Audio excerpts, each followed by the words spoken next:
幽暗的石室中，老旧木床上下铺好凌乱的茅草，床位的主人清一色的男子。一位脸色苍白的男子看了看手中的瓷瓶，自言自语道：“这丹药是越来越不行了，昨天就出货了3次。”坐在他对面，照着微弱阳光的宋婷嗤笑一声：“出货3次，等到你1次都出货不了的时候，就得去见太奶了。”喂，宋婷，你笑什么？上次我记得你可就出货了1次啊！手握瓷瓶的石兴旺讥讽道。二人从进合欢宗以来就是对头，因女子产生冲突，而后摩擦不断。他们这些合欢宗杂役男弟子，全是凡人，是被合欢宗豢养起来的经验，专门提供给合欢宗的外门妖女使用。只有引气入体，成就炼气修士，进入合欢宗外门，才能够摆脱这个死局。宋婷扶着自己腰，不服气道：“那又如何？师姐说我很快就能引气入体了。”这话其实宋婷自己都不信，她日日夜夜祈祷感受天地间的灵气，却丝毫没有引气入体的征兆。杂役弟子进入内门的概率100不足1。宋婷知道他不会是那个1，绝望透顶。我到底是个穿越者，为何没有系统呢？就这样被吸干死去？叮，感受到宿主的绝望，隐藏许久的系统大大出现了。你的系统无限猖狂，现为宿主开启修改模式，每双修1次，可获得不同数目的阴阳值，可通过阴阳值来修改除宿主本身外的任何物品。新手奖励宿主100点阴阳值。一连串的提示音在宋婷脑海中炸开，宋婷喜极而泣，不仅仅因为自己终于要翻身了，还因为他藏在大山之中的宝物要重现天日了。宋婷穿越之时就获得了一件重宝，可惜他当时身无修为，打不开重宝，只好藏了起来。不料求仙路上被合欢宗抓了，怎么又哭又笑，回光返照吗？石兴旺放下瓷瓶，嘲讽道：“小狮子，你懂什么？以后我要你跪下给爷爷刮毛。”宋婷嚣张不已，有了系统，他还怕什么啊？石兴旺心中恼怒，正要抡起巴掌拍向宋婷的时候，门打开了。干什么？干什么？门外站着一位黑衣修士，他是合欢宗的杂役执事，终生无望主祭。凡人对修士有着天然的畏惧，石兴旺立马老实了起来。黑衣修士清了清嗓，说出了10个名字后道：“以上这些人，明天去往外门贡献。这些是你们这次的养精蓄锐丹，10枚丹药放在木桌上的蜡烛旁，10个人，1人1枚，其中就有宋婷的份。”黑衣修士走后，石兴旺也不动手，对着宋婷恶狠狠道：“兄弟，明天你要是坚持不住，我会给你收尸的，保证把你埋在一个好地方。”宋婷把丹药放入瓷瓶，不以为意，谁给谁收尸还不一定呢，明天他一定可以活下来的。深夜，宋婷趁大家都睡着了，偷摸出了石门。他们这些杂役的活动范围很小，就只有石头房子和外面的几个日常建筑物，再往外被设下了阵法，没有修士带路是出不去的。夜黑风高，宋婷猫着脚步走到了茅厕里，为了保险，他把茅厕门给关起来了，假装在上大号修改信息，貌似一般，其实无敌。前世他用过某某匣的修改器，知道信息修改有多离谱。想着，宋婷从怀中摸出白天的养精蓄锐丹，系统把养精蓄锐丹改成引气入体丹。引气入体丹能让凡人蜕变成炼气修士，不过炼制难度和成本都在筑基丹之上，所以很少有人炼制，一般是修士后代无能之时才能派上用场。修改失败，该次修改需要200阴阳值，余额不足。我去，那我还不是尸体一具？宿主，办法总比困难多。你要是那么蠢，本系统只能换个宿主了。让我想想。思绪良久，宋婷感觉到了，就真上起了大号。突然灵感迸发，系统，我手上丹药如何？1瓶养精蓄锐丹，下等丹药，能一次性显著提高男性精力，但属于竭泽而渔。那我把1瓶改成9品，如何？1瓶改成9品需要100阴阳值，是否修改？就算不能引气入体，能暂缓一下时间，也许。宋婷想到。修改，定，修改成功。修改结果如下：9品养精蓄锐丹，中等丹药，能极大程度提高男性精力和功能，没有副作用，并且能修补元阳。成了！宋婷内心震撼，有了这丹，他就有机会修成炼气，一路突破，找机会逃离合欢宗，到时候拿回重宝。山川河流，瀚海星辰，还不是任他走。翌日晚上，宋婷美美的沐浴了一番，准备踏上贡献的道路。等到10人都把丹药服下后，黑衣修士再次出现，跟紧了。黑衣修士略微看一眼就知道人都来了，单手掐诀在身上撑起一个1丈大小的法术屏障，对于11个人的位置足够了。大人，求求你，求求你带我走吧，我不想死啊！一名面容憔悴的杂役弟子哭着跑入法术屏障，双腿扑通一声跪了下来。我家里很有钱的，大人带我下山，我可以给你很多银子。这人是一位富家子弟，因常逛青楼被带到了合欢宗。黑衣修士冷笑一声，用灵力轻轻地把他推到了远处牡丹花下死，做鬼也风流。你知足吧。黑衣修士不会打伤他们，毕竟经验可是很宝贵的。宋婷同情地看了富家子弟一眼，跟着黑衣修士出了阵法。法术屏障内也有杂役试图冲破屏障，可都同服游汉术。一炷香后，10人都带到了一处广场上。一同到达的还有10位姿色不错的妙龄少女，她们同宋婷这些杂役一样，是奉献给合欢宗南修的。广场上雾气氤氲萦绕，下有霞光照射衬托，偶得鹤体鹿鸣，宛如人间仙境。可在仙境中，却住着一群敲鼓吸髓的尤物妖女。很快，合欢南修先一步抵达，各自选了一位少女后，面带喜色的走了。花样少女都哭哭啼啼的，不过很快她们就会在南修地功法下变得媚态十足，百依百顺。妖女们后一步到场，穿的花枝招展，清一色赤足踱步。其中有一位妖女名叫隋满莹，宋婷一直都贡献于她。这女人性的气势不错，但进入了合欢宗便再也没回头路。隋满莹今日化了一个绝美的妆容，高盘乌发，穿着一件宋婷最爱的紫青纱齐胸长裙。她知道宋婷可能今天就要死了。宋婷，跟着我来吧。温柔性感的声音钻入宋婷耳中，呼唤她前去贡献。宋婷跟着隋满莹的倩影往这仙境深处走，一丝不敢分神。她是凡人，看不清其中的迷障，只有跟着隋满莹才不会出事。宋婷，你有什么想完成的夙愿吗？隋满莹白嫩的小脚踩在烟雾之中，往后问道。宋婷叹了一声，隋师姐，其实我不想死，可你是凡体，且是杂灵根，没有元婴这种大修士来点化你，你是不可能引气入体的。隋满莹心中也不舍宋婷死去。宋婷人生的俊俏，朗目舒眉，身材高过本就高挑的隋满莹，而且活也很好。最关键，宋婷是第一个贡献她的男子，做多了难免会生情。隋满莹是直入外门的，从前未有人事。谈话间，隋满莹的洞府到了，嘎吱两声，门一关一合，二人走入了洞府之中。宋婷微微一笑，洞府内还是那股恬淡柔和的花香味。入目，除了一张足够大、足够牢靠的床和一件打作修行用的蒲团外，其他就剩下日常用品。外门弟子的洞府也不太好，这不止一次让宋婷陷入怀疑，这个合欢宗是不是在修仙界上不了台面的那种？要我施法吗？隋满莹拉起了窗帘，用法术点燃了洞府内布置好的香烛。她不喜有人偷看偷听，合欢宗很多妖女都喜欢偷看同门来学习技巧和方式。宋婷耸耸肩，不用，都好几天了，贤者时间早结束了。刚开始贡献那一会，隋满莹是施了术法的，毕竟那是她也是第一次，二人都在强大的情欲中度过。后来他为了修为精进，索取无度，只对宋婷施法。再后来二人聊得多了，知道使用宋婷的次数越来越少，隋满莹便不再施法。外门弟子一旦多日不双修，修为不长，亦是会遭受宗门罪责。他跟宋婷的感情还没好到不让宋婷贡献的程度。今日便是隋满莹最后的期限了，所以他必须要宋婷来了。至于其他杂役弟子，隋满莹不想在宋婷还活着的情况下跟其他男人修炼。开始之前，我再问你一遍，是否还有夙愿？比如家中的父母。宋婷摇摇头，她穿过是独自一人，那套西服还跟重宝放在一块。那好吧，我们开始。说罢，隋满莹向前搂住了宋婷的腰，主动索吻，神情妩媚动人。宋婷见着五官精美淡雅、皮肤白皙的美人，自是把控不住，狠狠地吻向了娇翠欲滴的朱唇。随后，她把隋满莹轻放在床上，两只大手由外而内层层剥皮，摸绰约雪山，汤含情溪水。二人缠绵了好一会，知道时机一到，隋满莹伸出娇嫩的玉足放在宋婷的丹田之下。宋婷几日没运作了，倒也不生疏。只见她拉过萦绕香气的小脚，一路吻上去，直到肥美的大腿根处。田小雪，隋满莹呼吸略重，脸上带着些许红光。好，咱们互帮互助。两人倒转，宋婷按着隋满莹的意思做，隋满莹也懂她的意思。就算是舌尖上的美味，你也慢点吃啊。另一头的宋婷有点憋不住了，毕竟隔着久了，就容易时间短。口若悬河的隋满莹支支吾吾的哦了一声，立马收住神通。她怕宋婷只有这一次了。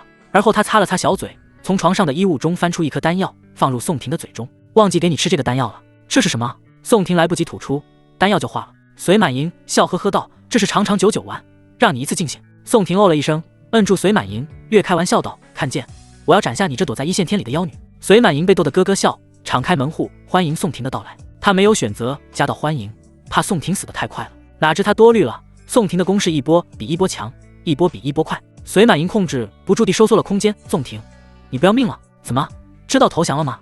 妖女。宋婷邪魅一笑，她服用了9品养精蓄锐丹，这算什么？隋满莹也不示弱，我是修士，这点强度算得了什么？就怕你很快就死了。你说的很对，但我还有第二次生命。宋婷第一次生命很快就死了，大出血而死。可她的动作还没停止，势头还要更猛。很快，隋满莹就那压了起来，呼吸也开始沉重，两只小脚脚趾绷紧，最后一声尖叫加上颤抖，隋满莹的第一条命也掉了。但战斗还在继续，直到 M、V、LL 3种招式就先天招式都用尽时，隋满莹发现了不对劲，她面色古怪地问道：“这是第几条命了？”“第4条命啊，怎么了？”宋婷热火朝天答道：“不对啊，你怎么有那么多条命？按照常理，最多2条命你就会彻底死绝。”宋婷默不作声，只是埋头苦干。又几轮征战后，她破了第一次的记录。今晚我会让你终生难忘。宋婷看着单手捂着嘴巴忍住发声，双目迷离朦胧的隋满银道：这一日早上的太阳都起来了。定，双修结束，因对象是炼气中期修士，增加阴阳值50点，首次双修额外奖励100点。宋婷大喜过望，给的阴阳值是根据对象修为来确定的，这说明是可成长的。望着脸上的宋婷，隋满银嘶哑地问道：宋婷，你是不是有什么事瞒着我？昨夜他还是没忍住，声音都喊哑了。一夜18，就算是金丹修士也遭不住啊。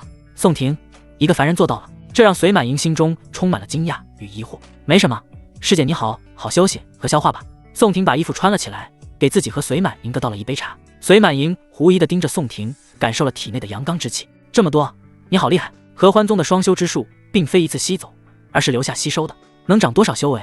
宋婷关切道。这关系到他下次能得到多少阴阳值，可能会从炼气5层到炼气7、8层。隋满银说了个大体，炼气7、8层，那就是炼气后期修士了。师姐，告辞，这次洞穴历险很好，下次还来哦。宋婷喝完茶水，活动了一下筋骨，就走了。隋满银美眸微微眯起，看着宋婷走出洞府，而后坐在蒲团上修炼。床上只留着一滩晶莹的水渍，不知是汗还是水。这都太阳晒屁股了，宋婷还没回来，兄弟们给他收尸吧。石兴旺面目狰狞，宋婷这人虽没有故意得罪他，但他看见宋婷那张帅脸就不爽。隋满银是那批妖女里面他最喜欢的，他就算死在隋满银的床上也算值了。可隋满银偏偏选了宋婷，而且不是1次2次，每次宋婷回来，他都有一股火窝在肚子中。小石子，怕是让你失望了。宋婷踢开石门，冷眼瞥了一下石兴旺。石兴旺有些吃惊，而后阴损道：无所谓，也就是下一次的事情，我不会给你留全尸的，我会先断钉，然后切碎。他走到宋婷耳边，恶心地笑了一下。宋婷轻笑，也同样附耳道：看看谁先需要收尸。还有你那恶心的猪屎味，能离我远点吗？你找死！石望星以前是帮养猪场收粪的，厚重的巴掌就要扇在宋婷脸上的时候，却被一道法术给击退。住手！杂役之间不得打闹。石门外，穿着厚实衣服的隋满银站在杂草中，掌中飘散着术法气息。满银姐姐，你怎么来了？在洞府中养胎不好吗？宋婷露出笑容，她知道石兴旺喜欢隋满银，所以言语中故意刺激石兴旺。隋满银闻言脸色一黑，白眼道：你的腰带忘记了，拿上吧。把一条破布腰带放在宋婷手中后，隋满银就走了。多谢满银姐姐，孩子名字我下次就给你。石房中10几双羡慕的眼神，一双得意的眼睛，还有2只躲在角落悲愤的眼睛。石兴旺心都要碎了，自己的梦中女神竟然这般对宋婷好，宋婷必须死！他在心中暗暗发誓。他一捶地面，站起来，指着宋婷破口大骂：宋狗，你别得意，爷爷下次就会引气入体，你等着碎肉被狗吃吧。not can。宋婷自然不以为意，坐在床位上就开始计划下一次。他打算下次不把丹药强化到9品，省点阴阳值，而后下次就改成引气入体丹，一举进入外门。正当宋婷美滋滋的想象着摆脱罪恶人生时，第2天一个噩耗传来，石兴旺真的引气入体成功了，而且不是外门弟子，是内门弟子。他拥有万中无一的少阴之体，被合欢宗的一位爱好龙阳的男长老相中。虽说以后要吃女人的痛，但也算是一飞冲天，命是不怕没了。真他妈的狗屎运！听到消息，刚躺下的宋婷猛然坐了起来，内心危机极度飙升。炼气修士，内门弟子，他想都不敢想，一个食猪粪的人做到了。婷哥，怎么办？这时兴旺发达了，会不会对你不利啊？睡在下铺的王小文忧心忡忡，他是这间房子里跟宋婷关系最要好的。宋婷脑子立马转了起来，小文，莫慌，办法总比困难多。宋婷，你估计等会就要死了。与石兴旺关系好的人泼凉水道：内门弟子啊，就算是随师姐也救不了你了。宋婷不做理会，诚如那人所言，外门弟子杀自己这种杂役，或许还会受到责罚。可内门弟子不同，他们权力等级更高，杀一个杂役弟子，一句话的事情，难不成还是一具尸体？宋婷心中喃喃自语，就算他现在成了外门弟子，都还不够稳妥。发科，要是我现在有一位内门弟子做靠山就好了。宋婷内心叹息，内门弟子。宋婷像是想到了什么，头伸过床栏，往下确认道：小文，是不是筑基之后才能入内门？王小文知道的多，他在凡间是个说书人，而他贡献的妖女最喜聊天，2人便绑定在了一块。刚准备睡的王小文直起身子点了点头，然后又摇了摇头：不是，婷哥，那家伙是因为体质，是被男长老给相中了，不是靠修为。那成就筑基是不是也可以？自然是可以的。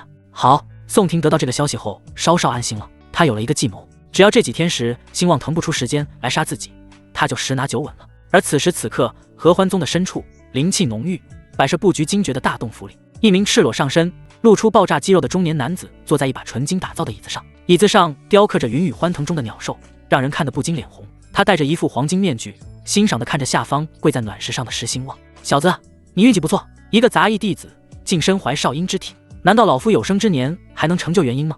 男长老肆意豪爽地笑了几声，笑声消失后，男长老从储物袋中拿出一本功法，递给石兴旺：“来，小子，把这门功法好好修炼，等修炼好了，就来侍奉我吧。”石兴旺颤颤巍巍地接下了功法，称谢之后告退。他回到内门弟子独有的洞府中，望着里面的布局，失声大笑。有丹炉，还有一张柔软的紫心灵木床。宋婷，等我把这功法学好，侍奉了长老后，你到时候是什么脸色呢？会不会比那些呆仔的猪脸色还难看？还有随师妹，你也难逃我的掌心。而另一边，宋婷拜托今晚贡献的王小文，让他向贡献的那位师姐给隋满莹带一封信。王小文答应了下来，信中内容是让隋满莹叫宋婷明日再贡献一次。第二天，黑衣修士果然点了宋婷的名字，让他去贡献。隋满莹洞府中，宋婷一见面就呜地一声趴进了隋满莹广大的胸襟里，来了个洗面奶。怎么了？宋婷？隋满莹胸中一热，不明所以。隋姐姐，救命啊！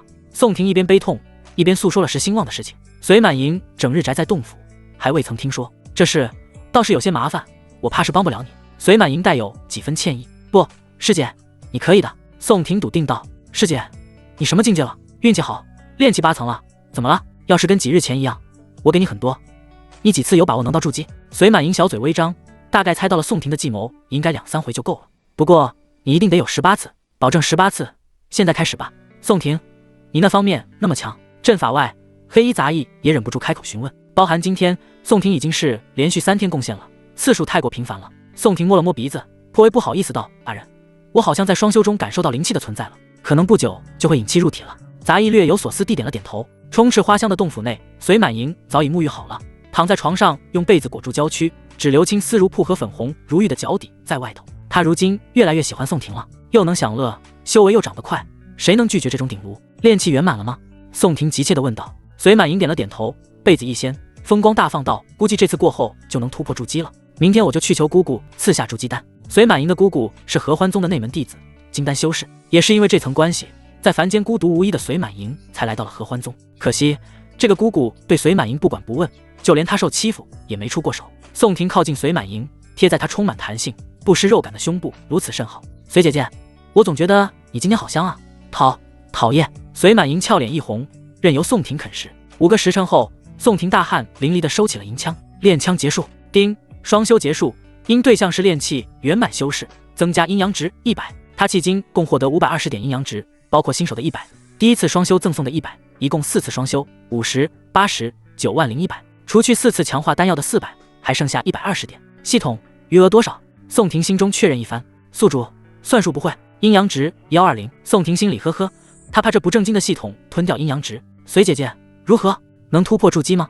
宋婷好奇地凑到正在打坐运功的隋满莹旁边。隋满莹轻声道：“我能感觉到丹田已经饱和，明日我就去请姑姑庇护。炼气突破筑基也会有一道雷劫，处理不好也会生死道消。好，进了内门一定要告知我。”宋婷眼神充满真挚。合欢宗的内门弟子是没有杂役贡献的，他们一共分3类，一类会根据宗门指令下山一次性吸死凡间男性或勾引修士慢慢榨取，一类会选择在宗内寻找道侣群体多人双修，还有一类道心不稳的不再找人双修，宗门会视他们为弃子。好，我会救你的，毕竟你帮我那么多。隋满莹坚定道。他能在如此短的时间内突破筑基，宋婷的功劳居首。宋婷勾唇一笑，伸出小拇指拉钩，我们一言为定。隋满莹媚眼嫌弃地看了一眼宋婷，小孩子一样。虽这样说，小拇指却还是勾了上去。回石室的路上，一道人影吐着血沫地爬向了宋婷。小文，你怎么了？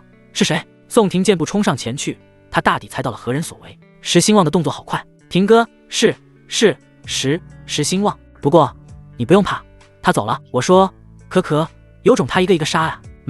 没想到这傻缺真要这么做。宋婷双目通红，抱住王小文瘦弱的身体。王小文之前几乎是他的精神支柱，在他想轻生时，王小文总会跟他讲废材主角逆袭的故事。小文，我对不住你。宋婷的眼泪很想决堤涌出，但他忍住了，他不想在他好朋友面前哭泣。王小文气若游丝，宛如风中残烛，雨中孤灯。婷哥，别哭啊，你记不记得我跟你讲过的，兄弟祭天，法力无边。王小文在最后时候笑了，他总觉得宋婷这个人很奇怪，说话方式、行事风格还有相貌都像极了他画本里的主角。王小文死了，宋婷用草席把尸体裹了起来，放在15里外的乱葬岗。合欢宗杂役的乱葬岗今日又多了一个新人，像是想到了什么，宋婷神情激动，用手放在裹尸席上。系统，草席里有什么？宿主当我是傻呗？你说好吧？草席里是一具刚死不久的凡人尸体，把刚死不久改为正常，把尸体删除。修改失败，本次修改需要1000阴阳值，余额不足。挖槽，宿主你真是天才，我都没想到我可以复活人。宋婷闭眸，流水落了下来。小文，你不会死的。隋满银成功突破了筑基，他按照约定先一步找到了石兴旺。可喜可贺，可喜可贺啊！隋师姐，恭喜你突破筑基，我们现在同为内门弟子了。石兴旺因修炼功法的原因，脸色更加阴柔怪异了，这让隋满银更为恶心。石兴旺，你听着，宋婷以后是我的人，你不准动她。石兴旺笑着的脸僵住。隋师姐，为什么？他脸上充满了不可思议质问。隋满银道：我一个内门，难道还比宋婷那个杂役差吗？隋满银不语，冰冷的眼神诉说了一切。见他不说话，石兴旺突然恶心道：要不我不动宋婷也行，不过嘛，得先请隋师姐同我结为道侣。争！隋满银拔剑对峙，大怒道：你若动宋婷，我便与你不死不休。他也不怕得罪石兴旺身后的长老，姑姑毕竟是亲姑姑，哪怕再怎么不作为，也不会看侄女白死的。石兴旺扭了扭脖子，悠悠道：那就看师姐护得住，还是我杀得快了。隋满银振见示威后，冷哼一声去找宋婷了。食屋中的宋婷正在收拾王小文的遗物，望着前来的隋满银，一扫阴霾，冲着隋满银道：隋师姐，你来了。隋满银颔首，他如今神识更强了，能察觉到宋婷的情绪波动。宋婷，怎么了？宋婷苦笑一声：我没用，让兄弟帮我挡死了。隋满银脸色一黑，就欲回头找石兴旺算账。师姐不用。宋婷拉住了隋满银的手臂，请师姐现在跟我双修，我很快的。宋婷眼神充满着央求。隋满银也猜到跟自己双修可能对宋婷也有莫大的好处。你们全部出去，不准偷听偷看，否则死。屋内其他的男子目光呆滞，服从命令的走了出去。他们到死也没想明白宋婷是怎么征服隋满银的。半盏茶后，宋婷完事了，这或许是他这辈子最快的时候了。叮，双修结束，因对象是筑基初期修士，增加阴阳值200。首次跟筑基修士双修，奖励阴阳值500。怕宿主算数不行，冤枉好人，现明确余额，阴阳值余额720。3日后，宋婷花了200阴阳值改变丹药，引气入体。经杂役执事推荐，外门长老确认，准许宋婷为合欢宗外门弟子。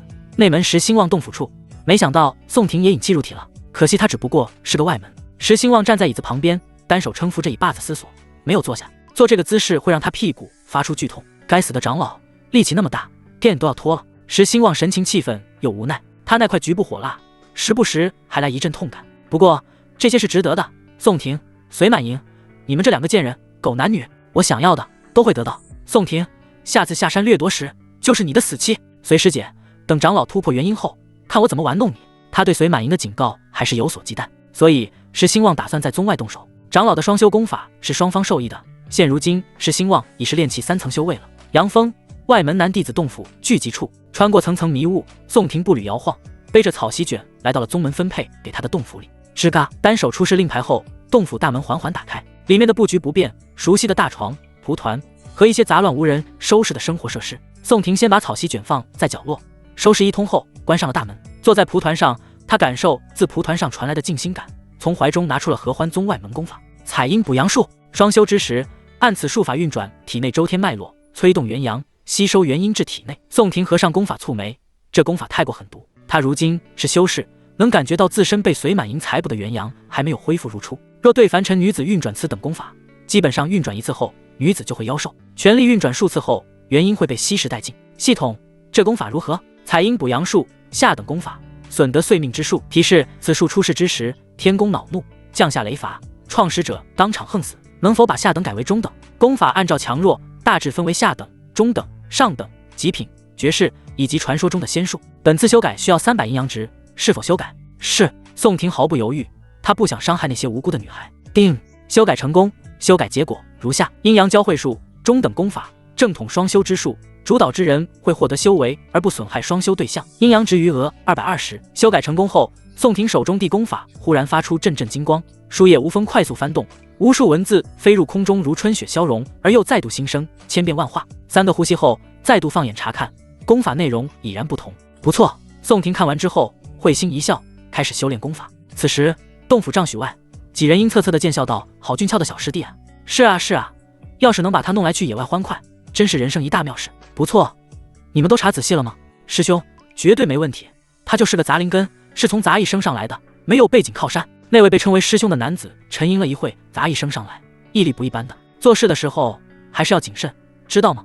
放心了师兄，到时候第一下给你。嘿嘿嘿。他们这些合欢男修吃惯了红粉胭脂，又因功法缘由，都生出了龙阳怪癖。蒲团上的宋婷还不知道洞府外的危机，正专心致志地研习功法。1天后，宋婷睁开灵动的双眸，伸展活动了一下身体，呼，总算是练成了。她站起身来，肚子有些饿了，准备出门找点东西吃，却不曾想，一开门后，几个面色阴柔的男子堂而皇之地站在门外。几位是？宋婷心生警惕，刚迈出的脚又收了回去。洞府内是有阵法保护的，待在洞府内只会比在外面安全。为首的师兄上前一步，摸了摸没胡须的下巴，笑道：“师弟，我等是杨峰的弟子，也是你的师兄。刚刚我们在杨峰一处发现秘境，想要和你一起去历练。”宋婷内心嗤笑，砰的一声把门给关上了。这种好事轮得到他？鬼才信！当一件好事你不是首个发现者，等别人传到你耳朵中，可能就是坏事了。看见宋婷果断地关了门，众人脸抽了抽，这小东西竟然那么谨慎。师兄，现在怎么办？怕什么？他能躲在洞府里几天呢？他们算计得不错，宋婷洞府内没有食物，也没有辟谷丹，2天他就坚持不住了。他透过窗户缝隙发现那几人正在吃着烤肉，要被困死了。他们是时兴旺找到来杀我的吗？宋婷转身躺在床上，双目无光，目前还剩220点阴阳值，对他来说太少太少。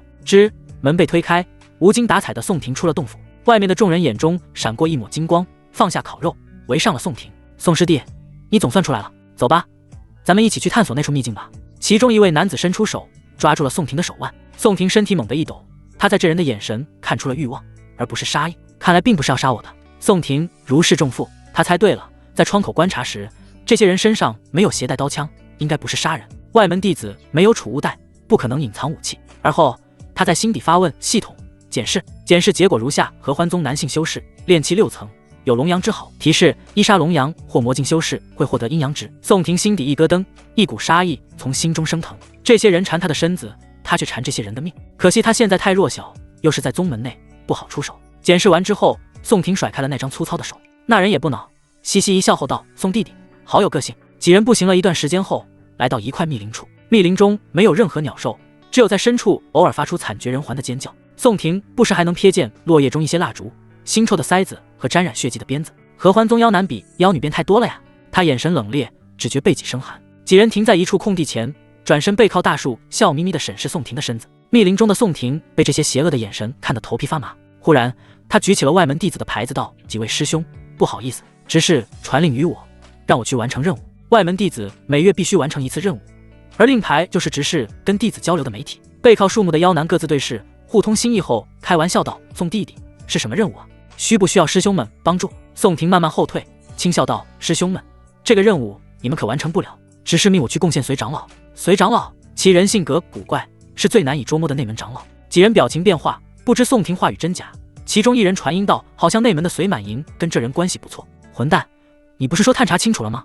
为首的师兄传音怒道。他表情忽地充满笑意，对着宋婷道：大宋师弟去完成任务吧，只是可惜了这次秘境。宋婷爱撒点小谎，快步走出密林。这个任务当然是假的，好在对方了解信息透彻，知道他跟随师姐的关系，还是太弱了我。宋婷去到杨峰的食堂，大快朵颐地吃着食物。炼气筑基修士无法辟谷，合欢宗设了4个食堂供弟子们吃食，必须多双休几次。宋婷吃下一个包子，抹了抹嘴角的油，不知道随师姐在内门如何。离开食堂后，宋婷目光眺望近处的一座山峰，七凤游龙山，内门弟子驻地。不同于外门阴阳双峰，这座山把男女修士放在一块，方便交流双修。虽然仅仅近在眼前，宋婷却无法经常会面随满营。外门不能跟内门双修，这是宗主特意定下的，被发现者剁碎了为宗门凶手。这条规矩宋婷不明，所以或许是宗主逼事多。回到洞府，宋婷立马坐在蒲团上修行。他是杂灵根，修炼速度慢如乌龟，如今只是炼气1层。数日后，宋婷受奉献的时机到了。这几日倒是没人再来打搅他。熟悉的广场上，宋婷和9位男修联袂到达。不过此次身份转变，宋婷成了索取者。看着围在一起以求抱团取暖，害怕到瑟瑟发抖的凡尘女子，宋婷动了些恻隐之心。这群女子中，宋婷一眼相中了一女，此女鹤立鸡群，没有害怕，眼神中充满了不屈，美眸睁得老大，盯着宋婷几人。我要她。宋婷鬼使神差地选择了她。宋师弟，我劝你一句，这种女的是一匹烈马，搞不好会死人的。旁边的人打趣道。宋婷没有回应，漫步向前，对着少女道：来吧。那少女不动，一双眼睛死死地盯着宋婷。贱胚，还不去？杂役女执事看她不听话，做事就要挥动手中的鞭子。啪！鞭子没有打在女子身上，被宋婷用手给握住了。少女显然震惊，合欢宗还有这般人性的人，也知晓自己的宿命，不如选择一个正常点的人吗？最后还是跟宋婷走了。你叫什么名字？宋婷在前带路，扭头询问少女。江青。少女默然回应。怎么上合欢宗的？父亲豪赌被人打死，母亲卧床病死，叔父把我卖给了合欢宗。听了江青的身世，宋婷心中一愣，这女的不会觉醒系统吧？剧本那么熟悉。二人进了洞府后，江青瞥见了草席卷外一只冒出尸般的手，被吓了一跳。莫非我看走了眼？这人看起来风度翩翩，为人不错，其实是个恋尸癖。江青心中恐慌。宋婷没注意到这个细节，关了门窗，拉上帘子道：脱衣服吧。你让我去。死字没说出来，江青连步微微后退。死了之后恐怕还要被玷污。想到这里，江青内心阴影无限放大。你他有点语塞。宋婷能看出江青的不愿，可他必须要和人双修，提升修为。他打算一日多次双修，毕竟系统没说断断续续的出货算一次双修。江青，不管你愿不愿意，上了合欢宗，双修是你的宿命。宋婷语重心长道：你不服从双修，你会死，我也会死。外门弟子若3年无法筑基，赐死。这是执事跟宋婷说的，跟随满盈的标准完全不同。或许当初随满盈说的不双修就会受责罚，是骗宋婷的。江青娇躯一震，从宋婷的语气中，他读出了不容置疑。这样，你若跟我双修，我帮你报仇。宋婷给出了条件。江青最恨的估计就是他的叔父，杀一个凡人易如反掌，而且保证你不死在这里。宋婷再补充了一句，这是他给到江青最大的承诺了。江青低头，双手放在胸口，内心斗争了许久。好，良久后，江青答应了宋婷，主动褪下了凡俗的伪装。相比隋满盈肌肤的水润透亮冷白，江青的皮肤更有质感，色泽暖白。圆润的胸脯虽不及隋满盈的丰腴饱满，但在这春花般的少女身上恰到好处。最犯规的便是那豆蔻年华的特征。好粉，还是4大神兽之一。宋婷喉咙滚动，她还没见过这么粉嫩的，太吸人眼球了。如此名气，双修起来一定会飘然欲仙的。你今年几何？宋婷目光死盯不放，哐当一声起来了。江青感受到宋婷目光的炙热，弱弱道：前些日子刚过18，怎么了？难怪。宋婷凑到江青面前，发现他的眼珠竟有些偏绿，发色有些偏棕。江青小手紧张地放在大腿两侧，望着近在咫尺的宋婷，还挺俊朗的。瞟了一眼宋婷，他心想到，两人距离太近了，呼吸都快交织在一块了。宋婷伸出手去抱住江青柔弱无骨的蛮腰，江青下意识想要躲闪，可他没有反抗宋婷的理由，只能任由宋婷抱着。江青有些害怕，但更多的是羞耻与绝望。他闭上眼睛，任由宋婷为所欲为。一开始的色感冲破之后，宋婷就像走在无人的道路上。这次他是开拓者。江青清纯的脸上出现了不适感，些许血迹从大腿根处滑落。宋婷自然发现到了这个表情，立马缓了下来，并安慰道：第一次多多少少会有点疼，对待新的路子，开拓者不可急功近利。放心，我会慢慢来的。第一次出货后，宋婷收起武器，系统的提示音果然出现了。叮，双修结束，因对方是凡人，获得阴阳值10点，与贞洁之体双修，奖励阴阳值1000点，阴阳值余额1230。雏凤还有这种好事，宋婷内心狂喜。1个时辰后，宋婷再度雄起。江青，你忍着点，我会很快。宋婷看着江青那张清纯动人的脸，保证道。江青微不可闻的冷了一声，闭上了乌溜溜的大眼，依旧是那种声色感。不过江青在这次末尾大声尖叫了一声，云雨朝天去了，略带潮红的脸庞为少女增添了几分妩媚。一夜风雨，宋婷化身成了7进7出的赵将军，可惜后面每次都只有10点，她也得爱惜身体。最后一次结束后，阴阳值来到了1300。下了床榻，宋婷穿好了玄色修饰服，望向了天边初升的红霞。你感觉如何？功法被改善后，鼎炉按理是不会受到损伤。江青被问到害羞，柔声道：还行，就是你次数太多的。他的脸上很红润健康，显然是心满意足了。那么多，我不会怀孕吧？江青感应到小腹的酸胀感，略带忧愁道。宋婷坐在蒲团上摆手，放心，不会的，你自行排出即可。功法运转中，宋婷会自动把元阴导入气海丹田，没有了元阴，女子是不会怀胎的。杂役执事在窗外呼唤了一声后，江青便告退离开了。一会儿后，蒲团上的宋婷修行完毕，修为只从炼气1层到2层，好可怜的进展，这就是杂灵根吗？宋婷叹了一口气，修行之路任道而重远啊，希望那个重宝能给自己意外之喜。宋婷目光锐利，想起了当日的场景。那日他一身西装，帅气无比，被车撞死后，就来到了一处法术漫天飞舞、虚空震荡的战场。那是一场大追杀，被追杀之人意外看见了服装奇异的宋婷，把一个盒子塞到了他的手中，记住，里面有颠覆天下的重宝。说了一句话后，被追杀之人一招逆天术法把宋婷给传送走了。由于没有修为，宋婷没能打开木盒。后面当宋婷藏好木盒后，就被带上合欢宗了。回忆结束后，宋婷在心中暗暗计算，只是说弟子每半年就会去山下展开一次掠夺，算算时间，应该还有1个多月就要下山了。眼下他有1300点阴阳值，可以在下山之前好好的筹划一番。他看了一下在角落里快发臭的王小文，对着尸体道：“兄弟，别急，等搞完这次掠夺，我就复活你。当然，我是不会让你发臭的。”宋婷思绪一番后，决定从藏经阁内找一门可以冰封的小术。藏经阁外镇守的长老没好气道：“无论什么法术，都得用贡献点换。”宋婷心生不悦，掉头小声嘀咕，搞得跟正道一样，还贡献点。谁知那长老听力惊人，立马反驳：“怎么，你有意见啊？正道发展的好，我们自然也要学好的。”宋婷吓得肝胆俱裂，怕下一刻会被长老击杀，连忙出口：“长老说的是，长老说的是，到底是魔道中人，还是得谨小慎微一点。”去到了合欢宗的任务大殿，宋婷发现这魔道的任务一个比一个离谱，需要一长期主人，我当权不双修，找动作大师，懂得越多越好，贡献点私下协商。本人男，从小没有娘亲，找一女修让我感受一下母爱。相较于弟子私自发布的任务，宗门任务就正常了些许。妖丹订单，一阶妖丹1贡献点，2阶妖丹10贡献点，以此类推。矿石订单，很多修行资源的订单宋婷都略了过去，他都没有货。终于他找到了一个能做的任务，而且对他来说简直完美的任务。灵植药童，1天10贡献点，撕下任务纸张后找长老温月琪。宋婷满脑全是用系统修改灵植品阶的事情，想都不想撕下了纸张。当他撕下纸张的一刻，任务大殿里的同门都瞪大了眼睛，还有人敢接这个任务啊？真是不怕死啊！据说死在温长老手上的弟子不少了，那些弟子不听劝，都不信邪啊，结果怎么样？都成了药田里的养料。这人一看是新人的吧？可惜了，长得挺帅。嘈杂生机碎了宋婷的欢喜，攥着纸张的手想放回去。见宋婷这般举动，站在任务栏前的执事里面喝道：“接宗门任务者不可放回。”那放回了会怎么样？视为蔑视宗门，当处于极刑。合欢宗的灵植和炼丹在一个地方，丹药峰大殿外，宋婷满肚子郁闷的来到了此处，敲了敲门：“温长老在吗？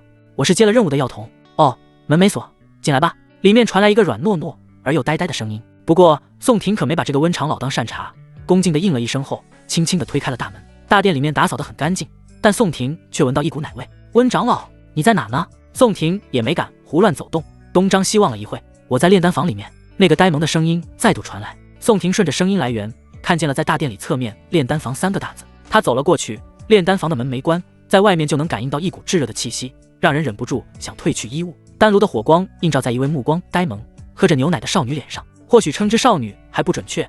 温月琪看上去比少女还小，有着一张瓷器般的娃娃脸。她扎了一对双马尾，上身是青金色的炼丹服，没穿裤子，因为上衣够大，能遮住她的膝盖。跟成人巴掌大小的脚掌穿了一双白色的丝绸袜子，包裹住了纤细的小腿。最不合理的是，她脚踝处锁上了脚链，上面刻满了密密麻麻的皱纹。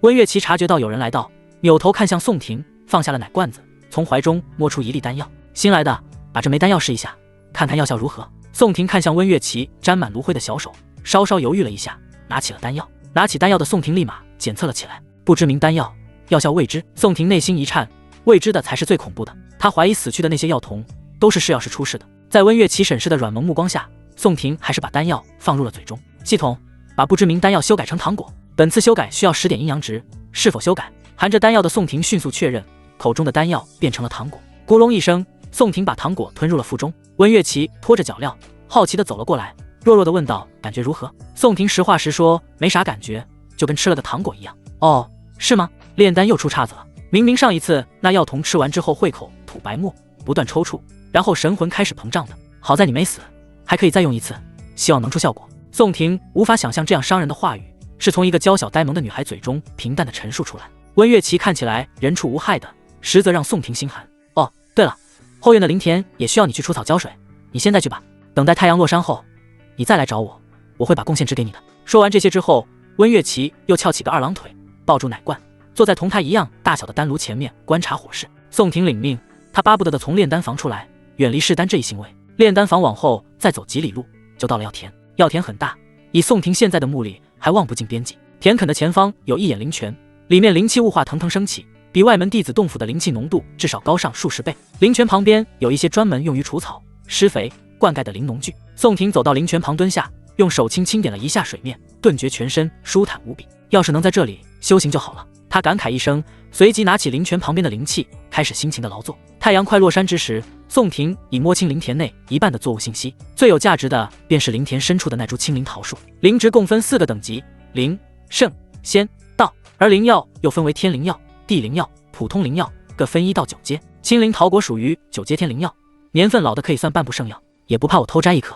宋婷内心暗暗道：“系统，你说我服下青灵桃果作用大不大？”宿主，你是杂灵根加上凡体，除非有高阶的仙药或道药，否则对你作用都不大。系统毫不客气地说出了实话。在宋婷所知，这方世界仙药植物都是被顶尖势力给圈养起来的，也就那么几株，还不知道是不是高阶。而道药，据说达到这种品质的药，得天地青睐，基本化为妖精鬼怪，圈地化界称霸一方。不想那么多了，先去把尸体冰起来吧，否则真要发臭了。宋婷把灵农具放回原处，拍拍手回了炼丹房。回到炼丹房后，温月琪把1日的贡献点输进了宋婷令牌内，拿着10点贡献，宋婷很快在藏经阁内换了一门冰封小术。学成之后，他就把王小文的尸体冰了起来。做完这些后，宋婷便开始计划1个月后的下山掠夺。得先要个法术，兵器也不能少，最好再来个防具。而后的1个月，宋婷除了日常双修，就是去温月琪那里干活，阴阳值来到了2000点。而让宋婷惊喜的是，温月琪竟然炼出了有用的丹药。这日清早，宋婷像往常一样去往丹药峰，准备把温月琪的丹药变成糖果。可当宋婷把这次的丹药捏起来时，她发现这枚丹药散发出一股妙不可言的气息。系统检测3品7魂丹，上等丹药，服用者可以滋养神魂，壮大神识。宋婷知晓信息后，怪异的看了一眼正在喝奶的温月琪，原来奶娃子不是毒药师，多少有些本事在身上的。宋婷内心一喜，用150阴阳值把3品7魂丹改成了9品7魂丹。丹药入腹，便化为强大的药力，顺着经脉窍穴直冲宋婷的识海。识海中本来弱小的神魂受到了药力的滋养，以不可思议的速度不断增长，很快就填满了整个识海。糟糕，好像药力有点猛了。宋婷直觉眼前发黑，扑通一声倒地。再度醒来，宋婷看见温月琪跪在床上，眨巴着大眼睛盯着自己，好小啊！她内心暗道惋惜。此刻她的神识比之前壮大数10倍不止，就算是眼睛不看那个地方，顺着空气钻入道袍，也能知道温月琪身材状况。你醒了。温月琪说话慢吞吞的，指着宋婷的额头道，感觉怎么样？宋婷在床上坐了起来，回长老的话，我感觉我的神识变强了。哦，这个我知道，你刚刚不是还看了一下我的胸吗？宋婷嘴角一抖，她还是被温月琪纯真的外表给骗了。对方至少是金丹以上的修士，哪里不知道宋婷刚刚用神识偷窥了他。不过瞧见温月琪平静的眼神，宋婷选择撒了个小谎，刚刚弟子神识不小心外漏了。药童做了1个月，宋婷知道温月琪好像有点灵智未开的感觉，呆呆傻傻的，不懂男女之事，在合欢宗是一股清流。温月琪点了点头，你竟然活了下来，说明我的丹方对了。没有其他弊端吗？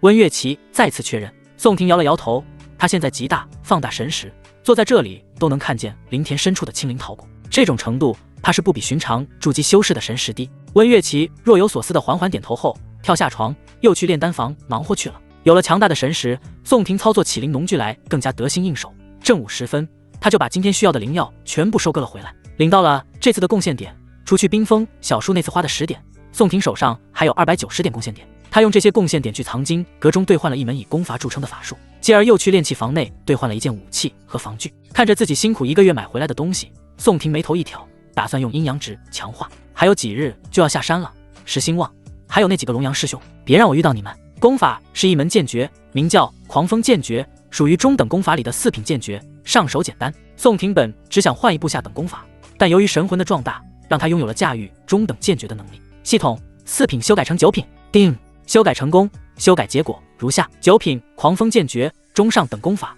拢风而聚，推刃而出，阴阳值余额1650。宋婷不敢把这门剑诀改为上等剑诀，以他为今的炼器4层修为，怕是无法催动上等剑诀。剑诀随风翻动，里面文字精进，只是修改了弊端，润色了长处。武器乃一柄玄铜长剑，剑身8面，是适合炼器修士的寻常法器。武器按高低可分为法器、灵器、法宝、至宝、仙宝、大道造物，这些不再细化等级。一是法宝之下种类杂多，二是至宝稀少，仙宝更是凤毛麟角。至于大道造物，据说一方世界只存在一件。系统把法器修改成灵器需要多少阴阳值？宋婷手握玄铜剑问道。需要300点。若是修改成法宝呢？他继续追问道。需要1000点。宋婷内心嘶了一声，看来武器到法宝是蜕变的概念，还是修改成灵器就好。定修改成功，修改结果如下：灵铜长剑，灵器，剑不染血，削铁如泥，能散发剑芒，阴阳值余额1350。最后一件防具是1块宝珠，携带者能抵挡炼器圆满3次全力功法。在防具上，宋婷倒是舍得了，毕竟命最重要。最终他花了500点阴阳值，把宝珠进化成半法宝，能抵挡金丹修士3次全力功法。强化好装备后，宋婷开始舞剑，修炼狂风剑诀。几日后，合欢宗最高主峰响起9道洪亮悠远的钟声，响彻整个宗门。合欢宗内的弟子纷纷朝着钟声方位看去，神色激动不已。掠夺要开始了。钟声缓缓消失后，主峰又飘出数百道流光，向四面八方飞去。这些流光目的性明确，一一飞入宗内弟子的令牌中。宋廷的令牌自然得到了流光。流光全部降落完毕，主峰上的副宗主单手腹背立于大钟之上，高声喝道：“得流光的弟子听令，随我下山。”言语间，副宗主楚望出剑，一声嘹亮凤鸣响彻云霄，从天而去。下方负责这次掠夺的长老也纷纷祭出飞行法器，跟随在楚望身后。而没有飞行器具的弟子全都发力狂奔，脸上神色兴奋，如鱼儿般涌在山门口。检查完令牌上是否有流光后，这些弟子就可下山肆意妄为。这流光怕是有古怪。宋廷走在下山路上沉思道：“系统检测，普通的宗门令牌，其中包含了一股神识，神识来源于一位元婴修士。”宋廷讶然，想必那道流光的主人就是合欢宗主了。我这是随身携带了一个监控啊！他失笑一声，想借此机会逃离合欢宗怕是不可能了。合欢宗的掠夺是以宗门为中心，以此方圆千里地域中任弟子肆意妄为，而方圆千里恰好是一位元婴修士神识能覆盖的范围。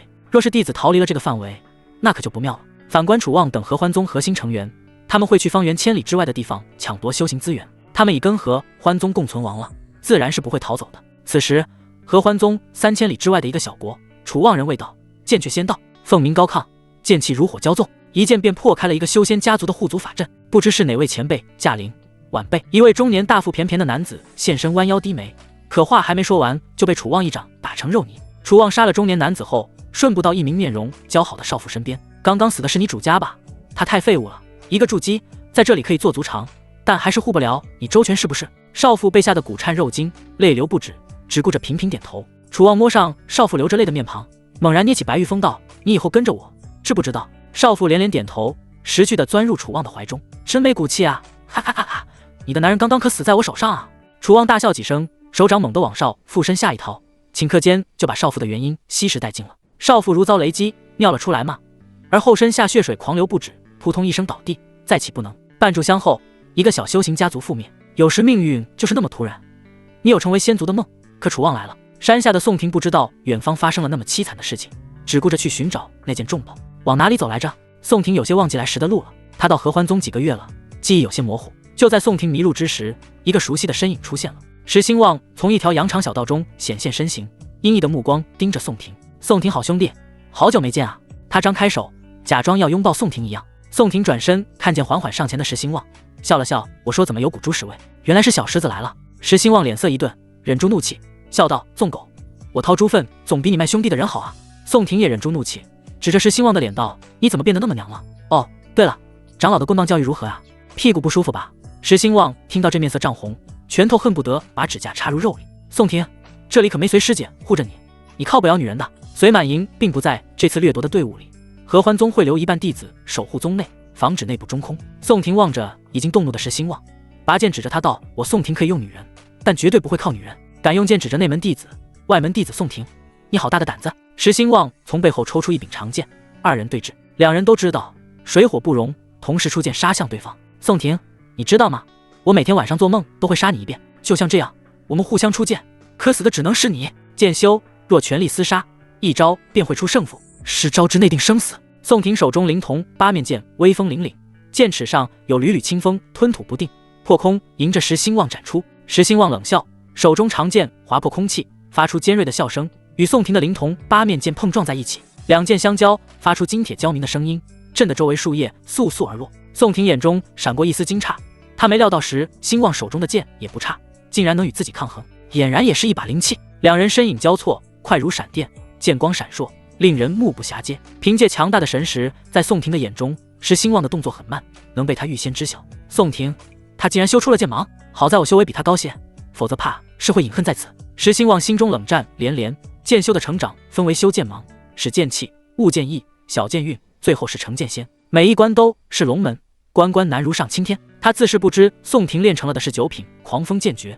不是宗内的4品，可凝聚剑芒。宋廷挡下一剑后退，心中亦是微微震惊，这厮的修为怕是比我高了好几层。他如今是炼气4层，石兴旺所发出的灵力至少是炼气7层有余。突然间，石兴旺一声大喝，长剑脱手飞出，直取宋廷咽喉。这一剑速度快若闪电，剑光闪掠寒芒，让人无处躲藏。宋廷面色一变，险之又险地避开了这一剑，却见石兴旺的身影再度栖身而至，一掌拍向他的胸口。石兴旺就要一掌拍碎宋廷胸膛时，宋廷却一个急速侧身闪过，手中灵瞳八面剑急刺而出。这一剑毫无花哨，却带着霸道绝伦的剑芒，直取石兴旺的心脏。石兴旺眼中闪过一丝惊恐，想要后退，却已经来不及了。灵童八面剑穿透了他的心脏，一股强大的风暴从剑刃上瞬间爆发，将他的心脏搅得粉碎。正是狂风剑诀，鲜血四溅，石兴旺的胸膛在空中爆裂开来，碎肉断骨，飞溅而出。宋婷的神识比石兴旺强太多，玩杀招时，石兴旺总会有自己能打中的错觉。这不可能！石兴旺捂住空落落的心事，脚步踉跄，倒在血泊中，气绝身亡。为何宋婷的身法如此鬼魅，招数又如此精准？这是石兴旺死前最后一刻的想法。他至死也不知道，自己对决的是一位神识程度为筑基的炼气修士。宋婷紧握着灵童八面剑，冷冷地看着石兴旺的尸骸，心中没有丝毫的怜悯。没想到你连一件防具都没有，本来还想好好嘲讽你几句的，可惜了。哦，对了，在下面见到王小文时，记得喊他回家。搜刮尸体后，只搜出了一个内门弟子储物袋，储物袋自然不敢打开，怕是会被宗门知晓石兴旺是他杀的。汪汪汪！几条野狗闻着血腥味而来，饥肠辘辘的眼睛冒着绿光，说要把我剁碎了喂狗，遭报应了吧？宋婷冷笑一声，一脚把尸体踢往野狗面前，任由他们吞食。储物袋则是挂在了狗的脖子上，看着恶狗进食，宋婷倒不觉得反胃，甚至有点解气，多少是有点变态了。宋婷轻蔑笑了笑，她从来都不想做一个圣人、好人、英雄这些的，她要的是逍遥，要的是自由，是那种无拘无束的，想做什么就做什么，不被任何东西束缚的大自由。系统，你说我邪恶吗？宿主，我不懂这些，但无论如何，我都会跟随你走到最后。宋婷闻言心中一暖，要是系统是个妹子，她一定会跟他厮守终生的。待到石兴旺的尸体喂饱了野狗之后，宋婷一泼水清洗了血迹，她极力回想，跟着记忆中的景物不断摸索辨认，终于在天黑之前，宋婷找到了几月前藏匿重宝的地方，一片荒野灌木丛中，偶有蟋蟀、蛐蛐等虫类躲在其中。这是一片无人居住的地界，放眼看去没有一个人家。宋婷弯着身子，神识外放，不断探查灌木丛四周。月亮悄然地爬上了枯树枝头，银白色的月光倾洒在大地上。找到了！宋婷低声一喝，扒开面前的杂草，郑重地取出一个木盒。木盒和覆盖在其上的杂草颜色一样，若非有人刻意寻找，否则完全看不出来杂草中还有个木盒。盒子上没有任何的灵力波动，哪怕是修仙者神识扫视也不会发觉。到底是个什么东西？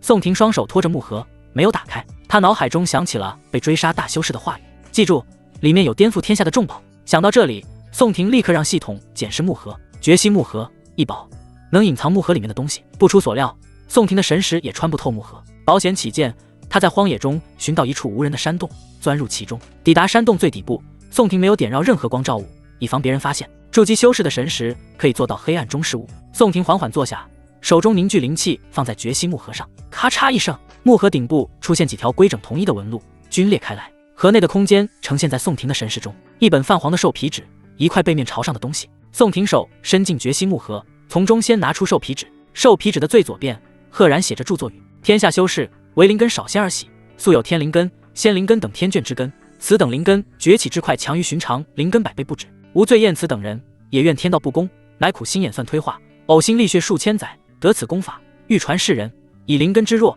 大庇天下修士。后面便是兽皮纸上的修炼之法，震撼，无法言语的震撼。宋婷心潮澎湃，如大海般波涛汹涌。世间竟有这般奇人异事。按照兽皮纸上的说法，灵根越杂，修炼这个功法越强。炼至圆满之时，就算是天下第一极品灵根也不是对手。我就是杂灵根啊，就是不知道有多杂了。宋婷按压住心中的激动，低声喃喃道：灵根属性除去普通的5行灵根，还有雷、风等变异灵根，有3种属性以上的灵根就可称之为杂灵根。先练起来。宋婷捧起兽皮纸，借助神识再度阅读纸上的文字，熟练于心后，宋婷原地盘坐，调动全身灵气进行拨乱反正。这兽皮纸上记载之术，是让修士把体内所有的灵气给分类理顺，在神识魂海、丹田气海、肉身血海中各按照纸上秘法种下一颗大道种子，借此神魂、气血、灵力3者合一，灵根之性遍布周身。宋婷知晓此功的难练，脸上冒出黄豆大的汗珠。好难的功法，大道之种概念太过心气模糊，让宋婷一个人刚入门不久的修士摸不清头脑。而在山洞里修炼的宋婷不知，山上一朵恐怖的劫云正在悄然诞生。喂，李老头，怎么那边有一朵黑云啊？正在干农活的农民看见远方的劫云，好奇地问着。眼下阳光正明媚着，一朵乌云数10把，景色搞得突兀。除掉一棵杂草的老李望向远方，打趣道：可能是某位仙人要渡劫了吧？话本里不都是这么说吗？千里之外，灭掉3个小家族的楚望掂了掂手中的储物袋，眯着眼眺望劫云，是谁渡劫？这规模倒是不小，至少是金丹劫数。楚望把储物袋别在腰间，脚踏飞剑，准备去看看怎么个事。可他还没到劫云笼罩之处，那团恐怖的雷云没有任何征兆的消散了。怪哉，怪哉，不是渡劫，莫非是天谴？楚望顿住身形，不再向前飞去。修士破镜渡劫之事没有停住的道理，那么只能是天谴了。楚望本想要趁渡劫之人晋升、境界不稳之时偷袭，可若是天谴，他也没有前往的必要了。山洞内，宋婷大汗淋漓，他一枚大道种子都没结成，还差点走火入魔。看来我是悟性不够了。宋婷也知道自己悟性是个什么水准，他拿着兽皮纸，试图用上系统修改一番，看有没有机会降低难度。未知功法，可惜给宋婷的只有这4个字，这让宋婷无从下手了。系统，你不是全知全能的吗？为何这功法你看不穿呢？宿主，我是对已知的东西全知全能，不能看穿不存在之物。宋婷缄默了一会，诚如系统所说，兽皮纸上帝功法没有名字，甚至连创作之人是生是死都不知道。系统，我可以给这功法起名吗？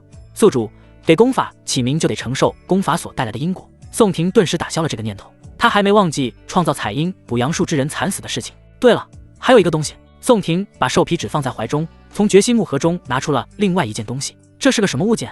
神识在接触木盒物件的瞬间就消失了，反馈过来的不像是被屏障给隔绝了，像是被吞噬了进去。手上的物件一面摸上去纹理感十足，另外一面摸上去光溜溜的，像是琉璃。宋婷既然无法知道手中物品是什么，就只好检视了。系统检测：千世玉镜，大道造物，由千百个大世界中用千百次轮回造就而成，可容纳除灵力物之外的任何事物。宋婷满脸错愕，心脏扑通扑通狂跳不止。大道造物，超越仙宝的存在，这种好东西现在在我手上。激动了好一会，宋婷才稳住心神，随后心态发生了变化，她开始有些发怵了。匹夫无罪，怀璧其罪啊！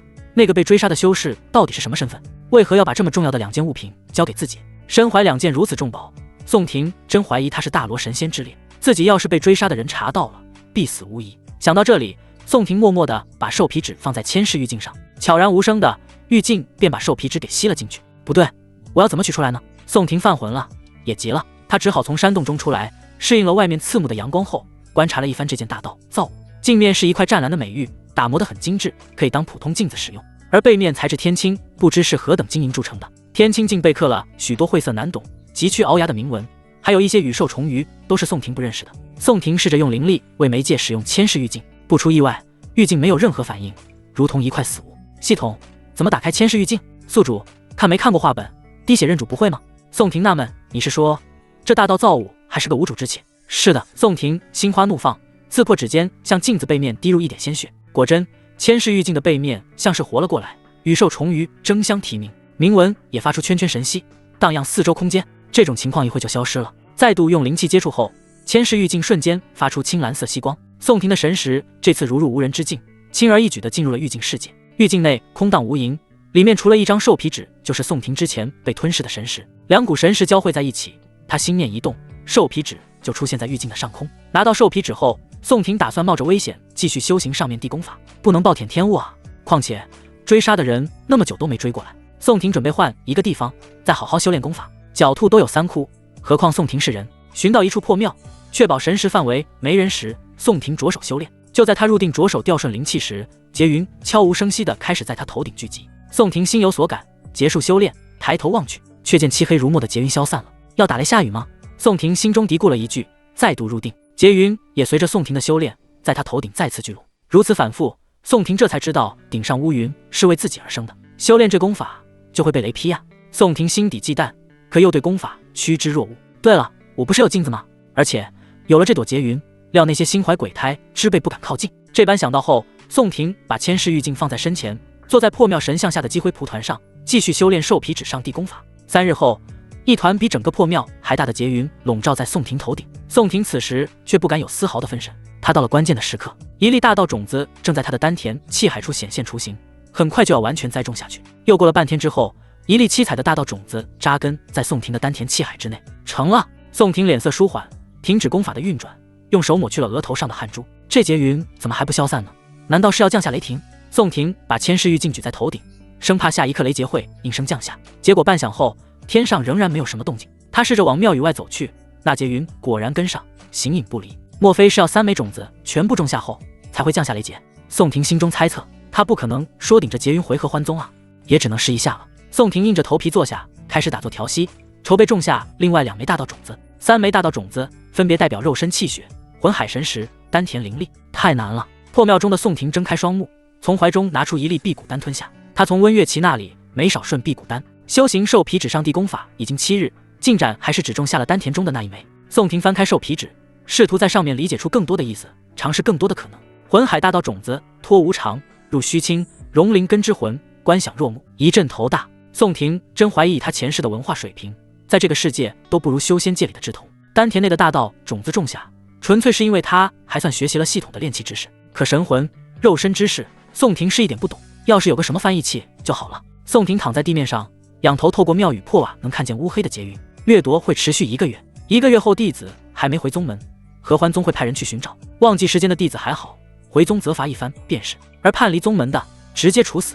还有20几日，宋婷一个鲤鱼打挺，猛然翻身，继续钻研在兽皮纸上。几日后，蓬头垢面的宋婷突然仰天长啸：“悟了，我悟了！”他坐上已经发着油光的破蒲团上，缓缓在魂魄之海中开辟出一方领土。这次的过程比上一次还要艰难，像是感应到魂海中有自己的同类，丹田处的大道种子发出圈圈道域，如同欢迎新朋友的来到。庙宇上的劫云忽然闷雷作响，竟是体魄扩张得更为庞大。待到宋婷凝聚魂海大道种子后，劫云已然覆盖了整个山头。宋婷抬头皱眉，一股强大的压抑感从他心头升起。破庙所在的整个山都笼罩在劫云的阴影中，山中的飞禽走兽全部逃窜一空。要是3个大道种下全部种下，会怎么样？宋婷低声自语，望向好久未洗的双手，又回头看了看布满蛛网不知名的神像，箭在弦上，不得不发了。他身上虽然肮脏，散发着酸臭味，脸上的精神却蓬勃朝气，隐隐有冲天之意。宋婷开始了攻克最后一粒大道种子，有了上2次的经验，肉身大道种子变得简单了些许。但一个关键的问题难住了宋婷，这枚大道种子该放在哪里呢？自己肉身部位众多，不同神魂和灵气有来源。心脏，宋婷摸向胸口，试图把大道种子种在此处。不妥，虽然心脏是气血喷涌之处，但太过脆弱，承受不住大道种子。他放弃了这个位置。腰子，宋婷双手摸向2颗肾脏的位置，犹豫不决。肾脏有2颗，而大道种子只有1颗。正当宋婷思考不断的时候，一个奇特的想法跳脱了出来：放在那里会不会有些 BT 了？宋婷自己都发笑了。可笑完之后，宋婷冷静的有些可怕。放在那儿的话，特别适合修炼双修之术，说不定有奇效。而且那里同丹田、魂海3者呈现一条直线，够坚硬，位置好，具有单一性，阳刚血气很多，还适合自己。越思考，宋婷越觉得这个位置的合理性。就这了，他敲定位置，开始把大道种子种在至阳之处。一番运转之后，至阳高地上开辟出了一片金红色的灵田，同上次一样，丹田和气海的2处种子发出了道语，可发出的不是欢迎的意味，而是有些害羞。不好意思，你俩还害羞上了。宋婷自我调侃了一句。他知道大道种子是具有灵性。天空厚重的劫云深处，隐隐约约闪过几条赤色的银蛇，似张牙舞爪，像要吞噬下方的宋婷。宋婷此刻紧闭神识，专心致志地凝聚最后这一枚大道种。2日后，最后一枚大道种子雏形在至阳部位出现，顶上的劫云也在这2天疯狂凝聚，到了一个无法言喻的宽广。乖乖，这天谴到底是多么逆天的存在啊！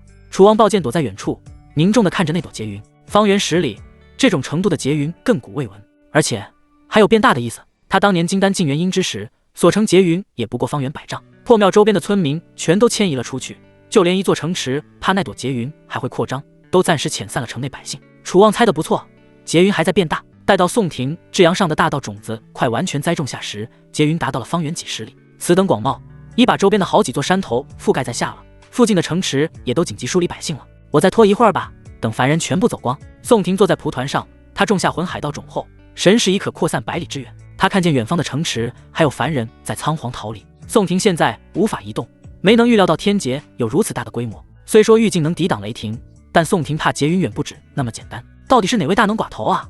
可是害苦了苍生。几位城主苦着脸色，他们竭尽了资源，把城中的修士全部送走了。可凡人实在是太多，一时半会儿走不掉。半个时辰后，城池中的凡人走得七七八八了，剩下的都是老弱妇孺，还有些卧病在床的。许城主，我看那位高人好像在拖延天劫，不如我们掉头把城中的老弱送出来。一位县令看出了端倪，问向许城主：哎呀，曹县令，你我现在回去，说不准雷劫下一刻就降下，你还要命不要？许城主摇头，这位朝廷命官太看重凡人了，不知修士的命贵。曹县令眉头一皱，还是御空飞回城中，要救那些凡人。曹大人不愧是朝廷栋梁，我等也因曹大人学习。一些县官起哄，跟着曹县令回去救凡人。哎，曹王啊，你真是害煞我也。许城主看着手下一个个离去，也坐不住了，御着法术回城了。3个时辰后，在城中官员修士的努力下，附近城池的百姓全部遣散。宋婷再也撑不住了，肉身气海盗种啵的一声，完全中下。轰隆隆，天空劫云翻涌，强大的威压压得地面树木折腰，房舍倒塌。狂风怒吼，4万马嘶鸣，也如地府阴魂游逝，以宋庭为中心，掀起了一场骇人风暴。破庙的痕迹消失了，庙中的神像砰然一声炸成碎石，残砖破瓦化作了沙尘中的齑粉。以宋庭为中心，方圆50里内一片狼藉。而在劫云下，宋庭受到威压，身上带着的宝珠防具破碎几块，失去了作用。他全身浴血，经脉寸寸崩裂，骨头啪嗒作响，咬着牙，牙缝中渗着丝丝鲜血，一颗眼球早已爆开。睁着右眼的宋庭气笑道：“老天，上次安排车祸，这次这么大阵仗，又想杀我一次。系统能否把劫云改成普通的云？”宋庭像条死狗趴在空落落的山头上，手中举着千世玉镜，他的意志有些涣散，视线模糊了起来。宿主，本次修改需要100万阴阳值，余额不足。哎，100万啊，那么多，前世半辈子才能赚够100万呢。身体的器官都在快速衰竭，生命之线在急速燃烧。没想到我连前戏都抗不过吗？身上没有一块好肉的宋庭低声自嘲，要不是肉身道种强化了一次他的肉身，恐怖雷劫前夕的躁动就会要他爆体而亡。就当宋庭以为自己要撑不住的时候，雷声忽然作响，轰隆隆，劫云中心出现一个金色雷电漩涡，巨大的树状纹理密布劫云表面。要来了吗？雷声叫醒了宋庭，使他收住了走向鬼门关的步伐。轰隆，咔啦啦，一道粗如山峰般的金色巨龙从劫云中孕育而出，张牙舞爪，耀武扬威。他是要把趴在山头气息萎靡的宋庭彻底泯灭。化形雷劫，不得了的事情。远处观望的楚望心神震撼，修士突破桎梏所成的天劫，哪怕是渡劫飞升之时，雷劫一般也不会化形。传闻在远古时期，一位恶修杀人成性，当他手下死满100万人的时候，苍天震怒，降下化形骷髅雷劫，取他性命。另有野史记载，西山有一散修白日飞升，有化形彩云雷劫送他上仙界。金色巨龙由纯粹的天道雷霆显化，气息惊人，无尽惊雷绽放，摧枯拉朽了下。嘿嘿，你用威压，说不定就要压死我了，可你偏偏要走程序，任你雷劫多强，我一镜收之。宋庭举起千世玉镜，调动体内残存的灵力，面向金色雷劫。他提前做了攻略，天道所降下的任务东西都不属于灵气范畴。修士渡劫一般是用灵性对抗神性，凡触及天道就脱离了灵性，具有神性。而他手中的千世玉镜能容纳除去灵力外的任何物品，自然包括雷劫。好，金色巨龙天劫张开血盆大口，做事就要把宋庭吞噬。却不料千世玉镜发出阵阵青蓝息光，与金色巨龙抗衡。貌似察觉到金色巨龙的特殊，玉镜光芒更盛，吸力提升到巅峰。咦，渡劫之人手中好像有一个不得了的东西。楚望眯起眼睛，想要看清那是什么，但他的神识一进入劫云范围就被击溃，好像是一个青蓝色的太阳。他看得不错，此刻宋庭手中的千世玉镜璀璨不可一世，宋庭的眼睛都被这光辉给刺瞎了。两者僵持许久，谁都不服谁。好在玉镜所独有大道规则更胜一筹，成功收住了金色雷劫。成功了！宋庭凄惨一笑，没有人样的他就要收回玉镜，可在神识范围中，劫云还没散去。难道不止一道雷劫？轰隆隆，苍穹之上再度响起雷鸣。跟上次不同的是，这次的雷劫似乎有些知悉玉镜的能力，有些踌躇不前。不过劫云成型，天道早就孕育了他这条雷劫，不得不发。砰地一声，巨响把宋庭耳膜震破，雷劫不再耀武扬威，灵力至极地往宋庭袭去。这道雷劫乃是一只玄黑凤凰，翅膀一震，便从9天之上俯冲而下。幸亏宋庭还没把玉镜收起来，只一举手，仍是第2道雷劫给收入了镜中。应该会有第3道雷劫吧？宋庭举着千世玉镜不放，等待最后一道雷劫的来临。他种下了3粒大道种，说明天上会降下3道金世雷劫。龙凤双雷劫，哪怕是距离雷劫千里有余，楚望还是惊得一身冷汗。目视如此恐怖的雷劫，他心灵上也受到了冲撞。跟他一样遭遇的还有几位城主，各自都负伤。那位许城主更是口吐鲜血，道心险些不稳。期间还有几个凡人不听城中修士劝告，远眺雷劫，结果可想而知，承受不住关节之威，头颅炸得粉碎。这等浩大的声势，自然也惊醒了此方世界的最强者，譬如隐世不出的老怪物，正道门派的老祖，境地里恐怖的存在。他们多借助自身势力的望远视观看，其中哪怕有元神强横的大修士，却也不敢轻易动用神识探查。龙凤双雷劫，不像是我们这方地界能出的雷劫啊！一处圣地境室中，气息宛如死人的一位老族府虚皱眉，好生凶猛的雷劫，看地方是在合欢宗附近。此等雷劫，若是那合欢老祖渡劫，必然是尸骨无存。正道的一位太上长老哈哈大笑，哪位巨头会选择在我合欢地界渡劫呢？合欢宗深处，合欢老祖百思不得其解，奇哉怪哉，我离域竟有这等强者，莫非是上界来？境地里，一尊全身布满魔纹的禁忌存在低头思索，这些活了成千上万年的老不死都惊虚不已。然而让他们更为震惊的还在后头。第3道雷劫应运而生，只见一头沐浴血雷的麒麟踏在苍穹之顶，浑身血气狂暴无比，似要震碎这片天穹。这，楚望被吓得不敢说话。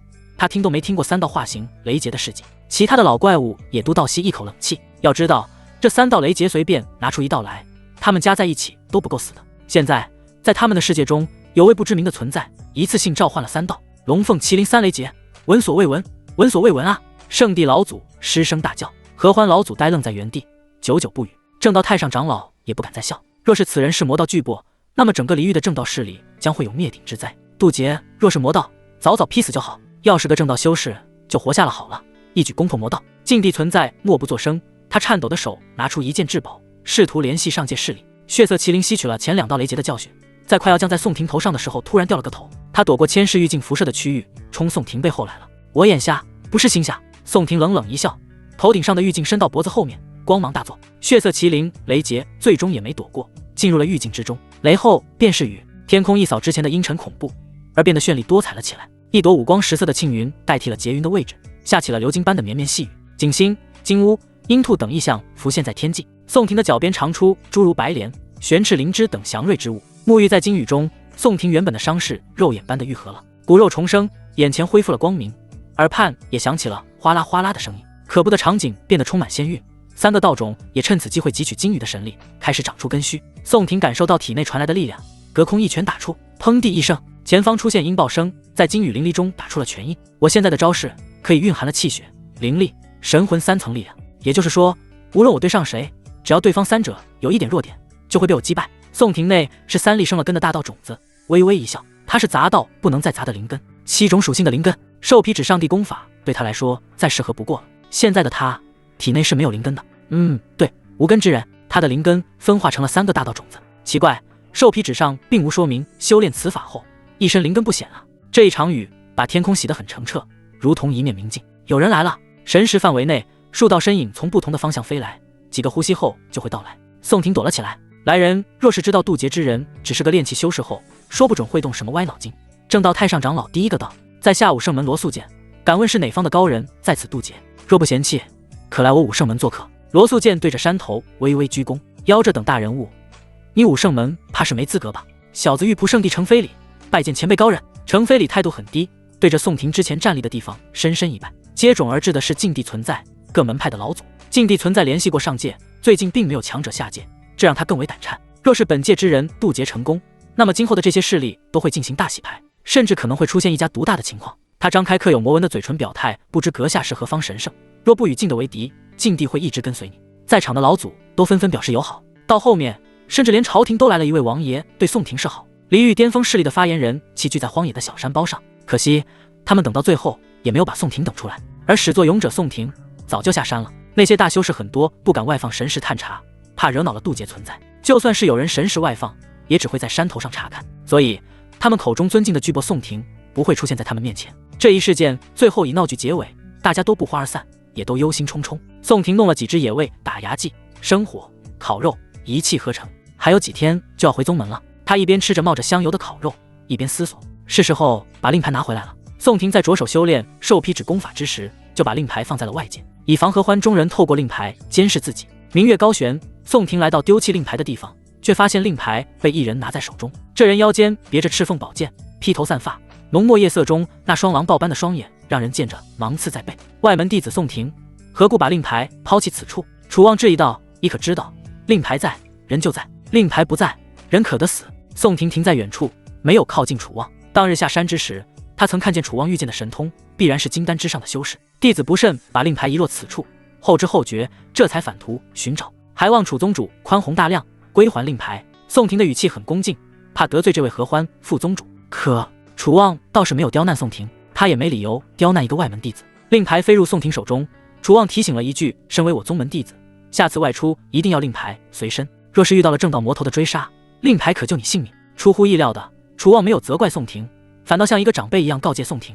宋婷行礼，弟子谨记楚宗主教诲。楚望嗯了一声，腰间剑气凤鸣一声，化为一道火光，消失在天边。这副宗主看起来不坏，不似魔道中人。宋婷收起令牌，笑着摇了摇头。外界满街喊打的魔道，真的同他想象中的一样吗？不，自己就是被合欢宗人劫上山的。在这之前，还不知有多少凡人死在合欢魔宗的手里呢。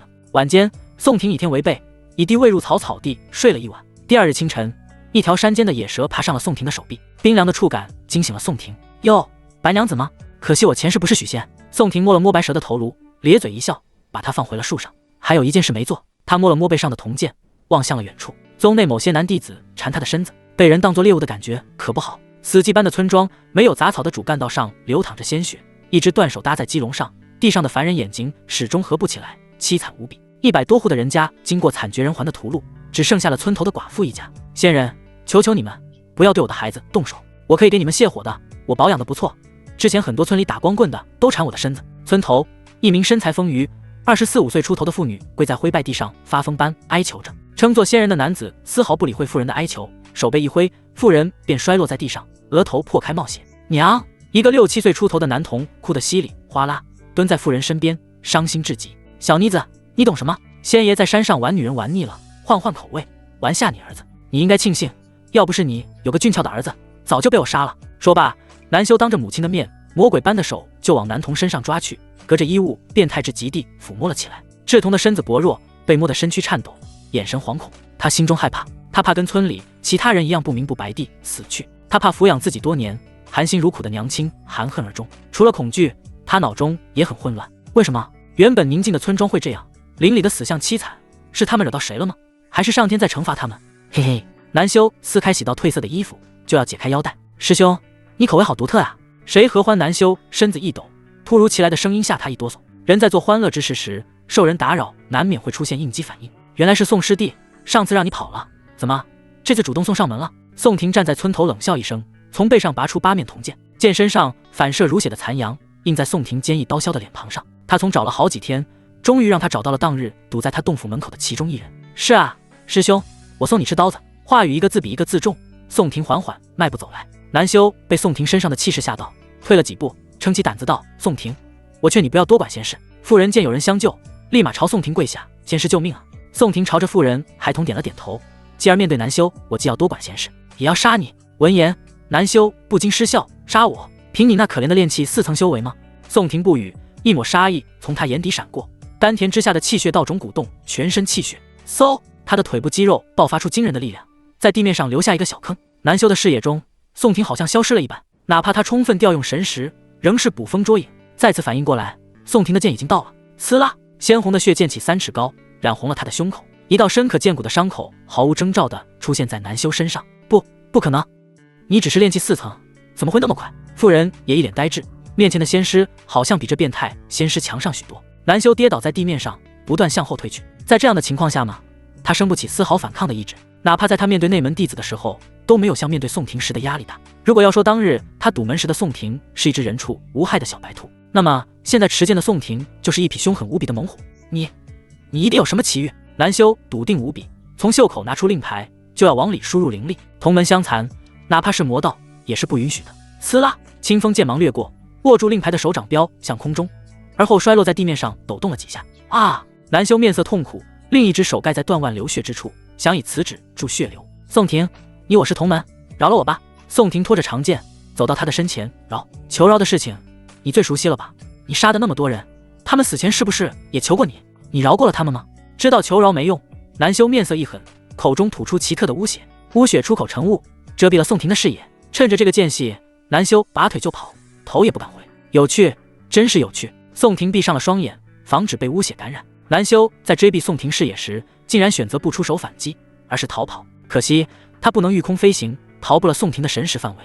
狂风剑诀，宋婷抬剑，用神识瞄准了一个方位，剑刃上的清风剑芒携着灵铜剑乘风杀去，剑尖锋芒毕露，如入无物般没入南修的胸口。说出另外几人的行踪，我废你修为，不杀你。走到跟前，宋婷拔出长剑，指着南修后脑勺：我说，宋婷，你别杀我。他咳出鲜血，很快说出了另外几个堵门南修的踪迹。得知信息，宋婷手中的剑横划而过，毫不犹豫地斩断了南修的脖颈。都是几天前的信息，等于没说。定，斩杀炼气龙阳修士，奖励阴阳值100点，阴阳值余额950。回到村口寡妇家，宋婷收起了南修的宗门令牌，就要离开时，一个小小的身躯抱住了宋婷的大腿。仙人哥哥，你别走好吗？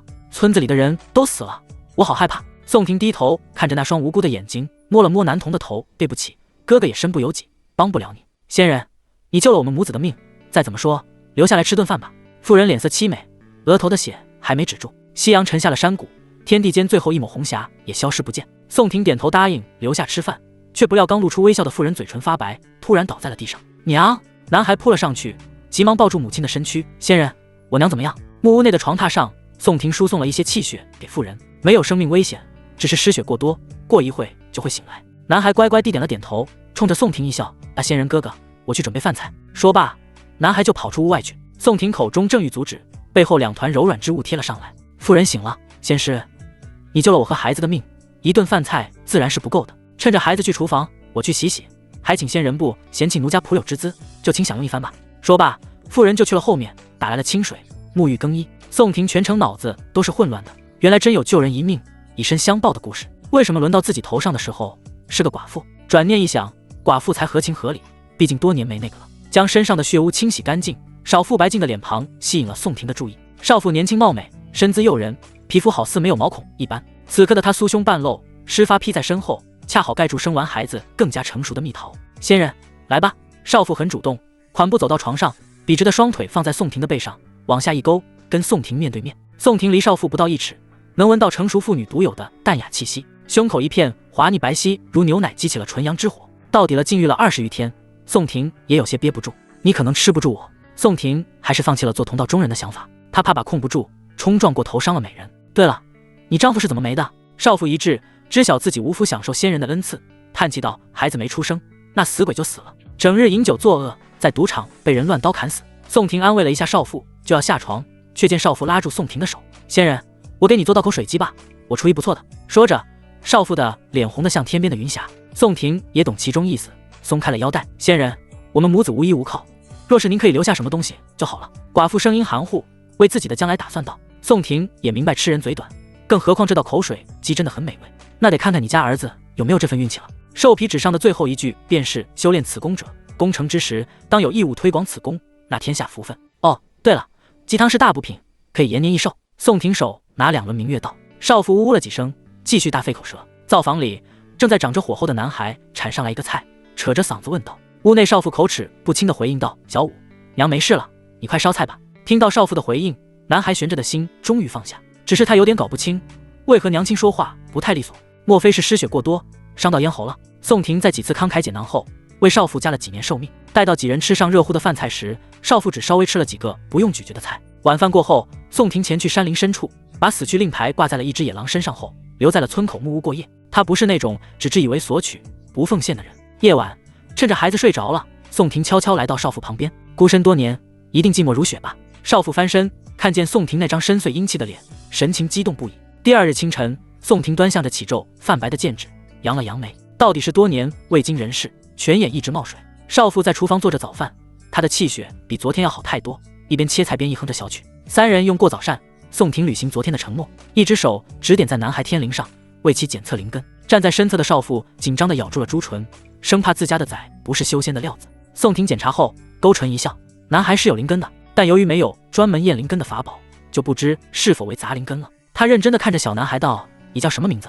小男孩望着宋婷肃穆的神情，笨拙地行了个礼，恭敬道：回仙师，小子名叫姜武。好，姜武，你想不想成为跟我一样的人呢？姜武立马点了点头，想，我想不被坏人欺负，我想保护我娘。好。宋婷转身回屋，用纸笔写下了授皮纸的内容。就当他落笔之时，一道熟悉的声音从他脑海炸开：你练成了。这个声音不是别人，正是当日被追杀把木盒交给自己的那个声音。对。宋婷试图回应道，可那人似乎听不到宋婷的话，自顾自道：我不知你是从何得来地功法，亦或者你就是我当日交付木盒之人。谨记，修成功法后定要传授给他人，不要把火种熄灭。另千石玉镜若还在你手中，替我好好保管。说完这些，那道声音彻底消失，好像没有来过一般。宋婷深深吸了口气，走出屋子，郑重地把纸张交给姜武。记住，把这功法练成之后，见到有缘人即可赠予给他，他算是顺了创世者的愿。至于姜武能不能练成，就听天由命了。姜武收起了功法，眼神坚定：仙人哥哥，我一定听你的话。好，那我便走了，你要保护好你娘。宋婷摸了摸姜武的头，迈步离开。望着宋婷离去的背影，母子俩脸上满是失落。娘亲，你说我们能再见他吗？也许吧，他是个很好的仙人，很慷慨。走出10里路后，宋婷跟着死去同门师兄的线索，花费了好几天的功夫，成功找到了几个龙阳修士。回宗门最后一天，杨言没等到，等来了一个惊喜。3人围在一块，正奇怪为啥杨岩还没来集合的时候，宋婷就来了。杨岩，宋婷大抵猜到之前前死的那位叫什么名字了。是啊，怎么，宋婷你失忆了？他那天可摸了你的小手啊？一位修士斜眼盯着宋婷，贱兮兮的一笑。宋婷拔剑转了一圈，略有所思，大活该他第一个死。几人听了宋婷的话，纷纷露出狐疑之色。杨岩死了。当中被称为师兄的人微微退了一步，说道：宋婷，杨岩怎么死的？他隐约感觉到不妙。宋婷明明知道他们缠他的身子，怎么会自己一个人独自送上门了？怎么死的？我杀的。宋婷眼神冷冽，握住铜剑，锁定几人的气息。你杀的？你别吹牛了，杨岩一只手就能锤杀你。渐渐笑的男修嗤笑一声。宋婷望着正在不断后退的师兄，你不要后退了，再如何谨慎都没用。说罢，他脚步如鬼魅，体内3颗道种齐齐发力。对方毕竟是3人，其中的1人还如此谨慎，宋婷也怕夜长梦多。宋婷的视野中，前方3人灵力、气血、神魂的流动走向尽收眼底，这就是3道种一起开启的作用吗？面对一言不合就杀过来的宋婷，3人有些懵圈。宋婷，你胆子不小。话没说完，剑芒锋利破空，扑哧一剑封喉，鲜血洒了一地。定，击杀炼气龙阳修士，奖励阴阳值100，阴阳值余额1050，一人死亡。宋婷，你找死！离宋婷最近的一位男修怒道，不敢大意，燃烧了一张符箓，符箓瞬间燃尽，其中怒气化为一道朱雀虚影，朝宋婷攻伐而去。又不是真的朱雀。宋婷收剑立在身前，清风剑芒化为一个罩子，抵抗朱雀虚影。剑芒还能随意变化，这等控制之力，哪怕是筑基修士也没有啊！后方的师兄吓出冷汗，不理会使用符箓的修士，拔腿就跑。宋婷今时不同往日，绝对不是他能对付的。师兄，你跑啥呀？宋婷等会就被我烧死了。用符箓的修士不明白自家师兄为何仓皇而走，他望着被火焰覆盖住的宋婷，抱胸残忍一笑。宋婷，我2位师弟被你杀了，师兄还跑了。刚刚那张符箓可是我偶然寻觅得到的，可对付筑基修士价值不菲啊！你待会的表现可要让符箓的价值体现出来哦。哦，是吗？真让你破费了。滚滚烈焰中，宋婷散发着雄浑的气血，缓步走了出来。他身上出现剑芒、灵力、气血3层防护，朱雀虚影伤不到他分毫。不可能，那张朱雀符箓，哪怕是炼气圆满修士也承受不住才对。怎么会？宋婷的身影在他不可思议的眼神中越来越大，而后就是出剑杀人。第2人死亡，阴阳值余额1150，还有一个也跑不了。被称为师兄，拼命般的狂奔，头都不带回，希望那个朱雀符箓能多撑一会。他心道，真是被那几个蠢东西坑死了。明明知道宋婷跟内门的师姐有关系，还瞒着我打他的主意。现在好了，人家报复过来了，命都赔了。前方，宋婷后发先至，靠在一棵大树上。师兄啊，你跑错路了。来人见宋婷在此处等着他，一个急刹车顿住。宋婷，你这不可能。他看了看后面，又看了看宋婷，明明自己已经跑出那么远了，为什么宋婷还能在他的前面？宋婷走出树荫，师兄啊，你很狗，可惜你想要我的身子，又看见我杀了人，苟不住了。商力盯着宋婷手中的2个令牌，两脚发软，跪在了地上，一巴掌一巴掌的抽自己，啪啪作响。啪！宋师弟，当日我有眼无珠，听信了那3个蠢蛋的谗言。啪！如今我知道错了，请宋师弟大发慈悲吧。说罢，他停下挥掌，对着宋婷连连磕头，脑袋都磕破了。宋婷无奈地摇了摇头，他本不是嗜杀之人，也很尊重龙阳修士，可到底是他们对自己施展恶意，又见了他杀宗内弟子，必须斩草除根啊！师兄，你不是知道错了，你是知道自己要死了。宋婷冷漠地看着还在磕头的商力，亮剑，人头落地，阴阳值余额1250。至此，想要轻薄宋婷的4位龙阳修士全部死亡。把3人的令牌绑在山林野兽身上后，宋婷踏上了回宗的路。咦，奇怪，守山门的弟子呢？合欢宗山门外，平日里都会有2个内门弟子和1位长老值守，今日却不见人。宋婷眉头微微皱起，决定还是要回宗门。他完全可以把代表自己身份的令牌也绑在野兽上，然后逍遥而去。可王小文还在宗内，江青、隋满莹也是他放不下的点。恍惚间，宋婷觉得自己好像有些离不开合欢宗了。瞎想什么？魔道就是魔道，待在合欢宗总没好下场。猛地甩了甩头，宋婷踏上了山门的阶梯。就在此时，一位合欢宗外门弟子从石阶跌落滚下，浑身是血。有一修士跟在他身后，瞧见了宋婷，道：金玉剑宗今日血洗合欢魔宗，闲杂人等速速走开。正到进攻合欢宗了，现在正是逃离合欢宗的好机会啊！宋婷眼睛一亮，脸上露出了笑容。可随后他忧心了起来，隋满莹可还在宗门内，不知是不是正在被正道修士围杀。不行，得把王小文、隋师姐他们带出来再说。想好之后，宋婷跨过奄奄一息的外门弟子，登阶而上，叫你走开了，你是没长耳朵吗？那剑宗弟子看宋婷还要往前走，脸色不悦。宋婷眼神冷漠，列路又不是你家的，我想走就走。还有，作为正道修士，嘴上激点得。剑宗弟子见宋廷以正道名义道德绑架自己，神色怀疑：“你不会也是合欢宗的妖男吧？”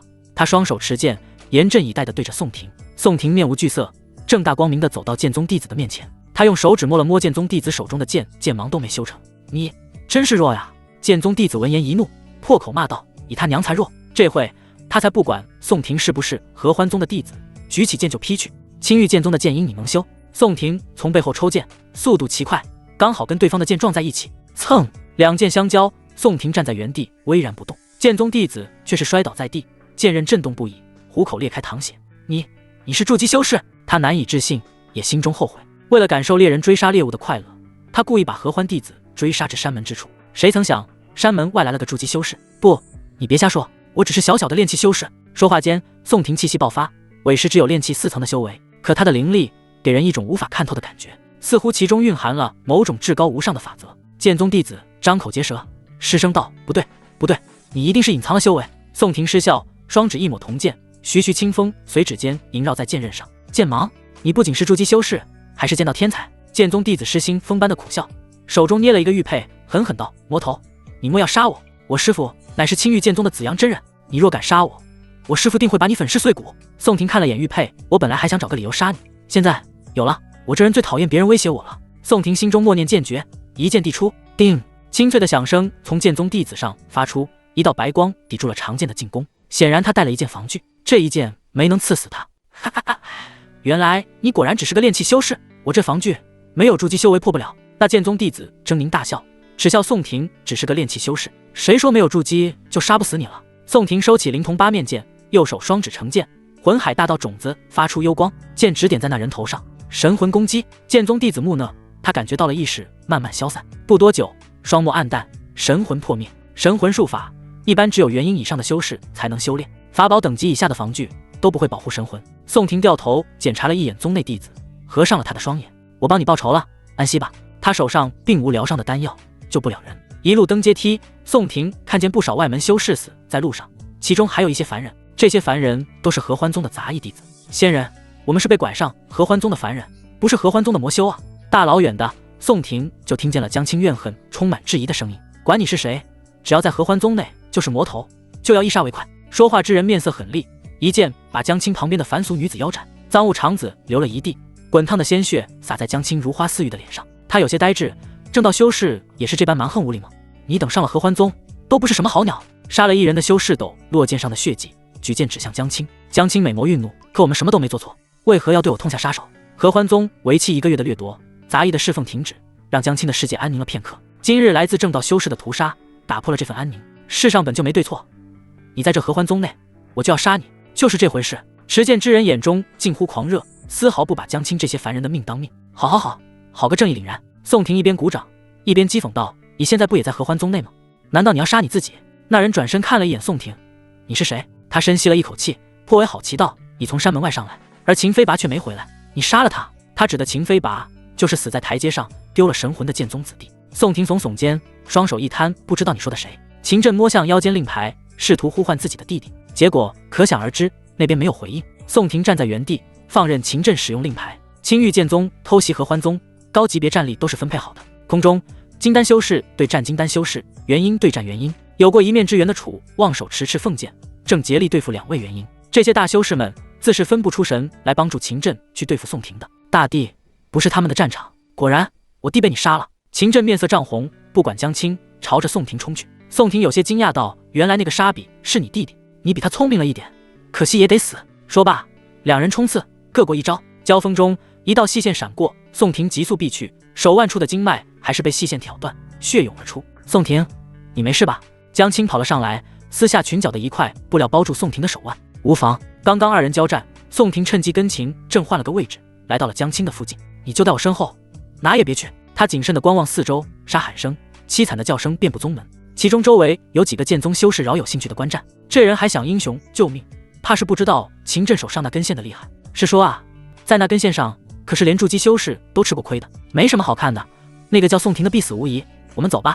几人商讨后，朝着秦震喊了一句：“秦震，杀完人来里面集合。”秦震点头，右手握剑，左手拉着一条透明细线，转身道：“哟，原来你们认识啊，那更好，一起杀了。”宋廷站在江青前面，严阵以待。此人是炼气后期修士，且阴险无比。刚刚他全力抵抗那一剑，大意了，没有躲过秦震手中的细线暗器。宋婷，你快走吧，我可以拖他一会。站在后边的江青鼓足勇气道。他能看出秦震的修为比宋婷要高许多，天真的以为他的死能耗住秦震，帮助宋婷逃走。记不记得我说过，保证你不死在这里？宋婷调动气血，伤口的血立马止住了，经脉也在缓缓愈合。江青一滞，神情有些恍惚。他记得那天跟宋婷初见，宋婷是说过这样的话，那时他还以为是宋婷哄骗自己的谎话呢。如今身前的这个男人要把誓言成真，死吧！秦震飞驰而来，手中2把武器都向宋婷杀去。吃了刚刚那一次的甜头，他自以为这次宋婷还要在对招中吃亏。宋婷冷笑一声，体内3枚大道种子共同发出道运。秦震的肉身、神魂、灵气动作走向被他看得一清二楚。你杀得了我？狂风剑诀运转到极致，滚滚烈风呼啸而至，刮得秦震脸上生疼。有点意思，可惜也就到这了。他大喝一声，剑尖刺向宋婷的心脏，丝线则对准宋婷的咽喉，倒要看看你是保心脏还是保咽喉呢？可惜的是，宋婷早就看清了他的动作。只见宋婷聚拢狂风剑芒，单手挺剑，挡住胸口心脏的刺激，而后另一只手凝聚气血，往向着咽喉而来的细线抓去。可笑，竟然敢用手去握住我的银珠线，也不怕断掌。使着银珠线的秦震冷笑，身后的江青紧闭双眼，他害怕看到宋婷人手分离的场面。可就当秦震以为宋婷的手掌要在他的细线下一分为二的时候，宋婷稳稳地抓住了细线，猛地一拽，银珠线一拄。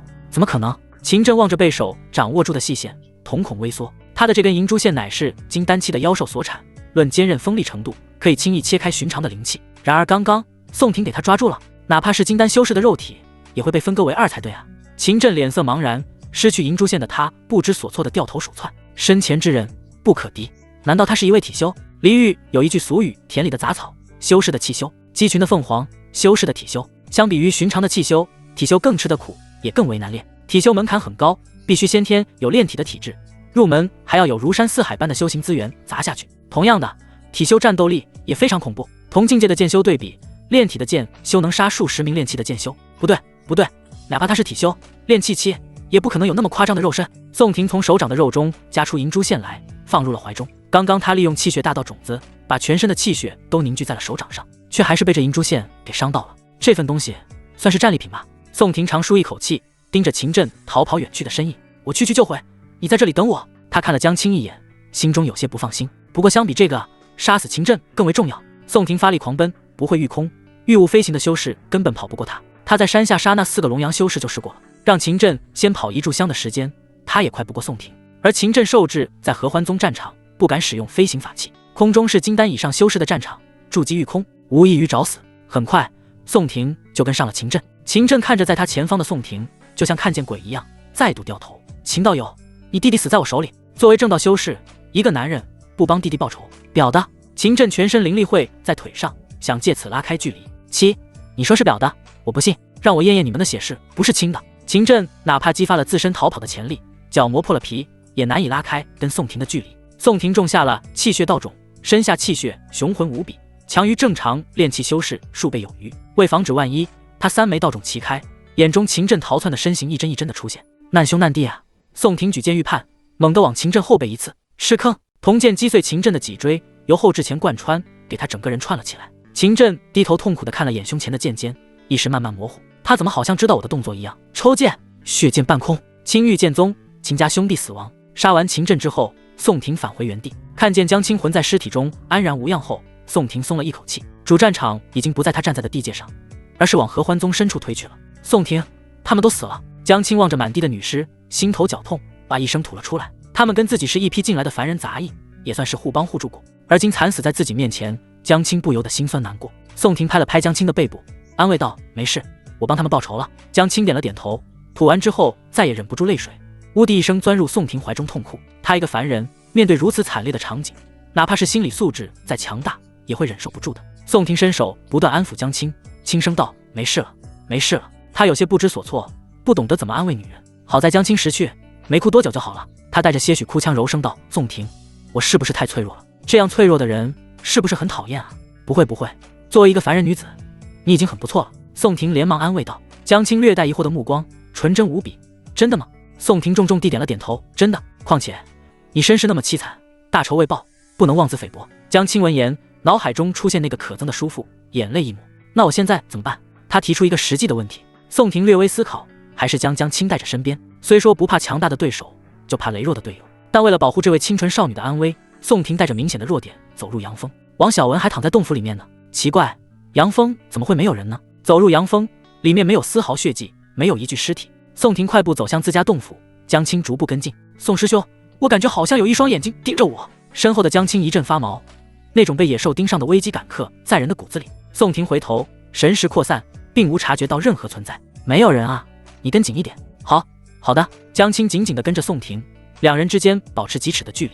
黑暗中，一双猩红的眼睛盯着江青娉婷秀雅的身姿，啧啧称奇，要灵根。没想到这次还有这样的收获，我要是把这小丫头吞了，不得爽死！可不至极的吸力从猩红眼睛下发出，江青甚至来不及尖叫，就被吸力吸住。待到宋婷回头，江青的娇躯被一只嘴跟身体一样大的怪物咬住，滚烫的血液染红了江青碧绿的衣裳。宋婷师兄，救我！宋婷一激灵，冷汗从背后冒出。那怪物手脚着地，眼睛猩红似人，身高丈许，头颅大得吓人，一张大嘴上只排着4颗锋利的獠牙，流着浓臭的唾液。獠牙此时盯住江青的身子，就要把他整个人吞入腹中。放了他！宋婷此刻大脑空白，想不出什么话，下意识地说出这3个字。这只怪物躲过了他的神识，说明比他强了不止一星半点。放了他！你给我吃吗？哥，那怪物虽然口中咬着江青，仍能口吐人言。他说不顶用，我说有没有用？一道赤焰剑气飞来，精准无比的对准怪物如血般的眼睛。怪物哀嚎一声，眼球炸开，吃痛嘴巴张得老大。宋婷趁此机会，脚步灵动如蛇，腾空高高跃起，抱住江青后，瞬间退出10丈开外。初见之人丢下2颗头颅，冷冷地盯着怪物。你是奉剑楚望？那怪物揉了揉正在愈合的眼球。我那么出名吗？楚望笑了一声，他身上伤痕累累，其中背部一道伤口入骨，伤口上法术残留磨灭不定，不让伤口愈合，显然经过一场死战。怪物瞥了一眼救人的宋婷，对着楚望道：也很不错，竟然杀了2位元婴修士，还敢来找我的麻烦。楚望把额前一丝头发捋到后面，吹了口气：你青玉剑宗屠戮了我宗门那么多弟子，我杀2个元婴怎么了？且这阳峰里面的弟子全被你吃了吧？说罢，楚望身上气势暴涨，赤凤剑浮现火凤虚影，剑气惊天，朝怪物杀去。怪物不傻，看得出来楚望现在杀意正盛，他恨恨地看了一眼昏迷中的江青，一步跳出阳峰。2人厮杀在天外，留下为江青输送气血的宋婷。别死啊，别死啊，我那么多的气血给你，你不要流血过多而死啊！宋婷看着脸色苍白昏迷不清的江青说道。她现在有些莫名的着急，明明和怀中的女子只有床榻之缘，明明她只是凡人，对自己来说没什么价值，答应他不死在宗门的话也可以毁约，人都死了，什么都不作数的。可宋婷拼了命地输气血给他。我在这个世界无依无靠，你王小文，隋满银是我的朋友，所以我要救你。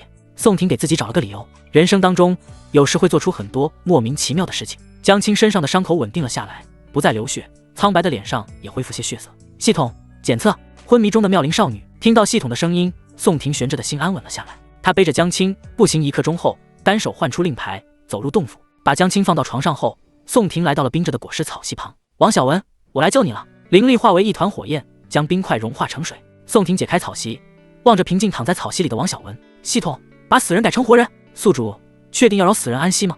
这可能会带来一桩因果。确定。定。修改成功。修改结果如下：一个活着的凡人，阴阳值余额250。大黎圣朝黎域中最顶尖的势力之一，疆土万万里，圣皇万万岁。此刻皇城后宫内扑棱一声，御用太医用来搭脉的细线断开，太医吓得魂不附体，哐当一声跪倒在地。怎么了？大黎圣皇龙目威严，坐在自己的爱妃旁边。今日是他爱妃怀上骨肉的第1个月，圣上胎香好似。太医支支吾吾不敢说出来。胎香如何？圣皇站起身来，威严的目光俯视太医，压迫感十足。太医脸上渗出冷汗，把头埋在膝盖里，颤巍巍道：哎，是个死胎，怎会如此？前些日子不是好好的吗？还说王贵妃怀上了仙种。圣皇龙颜大怒，一巴掌掀翻听诊用来隔断的屏风。王贵妃听到太医的话，更是吓晕了过去。太医急忙补救道：刚刚胎香都很好，就在前一刻，胎香突然就死了，像是有人抽去了胎儿的魂魄。他的医术高湛，没有胡乱说话。圣皇闻言面色狠厉，谁敢剥夺我离君临孩子的魂魄？好胆！经过大黎天眼门的演算，因果之人在合欢宗方向。不过门主劝下了圣皇出兵的怒气，说这是一桩好因果。草席上死去多日的王小文突然睁开双眼，咚一声直起身子。我这是……王小文迷迷糊糊地观察四周，神情茫然，有些痴呆。宋婷没有激动，他要确认王小文复活后还是不是原来的王小文。小文，你还记得我吗？他试探道。王小文呆愣地看了看宋婷，突然大喜道：“婷哥，我是王小文，我。”他抱着脑袋，脸上出现一丝痛苦，好一会儿才恢复正常。小文，你没事吧？宋婷关心道。王小文摸了摸身体，站了起来：“我没事啊，婷哥。对了，婷哥，是兴旺没把你怎么样吧？”除了接受前世的记忆外，王小文第一时间却是关心宋婷的事情。宋婷摇了摇头，笑道：“他可能在狗肚子变成狗屎拉出来了，能把我怎么样？”王小文自然懂得宋婷的意思，微笑道：“婷哥，你没事就好，没事就好。是兴旺那个狗娘养的，活该。不对啊，我不是死了吗？我记得我走过黄泉路，跨过奈何桥，喝了孟婆汤，入了投胎门，怎么又回来了？”面对王小文的询问，宋婷早已想好了对策，这事不能外露。我成为外门弟子后，去山下历险，偶然得到一枚可以复活。王小文听得入门，连连点头，称赞道：“婷哥，没想到真有这样的事情。重生归来的死人，画本称不欺我决定自己写一折画本，名字就叫为复活兄弟，我不顾一切，如何？”看着活过来的王小文，话语连篇。宋婷会心一笑：“咦，怎么会有一个女的？”王小文看见了躺在床上的江青，不怀好意地对宋婷一笑：“婷哥，这不会是你的那个吧？”宋婷点点头，没有否认。而后他把令牌交给王小文，交代他照顾好江青，自己出了门。之前有几个修士目睹了他和秦震厮杀，若秦震没有活着过去，他宋婷的名字一定会被青玉剑宗知道，这不是一件好事。他的身份是合欢宗弟子，是会受到正道通缉的。再者，隋满营还不知道在哪，所以宋婷必须出去。王小文和江青那边有洞府阵法保护着，阳峰上没有修士威胁了，在洞府里待着，两人就是绝对安全的。系统检测，宋婷从怀中掏出那根银珠线，手上的伤势已经完全愈合了。银珠线一宝，金丹妖兽银魔蜘蛛所产，无毒锋利，一宝无需滴血认主，这也是宋婷能轻易把银珠线拉过来的因素。手中的银珠线约莫3尺长，适合贴身战斗，不适合远攻，只当是多了一种手段。宋婷把银珠线收在袖子里，以便随时祭出。他走在路上，心里想了很多，若是带着隋师姐、江青和王小文下山如何？怕也不会有什么好下场。今日一见，宋婷对离域正道修士看得透彻，只要是从合欢宗出来的人，不问缘由都要斩杀。还有那只吃人的怪物，竟是来自青玉剑宗，这青玉剑宗必然不是什么好东西。哎，修仙就是以天地为砧板啊，有些时候修士是菜刀，有些时候修士是砧板上的鱼肉罢了。想到这里，宋婷道：“不如觉得在合欢宗生根发芽好了，总比出去谋生被正道追杀要好。”走着走着，等走到七凤游龙山的时候，终于有了情况。一群剑宗弟子同合欢宗内门弟子厮杀，好不惨烈。这群剑宗弟子不是他人，里头正有之前围观宋婷与秦震对战的几人。战场上灵力激荡，不断有人吐血挂彩，地上尸体就有几条，大地伤痕累累。合欢宗弟子人数上有劣势，渐渐不知斗不过剑宗弟子。这些人是筑基，怕是有点扎手啊。躲在暗处的宋婷叹了口气，思考要不要绕过这片战场。这次我在暗处，能出手就出手，没有机会也就罢了。今日他宋婷若冷眼袖手旁观，他日若祸到临头，又有谁为他而战呢？正道弟子如此团结，他合欢宗为何就不能？再说自己本来就是要杀那几名剑宗弟子，莫非他们是筑基，自己就会选择逃避？宋婷选择等待，寻找出手时机。他自然不会一腔热血去送死，偷袭或许能弥补修为上的劣势，若是实在没有出手机会，他也只好放弃。良久之后，战斗形势发生变化，暗中观察的宋婷知道时机到了，右手放在剑柄上，左袖银珠线跃跃欲试。战场上，合欢内门弟子只剩2人，而青玉剑宗弟子还有4人。这4人朝着宋婷躲藏方位逼退合欢弟子。待到临近时，屏住气息的宋婷突然传音给合欢内门弟子：“2位师姐，若是想活下来，就听我的。”气息萎靡的2名合欢弟子闻言一震，知道有人在帮自己。我要怎么做？你且说来。2人同时传音回应了宋婷：“2位师姐，你等再退后10余步，到了这个位置后，拼死反击，切莫保留实力。师弟我修为低微，但偷袭却是好手，待到你们交战之时，我自会出手。”宋婷传完话后，体内3枚大道种子蓄势待发。那2名合欢女修皱眉，修为低微4个字让他们有些犹豫。宋婷若是个没有伤势的筑基修士，他们自当认为捡回一条命，可若宋婷还未能筑基，怕是白白送死。师弟，你若是没有筑基，速速退去吧，这几人都是筑基期的好手，你敌不过他们的。其中有一位女子传音给宋婷，宋婷心中温暖，下了决心要救人。2位师姐，请相信我。他们听到传音中的宋婷如此坚定，犹豫片刻，选择了相信。他2人慢慢后退，越来越靠近宋婷。别负隅顽抗了呀，你看看你们俩这令人血脉喷张的身子，便宜了合欢妖男，不如便宜我呀。是啊，你们修炼这妖法，不就是为了勾引男人吗？不过你们合欢魔道还挺讲义气的，刚刚那几个妖男为了保护你俩，都替你们挡箭呢。可惜魔道就是魔道，微末的术法，没用的灵气，哪能跟我们名门正派相比呢？剑宗弟子4人轮流嘲讽调戏道。被调戏的女修呸了一声：“我身子就算是给狗，也不会给你。好，到时候我们师兄弟4人轮完你之后，一定安排狗给你。”说罢，青玉剑宗4位联袂出剑，剑光寒彻凌冽。2位女子共同退步，抵达位置后，按照宋婷的计策，燃烧体内精血，死命抵抗。距离战斗不远的一块巨石背后，宋婷不再隐瞒气息，3枚道种发力，道运涟漪般在身体内荡漾开来。几人出手的招式动作，画面般的出现在宋婷神识中。还有帮手，一名青玉剑修出了一剑后，感受到第3股气息，就要开口告知其他人。遗憾的是，慢了。宋婷在释放气息的第一瞬间，身体如蛟龙出海，杀向出招过程中的几位青玉剑修。是你，宋婷？那人见出来的面目，正是与秦震交手的宋婷，不由得惊呼了出来。宋婷过来了，那秦震呢？之前他还认为宋婷必死无疑，现在的结果不仅让他脸面挂不住。宋婷不是表面上的那样弱小。银珠线锋芒毕露，寒光乍现，腾空往几人要害处斩去，手中的灵瞳剑更是带着宋婷独有的神魂攻击，猛然刺向其中一人，一击建功。4人中有1人被银珠线切断咽喉，头颅滚落在地，另外3人虽躲避及时，也受到了严重的伤势。抵抗住灵瞳剑的男子咧嘴一笑，真以为杀了秦震很厉害吗？炼气对上筑基，你没有一点胜算。可惜他笑到一半时忽觉精神涣散，双目一白，僵硬的直直倒下，成为了一具没有灵魂的躯壳。至此，对方还剩2人，现在是3对2了。合欢女修吐出一口血沫，凶狠地盯着仅剩下的2人，恨不得扒皮抽筋。一位青玉剑修看了一眼胸口处可见心脏的那条伤痕，又望宋婷手中的银珠线，眼神难以置信。他苦笑几声，今日算是栽了。说罢，提起长剑往脖子一抹，自刎而死。方才的战斗，几人的防具、丹药都用完了，丹田内的灵力也留存不多，没有反抗的资格。最后一人哆哆嗦嗦，同门自杀让他心惊。他不想自杀而死，太憋屈了，死之前能换一个也就值了。这人心中一狠，抽出最后的那点灵力，冷不丁杀向宋婷。师弟，小心！2名女子惊呼一声，生怕宋婷受伤。无妨，不过是强弩之末。宋婷道种齐开，自然不会被偷袭得手。他身子侧出几步，躲过杀招，左手弹出银珠线，线绷得笔直，把那人从当下至天灵一分为2。尘埃落定，多谢师弟了。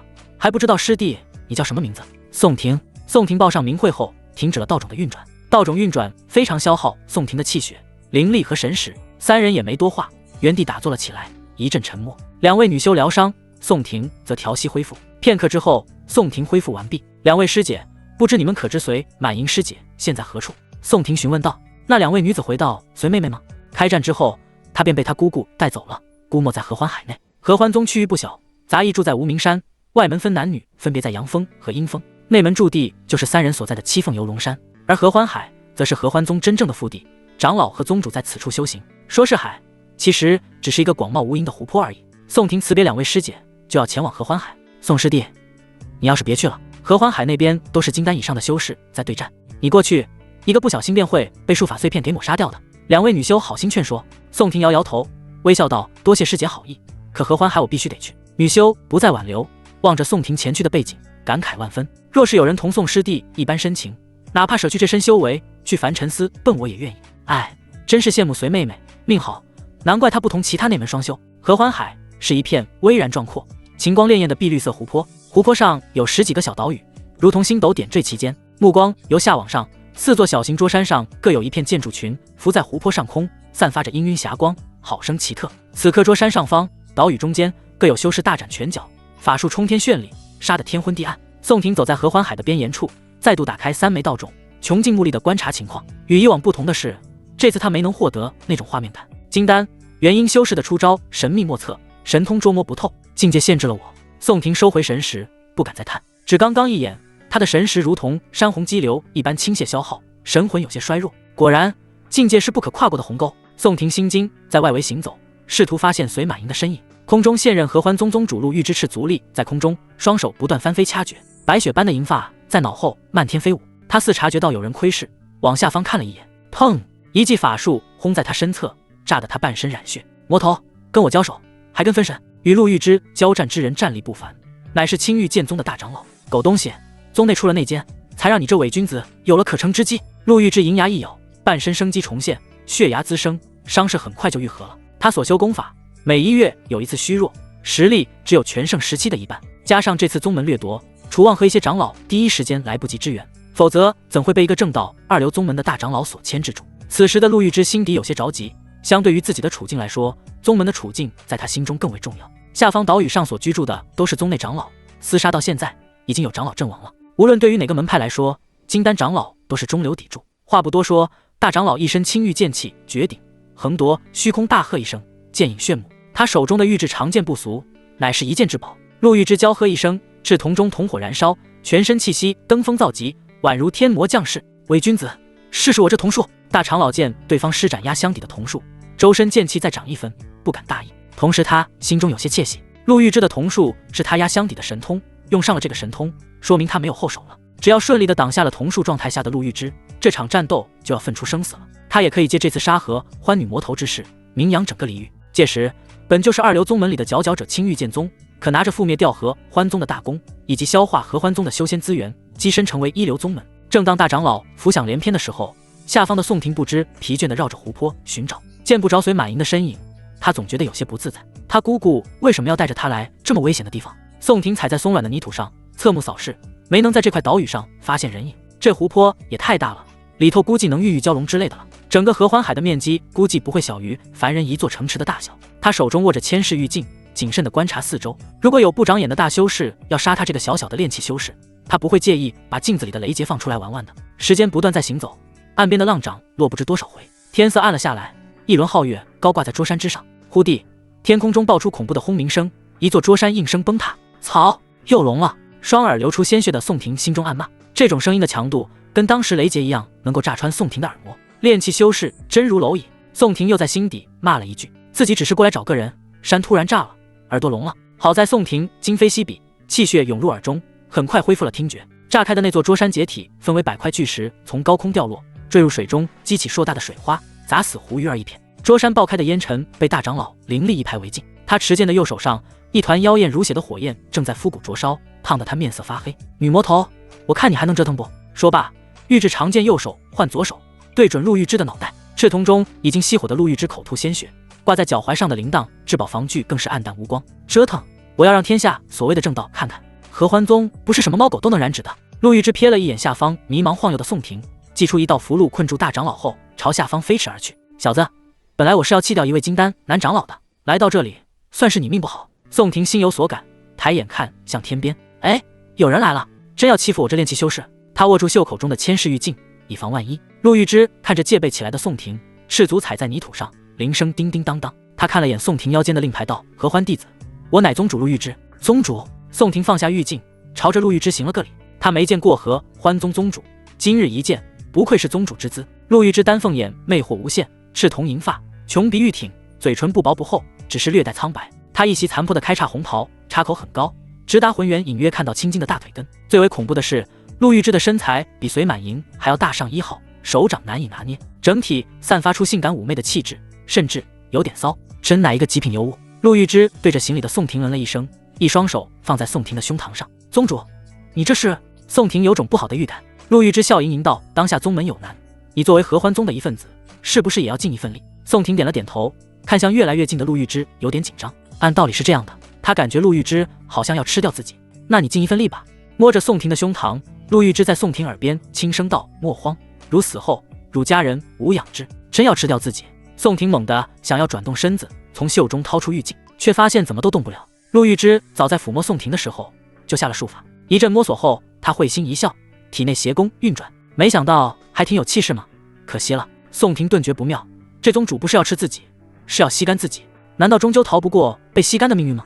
强大的吸力从陆玉之手掌上袭来，体内的元阳源源不断的流失，丹田之下的大道种子发出了着急的信号。几个眨眼的时间后，气血大道种子暗淡无光，宋婷两眼一黑，昏死了过去。恢复了状态的陆玉之瞥了一眼倒地的宋婷，低语了一声：你死的不冤，我会拿人头祭你的。说罢，他凌空飞去，赤瞳中的火焰瞳术再现，杀了回去。从飞下来到飞回去，陆玉之只花了1分钟的时间。躺在地上的宋婷听见陆玉之离去的身影，睁开了双眼，脑袋昏沉，还好没有彻底吸死我。宋婷艰难起身，内视了一番，气血亏空的厉害，要不是修成了兽皮纸上帝功法，怕是真的凉透了。原地调息了片刻，一道惊讶的声音响在宋婷耳边：宋婷，你怎么会在这呢？宋婷睁开双目，声音来源俨然是想要寻找的隋满盈。隋满盈身穿素色长裙，乌发竖起及腰，身上没有任何战斗的痕迹。我来这正是为了找你。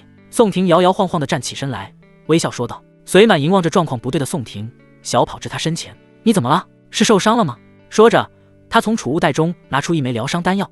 宋婷嘴上称谢，服下了丹药。他元阳受损，疗伤丹药的作用聊胜于无。对了，你刚才说找我什么事啊？听到宋婷专程来找自己，隋满银心中暖洋洋的。这不是宗门遭受偷袭，我来看看你是否安全。哦，多谢师弟关心了。得到自己想要的答案后，隋满银没有表现得很开心，只是称谢。你姑随长老为何要带你来合欢海啊？宋婷避免隔墙有耳，换了个称呼。这是他无法理解的事情。一个筑基修士，除非他手中有什么大杀器，否则在合欢海上起不了什么作用。隋满银沉默了片刻，没有回复宋婷，像是在隐瞒什么。少顷，他道：“这里太危险了，我们先走出去吧。”宋婷赞同。刚刚他就差点被自家宗主吸死。对于隋满银的不告知，宋婷也没有追问。每个人都有自己的秘密。二人走出合欢海后，来到了七凤游龙山。山上不时有修士斗法厮杀，两人都加入了战斗，大挫青玉剑宗。这份功劳不是来自宋婷，而是来自隋满银。筑基修士在他面前一招都吃不住，他为何变得如此强大？宋婷看着在前方一掌杀退一人的隋满银，摇头皱眉，太陌生了。隋满银入筑基不过月余，杀力不可能有这般强横。秘密不小。杀完人之后的隋满银施展了一道净医术，清洗了身上的血迹后，回到宋婷身旁，歉然一笑：“师姐，你是不是？”宋婷话没问出来，隋满银就打断了他的话：“对不起，宋婷，我暂时还不能告知你，我可能不是我了。”说罢，隋满银看着宋婷，眼中含有泪光，刹那消失在宋婷眼前。啧啧，我们都知根知底了，隋师姐还是不相信我宋某人，或许没啥感情吧。宋婷看着消失的隋满银，朝自家洞府走去。他跟隋满银1个月没见，难免会有些生疏。日出东方，青玉剑宗大长老身躯被桐树烧成灰烬，元婴脱壳狂窜。青玉剑宗弟子撤退。他没想到陆玉之竟如此难对付，底牌多到令人发指。还有那个副宗主楚望，之前声名不显的，而今连斩2位元婴，还牵制住了护宗神兽。合欢宗内，青玉剑宗之人闻言心境破碎，知道这场战役败了。他们所仰仗的大长老不敌合欢魔头。陆玉之冷哼一声，追着大长老的元婴而去。直到脱离合欢宗地界，他才停止攻伐。那只口同身躯大的怪物断了2只脚，恐惧般的逃离了合欢宗。次日，合欢宗门大殿处，陆玉之发动神通，神识覆盖整个合欢宗，扫除余孽后，幸存的合欢宗人齐聚一堂。本来数千人的合欢宗，如今只剩下大殿里面的50、60人，这其中还包括3位宗主、10余位长老和几名执事。内门弟子活下来的20余人，是隋满银的功劳，也是内门男修的功劳。为了保护女修，内门男修全部战死，外门男弟子只剩宋婷一人，其他全部被青玉剑宗的怪物所吞。女弟子还有10几人，杂役弟子剩下王小文和江青，其余死亡。宋婷站在大殿内，瞥了一眼高傲如雪山莲一般的隋满银，不对劲，太不对劲了。在场的人只有自己和隋满银认识王小文，之前见过王小文的人都死了。为何隋满银看见王小文后没有一点表情变化？首座上仍是一袭大红袍的陆玉之翘着2郎腿，摇晃着玉足，铃铛声响。他有些惊讶宋婷没死，依靠在椅背上道青玉剑宗犯我合欢，导致我合欢元气大伤。不过他们也好不了奶去，没有几百年时间，妄想恢复元气。你们可知为何青玉剑宗这次能成功偷袭吗？殿内没人回应陆玉之。首座左边的楚望目光如炬，审视着殿中的人。突然，首座右侧的另一位副宗主传音给陆玉之：启禀宗主，属下在战斗中得了一份名单，里面或许有内奸的名字。陆玉之凤眼微微眯起，身子一挺：诸位，有些人我知道名讳，有些人我还不熟悉，都报一报自己的名字吧。殿内的人有些奇怪，不过还是如实的报出了名字。其中有一位长老报出的名字和名单上的符合。陆玉之默不作声，待会他会私下了结。就当他以为此事结束时，宋婷报出名字，殿中一位面戴黄金面具的长老突然发威：宗主，宋婷就是叛徒！大大的问号出现在宋婷头上。我明明杀了那么多青玉剑宗的修士，叛徒之名还能扣在我身上？他心中气愤。哦，宋婷是吗？陆玉之心中失笑，名单上没有宋婷这个名字，哪怕是用的化名派炼气修士来当卧底，青玉剑宗也有够掉格的。见此情形，身侧的江青急忙出口解释：宗主，宋婷杀了不少青玉剑宗的人，怎么可能是叛徒呢？王小文也连连附和。金面具长老却冷哼一声：以一个杂役弟子知道什么？那或许是他避人耳目的把戏罢了。宋婷杀了我的爱徒石兴旺，他不是卧底，谁是？宋婷闻言一惊，没想到石兴旺还有后手，估计是死前把自己的名字报给了金面长老，到底是不够谨慎了。宋婷，你为何残害同门？楚望开头询问。上次宋婷扔掉令牌的事情，这回让他心生蹊跷。宋婷心中思绪敲定，他爱撒点小谎。启禀宗主，石兴旺乃是宗门叛徒，宗门受到偷袭，8成就是他通风报信。你敢往我头上扣屎盆子，我也敢往你头上扣。作为叛徒的师傅，罪责也不小。上方的陆玉芝咯咯笑了起来，两只纤细白嫩的手鼓起了掌，有趣，有趣。他对这个小小的炼气修士生出了一丝兴致。被吸了那么多元阳，一个炼气修士早死了，他却活了下来。而且宋婷敢顶撞宗门长老，胆子不小，勇气可嘉。你且说来听听。是宗主。宋婷看了一眼怒气冲冲的金面长老，语气诚恳道：1个月前，弟子刚下山，不巧发现是兴旺那厮跟一名青玉剑宗弟子碰面，当时弟子就怒不可遏，立马打断了他们。哪知时兴旺与那人生怕身份暴露，两人联手要杀我，好在弟子天资不错，又有一把灵气傍身，他二人学艺不精，被弟子绝地反杀。宋婷张口就来，逻辑感不强，不过当时又没人看见，倒是想说什么就说些什么。暗中卧底在合欢宗的长老见此场景，乐意至极，全然不知自己已经被陆玉芝锁定了。座上的陆玉芝颔首，这个解释勉勉强强吧。石兴旺作为卧底，至少拜在了内门长老门下，符合一个卧底的素质。宗主，宋婷他这是胡乱说一通啊！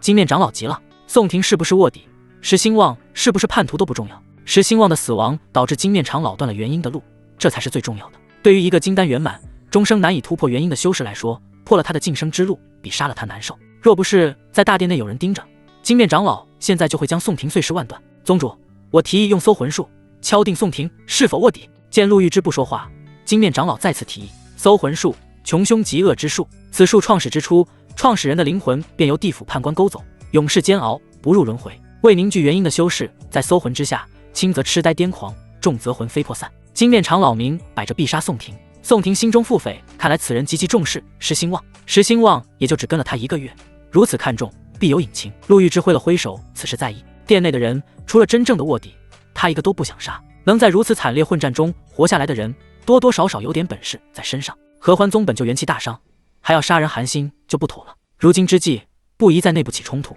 陆玉芝有意说道，这话是讲给金面长老听的，告诫他不要再动宋婷了。另外，我将组织一个队伍下山招募新弟子，壮大宗门。合欢宗现人数太少了，急需新鲜血液的输入。说着，陆玉芝赤足往下走去，面对宋婷3人：你2人若是有灵根的话，直接晋升外门弟子。宋婷，你昨日对宗门有功，晋升为内门弟子。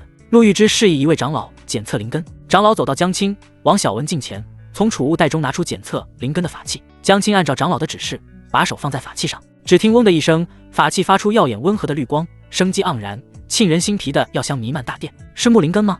持法器的长老不敢确定。木灵根出现的景象跟眼前差不多，但没有这股浓厚的生机和药香。不，这是药灵根。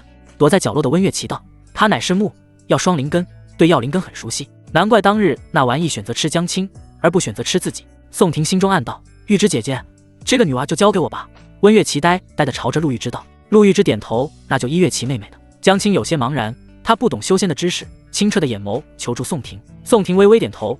温月奇虽然是个炼丹狂魔，实则没有城府，是适合江青的归宿。再听2人言语，陆玉芝跟温月奇关系匪浅，这对江青是一层保障。轮到你了。检测完江青的灵根，长老把法器放到了王小文面前。王小文神色紧张，对于一个凡人来说，或许这是改变他命运的时刻。他看了一眼宋婷，以求得到心灵的支撑，手放在法器之上。王小文祈求上天保佑。良久，法器一点动静没用，是个无根之人。长老收回法器，叹了一口气。听到结果的王小文一屁股坐在地上，心中湿落冰冷。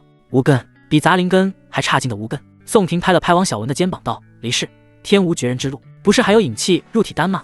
可让凡人蜕变成修士的。坐在地上的王小文闻言，眼里燃起一丝希望。呵呵，引气入体丹极少有人炼制，就算你偶尔得到，吃了丹药也只是最差的杂灵根，止不住机。金面长老不屑笑道，从古至今，用引气入体丹步入修仙的人，从来没有突破过金丹。宋婷头朝一边，有意无意道：王小文的事我会解决，不劳烦有些大修士操心。金面长老瞪了一眼宋婷，挥袖冷哼一声，不再言语。宋婷只要在合欢宗内，何尝没有方法整死他？相同的，金面长老也加入了宋婷的必杀之人里面。龙阳修士想杀自己，是兴旺的师傅。这些词条叠加在一起，对于宋婷来说非杀不可。既如此，你便担任以后的杂役执事吧。陆玉芝还是给了个位置。诸位散了吧，下山招弟子之事，明日再议。众人点头，纷纷离场。宋婷想跟隋满银打声招呼，未曾想对方竟理都不理，像是换了个人似的。宋婷，你跟我来一下。陆玉芝走到宋婷身侧的时候，说了一声。金面长老闻言一喜，陆玉芝在离域可是出了名的心狠手辣，他找上宋婷，估计没什么好事。婷哥，小心！成为杂役执事的王小文道。宋婷师兄，你小心啊！江青也担忧道。哥哥了，放心吧，我不会把宋婷吃掉的。陆玉芝邪魅一笑，红袖一卷，带着宋婷去到了合欢海里。合欢海上，陆玉芝踩在碧绿的湖水上，浪花拍打在她修长的美腿上。宋婷，我美吗？没由头的离域第一女魔头问出了这句话。身后的宋婷小心翼翼地走在水面上，不敢丝毫分神。美，这句话从心注意力集中的情况下毫不犹豫说出来的话，不会有假。那跟你的江青师妹相比呢？这次宋婷犹豫了片刻，当然是宗主更为美。油嘴滑舌的人可是要拔舌头的哦。弟子不敢。宗主美若天仙，宛如无瑕美玉。咕噜噜，宋婷惶恐，一脚不慎掉入湖中。陆玉芝掉头看向不会游泳的宋婷，旱鸭子还说谎。弟子咕噜噜不敢。咕噜，那我那么美，你愿意做我的狗吗？湖水冰冷寒肤，陆玉芝的话让本就在水中的宋婷更呛了个够。不愧是女魔头，宋婷心想，她只好揣着明白装糊涂。宗主，咕噜，若是喜欢狗，弟子一定多养几条。脚陡然发力，宋婷冲出水面，稳稳当当地落在湖面上。哼哼哼，陆玉芝掩嘴一笑，不要以为当我的狗很简单，现在全宗上下就3个男人，机会很难得的，我觉得你可以考虑一下。哥哥了。宋婷狐疑，不是4个吗？他一个，楚望、王小文、金面长老。旋即他改口，是弟子愚钝了。金面长老是龙阳，在陆玉芝心中估计不算一个男人。算你脑子转得快，走，本宗主带你看一场表演。言语间，陆玉芝素手一挥，带着宋婷出现在一座岛屿上。岛屿上的长老感应到陆玉芝的来临，匆忙出了洞府，拜见宗主。陆玉芝冷冷地看着那位长老，举手布下一个笼罩全岛的阵法。说吧，你是哪个门派的？女长老心中惶恐，知道身份暴露了，可刚刚矛头不是指向宋婷了吗？为何又怀疑到自己身上？属下自是合欢宗人，不知宗主所言为何？陆玉芝愤怒微怒，抬手一击，法术轰向长老。砰一声，长老被打入山体之中，浑身是血，胸口白肉像西瓜一样炸开，好残忍！宋婷没眼看，你胆子不小的，青玉剑宗都走了，你还敢留在合欢宗？说你是哪个门派的？陆玉芝手中变出一根蛇牙骨鞭，狠狠地抽在长老的身体上。少顷，那本让男子垂涎3尺的身躯变得血肉模糊，肉跟衣物混杂在一起，真是硬骨头。那长老气息萎靡，仍表忠心。宗主，您若是想杀我，就杀吧。说我是卧底，那算是你失策了。后方的宋婷听完后，怀疑陆玉芝是找不到真正的卧底，随便找一个长老来熄灭宗门的议论。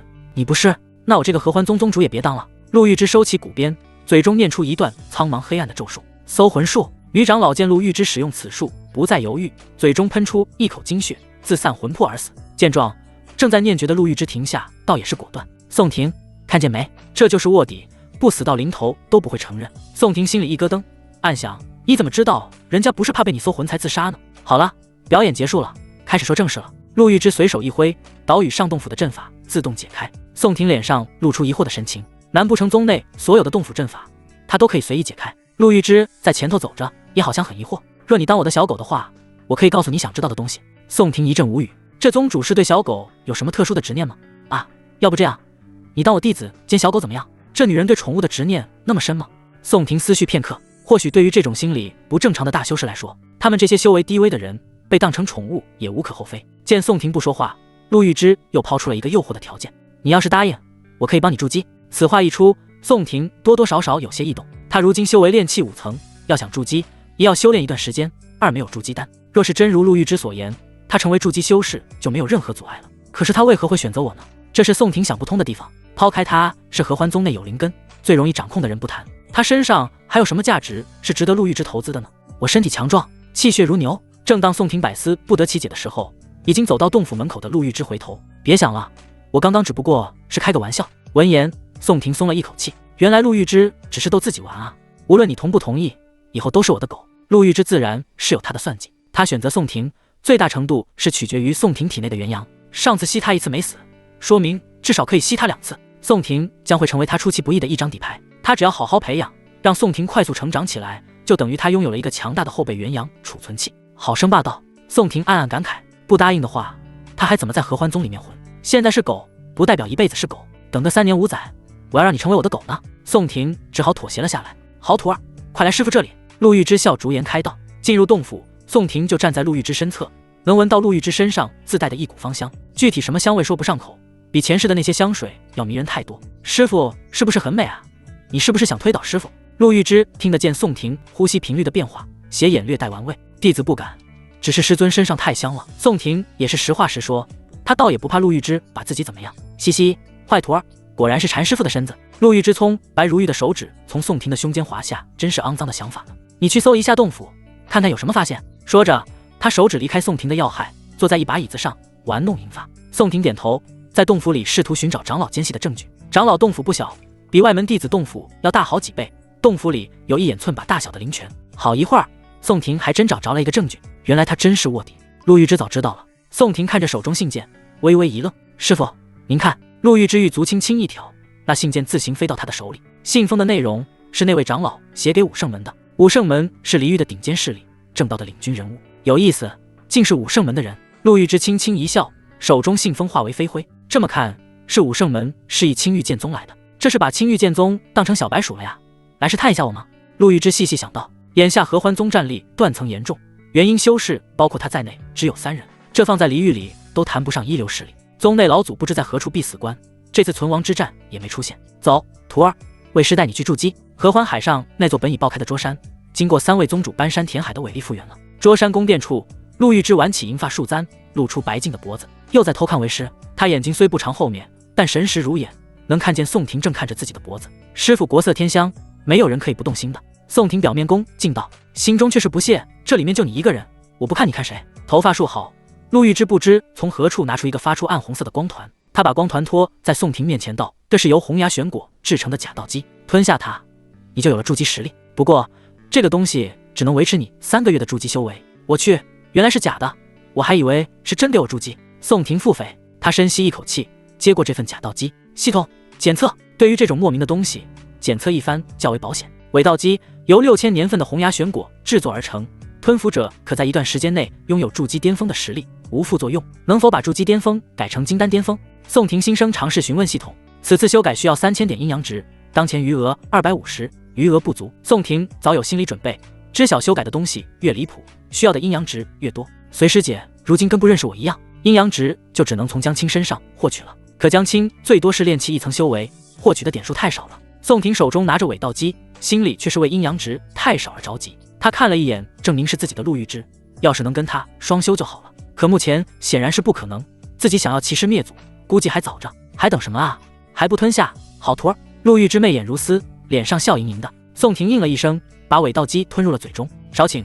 伪道基在口中融化分解，继而在丹田气海之中凝聚成一个以假乱真的道基。道基通体玄红，散发出诡异的气息，在其下方的灵力大到种子发出了一丝疑惑的意思，而后在灵土中继续休眠。从未有过的强大力量在宋婷体内疯狂生长，足足把灵力经脉拓宽了2倍。来，为师看看效果怎么样。陆玉芝将神识放在指尖，点在宋婷额头处，一番探查后，陆玉芝心中微微震惊。伪筑基嵌合的很好不说，另外一个发现震惊到了他。宋婷不是纯阳之体，体内的元阳雄浑程度和恢复速度却丝毫不弱于纯阳之体，这才1日半天的，原本吸走的元阳现在恢复了7七8八了。要知道，纯阳之体虽元阳如海浩瀚，但不能交合，否则修为一泻千里。对于从杂役弟子上来的弟子来说，不可能会是纯阳之体。宋婷望着陆玉芝略带惊讶的小眼神，心中嘀咕：莫非他发现了我体内有3枚大道种子？不行，如果这是被他知道，必须杀人灭口。想着，宋婷的手就往袖口中探去。咯咯了，没想到啊，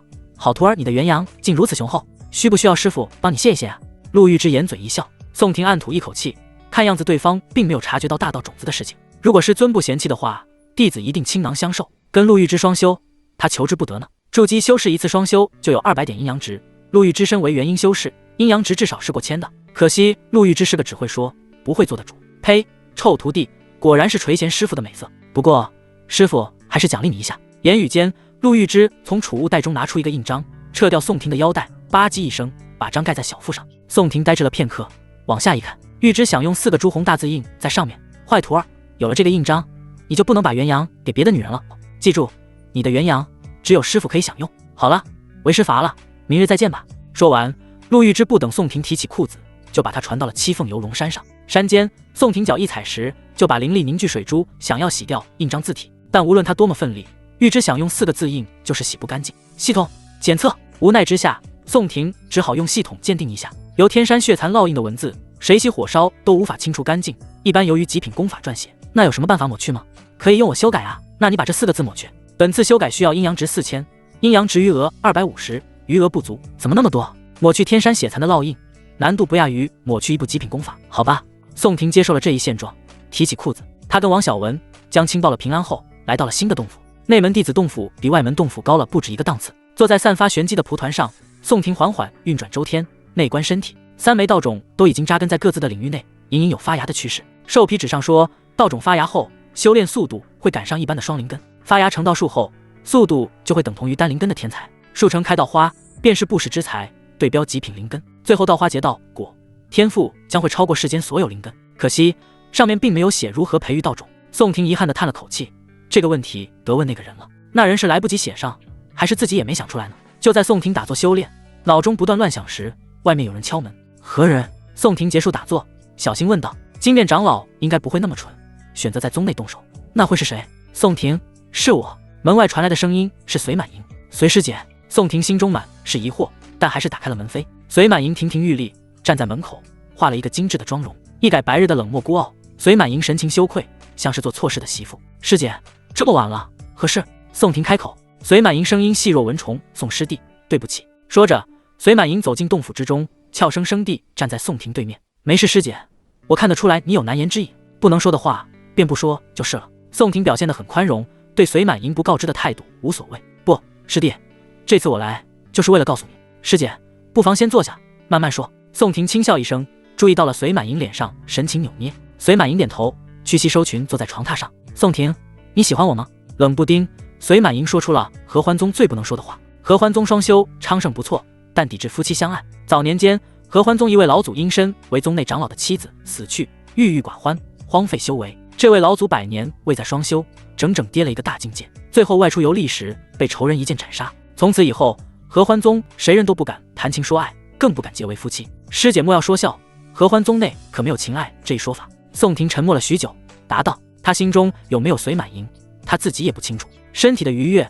还不能代替心中的想法。听到宋婷的回答，隋满盈有些失落，随后他还是鼓起勇气道：宋师弟，我在合欢宗相交的人只有你了。宋婷一愣，这话有话外之音。隋满盈低眉，像是下了很大的决心，开口道：我姑姑当日得知青玉剑宗前来偷袭，他知道时机已到，便渡海前来把我接到岛屿上，而后他用我隋家血脉秘法，使得我跟他两命一体。如今我这体内有着半步元婴的修为，姑姑便借此修为杀了前来偷袭的青玉剑宗长老。隋满盈最终还是说出了他的秘密。你的意思是，你的姑姑在你体内？宋婷不敢置信道。隋满盈点头，是这样的，今日姑姑跟我说，白天有人想跟我打招呼，我猜到那人是你，于是我叫姑姑把今晚的身体交给我，这才上门前来。宋婷豁然，原本是这么个事，那你姑姑是把你当成器具了？沉默了片刻，宋婷猜测道。隋满盈既不否认，也不肯定，我不知道。在我看来，姑姑的身体跟我融为一体，对我来说，我的修为增长了很多，但相应的，身体的主导权一分为二了，是福是祸我也不清楚。隋满盈自嘲的一笑，当时那个情景，他没有反抗的余地。他姑姑金丹初期的修为，若没有隋满盈这张底牌，估计会在这场战役中殒命。此次前来，隋师姐只是为了告知这事吗？宋婷试探问道。单纯为了这件事，隋满盈应该不至于化个惊艳妆容。姑姑主导身体时，可从来不化妆。隋满盈点头后，又快速摇头。除了这件事，我也，你也？宋婷追问。他看了一眼隋满盈身穿的紫青纱其胸长裙，大概知道了他要做什么。隋满盈脸红不已，就非要我说出来吗？宋婷笃定，上前抱住隋满盈。师姐是想我了，还是想要了？他们二人也是好久没深入交流了，自然是想你，当然也有点想要。那好，我可来了。一阵窸窸窣窣，宋婷准备归根到底，为什么要背对着我？隋满盈四肢支起身体，疑惑道：来一种新奇的体验啊！实际上，宋婷只是不想让隋满盈看见他小腹上的印章。洞府外春意萌发，因儿啼，雀儿鸣，鸟语花香。两只光洁白净的小脚丫在床上摇摇晃晃，曲径通幽处，禅房花木深。宋婷酣畅淋漓地结束一场战斗后，背对隋满盈静候了起来。宋师弟，是上次的伤势还没好吗？床帘中娇嫩诱人的隋满盈关心道。宋婷摇摇头，不是，我散散热。他在等系统的加点，不想连续双修让系统误以为成一次。定，双修结束，因对象是金丹圆满修士，增加阴阳值2000。首次与金丹修士双修，奖励阴阳值2000，阴阳值余额4250。宋婷身体颤抖，仔细回味脑海中的声音，从未有过如此美妙的体验。这一次虽然系统认定隋满盈的半部元婴为金丹圆满，但足足4000点阴阳值是宋婷有史以来最多的一次了。那元婴修是得多少啊？宋婷心中激动，脑海中浮现陆玉芝那傲人的身姿。想罢，宋婷再度杀入战场，要杀个尽兴，杀个一线天理水漫金山。你姑姑不会能感受得到吧？宋婷扶着隋满盈的蛮腰，担心道。没事，我掌控身体的时候，姑姑在沉睡。隋满盈喘着气消除了宋婷的顾虑。这一夜，宋婷之美人方寸身，隋满银也晓得什么是胯下之辱。快要日出东方的时候，两人西告别。宋婷坐在蒲团上，打坐消化吸收而来的元婴。隋满银体内修为高深，没有运转功法来吸食宋婷的元阳，反而大开门户，毫不吝啬的让宋婷吸走自己的元婴。少顷，宋婷体内真实的修为来到了炼气7层。系统余额，昨晚出了太多货，导致宋婷有点神志不清。阴阳值余额20250，5位数，这次总够我花了吧？宋婷嘿嘿一笑，着手强化自己的装备。首先是灵童8面剑，系统把灵气改为法宝。定，修改成功。修改结果如下：玄阴长剑，法宝，剑身如月霜，可吸收月光之力，发动月霜剑气。阴阳值余额19650，竟然没有中间商赚差价。宋婷上次想要把法器修改成法宝的时候，是需要1000点阴阳值的，这次灵气修改成法宝，只用了800阴阳值。灵童8面剑银光一闪，8面变4面，青铜剑身变的银光闪闪，流光溢彩。系统把法宝改成至宝需要多少阴阳值？宿主法宝改成至宝要看法宝的材质功能，宿主手上这把法宝的话，改成至宝需要10000点阴阳值。宋婷暗自咂舌，没有选择修改。多高的修为使用多强的武器法宝对于他来说足够了，若是携带至宝，必然会招来大修士们的眼红。剑诀就不强化了吧？宋婷用了那么久的狂风剑诀，上手简单，威力大是好，但总觉得不是很适合自己。强化双修功法等，拿到内门地功法再说。他起身把玄银长剑藏好，出了洞府。今日陆玉芝还要集结众人商讨下山招募一事。宗门大殿内，陆玉芝还没就位，众人就已经站在这里了。除了已经消失的一位长老，居左的金面长老见宋婷还安然无恙地站在大殿内，咬牙切齿。宋婷察觉到金面长老的眼光，回了一个人畜无害的微笑。宗主怎么没把他弄死呢？同样在左面一列的隋满银感到腰肢酸软，瞟了一眼宋婷，他大概是猜到侄女昨晚干了什么事情。不一会儿，仍是身着红袍，脚踝系银铃的陆玉芝赤足飞向首座，随他一同来的还有2位副宗主。楚望长发落在腰后，头窄肩宽，妥妥的男模身材。另一位副宗主名叫向子欣，相貌平平，在合欢宗内算是长得较差的了。陆玉芝落座，翘起2郎腿，卧底以伏诛，大家想必知道是谁了。殿内长老各自环视，心知肚明，今日有一人没来，那人必定就是卧底了。陆玉芝单手撑着线条分明的下颌，经过本宗主与其他2位宗主商讨，下山招募弟子一事由2支队伍组成，这2支队伍必须招满人数后才能回宗。当然，本宗主也不会薄待队伍中的人。完成任务后，各自奖励1枚天灵果。天灵果3阶圣药，前域特产，1000年结果1次，元婴以下修士服用可精进修为，竟是天灵果，离域中没有的东西。长老中有人窃窃私语，同时也有些欣喜。女弟子队伍负责招募男弟子，由向子副宗主负责；男弟子队伍反之招募女弟子，由楚望副宗主负责。第一次招募，男性需招满50人，女性需招满30人。说完，陆玉芝示意左右2位副宗主颔首，各自上前一步，报出了队伍中的人名。不出大多长老所料，名单上的人数不多。天灵果在离域可是稀罕物件，长老们都认为陆玉芝手中也没多少。女队伍里只有5人，男弟子更少，只有3人：楚望、宋婷、王小文。王小文的加入让宋婷有些意外和惊喜。现在江清河、隋满银在合欢宗内没有一点危险，他可以趁此机会带着王小文逃离合欢宗，从此逍遥自在。名单上之人准许你们1天的准备时间，明日下山。其余人等修复宗内各建筑，休养生息。陆玉芝最后一句话落下，看了宋婷一眼，似带轻佻意味的传音：小狗狗，可别死在外面。大殿内的人群领命后退去。你是有什么话要说吗？飘在合欢海上的陆玉芝看了眼后方跟来的金面长老。金面长老恭顺道：宗主，属下可代替宋婷多带20位女子回宗。陆玉芝哦了一声，淡然道：那又如何？你想杀宋婷，不就死一个弟子吗？你至于吗？金面长老低头咬咬牙：宗主，那是兴旺乃是属下突破元婴的关键所在。难怪啊！陆玉芝不咸不淡，你是想悄悄突破元婴，给我一个惊喜吗？之前为何隐瞒不报？陆玉芝质问道。他不喜属下藏事之后出了事还找自己。金面长老被这一质问，心惊胆战：属下该死，属下该死，是属下猪油蒙了心。可是宋婷残害同门，其罪可诛啊！陆玉芝不理会金面长老的提议，反而道：宋婷不是你能动的，你最好别起什么歪心思了。他现在是我的人，哦不，我的狗。打狗得看主人，是不是？说罢，陆玉芝意味深长地笑了一声，扬长而出。留在原地的金面长老神情气愤，久久不语。同一时间，姑姑占据身体的隋满银找到了宋婷。隋师姐，是否有事？宋婷假装昨晚的事情没发生一般。隋满银冷笑一声：你敢暴露我的秘密，我才不管你们之前的事情。宋婷笑了笑：师弟不知师姐所言何事？那就好，我们泾渭分明。一旁的王小文看着隋满银缓缓离去，低声道：婷哥，隋师姐之前关系不是跟你不错吗？是吧？不过隋师姐现在是走高冷路线了。宋婷随口说了一句，去到了藏经阁。今时不同往日，藏经阁之前的长老在战役中战死，现在是一位新的女长老接手这里。请问长老，进藏经阁需要贡献点吗？中年美妇的长老摇了摇头，打趣道：“不需要，倒是需要弟弟你的贡献哦。”长老莫要说笑，我先进去了。一炷香后，宋婷挑选了一些法术拓印后，回到了洞府里，大多是一些容易上手、一学就会的小法术。静衣术可以不用洗衣服了，火球术烤火专用，神行术跑得又快，长得又帅。休息到晚间，宋婷拿出新法宝玄银长剑，长剑在月光下散发着淡淡的银光，不断吸收月亮之上的月华。宋婷一夜没睡，把藏经阁里拿出的法术学得七七八八了。玄银长剑剑刃上染上了一层薄霜，目光所及都会感到身子一冷。长剑入鞘，宋婷翻开最难练成的一门剑诀——九品银雷剑诀，上等功法，筑基以上的修士可以修行，修成之后可凝聚剑芒。这本雷法剑诀是合欢宗内最强的剑诀。宋婷体内有了伪道基，再加上3道种，使用这门剑诀不会吃力。少顷，他背下了剑诀内容后，叫上王小文在山门处等待。楚望没让两人等太久，这是内门弟子的储物袋，一个荷包样式的袋子放在楚望手上。宋婷接过储物袋，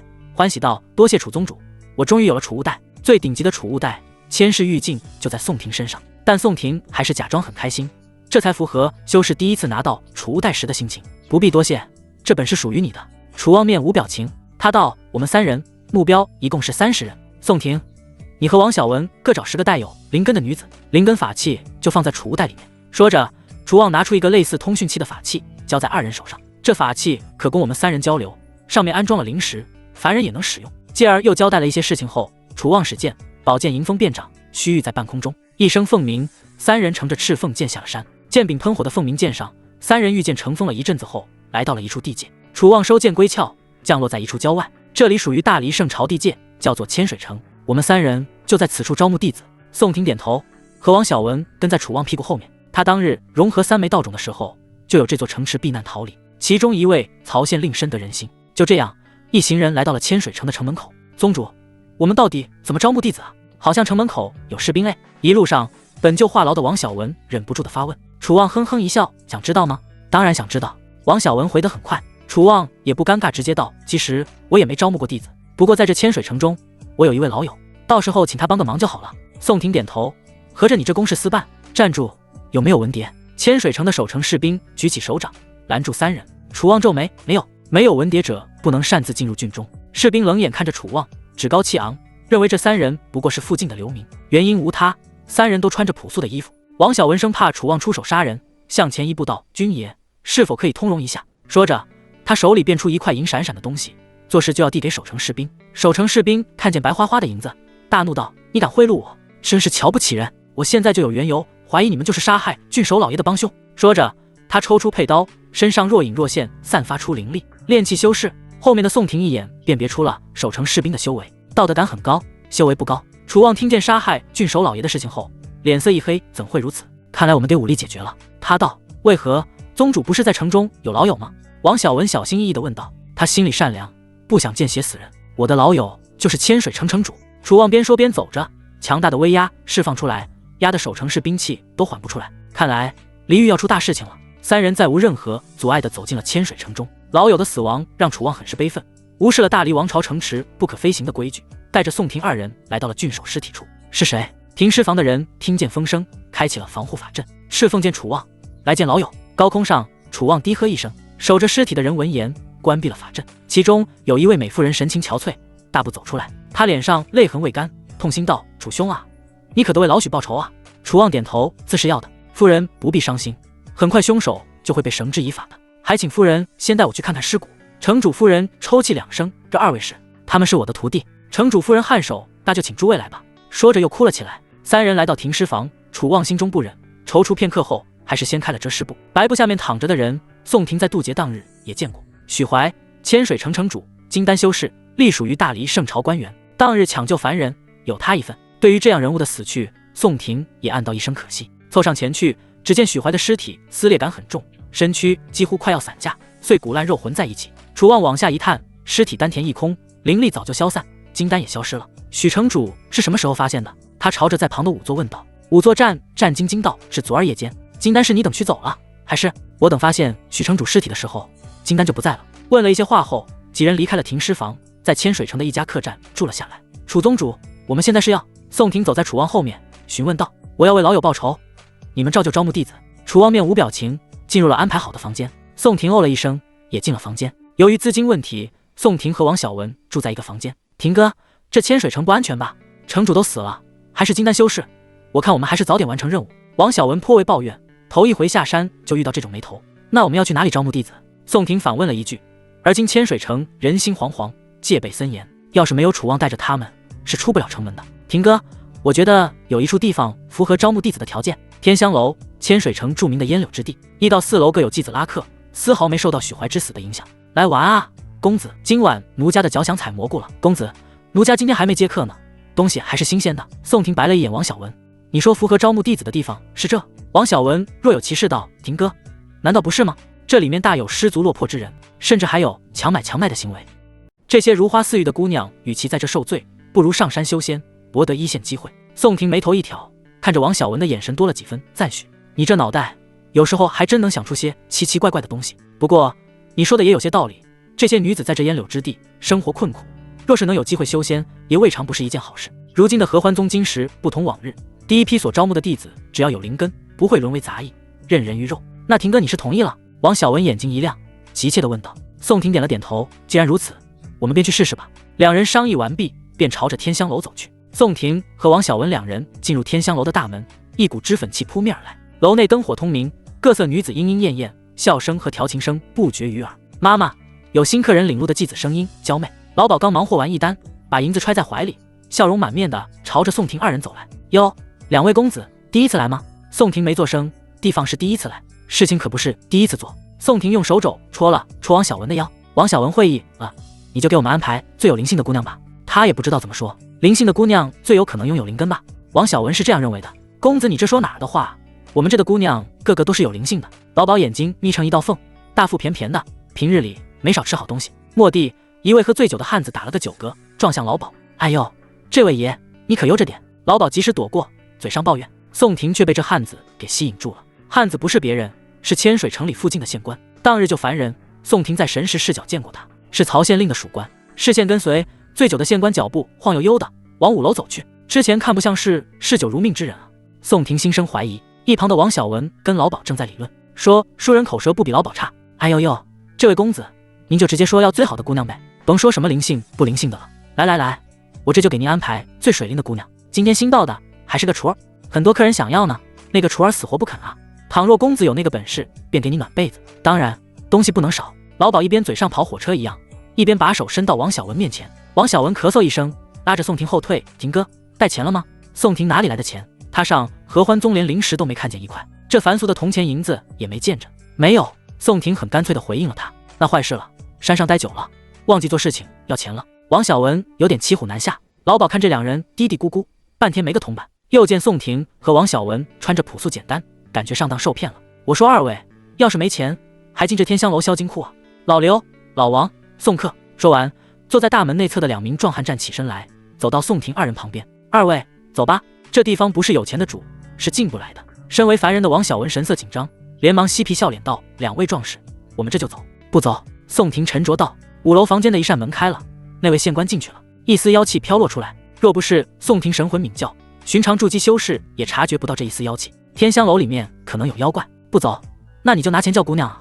是啊，是啊，没钱带这干嘛？丢脸吗？这是谁家的？如此不懂规矩。听过骗吃骗喝的，还没听过骗睡的。在1楼寻欢作乐的男子凑热闹不怕事大，出言讥讽，甚至有袒胸露乳的继子经过，都会气的一声，神情不屑。早先领宋婷二人进来的继子脸上更是挂不住。二位公子，没钱不早说，真是晦气。宋婷无视这些人的言语，神情一笑。他旁边的桌子上拿起一个杯子道：这就是我的钱啊。婷哥，这只是个普通的杯子。王小文小声提醒道：你是疯了吧？这是我楼里的物件。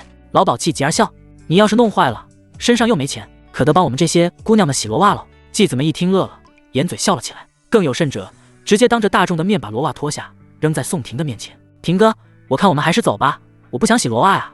书上说女子罗袜酸臭的。王小文见着形势，不敢抬头看人。这位别闹了，走吧，不然我就要打你出去了。负责撵人的壮汉出口道：是啊是啊，快滚吧。领他们来的女子骂了一句。要是宋婷二人真闹什么事出来，问责的还是他。兄台，要不我借你一点，不过的双倍还我哦。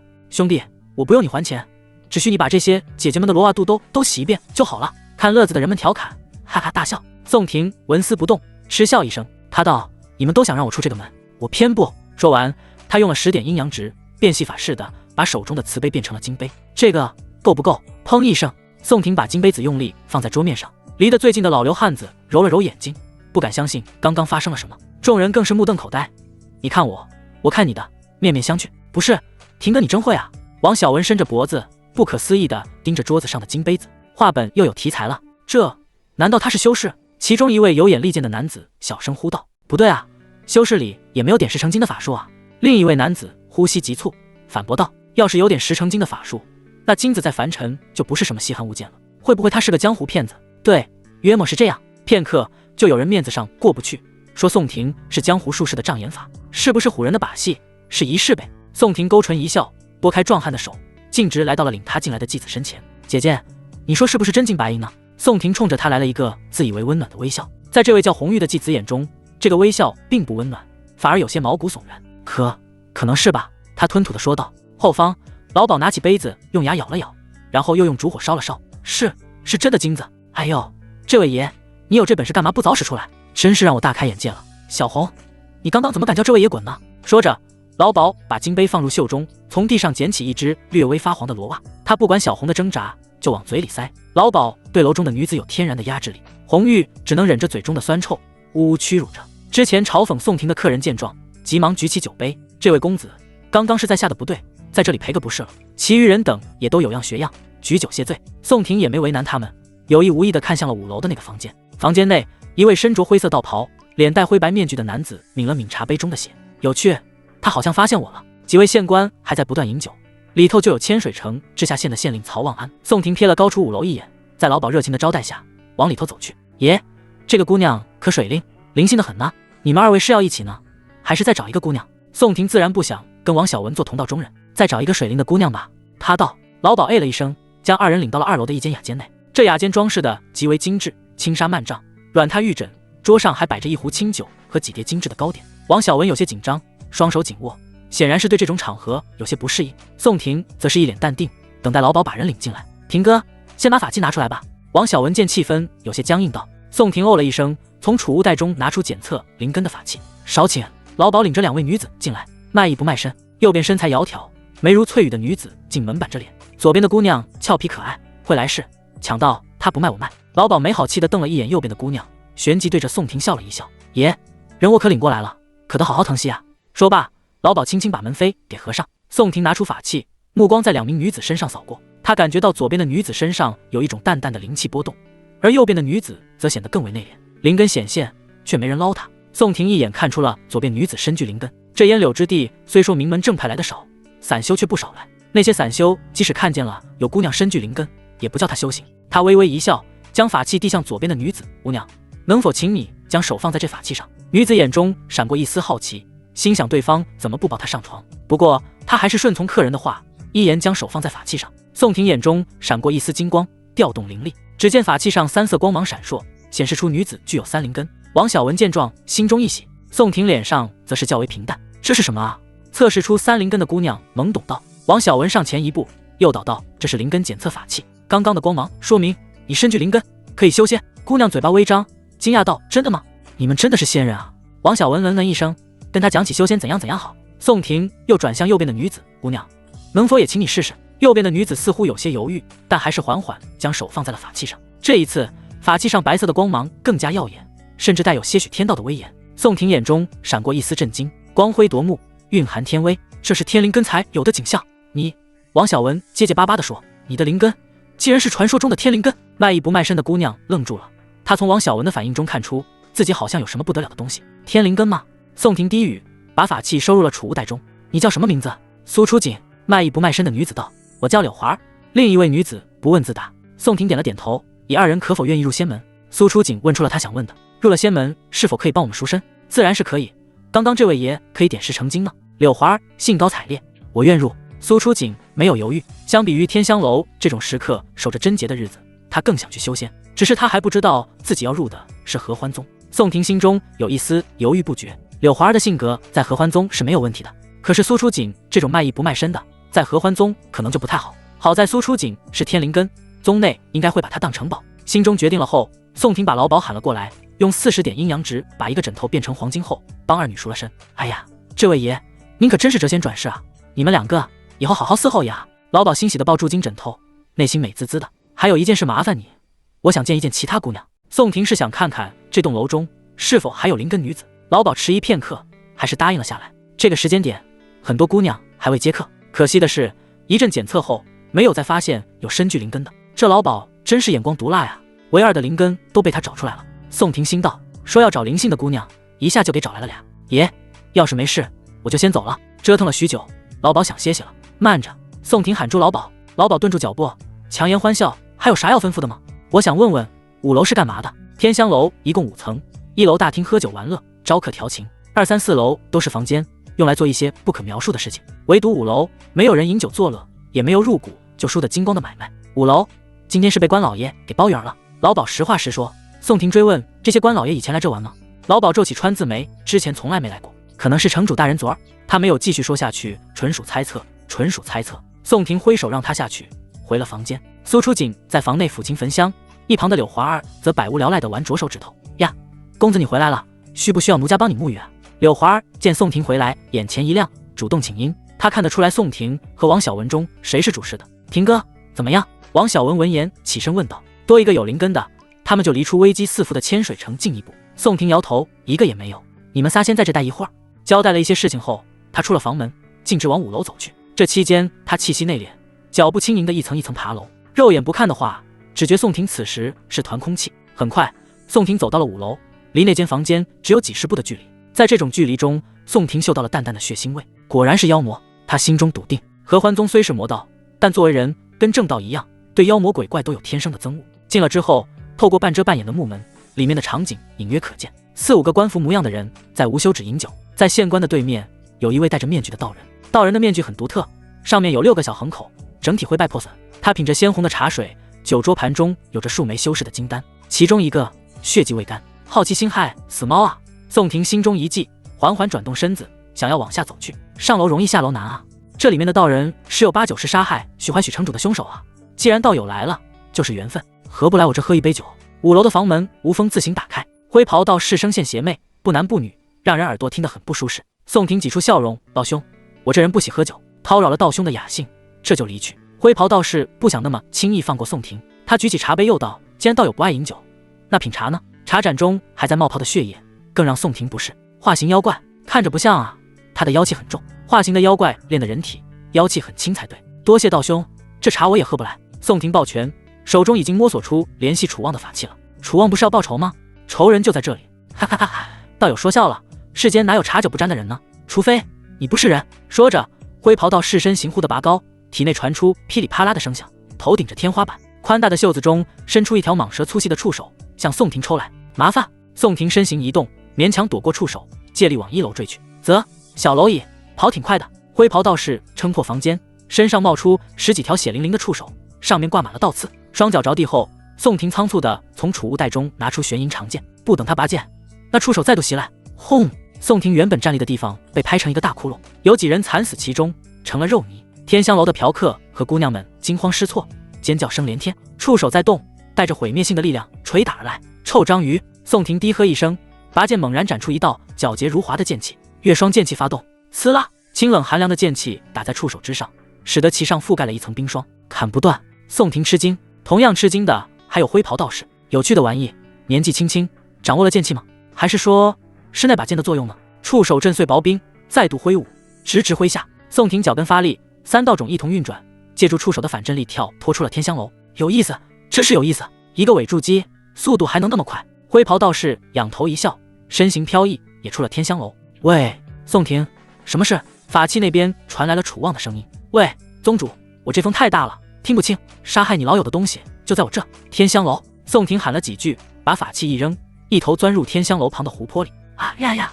湖旁边的人见灰袍道士的可怖模样，一个个吓掉了魂，胡乱奔跑。躲在水里有何用？灰袍道士动用触手的倒刺，把头上簪着的桃木簪子拔了下来。簪子散发出黑雾，雾气浓郁，形成一只黑骷髅头。骷髅头见风就长，眨眼间就同小山一般大小。似乎黑面骷髅张开巨口，猛地一吸，湖水倒灌而流，感觉到周身水流缓缓消失的宋婷暗骂一声，从袖子中拿出了千世玉镜。别怪我呀，你惹到我了，我要拿雷劈你！不等宋婷释放镜中的雷劫，一道强劲的剑气斩向了灰袍道士。道士伸出触手挡住剑气，还有帮手，是个原因，有些麻烦。他语气平静，把所有的触手收入身体，往远处遁走。楚望瞥了一眼水中的宋婷，追了过去。宋婷跳出水面，用小法术烘干了衣服。王小文冲出了天香楼，看见了刚刚发生的一幕。他抬头看着楚望急速飞去的身形，愣道：“婷哥，他就这么走了？”宋婷若有所思地点了点头：“没错，他就这么走了。现在可是好机会啊！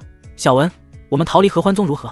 王小文一听，大为赞赏：“婷哥，我早就想逃离那个魔宗了。不过，要是我们逃走了，合欢魔宗会不会抓我们回去？还有，我们答应苏姑娘和柳姑娘的事情呢？”宋婷略作停顿，思索了片刻：“罢了，我们还是老老实实招募弟子吧。”二人最后还是放弃了逃离合欢宗的想法，至少合欢宗现在对他们来说没有生命危险。两人先找到一间客栈，开了2间房，一间给苏初锦和柳华儿住，一间他们俩住。进了屋子后，二人讨论起如何招募剩下18个弟子。魔道招募弟子不就是坑蒙拐骗吗？王小文喝了口茶水，摇头闷闷道。宋婷摸着下巴，提出一个想法：“你说我们可不可以假装正道修士呢？就像刚刚在天香楼那样。”婷哥，这种伎俩在天香楼骗那些姑娘还行，若是在其他地方，有人知道正道修士都是在山门招募的，拆穿我们咋办？王小文当即就否决了宋婷的想法。天香楼的时候，他就怕有人戳穿，好在宋婷一手点石成金镇住了天香楼的人。宋婷摆手，王小文显然没明白他的意思。小文是这样，我们二人现在什么身份？合欢宗魔修。那要是我们弄到了正道的令牌呢？不就成了正道修士了？道理是这么个道理，可我们去哪弄呢？王小文若有所思。宋婷突然露出了一个玩味的表情，让王小文附耳过来。小文啊，刚刚你有没有发现客栈大堂的时候有2个打扮华丽的女人？这倒是有，怎么了？王小文略微回忆就想起来了，如此着装不是富家子弟就是山上修士，而富家女眷一般会有仆从，山上修士却不会。婷哥，你是要……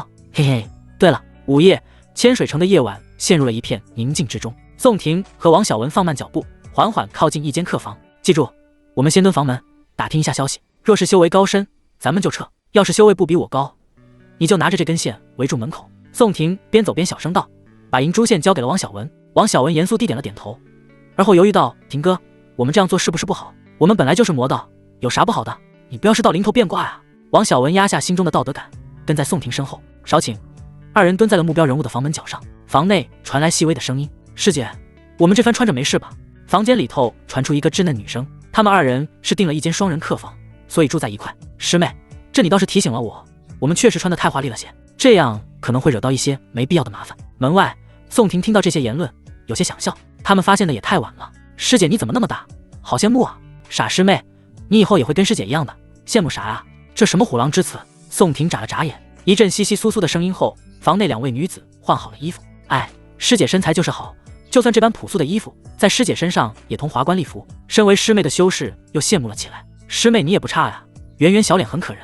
而后又是一阵废话。身为凡人的王小文已经有些顶不住，上下眼皮快要合上了。终于有用的话语出现了。那位师妹忧愁道：“师姐，我们身为武圣门弟子，此番下山历练，不会有啥危险吧？”“没事，我们二人虽只有练气修为，但武圣门名声在外，没人敢对我们动手的。”师姐颇有中气地对师妹说道。师妹哦了一声：“那师姐，我们早点休息吧，我要抱着师姐睡。”上床的声音过后，房间里面陷入了沉默。宋婷眼神示意了一下王小文，身上蓄势待发。王小文点头，双手拿起银珠线，蹲身挪步。砰的一声，宋婷推开双门，嘴中就要说话时，话却哽在了喉间。只见房内2位女修坐在椅子上，像是蓄谋已久，冷漠不已地看向破门而入的宋婷。糟了，中计了，这还没开2度了。原来山下的人都那么恐怖吗？2位姑娘不好意思，是在下走错了。宋婷用脚踢了踢正在布置的王小文，掉头就走。王小文会意，灰溜溜地收回银珠线，目不斜视地转身：“哎，来都来了，那么着急走干嘛？”“是啊，是啊，来者是客。”2位女修对视一笑，身上散发出恐怖的威压，笼罩宋婷二人。“婷哥，我感觉身上有座山啊，走不动了。”王小文满头大汗道。宋婷也呼吸急促，那2名女修怕是早就发现了端倪，之前的对话只不过是讲给他们听的。2女跨出一步，来到了宋婷和王小文身侧。则一个凡人可以用来做血尸。稍大的女修摸了摸王小文的手腕，不咸不淡道。另一边，少女模样的修士摸向了宋婷的手腕，是个筑基 A， 不过是个伪筑基，师姐也只能练一个强点的血尸了。宋婷心中如遭雷击，合着这2人跟自己一样是魔道。一盏茶后，宋婷和王小文被绑在2位女修的房间里。婷哥，怎么办？又踢到铁板了。身侧的王小文瞟了女修一眼，偷摸讲道。宋婷倒是不慌，坦然地坐在地上。年纪小的女修看着绑起来的2人道：你们刚蹲在门口，想对我们干嘛？王小文很直白，我2人以为你们是名门正派，要抢你们证明身份的物件。有趣，意思是你们也是魔道中人，是哪个宗门的？合欢宗。王小文回答。坐在一旁的宋婷呆若木鸡。不是，王小文就什么都说出来了。合欢宗不是前几天刚被青玉剑宗偷袭吗？这会还要下山折腾？较为成熟的女修不太相信，出言质疑。是真的，我们下山来招募弟子的。王小文辩解道。在他看来，楚望一时半会回不来，横竖都是死，不如什么都说出来，自在一点。哦，那只能说你们比较倒霉。说着，女修拿出一把小匕首，猝不及防地划开了王小文的手腕。嘶！王小文嘶了一声，暗红色的血液从伤口中流淌了出来。宋婷见此情形，解开绑在身上的绳子，就要抱起，却听见女修尖锐的叫声：啊！怎么会这样？这血的气息好诡谲！你是邪子！啪嗒一声，划开王小文手腕的女修瞳孔地震，匕首掉在地上。她急忙催动灵力，帮王小文修复好伤口。王小文不明所以，血子，难道从这一刻开始，他要成为画本里的主角？没可能啊！老祖明明说血子会在大离皇宫内降生，怎么会在千水城里出现？2位女修是魔道血神谷的长老，大一点叫葛凤，小一点的叫张娇。数日前，他们得到老祖密令，去迎接未来的邪子。宋婷眉头紧锁，想起了复活王小文的事情。难道不复活的话，王小文会转世在大离皇宫内？那我岂不是断了他的荣华富贵梦吗？他看了眼处于猛圈状态中的王小文，心底闪过一丝异样的心情。师姐，这血的感觉不假，是血子独有的血炼神体，可他没有灵根啊，血子身怀血灵根才对。2女对视一眼，心中疑云笼罩。历代血子天生血灵根，再加上独有的血炼神体，学习血神谷地功法1日千里，在修仙界是令人闻风丧胆的存在。此事姿势体大，还需回谷中请老祖鉴定。良久，2女做此决定。血神谷崇尚血脉至上，血子是千年不遇的。这一代的邪子出现在离域，血神谷极为重视。血子的身份地位等同于谷内老祖，是血神谷的崛起领军人物。血神谷长老葛凤，血神谷长老张娇拜见邪子。哪怕王小文的身份还没确定，2女也不敢怠慢，纷纷行礼。王小文有些受宠若惊，也回了一个礼。葛凤眼皮跳动，反应过来嗔道：还不帮血子解绑？身为师妹的张娇身居微阵，利索地帮王小文松了绑。一旁的宋婷还没完全回过神来，血子，王小文身份转变太快了吧？还请邪子随我等回谷。葛凤恭敬道：可我还是合欢宗的杂役之士。王小文有些纠结，他目前还属于合欢宗的人了吧？合欢宗那边血神谷会派人交涉的。请邪子回谷，请邪子回谷。2女的语气愈发尊敬，让王小文不好拒绝。要不，婷哥，咱们先去血神谷玩玩。3日后，一行人来到了血神谷附近。这3日，宋婷和苏初锦、柳华儿坦白了修仙就是去往合欢宗。合欢宗无论是在修仙界役或是凡尘，名声都很糟糕。苏初锦当时听完后就要逃离，好在宋婷花言巧语骗下，保证他的贞洁不会轻易丢失。而柳华儿一副无所谓的态度，他在天香楼干惯了那种事情，只不过是换一个地方干。魔道也是仙人啊，有什么不好的？这是柳华儿说的。关于苏初锦天灵根的事情，宋婷刻意隐瞒，没有告知血神谷2女。停，有动静！葛凤停住穿梭在云间的飞船灵气，谨慎地释放神识。有修士在除妖，好像是赤凤剑楚望。听了他的话，宋婷也展开神识，往前方盖去。前方10里半空中，楚望手持赤凤宝剑，白衣没有染血，却砍断了不少触手，在下方堆积成一座小山。对面的灰袍修士声音凶厉，不知面具之下是什么表情。没用的，你杀不死我。他刚断开的触手啵的一声长出，杀的人越多，越杀不死我。哈哈哈！灰袍修士笑声狂妄，触手在空中翻飞腾挪，四面八方向楚望抽去。楚望剑气纵横而出，炙热锐利的剑气能轻易地将触手斩断。他神情有些疲惫，这3天他斩下灰袍道士10次头颅，刺破7次心脏，都没能成功杀死对方。灰袍修士类似于体修，丹田内不含金丹，真该死！这东西真跟传说中那么邪性吗？楚望挥动长剑，心中愤愤不已。邪道人，昆域里的毒瘤妖魔，据说在昆域没有人愿意招惹邪道人。邪道人所修功法极为怪异，乃至于有些逆反天罡。对战之人此前杀人越多，对邪道人造成的实际生命伤害越低。手下人命超过1000人时，就无法杀死邪道人。邪道人不慌不急地长出新的触手，面具之下的嘴角噙着笑意。他有些兴奋，想要耗死楚望。元婴期的修士他还没吃过呢。后方葛凤操纵飞船灵气，想要绕开前方的战场，可不等他发动飞船，楚望的神识到了。身为元婴修士，灵觉更为敏锐，知道宋婷用神识偷窥了自身。宋婷，他怎么会在血神谷的船上？楚望挥剑斩断一段触手后，身形在原地消失。想跑，攻守一行了。邪道人收起触手，脚步轻点，追了过去。糟了，楚望来了！飞船刚掉完头，楚望身形已经停在了船上。他们二人怎会出现在你的船上？楚望开口询问。葛凤眼中阴晴不定，没有作声。赤凤见楚望以一人之力斩落青玉剑宗2位元婴的事迹早已传开，葛凤和张娇2人远远不是他的对手。身为师妹的张娇咳嗽一声：“楚宗主，您宗内的一名弟子极为可能血子，可否割爱？血神谷必有重献。”楚望第一反应是宋婷啊吗？张娇摇摇头，血子是这位叫王小文的公子。哦，楚望讶然，没想到一个没有灵根的凡人是当代邪子。100丈之外，邪道人停在一座山峰上，踌躇不前，竟又找来了帮手。盛世将至，这离域的势力都是这般和谐。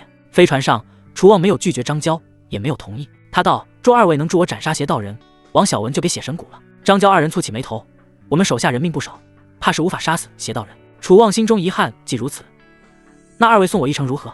可葛凤正欲启动飞行法器时，又有一拨人往这边赶来。宋婷定睛一看，来人不是别人，正是当日在天香5楼醉酒的县官。这些县官老远就大声喊道：“几位道友，我们来助你们一臂之力。”当日他们受邪道人蛊惑，中了妖术，于是不断喝酒，停不下来。要不是宋婷的出现，他们迟早要成为邪道人的口粮。如此甚好。楚望嘴角微翘，不管血神谷众人，踏剑而去，防止邪道人逃跑。至此，楚望同千水城县官一同除魔，宋婷他们又直往血神谷而去。2位前辈，邪道人是？宋婷依靠在船上，有些好奇。张娇知道血子跟宋婷关系匪浅，说到了起来。邪道人臭名昭著，类人妖魔，在昆域中吃人无数，极难杀死。宋婷若有所思，他是昆域妖魔，怎么会在离域呢？张娇摇头，他也不清楚。在船头上的葛凤轻笑一声，他岁数更大，晓得的也更多。邪道人这种金丹修为的妖魔都能跨域了，这说明8域灵气日益浓郁，盛世很快就来了。8域包括宋婷所在的离域外，还有乾、坤、震、艮、巽、兑、坎7域。寻常时候要跨域而行，必须要有化神修为，而盛世之时，天地灵气活跃，修士所施展的法术威力更为强大，跨域的条件松动。宋婷心中凛然，抬头望向天上的云霞。没多久后，飞船停在了血神谷山门处。6人进入血神谷中，只觉浑身一热，体内气血有些躁动。其中宋婷感知最为强烈，丹田之下的气血道种贪婪地吸收着谷中的血气。好地方！宋婷心中啧啧称奇。伪道基的原因，他现在神魂、灵力强度都有筑基实力，只剩气血还没到筑基。血神谷中浓郁的血气，刚好可以弥补这点不足。能待几日就待几日吧。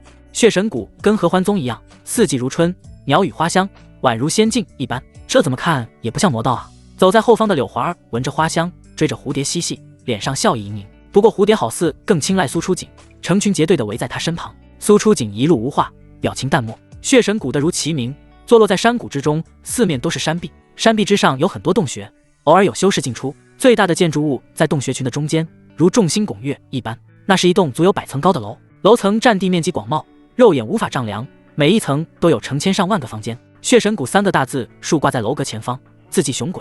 好高好大的楼！柳华儿痴痴道。王小文也难压心中的震撼，真乃人间通天白玉京。几位跟我来吧。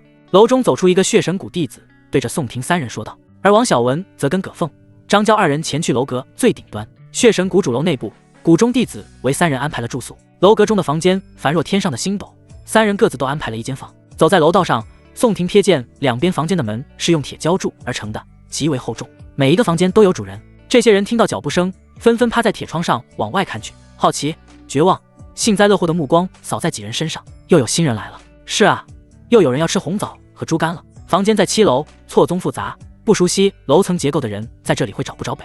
呼，宋婷坐在房间的椅子上，心中琢磨。刚刚上楼道的时候，他看到7楼之下的房间都居住着人，这些人都是凡人，他们大多形如枯槁，面色苍白。血神谷远远比合欢宗恐怖。宋婷沉思，光是凡人这种人数，恐怕有数万之众，规模在合欢宗的1000倍之上。罢了，这种事情不是我这种小修士可以管的。不再多想，宋婷在床上打坐，吸收弥漫在空气中的气血，体内的气血道种欢呼雀跃，不断吮吸宋婷体内源源不断的气血。主楼最高处，通过层层关卡，王小文3人终于来到了血神谷老祖居所。血子，老祖就在里面，请进吧。葛凤做了一个请的手势。站在青铜门外的王小文嗅得到血腥味，知道里面是一位穷凶极恶的魔头。王小文懦弱了起来，他有些退却。他本性就是如此，在合欢宗做杂役的时候，要不是宋婷护着他，不知道会挨多少欺负。在凡尘说书的时候，他也曾因说的不好，被人揍得鼻青脸肿。他凝视着青铜门，眼神中有一抹以前从未有过的决然。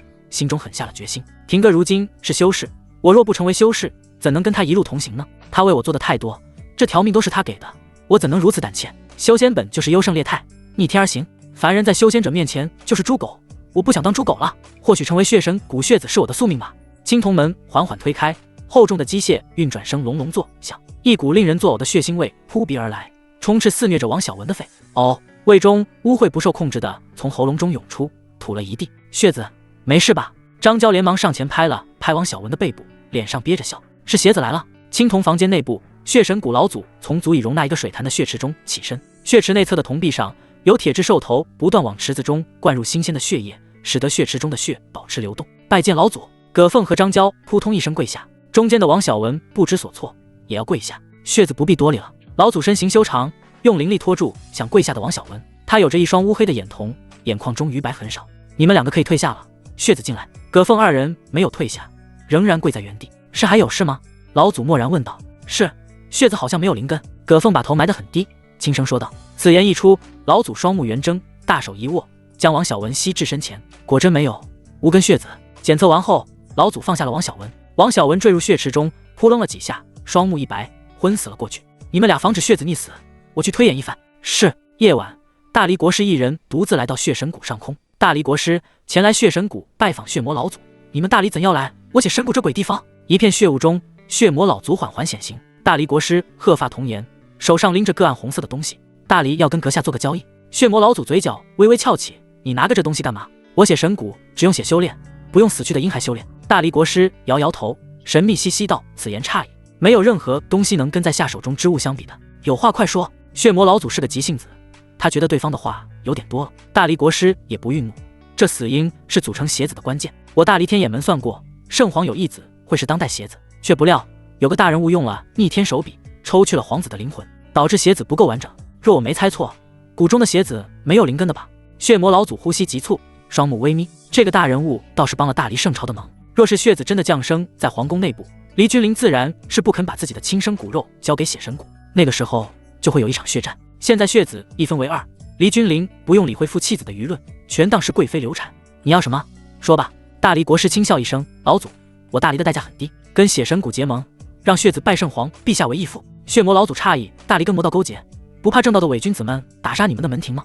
老祖，你装什么啊？盛世也是乱世，到时候大家都想着自保，哪有什么魔道和正道呢？大离国师掌心托着死婴，脸上表情古井无波。天眼门不愧是离域第一神算门，敢问盛世何时到来？血魔老祖想套点消息，他说的话一点都不夸张。大离历朝万年有余，是经历过几个盛世仍然存在的老牌势力，最重要的就是天眼门的推演预知，而血神谷是上一个盛世后崛起的新星。好，那我就告诉老祖，就当是送给盟友的一个小礼物了。盛世短则1年，长则3年就要全面来临了，到时候天道退却，雷劫羸弱，渡劫成功者翻上一番，大道则鼎盛悠长，会断尾自存，留下不少大道碎片。大离国师倒是很坦然地说出了这个事情。如此迅速，血魔老祖沉思了一会，好，我答应你，东西给我吧。那就恭候老祖带邪子来大离了。手中死婴丢给血魔老祖后，大离国师就消失在原地了。魔道的信用都很好，他不用担心什么，反倒是正道经常出现出尔反尔的事情。有了血子，我血神谷不会在盛世中灭亡。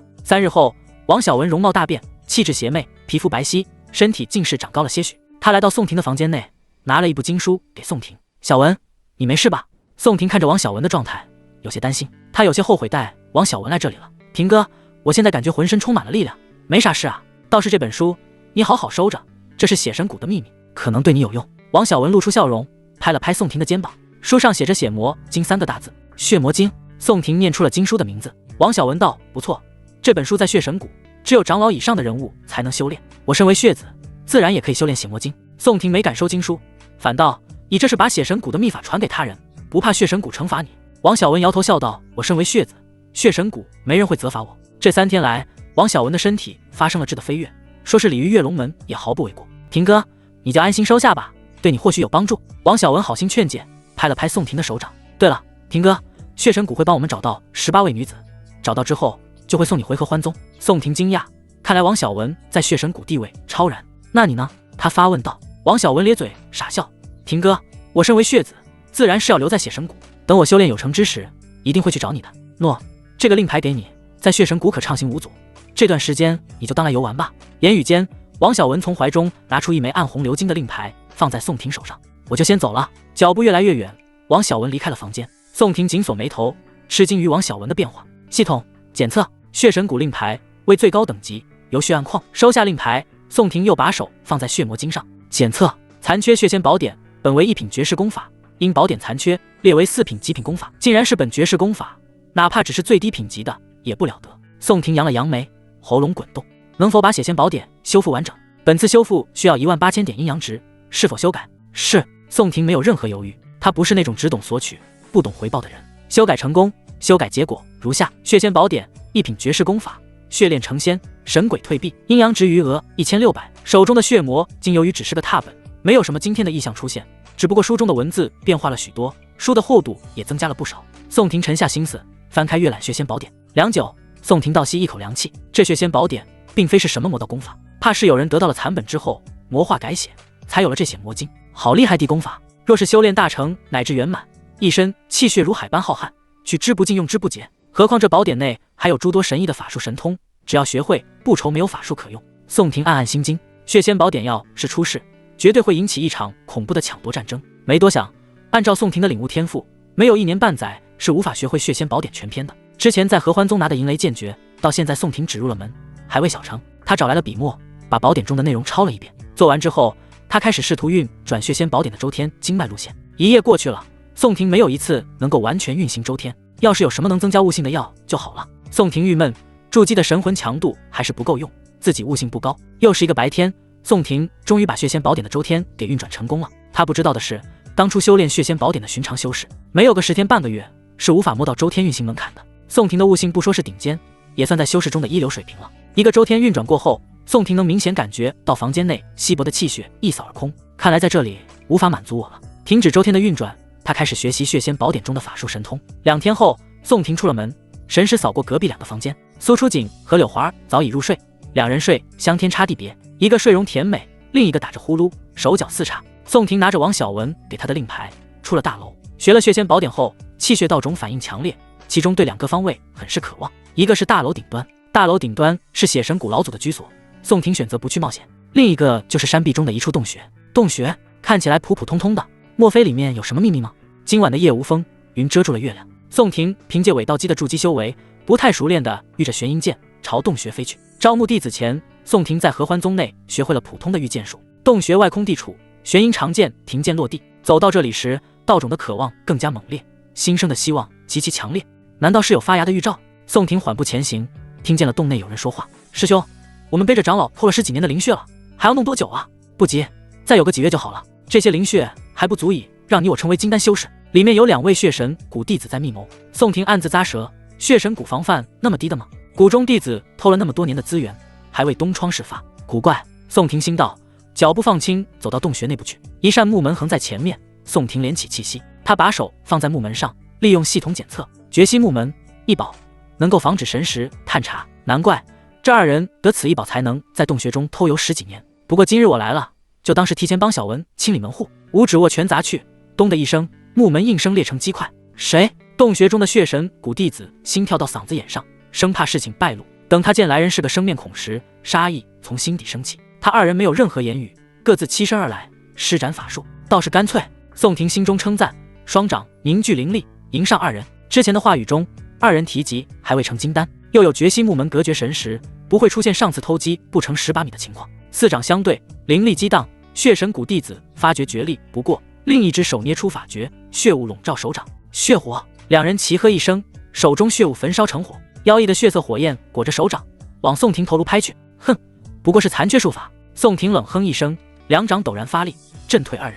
2人退了数十步，掌中火焰脱手而出，砸向宋婷，让你们见识一下什么是真正的邪火。宋婷双脚立在地面，鼓动体内气血，道中涌出精纯血脉道运。血火就是血火，还能有什么花招？2名被震退的弟子不屑轻笑。血火是血仙宝典中的一门基础小术，灵根带火，又修气血的修士上手很快。不过传给洞穴中弟子的血火术，俨然是从血魔经中剥脱出来的，远远不如血仙宝典中的血火术。半空中，2团飞来的血火扑向宋婷的面门，想要吞噬他，却不料宋婷浑身血气爆发，一层暗血色火焰覆盖其身，熊熊燃烧。顷刻间，那2团血火“哔”的一声在半空中熄灭。大火压小火，这是什么术法？好像也是血火，但为何这般强横？哪怕是离了数10丈的距离，两位血神谷弟子也觉五脏六腑像是在架在火上烤。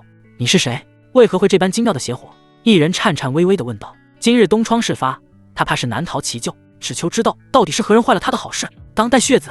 说罢，宋廷抽出玄银剑，凝聚银雷剑芒，跨步杀去。剑刃上银蛇缭绕，闪电飞舞，配上周身的诡异血火，破坏性之大，就同天雷勾地火。一剑斩去，二人急忙催动法器与之抗衡。砰通一声，玄银剑雷火威力巨大，二人法器破碎炸开。拼了！魔道中人多为嗜血凶恶之徒，血神谷在其中凶名更盛。那名师兄抽去一身的血液，在身形凝结成一具血色修罗。见自己的师兄孤注一掷，身为共犯的师弟也只能舍命一搏了。他也效仿师兄，体内鲜血喷涌而出，化为了血色修罗的6把武器和铠甲。此战若胜，他们也可用10数年的灵血恢复元气。血修罗，宋廷在血仙宝典中也见过此术，不过并未练成。此术能将体内气血沟通杀意，幻化成一尊不知痛觉、只会屠戮的杀戮修罗。修罗成形，听命于洞穴弟子，6只手臂纷纷持着不同样式的杀气，血色的杀意浓成实质，锁定宋廷。忽然，宋廷咽喉中涌出一团血液，开口宛如真言：“退下！”声音不大不响，却让正要展开屠戮的血修罗顿住了身形，往后退了一步。洞穴弟子嘴张得老大，脑子空洞无比，这是个什么妖法啊？另一位弟子面带苦涩，他发现自身跟血修罗断了联系，这是血令，谷内没有传承吗？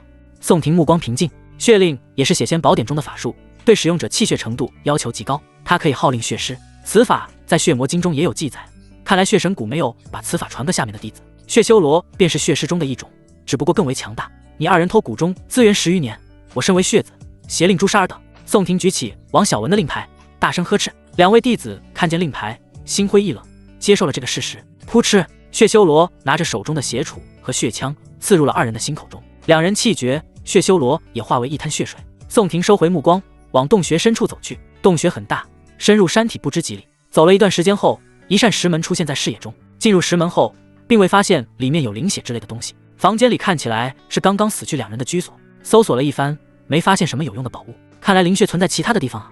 宋廷坐在石椅上，神识以房间为中心向四周探查。良久，神识收回，再没有越过其他洞穴的范围内，没有找到灵血的痕迹。在哪呢？宋廷耷拉个脸，手指节奏的在椅把上敲打。就在他准备走的时候，地面上一块颜色不同的砖块引起了他的注意。乍一看，地板上还有没什么异常，但如果仔细看的话，会发现有一块砖块的颜色更深一些。宋廷走到这块地砖上面，神识往下探去，还挺贼啊！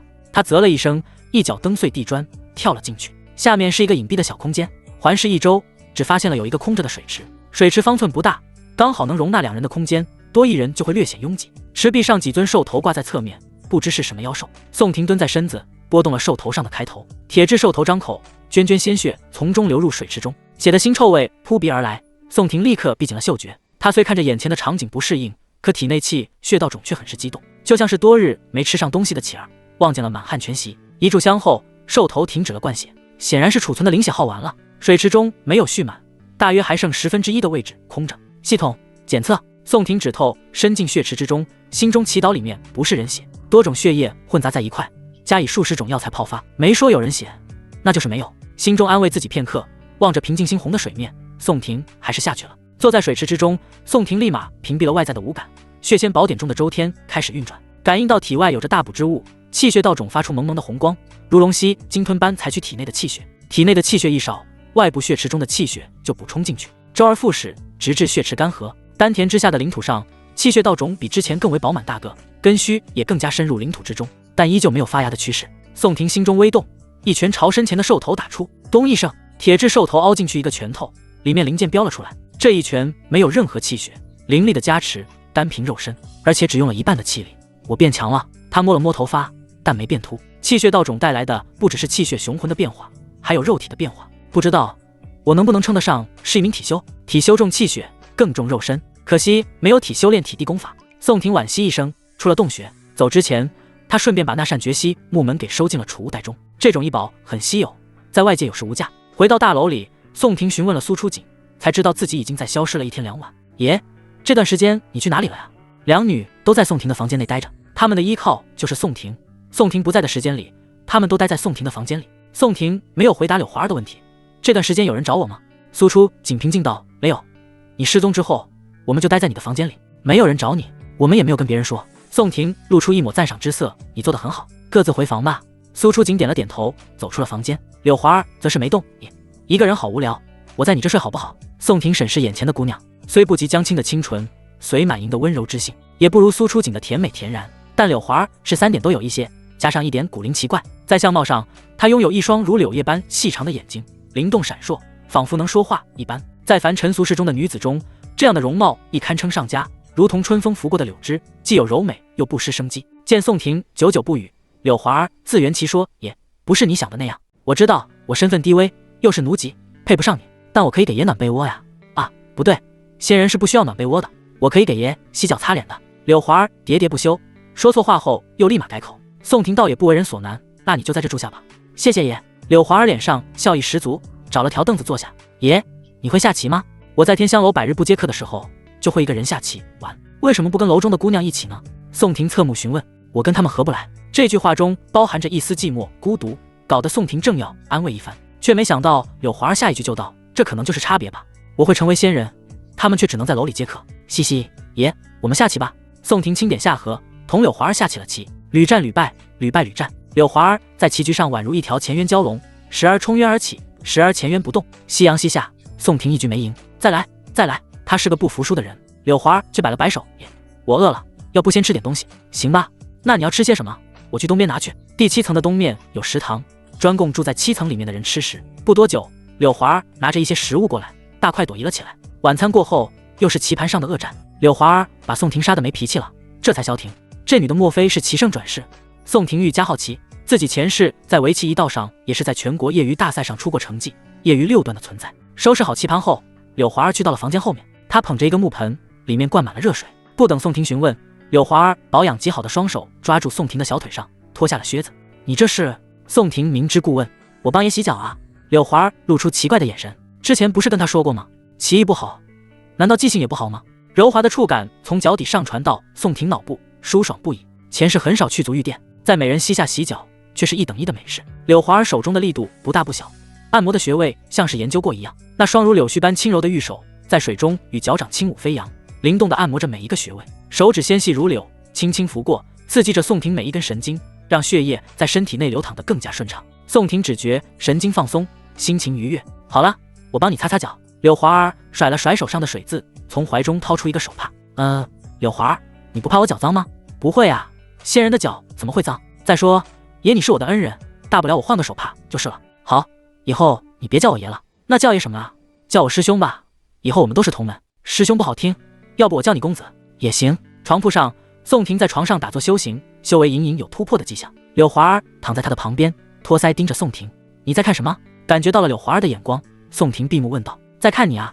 柳华儿趴在床上，小脚丫晃啊晃。公子，你长得好俊啊，我见过那么多男子，还没见过公子这般的。宋婷默不作声，心中却是有些开心。没有谁不喜欢被夸。哎，公子，合欢宗是怎么样的呀？修仙是怎么样的？我要在合欢宗内当弟子，能不能找公子双修啊？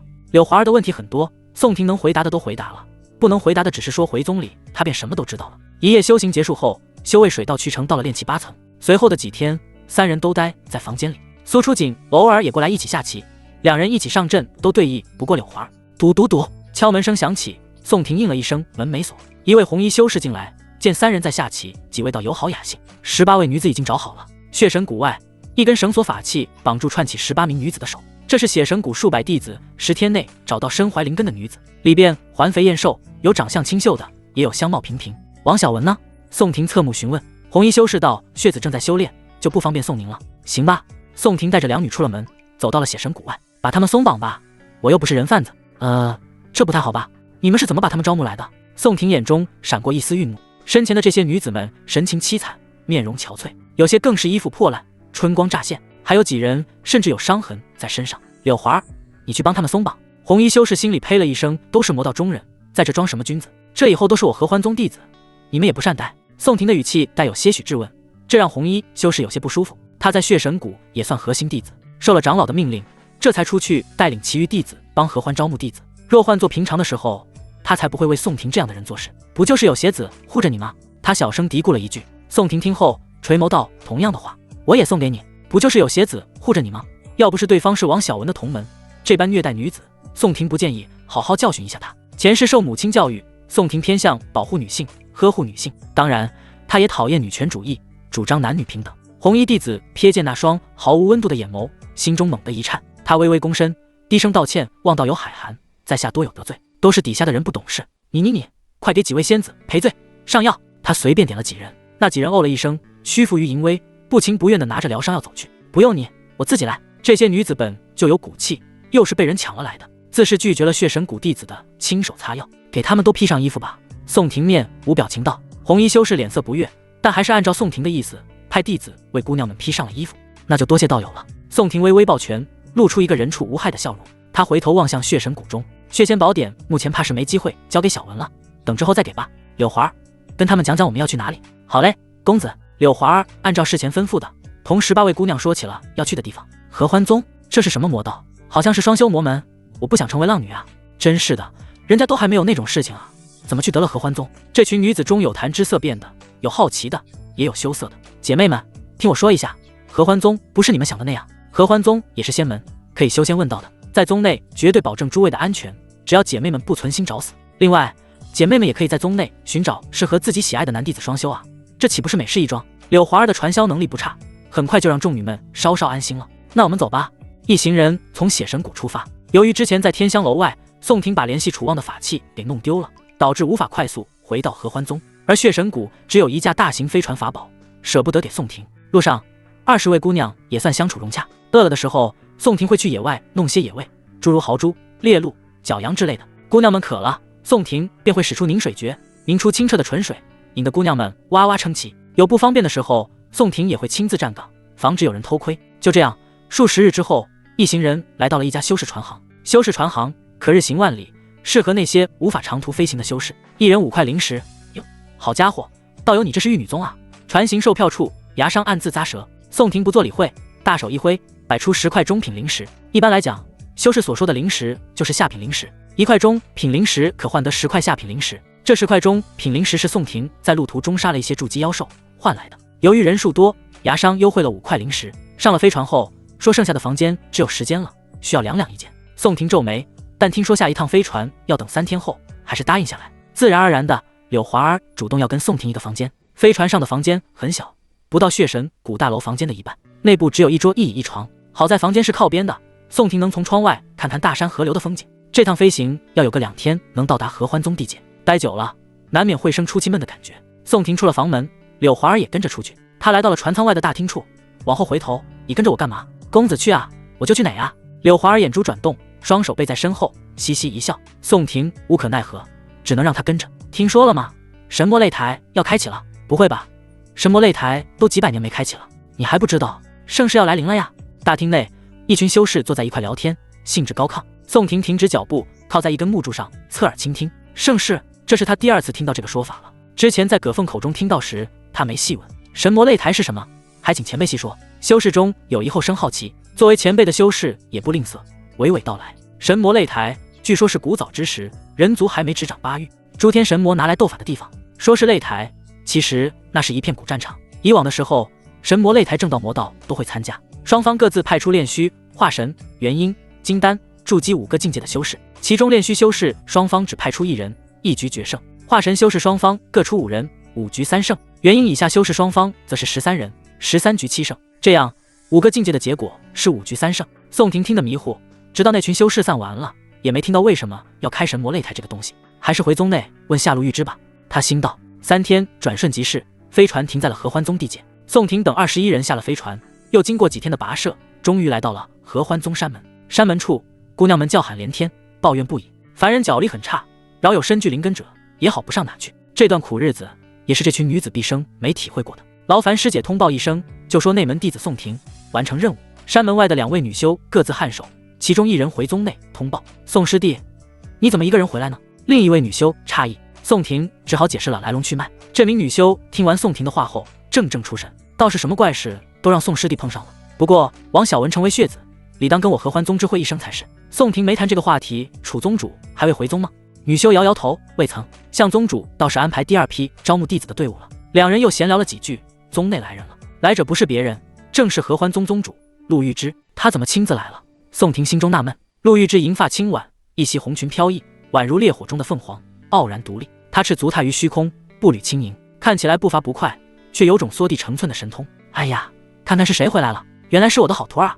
陆玉芝出口调侃，凤眸笑成一条凤。宋婷去山下招募弟子的这段时间，陆玉芝已把宋婷是自己做下弟子的事情公布于众。参见宗主。山门外的女修急忙行礼，宋婷身后的姑娘也知是大人物来了，紧随其后行礼。陆玉芝没有让他们起身的意思，问道：好徒儿，他们都行礼了，你为何不行礼？宋婷刚刚瞥见呼之欲出的大白兔，有点晕，这才反应过来，弟子拜见师尊，这才对嘛。让为师看看，你是给为师找了些好弟子，还是为自己找了一些暖肉的身躯？闻言，人群中的柳华儿娇躯一震，生怕被陆玉芝发现她的小心思。这一路以来，宋婷并未对20名女子有过任何轻浮的表现，所以这些女子对宋婷的感官是相当不错的。但明眼人都能看得出，柳华儿对宋婷有着莫名的情感。弟子自然是帮师尊找了些好宗门弟子。宋婷用手指了指苏出锦，其中还有天灵根。陆玉芝眼中闪过一丝惊愕，从宋婷身旁跨过，款步走向苏出锦。真的吗？这种宝贝苗子被你找到了，为师回去一定要好好犒劳你。说着，他示意宋婷拿出测试灵根的法器，验证了一番。呀，真是个天灵根，她以后就是你的小师妹了。陆玉芝欣喜不已，无论在哪里，天灵根绝对是真传、亲传之类的弟子。宋婷也内心松一口气，找了个天灵根，算是超标完成了任务。此外，也能减少陆玉芝对自身的关注。弟子拜见师尊。苏出锦僵硬的行了个拜师礼。你叫什么名字啊？苏出锦，好名字，诸位跟着我吧。一行人回了合欢宗，他们被合欢宗的环境深深的震撼了。四周云雾缭绕，仿佛步入仙境，宝光氤氲，流光溢彩，景色美得如诗如画，与他们心中魔道的形象大相径庭。安排好了20位女子的洞府后，宋婷来到了合欢海上。陆玉芝拿出3阶圣药天灵果。王小文呢？死在外面了。宋婷摇头，一五一十的把事情说了出来。繁体血子，你莫不是在诓我？陆玉芝喜色消失不见。虽说合欢宗只是失去一个杂役之士，但也不能让血神谷白捡一个邪子回去。楚望副宗主也在现场，师尊若是不信，完全可以等楚宗主回来核实。陆玉芝哼哼一声，走到宋婷身前，暂且信你，天灵果这种好东西馋了好久吧？他诱惑道。宋婷低头，弟子不敢，师尊所赐，弟子感激不尽，得知我幸。反斜杠，若非师尊慷慨，弟子岂敢有半分非分之想。反斜杠，陆玉芝浓密的睫毛微动，出去一趟，怎么变那么懂事了？来，让为师看看你有没有在外面乱搞。一只如玉般细腻的手掌直捣黄龙，摸索了一番。小狗狗真乖。旋即那手掌抽出，在宋婷的胸膛上擦了擦。喏，给你。天灵果丢出，宋婷顺势接下。弟子还有事情想问。问吧。陆玉芝坐到了椅子上，2只长腿交叠，风光无限。宋婷道：敢问师尊，天魔擂台是什么东西？为何要开启它呢？陆玉芝秀眉微蹙，你也知道了，看来这次盛世来得很快嘛。你一个小炼器，哦不，伪筑基修士，怎么知道那么多？宋婷把路上的遭遇说了出来。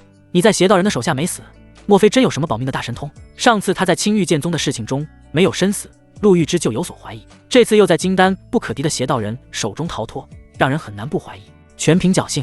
宋婷低声道：呵呵，你就骗着师傅吧。陆玉芝没有追问，对宋婷解释何为神魔擂台。神魔擂台可以说是盛世开启的前兆，对修仙界来说，整个世界就是大道和天道抗衡。因修士主修大道的原因，天道会在盛世时弱一线，而大道强上一些，两道一长一短，导致在盛世内修士修为境界突破极快。而究其原因，就是大道太冗长了，会自行分解出一些大道碎片，得大道碎片者有如神助，可抗衡天道，逆天而行。宋婷像是听懂了一些，插嘴道：这跟神魔擂台有什么关系？陆玉芝轻笑一声，大道碎片出现的地方不统一，但有一处地方是碎片最聚集的地方，而进入那里的人数有限，正魔两道会通过神魔擂台来决定双方进入人数。宋婷心中纳闷，只好又问为何是神魔擂台，换个其他方式不行吗？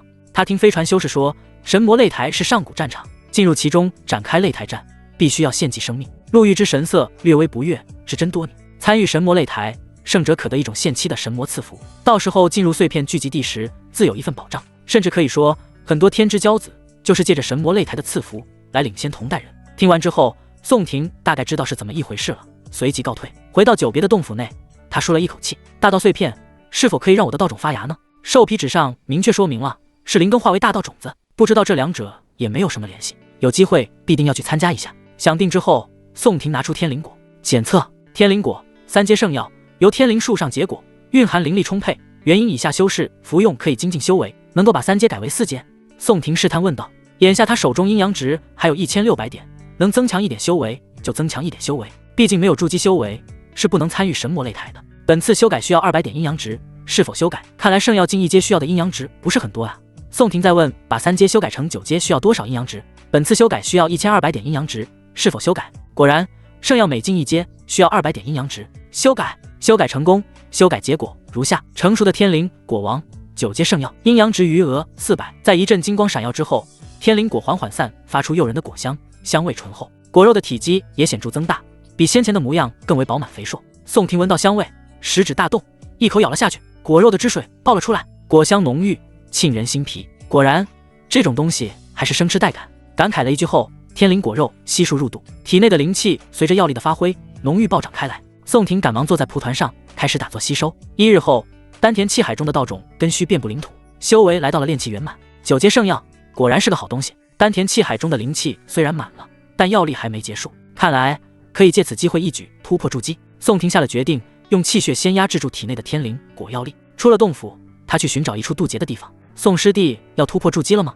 山门外，之前接见宋婷的师姐小嘴微张，这才回来1个时辰不到，他就要出山门突破。宋婷展露出炼气圆满的气息，作揖道：“劳烦师姐放行了。”这是自然。那位师姐关闭了山门法阵，开出了一条道路。宋婷如今在合欢宗也算是老人，不必怕他逃离宗门。出了合欢宗后，宋婷先是施展神行术出了几里后，再御起玄银剑往隐蔽一处而去。筑基天劫是最弱的，没必要找太远离人烟的地方。离域生灵不计其数，光是合欢宗地界人口就有100万之众，这还是凡人心生畏惧的魔道地界。而最为繁华的大离都城，据说人口达到1000万之众。一处矮山头上，宋婷降落在此。他没有服用筑基丹，准备单独面对天劫洗礼。修炼兽皮纸上帝功法后，他的气海丹田形成了灵力道种，灵力强度本就比寻常修士强上太多，再加上气血道种经过灵血洗礼，更是多了一层保障。能不能用肉身来抵抗天劫呢？宋婷找了一处空旷的地方，盘膝而坐。体修皆是用肉身硬抗天劫，渡劫之后，肉身都会有质的变化，那就先试一试。他心道，若用体修的法子来渡劫的话，必然是会比寻常法子渡劫成功后收获更多。想罢，宋婷松开气血被药力的压制，调度神识，主动精粹灵力，丹田气海中遍布充盈的灵气受到了神魂的挤压，慢慢液化。这就是道基铸成的关键，灵气液化。半天之后，灵气尽数液化，融成一团，在伪道基的旁边形成道基雏形。头顶之上，天道似有所觉，有人正在渡劫。乌云缓缓聚合，凝聚成一片浓厚的天幕。沉闷的雷声在天际中回荡，如同古老的鼓声，低沉而有力。突然，狂风骤起，席卷天地。劫云之中，雷劫开始成型，一道道雷斑在其中若隐若现，散发出恐怖的气息。乌云之上，闪电交织，如同银色的蛇群在狂舞。轰隆！一道磨盘粗细的天道雷劫骤然降下，直指宋婷。此时，宋婷放弃灵气抵抗，双目朝天，雷劈了下来。一股无法言表的痛苦感布满宋婷全身，心脏跳动的速度猛地加快，甚至灵力自行想游走经脉，为宋婷抵抗天劫之威。好在宋婷神识清明，极力压制体内灵力。小东西，上次你的祖宗都没收拾到我，你还能劈死我不成？宋婷咬紧牙关，身体焦黑一片。雷劫似恼怒宋婷只用肉身抗劫，仍不断往下注入天道雷电。少顷，劫雷消散，宋婷吐出一团黑气，差点倒在地上。她全身没有一块好皮，一头秀发早就化为飞灰，还不能倒，得吸收雷劫雨。空中的乌云哗啦啦地下起了雨，不同于上次渡劫的金色细雨，这次的雨显得频繁多了。受到了雷劫雨的滋养，宋婷的肌肤焕然一新，头发也长了出来。气海丹田处的道基更是滴溜溜的运转，不断吸取雷劫液的养分。魂海的神魂也浸泡在雷劫液中，缓缓壮大。云消散而去，天空一片蔚蓝。呼，成了！宋婷站起身来，感受体内的变化。丹田中有2个道基，伪道基看上去很快就要消散了。肉身经受雷劫磨练洗礼，血液经脉中隐隐有细微的雷声。莫非体修大成之后能手搓天雷？不对，我这渡劫的方法既不是气修的路子，也不是体修的路子，但兼具了2者的好处。非但铸成了道基，神魂壮大，也锻炼了肉身。释放神识，宋婷能清晰可见10里外的事物动作，乃至呼吸频率。我这神识怕是不弱于筑基圆满的修士。他起身飞跃，在10丈之外的地方落下脚步，身子轻盈如燕，看看气力如何。说着，宋婷对一株3人环抱的大树握拳砸去，砰！大树拦腰而断，枝叶中的鸟儿惊飞，不痛也没受伤。宋婷看着自己的手掌，跟出拳之前的样子没有区别。看来我这肉身不比一般法器差了。刚才他只出了7分气力，倒也不能乱砍乱伐了。宋婷笑了一声，扶起倒下的大树，施展了一个生机诀。生机诀，小树对普通植物有朽木逢春的作用，对人无效。合欢海上，陆玉之展颜一笑，有意思。肉身渡劫，气魄不小，天劫声响很大。身为元婴修士的陆玉之自然知晓，他红唇微张，用神识传了一句话给值守山门的弟子。宋婷回来后，让他马上来见我。不到1刻钟，合欢海上，陆玉之审视眼前俊美的青年，啧啧称奇。何时到的炼气圆满？他问道。吞服完天灵果就能突破筑基。陆玉之理所当然认为宋婷吞服天灵果之前就是炼气圆满的修为了。宋婷双手交叠，作揖道：招募弟子的时候，你倒是速度很快，难道你也是天灵根？宋婷苦笑一声，弟子只不过是个杂灵根，有所奇遇罢了。他在突破筑基之前就料到陆玉之会询问，所以早就想好了理由。哦，有奇遇啊，是个好事。不过你为何敢肉身硬抗天劫？陆玉之眼中流露质疑。就算是万中无一的修道天才，也不会傻傻的用肉身渡劫。宋婷不是修仙白痴，按照常理来说不会做出这种傻事。糟了，他在偷窥我渡劫。宋婷心中一咯噔，他倒是没想到这个合欢宗主那么闲。不过他爱撒点小谎。弟子偶尔一本体修秘籍，上面说了可用雷劫洗礼肉身，这样会使肉身更强，生命力也更为旺盛。陆玉之神色更为怀疑，又是奇遇，你难道是气运之子？就在他准备下一步逼问的时候，外面有人来报，一位长老急忙的在大殿外高声道：宗主，大事不好了。陆玉之白了一眼来人，小声对宋婷道：等会再说。宗主，尸魔门来人，说要让我们放弃参加神魔擂台的资格。陆玉之闻言蹙眉，尸魔门，离域近年来崛起的魔道门派，比合欢宗和血神谷更加臭名昭著。青玉剑宗的事情倒是让有些人缠上了合欢宗啊。之前合欢宗在每次神魔擂台开启时，都会有派遣修士打擂，神魔擂台参战人数的多少几乎是衡量一个宗门这几百年以来的实力强弱。合欢宗山门外10几名背着棺椁的尸魔门人在此等候，其中以一位背着雷击木棺材的男子为首。此人白发白须，眼神阴翳，鹰钩鼻，少了一只耳朵，相貌丑陋。你们的宗主还没来吗？如果再不出现，本座可得自己上去了。值守山门的弟子惊慌，低手道：还请前辈再等待片刻，宗主大人很快就来了。但愿如此。蒋风绝沉声道：他是尸魔门的大长老，这次受尸魔门门主所托，前来威胁合欢宗放弃神魔擂台的资格。蒋老头，你们尸魔门要做趁火打劫的事情吗？人未至，升仙道。空中一道流光急速掠过，降落在山门之处，光团中出现2个人影。待宋婷来的缘由无他，陆玉之怕到时候一言不合就开打，待宋婷就多了一张底牌。蒋风绝露出黄牙笑道：陆宗主，你是不是误会什么了？你们合欢宗现在老祖不知去何处，只有元婴修士，这般弱小，把机会留给其他宗门，这不是理所应当的吗？他这次前来打听了不少消息，合欢宗的化神老祖不知所踪，与青玉剑宗一战，金丹陨落不少，筑基弟子更是死伤一大片。陆玉之冷哼一声，合欢宗现在处境为难是真，但无论如何都要派人去参加神魔擂台，不然以后在魔道中连头都抬不起来。老祖只是云游，还未归来。不过你说我合欢宗弱小，不知你敢和我一战吗？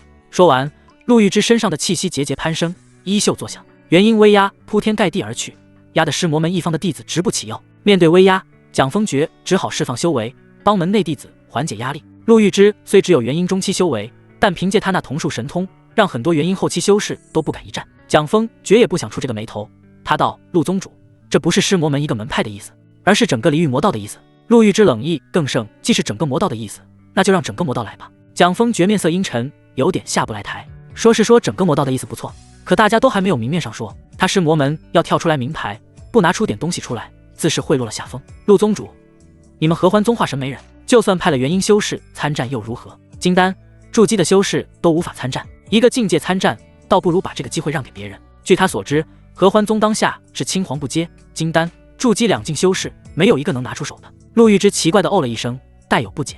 谁说我合欢宗金丹、筑基修士无法参战？且不说金丹，我身边的这位筑基，随便镇压你尸魔门的筑基。宋婷呆滞，用手指头指了指自己。我吗？这躺着也中枪。这时陆玉之传音道：放心，好徒儿，你身为肉身硬抗天劫的强者，怕这些土鸡瓦狗之辈干嘛？你赢了他们，师尊会奖励你的哟。蒋风觉奇怪地看了一眼宋婷，心中暗道：从未见过此人，应该是名声不显之辈，这必然是陆玉之的计谋，想吓退我们。他不屑地凄了一声：陆宗主莫要开玩笑，这小辈身体不太结实，怕是挨不住关中尸魁一招。身后的弟子们也纷纷出言嘲笑。是啊，我们养出来的尸魁肉身强横，且有尸毒，同等境界下，除了体修，无人匹敌。到时候这位道友不要被尸魁狰狞的面目吓到，晚上尿裤子哦！哈哈哈哈！身后值守山门的师姐也不免担心了起来。宋婷这才刚刚突破筑基，怎么可能是那些尸魔门筑基的对手？宋师弟，不可强行对战。宗主刚刚估计是故意吓他们的，不要硬来啊！2位师姐都传音给宋婷，劝他不要迎战。宋婷面色古怪，知道自己不能不战，要是不应战，以后还怎么在合欢宗混？非要我人前显上，那我只好装一个了。他向前一步，脸色平淡，单手附在背后。合欢宗宋庭，请师魔门倒有赐教。蒋风觉略微诧异，没想到这呆头小子真要参战，难道真是个名不见经传的天才？值守山门的师姐们暗道糊涂，师魔门凶性残暴，练出的尸魁也是力大无穷。宋庭此战危险，小辈，你确定要赐教？江风觉再次确认。宋庭轻轻点头，没有言语。那好，林宇你来。站在师魔门人群后方的林宇怪笑一声：大长老，我来不合适吧？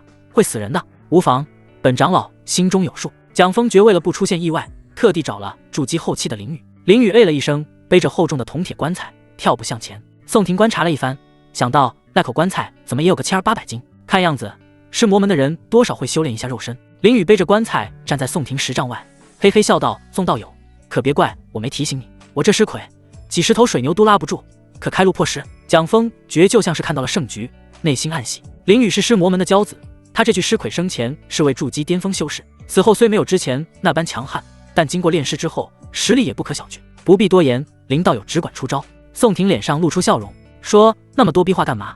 要打就打。好，道友小心了。林宇低喝一声，口中念诀，身后锁着棺材的链条当啷作响，咚一声，棺材里的尸魁伸出双臂，尸气顿时弥漫开来。尸魁的面容扭曲可怖，獠牙外露，他没有任何多余的动作，仿佛一头饥饿的猛兽扑向宋庭。宋庭看着飞扑而来的尸体，体内气血呼呼沸腾，像是天雷闷音，隆隆作响。宋庭动了，只瞧他压低身子，在其掌中凝聚灵力，啪一声往上拍在飞扑的尸魁身上。可死尸身上的尸气侵蚀着宋庭的灵力，一掌没能逼退尸魁，只让尸魁的动作慢了一拍。蒋风觉冷笑，这具尸魁身前便杀人无数，死后尸气可侵蚀寻常筑基灵力。听到这话，陆玉之神色露出一丝担忧，传音宋庭道：小狗，你小心点，为师不想为你疗伤。放心吧，师尊，此战必胜。既然灵力没用，那就试试气血。一击无效后，宋庭另一掌格挡掉尸魁锋利的指甲，抬腿挥举体内气血扫去，这一脚快出虚影，直接将半空的尸魁扫飞了出去。尸魁猛地斜飞出去，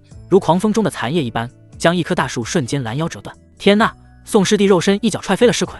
山门外，合欢宗女子捂住了小嘴，不可思议道。陆玉之眼神也露出一丝得意。要知道，尸体死亡之后再度炼化，其重量会直线上升，而宋庭刚刚只用来纯粹肉身的气力，就踢飞了体重相当于3-4个成人的尸魁。林宇微微一愣，眼神警觉了起来，对方果然不是泛泛之辈，倒有好手段。不过接下来不知道有还能接住吗？言语间，林玉掐诀召回尸魁，再度朝宋庭袭去。这次尸魁身上散发着玄色的皱纹，密密麻麻，遍布其身，是尸毒咒，碰到的生灵会被腐烂，化为脓水。身后一名尸魔门的一位弟子小声惊呼，宋庭也瞧出了不对劲，三枚道种齐开。尸魁身上散发的毒气，包括他的动作，在宋庭的神识中一览无余。在众人眼中，尸魁的速度奇快无比，做事就要将宋庭一把撕烂。但宋庭动作更快，他仿佛洞悉了尸魁的下一步动作，身形灵动的一侧，避开了那致命的一击。而后一根金银细线展开，锋芒毕露，只一错位刹那，尸魁犹如五马分尸般散架掉在地上。银珠线即使是灵气也遭不住他的锋利程度，何况是一具筑基尸魁。当日宋庭得到这宝物的时候，还不知道它的价值，而后才发觉银珠线的厉害。用线之人，气力越大，银珠线越锋利。当日那秦阵没有发挥出银珠线的全部实力，望着尸魁一块一块的模样，全场死一般的寂静。片刻，林宇的尖叫声首先打破沉默，这不是真的。他目光欲裂，心中接受不了这样的事实。作为养尸人，辛辛苦苦养出来的尸魁，轻易被一个乳臭未干的小子击碎，这让他道心有些不稳。宋师弟真是深藏不露，刚刚那根线到底是什么东西啊？不知道，应该一件灵器吧，或者是一件法宝。值守山门的女弟子偷偷议论，观战的陆玉之也眉头舒展，微微一笑。这个宋庭给他的惊喜还真多。大长老蒋风绝面色铁青，暗暗怄气，自己还特意找了个筑基里头最强的，结果还是没赢。后面的尸魔门弟子则大气不敢喘一口，生怕惹恼了长老。宋庭，你作弊，用了不属于这个境界的法宝。林宇之气氛不对，急忙高声道。可随即他就后悔了，双方没说不让用越境法宝。不，我还没输，尸魁败了，我还没败。他眼色凶狠，突兀将背后的棺椁甩向宋庭，人随其后出击。宋庭没有放松警惕，眼瞅对面再度出招，体内气血鼓动充盈，凝聚在双手之上。3招结束吧。适才他出了2招，这会是第3招，也是最后一招。他没等棺椁砸脸，迈步主动出击，咚一声，重达千斤的棺材被宋庭一掌指在空中后，改变方向撞向林宇。宋庭，你以为你一脚踢飞尸魁就能跟我比气力吗？林宇眼神瞪圆，怒气似火，身体肌肉隆起，骤然靠向棺椁。林宇师兄气力还是不俗的，宋婷应该比他差上一些，对吧？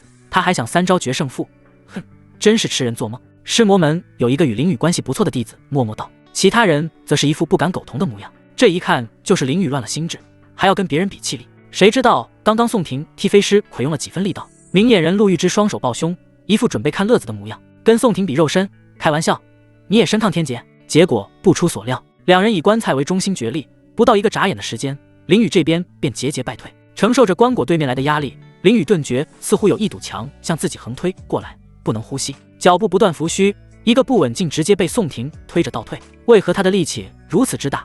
莫非是个体修？他心中震惊。宋道友，住手！我认！林宇认输还没说出来，背后就撞上了山面，口吐鲜血，咔嚓一声手臂骨折。宋婷这才连忙止住力道，歉然道：“不好意思啊，刚刚没刹住。”之前出言觉得宋婷气力比林宇差上一些的修士脸上如同火燎，低头不再言语。值守山门的女弟子再度发出惊叹：“宋师弟刚入住机体，格就那么棒吗？看起来好有男子气概。”那可不是，之前就有传言他一夜18呢。两人嘀咕，正巧陆玉之也听见了。哦，是吗？他语气微寒问道。宗主，可能只是谣言。女弟子吐了吐舌，低头道，脸色阴沉到能滴出水的蒋峰绝大手虚握，把倒地的林宇抓了过来。他当头骂道：“没有的东西，一个筑基初期的修士都搞不定，回去好好面壁思过。”心中却是记下了宋婷这个名字，此人前途不可限量。陆宗主真是好算计，派一个体修来殴打我是魔门弟子。蒋峰绝添油加醋道。宋婷心生郁闷，自己不是体修，哪有殴打？不就出手重了一些吗？陆玉之假意为难道：“蒋长老可是想多了，宋婷她就是个单纯的气修，只不过刚好比你门中晚辈的肉身强上那么一点而已。”蒋峰绝哼了一声，不再计较宋婷是否体修的事情。他刚刚只不过给自己点颜面，合欢宗历史上从未有过体修。陆宗主到底是聪慧过人，在下告辞。走！蒋峰绝大手一挥，把碎掉的尸魁收回，带着尸魔门众人灰溜溜走了。他自身不敢跟陆玉之斗法，筑基境界的争斗又输了，就算金丹取胜，也没什么脸面叫合欢宗放弃资格。与其如此，不如知难而退。反正不是他尸魔门一个想要合欢宗的擂台资格。见尸魔门众人离去，宋婷瞥见陆玉之还在得意洋洋，还是快溜，免得他又要问我机缘的事情。想着，宋婷向两位师姐点头，快步走上山门石阶。好徒儿，那么急干嘛？想宗内的哪位美人了？陆玉之玉手按在宋婷的肩头，转身笑意盎然地对着宋婷说道：“没有，徒儿只是见没什么事了，就想回去了。”哦，是吗？那一起回去吧，为师还要好好奖励你呢。一道流光飞落在合欢海最大的柱山上，宋婷毫无脾气地跟着陆玉之走进宫殿中。你小子竟然那么强，同境界难逢敌手，你才刚刚突破筑基吧？前方，陆玉之转身过来，一笑百媚生。她是那种男人看见就血脉喷张的女子，不知是修了魔功，还是天生媚体，亦或者是身材容貌太过惹火妩媚。好在宋婷看多了，稍微免疫了一些。弟子确实突破筑基没多久，刚才只是侥幸，有一宝又发现了尸魁的弱点。陆玉之咯咯笑道：“是吗？你的机缘也太好了点。那根银珠线，我们合欢宗可没这等宝贝。你的肉身强度确实接近体修了，但你身上没有体修的那股精气神和刚气。”宋婷略微感到紧张，光是一次战斗就被陆玉之看了个底朝天。你不必紧张。陆玉之走上近前，只要你忠于我，以后这宗内上上下下，包括我，都是你的。宋婷没有说话，心中不以为然，这不过是妖女魔头的大饼子，谁吃谁死得快，干嘛不说话呀？你不是想要奖励吗？说着，陆玉之伸出丁香小舌往宋婷的耳边，这就是奖励了。宋婷心中吐槽：就这也不像合欢女魔头干的事情啊，一点都不刺激，一点都不精彩。而后，陆玉之退到宫殿的一把交椅上，面色转变，一脸震惊：宋婷，你资质不错，这次神魔擂台筑基期的修士派你去，你意下如何？这不正中我的下怀吗？宋婷立马恭敬道：弟子必然为宗门赴汤蹈火，在所不辞。看着宋婷一副假惺惺的样子，陆玉之摆了摆手：行了行了，你退下吧，我还得教导一下我那宝贝弟子呢。宋婷行礼告退，觉得自己好像不如天灵根的一根毛，这样也好，不会太被关注了。宗内出了个天灵根，以后苏出景绝对是宗门的舆论核心。回到洞府后，看着400点阴阳值，宋婷直摇头，太少了。他现在是筑基初期修为，上了神魔擂台的修士，怎么也是个筑基后期或者圆满吧。打败尸魔门的林宇，并没有给宋婷安稳的感觉。神魔擂台的参赛者不可能是林宇这种货色，只能找人双修了。等夜黑了再说吧。晚上，人类的情绪会得到不一样的改变，尤其是在男女之事方面。趁着还没到晚上的时间，宋婷修炼了一会血仙宝典。夜幕笼罩天空时，合欢宗一位正寻人双修的男子出动了。找谁呢？宋婷走到路上，脑海中思考着对象。隋满莹好像不太行，可能是姑姑执掌身体。江青也不太行，阴阳值给的太少了。陆玉芝，算了，他会把我砍了。思来想去，宋婷还是想去了随满营的洞府。择优吗？实在不行，那就去第二个地方。这不是厚此薄彼，而是关乎神魔擂台中和欢宗的输赢。宋婷在心中为自己找了理由。咚咚咚，正打坐冥想的随满营听见有人敲门，神识外放，就看见了宋婷站在门外。有事？他淡漠道。听着这语气，宋婷笃定掌控身体的绝对是他姑姑。前辈，我想见见满营，行吗？宋婷清了清嗓。怎地？你喜欢他？合欢宗可不准假戏真做，谈情说爱。洞府内随满营的话语犹如冰山的万年寒冰，听不见一丝温暖。宋婷只好瘪瘪嘴，空手而回。老妖婆，你等着，站着好身体不干活，总有一天我把你从随师姐的身体里抽出来。他内心如此想到。随满营不行，宋婷来到了丹药峰。丹药峰大门处，江青在里头迷迷糊糊地问道：谁啊？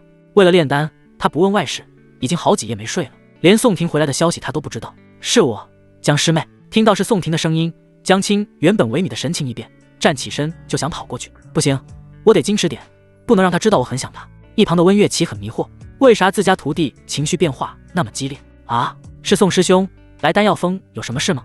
江青假装稳重。宋婷皱眉，自己来丹药峰不就是为了见他吗？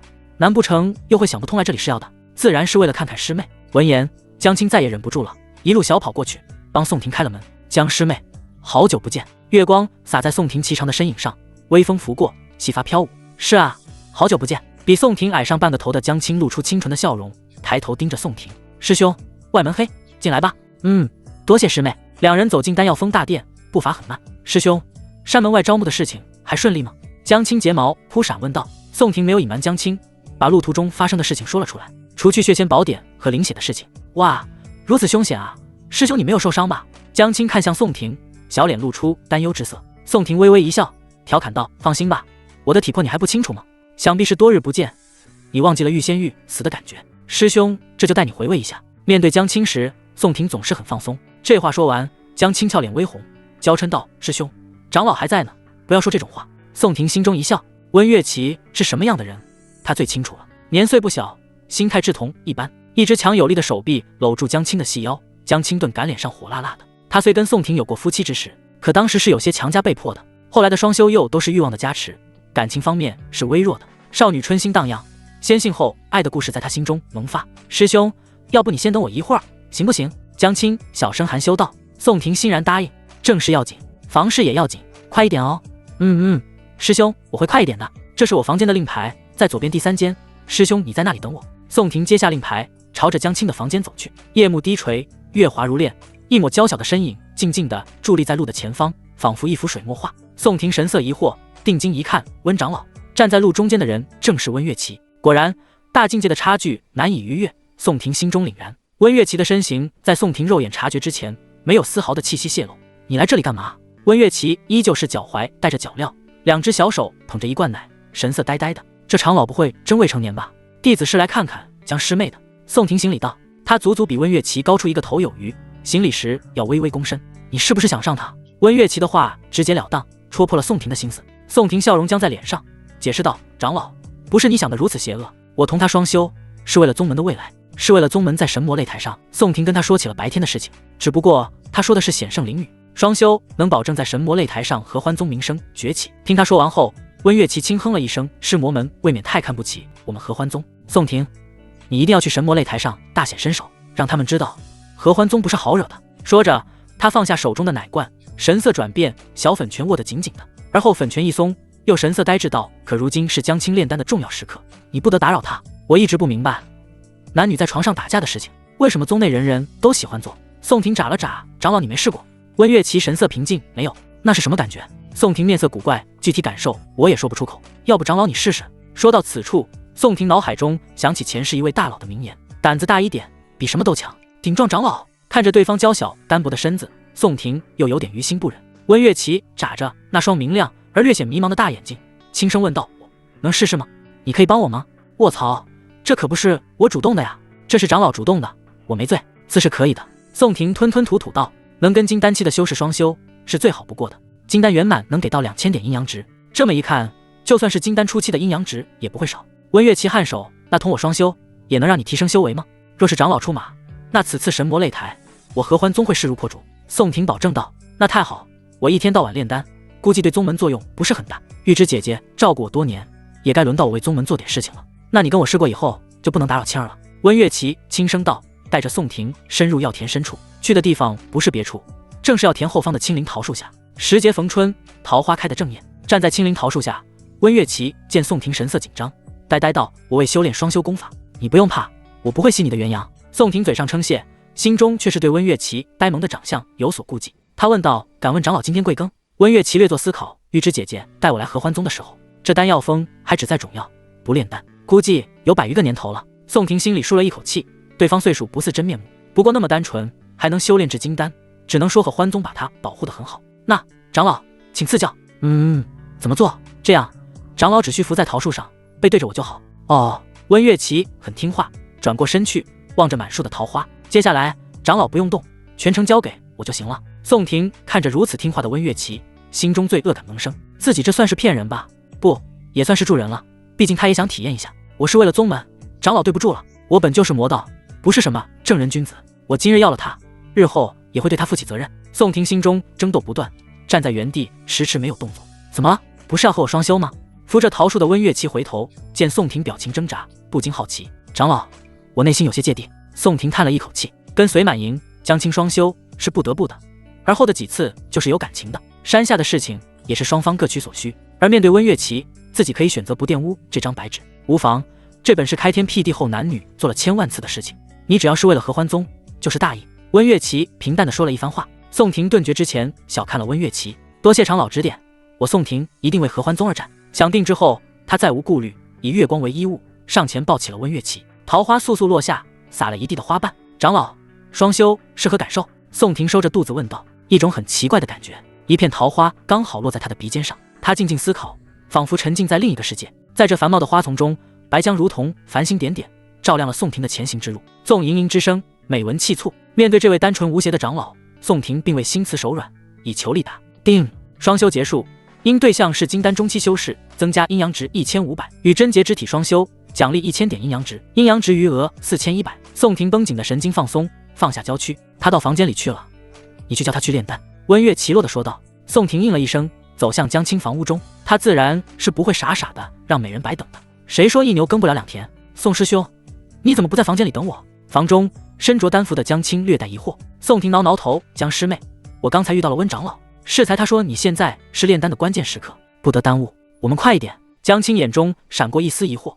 那好，师兄你这次轻一点。说着，他缓缓褪去衣裳，少女的美好在月夜盛开。宋婷2个头大，轻一点怎么能快呢？师妹背着我吧，这样能快一点。江青俏生生地哦了一句，背对宋婷。宋婷也是没办法，要是让他看见了小腹上的印章，估计江青以后都不会理自己了。师妹，那我开始了。我已经是师兄的 XC 了。江青的脸庞染上一抹羞涩的红晕，他轻声嘤咛：“师兄，你弄错了。”宋婷也是心头一热，略微有些慌乱。哦，应该还要往下一点。再次摸索，定，双修结束，阴阳值余额4150。江青如今是炼气修士，一次性也加了50点阴阳值。匆匆结束战斗后，宋婷安抚了几声，让江青去炼丹，就又回到青灵树下。树下，丹袍还敞开的温月琪默默地看了一眼宋婷：“你还真贪心啊！”宋婷顿时有种被抓奸的感觉，急忙解释道：“我这也不是不想让师妹寒心吗？再说没有耽误多长时间的。”温月琪也没多说什么，两人没有一直缠绵不放就好，稍微的放纵或许能给江青更好的精神状态。还要继续吗？温月琪看着还未消肿的小宋婷道。宋婷木讷地点了点头，跟金丹长老双修的事情可遇不可求，必须继续。长老，这次我会温柔一点。温月琪嗯了一声，回到了原来的姿势。双修不能面对面吗？他感受到宋婷将自己抱起，好奇道。宋婷贴着温月琪光滑细腻的背部道：“可以的，但我喜欢这个姿势。”这话完全是违心了，他其实更喜欢面对面交流。丁，双修结束。丁，双修结束。阴阳值余额10150。4次过后，温月琪的小腹酸胀了起来，有些受不了了。他额头冒汗，颇带哀求道：“宋婷，可以了吧？”宋婷也懂得细水长流的道理，不可索取无度。长老，可以了，你等着我的好消息。想着又回到5位数的阴阳值，他现在信心爆棚。两人告别之后，已是快破晓的时分。宋婷回到洞府之后，施了一个静一咒，坐在蒲团上吸收元阴。半晌过后，修为来到了筑基初期圆满，再吐那几日，怕是就能突破到中期了。打坐之后，宋婷在床榻上休息了片刻。第二天太阳初升，他去到了藏经阁内。宋婷如今想要找一本能够炼体地功法，虽说宋婷是凡体不错，但有了气血道种，他认为自己是可以炼体的。可惜偌大的藏经阁中，一本炼体地功法都没有。这倒也不能怪合欢宗，自开宗以来，合欢宗就没有人炼体，宗门也不鼓励炼体。要是有个炼体的修士出现，宗内必然会出现狼多肉少的情况，大家都会争着跟体修一起双修，到时候就会出现涝的涝死、旱的旱死的现象。没有炼体功法，难道我自己不能变一个出来？宋廷心中豁然开朗，然后再度折返藏经阁内部，移动2人高的书架上，这里有一本相当于修仙界的百科全书。翻开这本几尺厚的书籍，开始查阅里面有关炼体的内容。少顷，一部叫《金元淬骨法地功法》出现在他的眼帘。书中写道，这种功法大成之时，一身骨头如玉石般晶莹，可以做到百毒不侵，气力如山，乃是一门上等的炼体功法。宋廷微微一笑，就这个功法了。回到洞府后，他随便拿出一本书籍，系统把书名改成《金元淬骨法》。本次修改需要5000点阴阳值，是否修改？是。修改成功。修改结果如下：金元淬骨法，5品上等功法，以天地精元洗淬，阴阳值余额5150。翻开金元淬骨法，阅读了片刻后，宋廷倒吸一口凉气。体修，这不是人能练的，这道要多好才能当一个体修啊？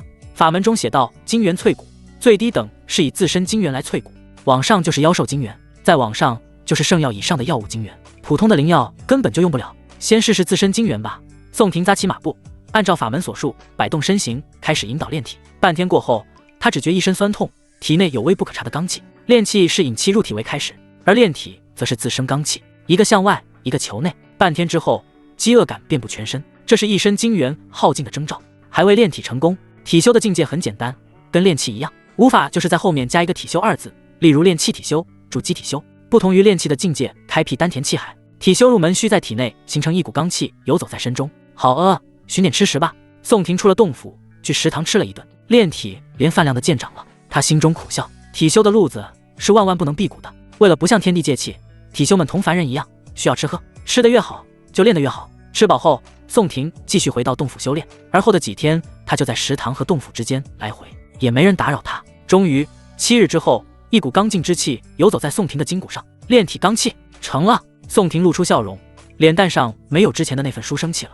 取而代之是一股阴气。他身形精瘦了起来，身上几乎没有赘肉。试试威力如何？宋廷走出洞府，来到一块空地处，拔出玄银剑，罡气游走在右手，噌的一声，玄银剑朝一块石头刺去，石头瞬间爆开，石块散落一地。要是再配合剑诀，威力不知有多大。不过只用自身精元淬炼还是太慢了。如今宋廷的骨头只比之前洁白一点，没有什么奇异，这说明在金元淬骨法上，他可能都还没入门。得去找妖兽精元、圣药精元。宋廷如今也不敢多想，剩余的阴阳值，他还有其他的打算。确定了想法之后，宋廷先去食堂饱食了一顿，而后去到陆玉之处。宫殿内，陆玉之刚好给苏初锦传完道。师兄。见宋廷到来，苏初锦起身行礼。宋廷了一声，审视了苏初锦几眼。这还没修行几天，就到了炼气4、5层。宋廷心中略微惊讶，天灵根竟恐怖如斯。苏初锦告退之后，陆玉之没好气道：“你来这里干嘛？”宋廷感到陆玉之的不悦颇为奇怪，难道自己打扰了2人单独相处的空间？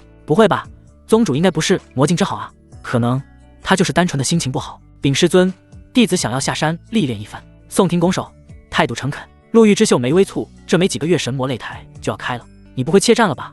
宋廷哑然失笑，师尊请放心，弟子此次下山历练，就是为了神魔擂台做准备。陆玉之哦了一声，既如此，早去早回。谢师尊。宋廷准备了一番，收拾了一些下山要用的东西，出了洞府。公子。阴风一触洞府，柳华儿远远的就对宋廷招手。循声看去，身穿合欢宗外门服饰的柳华儿双腿并拢，亭亭玉立。宋廷露出笑容，在合欢宗还习惯吗？柳华儿也回忆微笑，还行呢，就是还没引气入体。宋廷轻点下颌，身为杂灵根的柳华儿跟天灵根的苏初锦相比，差距太大，好好修行，争取早日引气入体。2人寒暄片刻，宋廷告别下山。出了山门，宋廷拿出一张离域地图。合欢宗处于离域东南角，距离位于离域中心的大离王朝有着不短的距离。而在合欢宗地界附近，有一处叫做幽冥林的地方。幽冥林是妖兽盘踞之地，里头有一位元阴境的老妖镇守，寻常修士不愿招惹。几日后，宋廷来到幽冥林外围。很巧的是，之前追杀邪道人的几人也在此处。楚望疑惑宋廷怎么会来此地，一方父母官的曹望安在石块上打坐调息。几位县官并不知情楚望的身份，还以前辈相称。楚前辈，你们怎么会在这？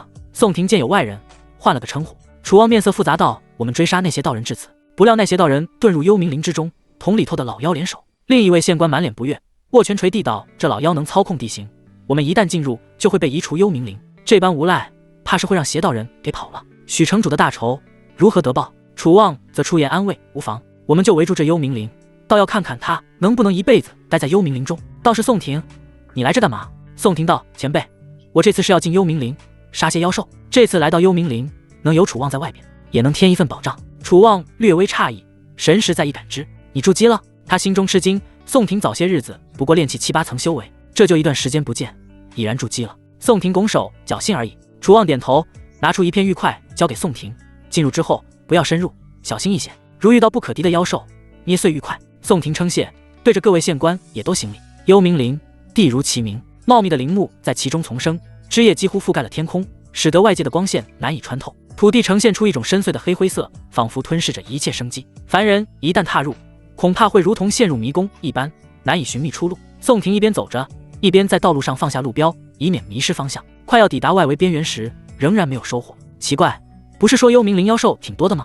怎么在外围一直都没有？神识范围内，方圆几里都没有妖兽的身影，甚至连痕迹都没有。再往前走，怕是会遇到金丹的妖兽了。一炷香后，感受到灵气更加浓郁，宋婷止住了脚步。他把神识范围收得更紧，怕有妖兽会有所察觉。再往前走走吧，要是还没收获，就得想想其他办法了。妖兽的精元包含在妖丹之中，除了猎杀妖兽，一些修士所开方室中也能购入。可是宋婷身上一块灵石都没有，之前血神谷回纥欢宗的路上得到的妖丹都换了灵石，用去买船票了。那是什么？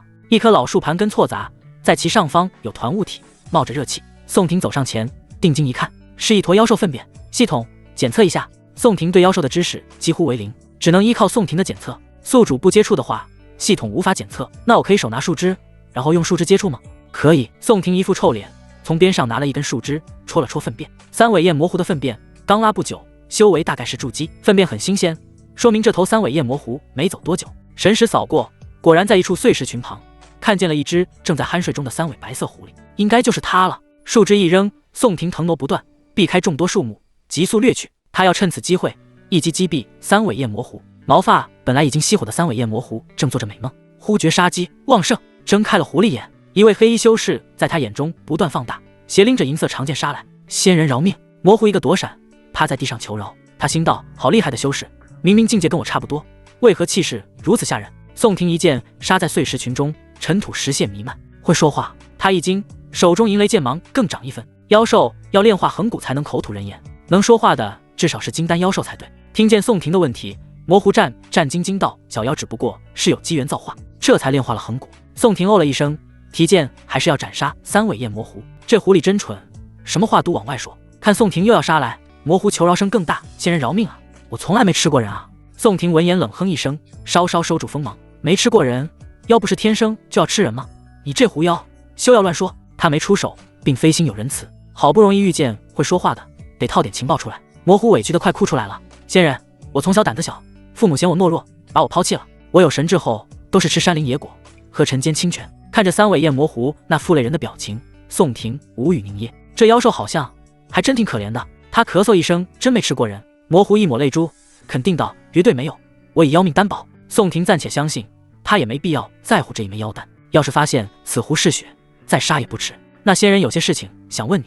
仙人请问。魔狐态度低微。宋婷点点头，为何幽冥灵外围妖兽都不见踪迹了？魔狐歪头道：仙人问这事啊，数日之前有一奇怪的存在负伤到此，而后幽冥灵的老元妖接纳了他，召集不少妖兽为他疗伤。宋婷心中凛然，奇怪的存在估计就是邪道人了。老元妖莫非是幽冥灵的那尊元婴妖兽？你为何没去？宋婷再问。魔狐露出聪慧的神情，外围的妖兽灵智懵懂，听令而行。那老妖说的好听，是为那个奇怪的存在疗伤，其实就不是让这些妖兽送死吗？我才不傻，自然不去。听完三尾焰魔狐的话，宋婷陷入了两难之中。邪道人进入幽冥灵搅局，让他很难狩猎到妖兽，可否有妖兽跟你一样灵力，没有听从老元妖的命令？宋婷只能把希望寄存于此了。魔狐点了点头，自是有的。那些妖吃了不少人，实力在我之上，仙人怕是不敌他们。不过如果我跟仙人一起联手的话，他们没有任何胜算。见魔狐主动要求同自己联手，宋婷略微皱眉：你为何要跟我联手？人和妖两股势力可是一直不太平。他露出狐疑的神色，盯着魔狐，好不自在。是这样的，仙人，这些妖平日跟我有仇，我跟仙人联手可以报仇。再者，我要是吃了他们的血肉，修为也更为精进。宋婷唰的一声拔出长剑，指着魔狐：如此嗜血，还说不曾吃人？仙人误会，仙人误会。模糊连连解释，妖也得开荤啊。其实我一开始也是想吃人的，可是我一闻到人血就想吐，所以从来没吃过人。宋婷冷哼一声，这样的解释对他来说没啥信服力，但他还是不能先杀这只狐狸，可以利用他带路。我警告你，你要是敢诓骗我，暗中召集其他妖兽来围剿我，我会立刻给灵外的元婴长辈发出信号。模糊低头称是，我知道你们修仙者总是那么谨慎，我听朋友说人总是死了小的就来老的，知道就好，带路吧。宋婷表情淡然，示意道。模糊应了一声，带着宋婷去妖兽巢穴猎杀妖兽。同一时间，幽冥林深处，老猿妖洞府内，邪道人坐在一块石头上，不断的吸收妖丹。脚下，妖兽的尸体堆积如山，宛如一座座黑色的小山丘，触目惊心。鲜血汇聚成河，带着浓烈的血腥气息，让人不寒而栗。不够，不够，袁道兄，这些还不够我突破元婴。灰拜面具下的声音阴森急切。老猿妖四肢着地，邪道人，你成了元婴之后，真能带我一同去抢夺大道碎片？盛世之中，凡得到大道碎片的妖兽，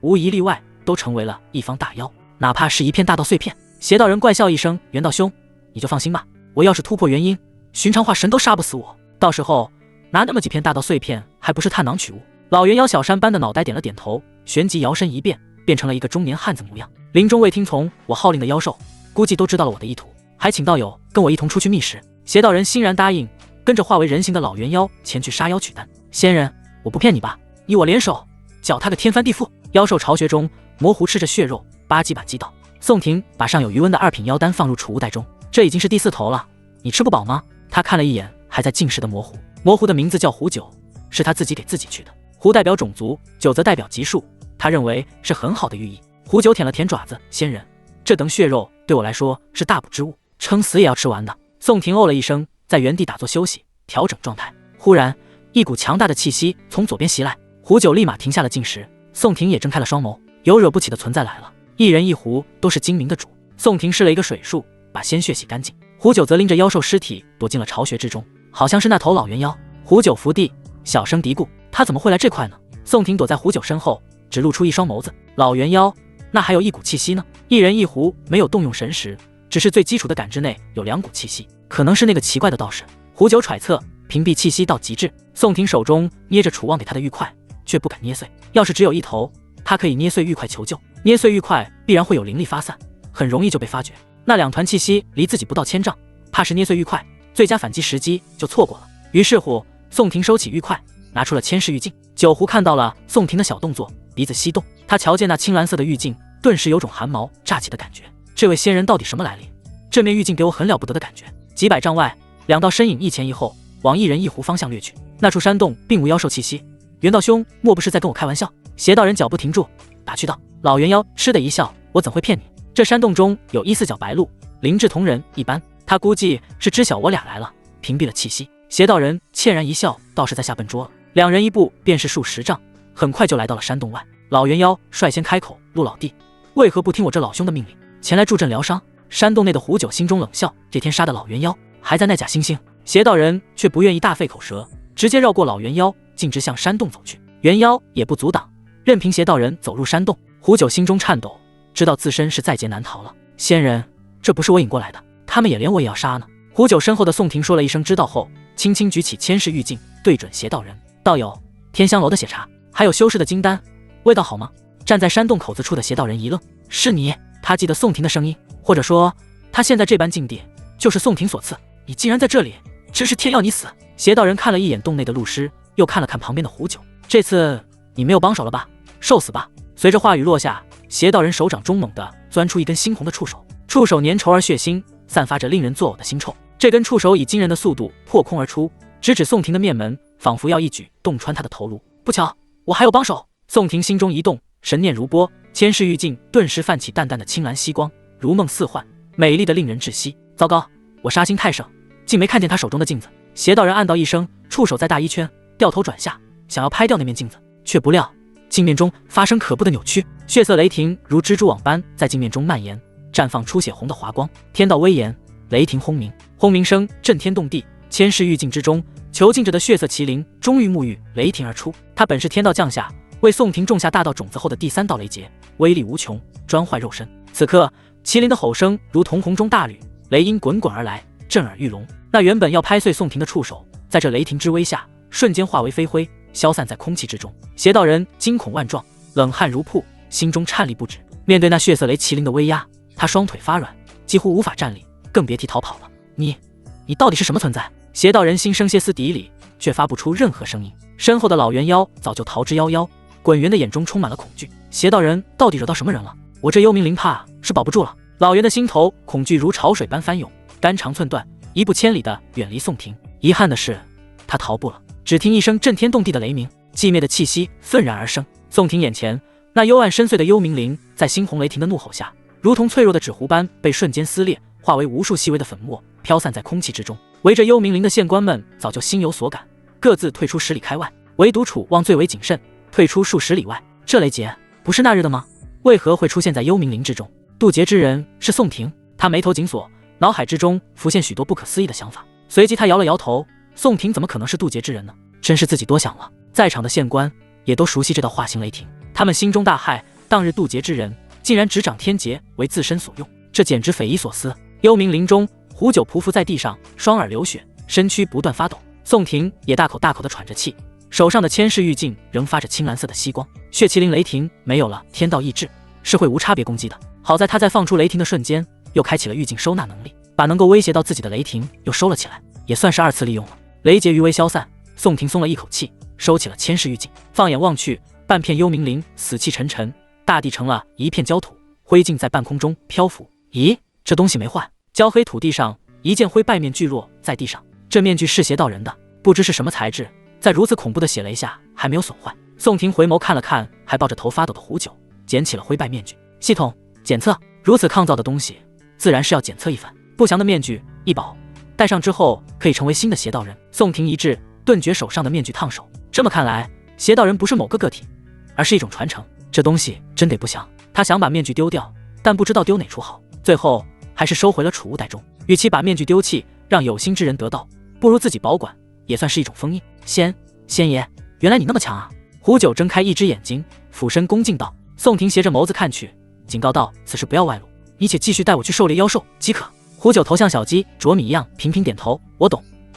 仙爷跟我来。一人一狐再次出动，向另一半的幽冥灵进发。这次狩猎更为简单，林中的妖兽都被吓破了胆，纷纷躲在巢穴中不敢出来。外界，楚望等人来到消失掉的一半幽冥灵上空，一人暗暗咂舌，好害人的雷法啊！哪怕是化神修士，也修不出这般惊悚的雷法吧？曹望安眉头微蹙，没有言语。这等威力，圣朝中鲜有人能做到。一道雷下去，不知凡几的妖兽连痛苦都感觉不到而死去。是他吗？楚望心中自语，神识往下探查而去。神识之中，他看见宋庭正跟着一只白狐，鬼鬼祟祟地朝一处妖兽巢穴而去。没死，神情太弱。宋庭，我真是越来越看不透你了。从捡到令牌那一刻起，楚望就开始怀疑到宋庭了，认为他可能会逃离合欢宗。再到后来青玉剑宗来袭，宋庭是外门男弟子唯一一个活下来的。那时他只是感觉宋庭运气好，而后种种楚望都不以为意。直到方才，他才感觉宋庭有些捉摸不透。如果他是渡劫之人，我也得罪不起。楚望心中想到。几人搜寻之后，发现幽冥灵的老猿妖和邪道人都没了踪迹，估计是被血雷给劈死了。邪道人大概是死了，许城主的仇也算是的报了。楚前辈，我们有缘再会。以曹望安为首的县官们纷纷抱拳，同楚望告别。楚望回礼，他也是为了报老友的仇。此事过后，还有10位女弟子还未招募。至于宋庭，如今不是他该管的事情。半个月之后，同胡九告别后，宋庭出了幽冥灵。他先找了一个水潭，换了件衣裳，然后洗了个澡。虽说净衣术方便，但洗澡还是很惬意的。在水潭中泡澡的宋庭哼着小曲，这半个月来的劳累得到了放松。这次进入幽冥灵，共得了60余枚妖丹，其中2枚金丹，妖兽所产的3品妖丹，其余清一色的筑基2品妖丹。炼器下的妖兽，宋庭没有选择猎杀，性价比太低。洗浴完毕后，宋庭走上了回宗的道路。在路上，神魔擂台的事情被传得沸沸扬扬，甚至连凡人都知道了。听说了吗？仙人们又要打擂台了，是吗？对，他们说这是盛世来到，我们凡人能修行的机会更多了。哎，可惜了，我一把年纪了，估计修不了仙了。哎，不要放弃，传说上一个盛世有个花甲老人，踏上了修行路，活到了现在呢。啊，有这种妙事？乃至于进入山门，宋庭还听见宗内弟子在议论此事。师姐，正道这次出了很多厉害的修士，我们合欢宗能赢下擂台吗？一位新入门的女弟子叹息道。另一位女弟子漫不经心道，不知道吧，我们出战的人不多，好像只有2个。那2个啊？新入门的女弟子好奇，一个是宗主，另一个好像是宗主座下弟子，是苏师姐，可她还没有筑基吧？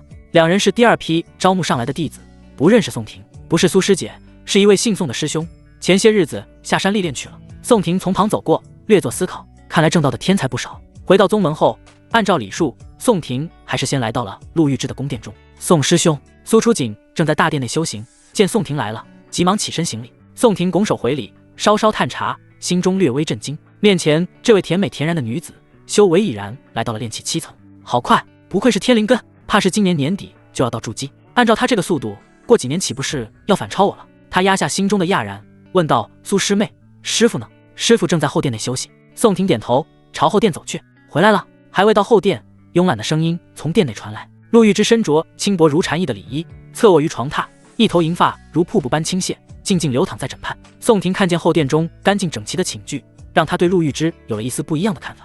这桌山宫殿群，终日难得见男弟子，房间又收拾得那么干净，莫非这陆玉芝真的不喜男人？他倒是想用系统检测一下陆玉芝是否魔镜，可惜没有接触的机会。师尊，弟子听闻神魔擂台只派了你我2人参加，是有其他宗门施压吗？宋婷没有废话，直接聊起神魔擂台的事情。陆玉芝眼角微斜，眸中赤红犹如水波荡漾。是，不过反正宗内金丹也没有强的，你在擂台上可得好好表现一下，哪怕是作为下等马对战上等马，也不要输得太难看。就以宋婷之前卓越的表现，也没让他认为宋婷能作为魔道的上等马参战。宋婷颔首，微微收起袖子，看来自家宗主还是不认可自己的实力啊。哦，对了，师尊，我现在身为内门弟子，不应该有更好的双修功法吗？陆玉芝俏脸别了过去，不悦道：“你忘记我给你盖的印章了吗？你最好不要双修，浪费元阳。你的元阳只有我才能用。”显然，陆玉芝不太想把内门弟子的双修功法交给宋婷。宋婷也是没猜到陆玉芝会这样说。那师尊总有什么方面的弥补吧？听到这话，陆玉芝从床上坐起，两条修长白皙的美腿叠放在一旁。你想要什么功法之类的？陆玉芝哦了一声，随手在柜子中翻出一本功法扔给宋婷。宋婷心中无语，也没说什么，拿着功法就走了。这小东西真是贪心。陆玉芝笑了一声，刚才倒是忘记检查他的元阳了。回到洞府中，宋婷关好了门窗，他先是把陆玉芝给他弟功法检测了一下，百炼纯阳功7品上等功法，吸收日光火气等炼化自身经脉，大成之后一身灵力如太阳，专克阴寒之物。细品读一番后，才知这功法极难炼成，天赋差者一炼需要半年光阴，资质稍好的也要月余，那百炼岂不是要10几年？而后宋婷转念一想，这功法好像特别克制一个人，石兴旺的师傅，宗内的龙阳长老。不过他最近并未在宗门露面，在搞什么猫腻？天色渐暗，一轮弦月挂在天壁上。宋婷运转完一轮血仙宝典的周天，又试了一下百炼纯阳功后，拿出了60余枚妖丹。神魔擂台估计没有多长时间了，倒也找不到更快的方法了。思考片刻后，宋婷把剩余的阴阳值全部缩哈，一股脑把妖丹的质量进行了提升。阴阳值余额0，希望不要太拉胯了。他收定心神，在洞府内的水池中注入清水，而后把妖丹悉数倒入其中，小火慢熬。宋婷按照金元淬骨法的方法，在池水沸腾8个时辰后脱衣跳入水池。他在水中扎起马步，即使如此，水还是能够没过他的头顶。等下不会熟了吧？沸腾的水中，宋婷还是用灵力护着周身的，没受到高温的烫伤，应该没事。稍稍安慰之后，他撤掉周身灵力屏障，鼓动气血去勾连在水池各处的妖丹。真烫！宋婷立马屏蔽痛觉，专心的用气血连接妖丹。等到妖丹全部连接之后，扎着马步的宋婷开始炼体。池子中的水时而乌黑，时而清澈，时而血红，时而乳白。在这等得漫长的时间下，妖丹慢慢失去光泽，丹中的精元随着血气进入了宋婷的身体之中。第二天正午时分，噗的一声，宋婷跳出水池，一条如手臂大小般的罡气游走在她的体内，连着血肉的骨架也发出莹洁的微光。金元淬骨法小成，应该算是肉身炼气圆满了。等到肉身突破筑基后，才会形成护体罡气。好像炼体突破是不渡雷劫的，是变成什么肉身腐朽。体修未向天地借气，所以天道不会相解。但体修一身气血肉身强悍，境界圆满之后，想要突破下一个境界，原本的肉身承不住下一个境界的磅礴力量，就会经历骨碎、血坏、肉烂、皮腐这4关，须得连跨过4关之后，才能顺利渡劫。还是先不突破肉身筑基吧。宋婷打算，他没有体修前人的经验，这样贸然行事，不知会发生什么变故。准备擂台大比吧。之后的时间内，宋婷无日无夜的修炼，除了打坐运转功法，修习血仙宝典和百炼纯阳功，其他时候就是练剑。他一天只给自己1个时辰的修炼时间，可谓是卷到了极点。修为上，从筑基初期突破到了筑基中期，肉身修为维持炼气圆满不变。银雷剑法接近大成，百炼纯阳功练到第4炼，血仙宝典中的术法也又学会了几门。玄阴剑身上的月霜剑气也攒满了，我现在的气血倒是有些惊人。宋婷心念一动，丹田下的道种萌动，一道血气凝结成的利剑悬在宋婷手掌上。血气凝成实物，是金丹体修才有的能力，而他依靠血仙宝典和气血道种，仅仅在肉身炼气的时候，就有了这种非凡的手段。血气消弭，重回宋婷体内，他审视自身的不足，倒是在神魂方面弱了一些。现在的他气血最强，灵力其次，神魂最弱。不知道温长老还有没有七魂丹这种好东西？还有3天的时间就要开启神魔擂台了。宋婷还是厚着脸皮上了丹药峰。丹药峰上，江青倒了一杯茶给宋婷。宋婷喝着热气腾腾的清茶，望着眼前小家碧玉的少女，心中舒畅。江青身上散发的气息也到了炼气7层。他虽早比苏出井修炼了一段时间，但药灵根的天分也差不了太多。你又来这干嘛？娇小的温月琪出现在门旁。师尊，温长老。2人一同行礼。温月琪跟宋婷有过那事之后，再不喝奶，原本呆滞的眼神中焕发出一丝光彩。长老，我来此是想要些丹药。宋婷诚恳道。丹药？丹药峰上的丹药我全部都交给宗主了，你要求丹药，找玉芝姐姐即可。温月琪不咸不淡道。一旁的江青却不语笑了一声，传音给宋婷。宋师兄，我知道哪里有丹药，师傅每次炼出1炉丹药都会留2成下来，这是炼丹师的规矩。等到温月琪走后，江青带着宋婷来到一处隐秘的石室里。石室之中，四周墙壁、头顶地上全是用灵石铺就而成，一排排玉架子摆放在石室中，上面陈列着各种各样的丹药。难怪我在宗内见不到一块灵石，原来都在这里了。灵石散发的灵气能够最大程度保留丹药的药效。宋婷蹲下身子，轻轻敲击墙壁，厚重的声响证明这堵墙上的灵石不止铺了1层。师兄，你要哪些丹药啊？可不能拿太多哦。江青得意洋洋地站在石室中央，一副想要向宋婷邀功的模样。有劳师妹了，不过这样师妹不怕被长老责罚吗？宋婷略微担忧。江青一副无所谓的态度，没事没事，师父很疼我的，这一点小事情他不会责罚我的。宋婷心中感动，点了点头，在石室中找了一些强大神魂以及疗伤的丹药。师兄，神魔擂台加油啊，我会在宗内为你加油的。离开前，江青笑着对宋婷说道。神魔擂台远在离域边缘，合欢宗弟子不会前往观战，届时宗内会有投影石来投放擂台画面。宋婷回头怔怔出神，这还是头一次有人让自己在神魔擂台加油。一定。服下壮大神魂的丹药后，宋婷一阵头晕目眩，赶忙在地上调息打理。等到他睁开眼睛的时刻，陆玉芝无声无息地站在他的身边，那张俏脸神色玩味，离得很近。你的神魂接近筑基圆满的水平了，吃了不少灵丹妙药吧？宋婷讪讪一笑，扯开话题。师尊，我们何时出发？现在就走。陆玉芝祭出一件飞行法宝，升空带着宋婷出了合欢宗。法宝是一幢可飞行的阁楼，通体朱红，里面啥样的设施都有。房间布局跟陆玉芝在合欢海上的宫殿一样。此刻他一副慵懒的模样，依靠在长椅之上。宋婷则是站在空旷地带，眺望远处风景。师尊，上神魔擂台者得神魔赐福，有什么说法吗？陆玉芝看向别处，玉手包了一个荔枝放入嘴中。没什么说法，赢了的人靠运气随机获取一种赐福，赐福时间有短有长，长的能有数年，最短的呢可能就1天。曾经有个拿着1天赐福的人去报仇，结果赐福1天时间到了后被仇家乱刀砍死。宋婷嘴角颤动，竟有这般离谱的事情。闻言，陆玉芝笑得花枝乱颤，这算什么？现实中的事情往往要比画本里还奇葩。宋婷不语，事实好像就是如此。两人又在阁楼上聊了些东西，竟是宋婷向陆玉芝请教神魔擂台的规矩。2日半后，离域边界，各式各样的飞行法宝停在空中，也有不少奇珍异兽拉着修士在地面歇息。离域正魔2道的人物基本上都到齐了。这场擂台战将决出去往太仓洞天的正魔人数。太仓洞天即是大道供养处，盛世来到时，洞天里的大道碎片数量最多，擂台胜者一方可得5成人数，败者只拿2成半人数，其余的2成半是给不参与擂台战的王朝势力。神魔擂台一角被乌蒙蒙的光芒笼罩，看不清里面是什么模样。远古8域本为一体，神魔擂台处于最中央处，而后登仙一战中8域破碎，神魔擂台也被打成8块，每一域各得1块。他们在等什么？宋婷开口询问。放眼望去，所有参战的修士要么就在闭目养神，要么就围在一块闲聊。等人。陆玉芝不咸不淡回道。看，是武圣门的老祖，他带着门中圣女来了。有人惊呼一声，远处6条雄壮的4爪蛟龙腾飞在空中，拉着一架金光步辇，步辇之上的人虚影蒙面，让人看不清真实面目。炼虚期大能。宋婷低语默默道，炼虚期修士可化元神为天外虚影，让人辨别不清真面目，这也是离域最为强大的一批修士了。武圣门的白玄老祖算是名门正派里面不多的好人了。陆玉芝凤眸低垂，旁边是他的玄孙女吧，是各仙灵根的妖孽。他看了一眼宋婷，打趣道，哎，小狗狗，你要是能把他拿下，师父可以给你合欢宗最好的双修功法。宋婷闻言表情不太自然，还是回道，我要是把他拿下，师尊可否给我暖床？陆玉芝调戏他他也敢调戏回去？哟，你这充实逆徒，一天到晚想着欺师灭祖。不过，你真把他拿下，我倒也可以考虑考虑。金光不撵上，享受着众人目光注视的火热，白菊儿那张绝美的脸庞傲了起来。祖爷爷，擂台战我一定会一战名动李煜的。他那双桃花眼相是会说话，傲然不已。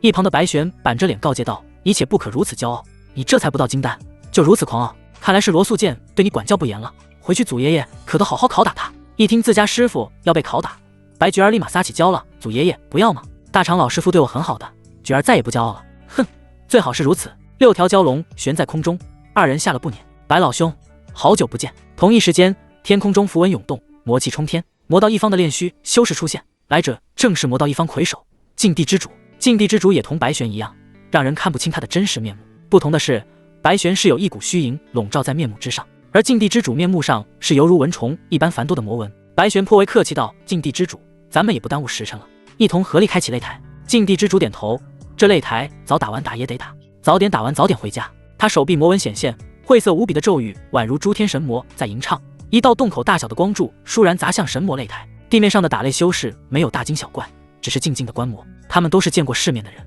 而在阁楼中的宋婷则心生激荡，轻声道：“这就是炼虚修士吗？”这句还只是他的分身而已。陆玉之嫌弃地白了宋婷一眼，这次也算带他出来见见世面。白玄见禁地之主出手，身上气息爆发，同样的洞口光柱砸向擂台。两者不同的是，禁地之主的光柱充斥着魔道气息，阴森恐怖，而白玄的光柱则神圣无解。这倒不是因为两人功法的不同，而是神魔擂台的开启必须要一魔一神的秘法。魔道持有魔的秘法，正道则持神的秘法。神魔擂台在两道光柱的注入后，发生洪亮的轰鸣之音。良久，原本笼罩擂台之上乌蒙蒙的雾气散去，露出了它原本的模样。擂台破旧不堪，但格外开阔，恢宏的气度扑面而来。斗法擂台足足有几千亩地大小，在前世几乎等于上百个足球场。观战的座位破损也同样大的不像话，单个座位哪怕是身高100丈的巨人坐下也略显空旷。众人进场，正魔两道一东一西落座，呈现井水不犯河水之势。稍微寻找，宋婷就找到了一同为魔道参赛的王小文。小文，他朝着王小文小声叫道。王小文身材更为挺拔了，原本比宋婷矮小半个头的身高，如今竟和宋婷差不多高。婷哥，没想到你也来了。不，你本该有这实力。王小文意识到自己说错话，立马改了过来。两人相互走来，血魔老祖并未阻拦，都是魔道，晚辈交好不是什么坏事。陆玉之却发难了，血魔老祖拐走我宗内弟子，连封信都没有吗？这般做法跟那些自诩正道的伪君子有何差别？血魔老祖自知理亏，以小掩饰尴尬。陆宗主，这事是我血神谷不对，不过这都怪手下做事不力，我以为贵宗楚宗主跟你知会了呢。楚望到现在都没回合欢宗。陆玉之心中叹息，不过他却不敢拿楚望怎么样，那人是老祖亲自任职的副宗主。见陆玉之俏脸微寒，血魔老祖也是主动讨好。这样，陆宗主，我血神谷也不白的一个鞋子，待到神魔擂台结束后，我亲自带人备上一些薄礼。陆玉之没有说话，不过脸色稍微温和一些。小文，没想到你进境如此之快。宋婷情绪高涨，他是真心为王小文感到高兴。能参加神魔擂台者，修为至少是筑基，这说明王小文用几个月的时间，从凡人蜕变成了一名筑基修士。婷哥，这都是血神谷和大黎圣朝倾力培养我。王小文挠了挠头，有些不好意思的笑了。他现在筑基后期的修为，应该是后来居上，超过了宋婷的修为。宋婷略有不解，大黎圣朝血神谷的大力培养没得说，大黎圣朝为什么要着重培养王小文呢？王小文看宋婷不解的眼神，解惑道：婷哥，你有所不知，你离开血神谷半月后，我炼气圆满时，老祖就带我去到了大黎圣朝的皇宫内。在皇宫内，他们不管3721，就要让我拜大黎圣皇为义父，为此还特意让我改名叫做黎文。这真又是一本画本的灵感。不过婷哥愿意的话，还是可以叫我小文的。宋婷听后点了点头，看来他之前的猜测不错，王小文本来是要转世投胎成大黎皇子的。黎文这个名字挺不错的，他称赞一声，而后把黎文拉到一个没人的座位上。黎文不知什么情况，猛地发问：婷哥，这是？宋婷四周扫视，发现在场的人都在等待擂台开启，而后他从储物袋中掏出个木盒，交给了黎文。木盒原本用来装兽皮纸的绝心木盒，能阻断神识。婷哥，这是？黎文手拿着木盒，无法感知其中是什么东西。宋婷稍稍得意，说道：小文，这里面可是血魔经的完整版，我参悟了好几月才悟透的，你切不可跟别人说这件事，哪怕是血神谷老祖。黎文皱眉，但还是郑重地点了点头，把木盒收了起来。他不知道宋婷什么时候会修补功法了，就算宋婷天赋很高，也没可能把血魔经这种极品功法修补吧。就当黎文想要打开木盒之时，擂台上有2人降落，降落之人不是他人，正是2位炼虚修士白玄和禁地之主。他们作为第1个境界的胜负关键，安排在第1场比斗。各个门派势力纷纷祭出观战的法宝，以此投影到宗门内去。陆玉之在座位上拿出一块浑圆的投影石，放在身侧。合欢宗内，随着投影石的发出光芒，一道影幕映射在天空上。宗内弟子纷纷停止手上的活，看向影幕。就连正在你推我做的事情，也都先让子弹存一会儿。虽然合欢宗只有2人参战，但能看见境界高的修士斗法，是一种毕生难见的感悟和体验。擂台上，禁地之主咧嘴一笑：“白玄，我们也好几百年没活动筋骨了吧？”“是啊，那个时候你还是化神修士而已。”白玄皮笑肉不笑。禁地之主因身份特殊，进境较快。白玄是老牌炼虚，修为更为扎实。那我倒要领教一下李玉前3甲的武圣绝手了。话音刚落，禁地之主缓缓踱步而来，每一步落下，他身上的气息便如同潮水般翻涌，愈发强盛。白玄摇头失笑，年轻人总喜欢玩这一套，他倒也配合禁地之主步履沉稳走来。随着他逐渐接近，身上散发出的气势也在节节攀升，仿佛要将周围的空气都压缩成实质。当2人相距不到100丈时，周围的虚空扭曲，空爆之声不绝于耳。为了提前防范，现场观战的修士纷纷展开屏障，以免被余波所伤。陆玉之凸显青筋的脚踝至宝铃铛疯狂震动，他是元婴修士，若没有老祖所赐的至宝铃铛防具，也会被炼虚战斗余波给伤着。擂台上的2人好像心有灵犀，在相距50丈时骤然出手，2人只一交手，恐怖的灵力激荡向四周炸开，宛如巨石砸向深海中溅出磅礴的水花。座位上的宋婷心悸，哪怕是有至宝防护，脸上的皮肉也如同褶皱般往后倒去，露出牙龈。好强！宋婷心道，在他眼中，自己与炼虚修士之间的差距就如同孤独的沙粒与浩渺的海洋。好在神魔擂台防御力强，2人战斗的余波冲到座位上时，已是削减了大半的。宋婷试着观察2人的出招动作，却始终捉摸不透。跟他同感的人不少，炼虚修士出手神秘莫测，可能是返璞归真的一招，也可能是演化万千的法术。即便是元婴境界的陆玉之，在观战中也只得一招半式，看不全面。试试3道种一同开启吧。宋婷不想错过这种机会，体内3枚道种运转，随着神魂、气血、灵气3者高度协同，目力得到了增长。这次在宋婷的视野中，再不是之前的不可观测，2者的动作似乎慢了下来。虽然这个慢对于宋婷来说还是太快，但总算能看清楚了。良久，擂台上的2者拉开距离，禁地之主显然气头更弱，道：“不愧是离域前3的存在，是我输了。”白玄客气道：“你也很不错。”旋即，禁地之主离开擂台上，白玄则接受神魔的赐福。这一战宣告了正道曲得到了炼虚境界的胜利。祖爷爷，你好厉害啊！一回到座位上，白觉儿溢美之词不断。好了，别夸祖爷爷了，刚刚那场战斗你看清楚了吗？白玄问道，神情像是一位向学生索要功课的老师。白觉儿哎呀一声，放心吧，有祖爷爷赐给的至宝，肯定看得清啊。说着，他从眼瞳中拿出一片薄薄的圆形晶体，晶体仿佛有凝滞时空的能力，阳光透过时都会变得缓慢许多。须臾铜片戴在眼中，可让眼中的事物慢上千百倍。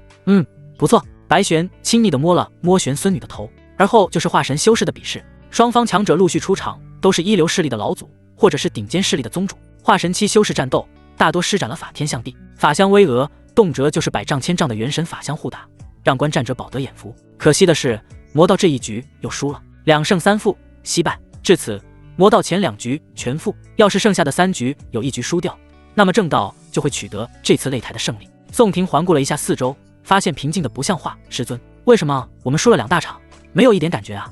陆玉之抬眸，薄唇微张，这有什么？我们魔道历届都输给正道，大家都习惯了，要不然为什么我们叫魔道，他们叫正道？只要不输得太惨就好了。宋婷嘶了一声，手摸了摸下巴，原来魔道混得那么惨啊！不行，我答应了温月琪，他估计还在看，祝姬妻要赢下来，炮不是白打的。陆玉之，这是你的出战顺序。禁地之主的法言裹挟着一个号码来，谨尊敬的法言。陆玉之双手接过法言，打开一看，第1位出战。他一笑，这也合乎常理，在魔道元婴修士中，他算是上等马的存在。好，徒儿，你待会跟我一起上擂台。宋廷闻言满脑的疑惑，为何擂台比试又没说不让带法宝上场？元婴期擂台战的第1场，众人纷纷不解为何魔道出战方是2个人。禁地之主也是眉头微皱，不知陆玉之在搞什么花招。不等众人出口询问，陆玉之开口道：“这是我带的法宝，有什么问题吗？”众人窃窃私语，他们也没见过人形的法宝啊。道士对手轻笑一声，颇有圣贤感道：“无妨，规则之内，道友带法宝也是可以的。”见交战对手都没有意见，观战的人就不再言语，默默的观战便是了。场下的黎文和合欢宗内的几名女子则是忧心忡忡。宋婷只是个筑基修士，在元婴对战中难以不受伤害。玉仆圣地成贤，对面的正道修士一袭青衣，笑起来如春风拂面。陆玉之也自报了姓名，随后严阵以待。对方玉仆圣地之主程非礼之子，在元婴修士中也是响当当的存在。请吧。程贤手持一支玉笛，指头扣在笛音孔上，笛声奏响悠长，春意在他四周萌发，草长莺飞，树木繁茂的意象出现在擂台上。玉仆圣地所擅长的春杀阵法，竟被他学会了。有认识阵法的人暗暗称赞，这套战法在玉仆圣地传承千年，唯有程贤和其父程非礼学会了。陆玉之见阵法如潮水般袭来，不敢大意，他弯腰撅臀，从脚踝处取下铃铛，放在了宋婷身上。师尊，这是？宋婷目露不解，但手上动作却是紧紧握住了铃铛。有这至宝防身，只要对面不主动攻击自己，那就是绝对的安全了。东西给你，到时候吸你一点元阳。说罢，陆玉之不给宋婷拒绝的机会，赤瞳中迸发出妖异的火焰，转身向前杀去。陆玉之也施展了瞳术，两人这是想快点结束啊。有一化神修士道，春杀阵法和陆玉之的瞳术在元婴期里都算是赫赫有名。两人交战，毁灭与生机在擂台上相互争斗。程贤通过不断使用玉笛，在阵法中唤出诸如树精缠绕、春风如刀等奇异法术。陆玉之也不落下城，在瞳术加持之下，他仿佛能看破虚妄，一身妖异瞳火焚烧一切。打到后面，程贤的阵法开始有些不稳，而陆玉之瞳术也出现了消退的征兆。就在众人以为二者平分秋色时，陆玉之急速退到后方，在众目睽睽下做出了个不雅的动作。元阳从宋婷身体流走，本要熄灭的瞳火再次燃烧。宋师兄他被宗主抓住了把柄。合欢宗内一位女弟子惊呼出声，而同宋婷有过关系的女人都神色复杂。她跟宗主也有一腿。最为懊恼的就是江青，见宋婷被陆玉之这样使用，他气得直跺脚。宗主连自己徒弟都不放过。擂台上的宋婷低眸往下看去，身体一激灵，这妖女真是不分场合乱来啊！射死，彻底的射死！不会以后在修仙界内，我宋婷会被称为合欢妖女魔头的男宠吧？观战席的修士们哗然，没想到陆玉之会来这一手。好在我没留在合欢宗里，要不然岂不是要被抓鸡？黎文心中庆幸，拿着玉笛的程贤微微震惊，这才知道为何陆玉之要把一个筑基修士带到场上来，原来真是当法宝用。见陆玉之状态恢复如初，程贤很识趣的认了输。下了擂台，宋婷低着头别着脸，极为尴尬的坐回原来的座位上。虽说他是合欢魔道，可终究还是面子薄。陆玉之受了神魔赐福后，倒是不在乎别人的目光，大大方方的坐了回去。他本就是合欢宗主，这点事情算得了什么？而后的元婴擂台战，因为有陆玉之的开门红，竟然连取5场胜利，最后也是以8胜5负赢得了元婴这一大局的胜利。夜色低沉，第一日的擂台战结束，明日将会继续金丹和筑基修士的擂台战。正魔两道各自在观战席位上打坐吐纳，准备明天的擂台战。师尊，金丹擂台我们这边有希望吗？宋婷闲得无聊，又不争着朝夕修行，有希望。陆玉之睁开双眸，向斜后方看去。诺，你见着那几人没？顺着目光看去，7个墨色长衫的修士围在一块，他们是天杀峰妻子，都是金丹修士。天杀峰足足派了这7个人来，其他门派都无异议。陆玉之轻声道，语气有着一丝赞赏，他对这7个人比较看好。宋婷不明所以，为什么？几百年前的神魔擂台，这7个人还是筑基修士，在那年的神魔擂台上，他们无疑败绩，直接决定了筑基期这一局的胜利。如果明日他们能继续上一次的辉煌，金丹擂台就赢了。宋婷轻点下颌，深深地看了一眼这7个人。翌日，没出大家的猜想，这7人上了擂台，全胜，碾压式的胜利，这让跟天杀妻子同代的高手脸面无存。他们被天杀妻子压了整整几百年，本想在这一次的擂台战中一雪前耻，没想到100年来做的努力，不过换了对方的一句，你们还是跟之前一样啊。正道势力的领袖们也陷入沉默，甚至有人动了杀意。要是让天杀妻子这般成长到化神乃至炼虚，黎玉早晚要沦为魔道统领。最终金丹擂台，魔道以10胜3负的大比分领先，赢下这一大局，双方比分来到了2比2的持平。接下来的筑基擂台就是取胜的关键。正道一派脸上不显焦急，因为他们知道这一大局他们必胜。这100年来正道少年天骄如雨后春笋般滋生，随便拿出一个都是古今前百的天才。师尊，这一场哪方优势大？宋婷半窝在座位上，双手枕着脑袋。正道9成，我们1成。陆玉之脱口而出，没有任何思考。我觉得恰好相反。宋婷侧目笑道。陆玉之也是来了兴趣，靠近宋婷道，你敢说这话？是机缘还没用完吗？不过就算你再厉害，你也只能赢得了1局，有什么用呢？他相信宋婷有赢的时候，可惜这是个13局7胜的擂台。师尊拭目以待吧。宋婷当起了谜语人。一刻钟，被魔道这边认为下等马的宋婷作为最后1名出战，而魔道看中的黎文则是第1名出战。婷哥，我去了。黎文对着宋婷说道，语气中不止有之前的亲密，还带有尊敬和钦佩。他昨夜看了木盒中的血仙宝典，彻夜难眠，不敢相信血魔经竟是一个残缺地功法，更不敢信宋婷靠一己之力把这本残缺功法推到了圆满。婷哥真是万古无一的天才。黎文刚一登场，对面的正道修士就嚣张的不行：“你就是邪子，看起来弱不禁风的。我名袁深，乃是搬山派当代圣子。”袁深身高9尺，比黎文足足要高上一个头，习武的衣物包裹不住他身上夸张的肉量。这人是个体修，没听说过。黎文淡淡的说了一句，手中涌出血光。与人争斗，速战速决，这是黎文的信条。他说过的不少话本中，反派总是死于话多，所以他认为在战斗中话少的往往一般不会死。袁深本在修仙界不说大名鼎鼎，也算是小有名气，正道之中无人敢瞧不起他。方才被黎文这么一说，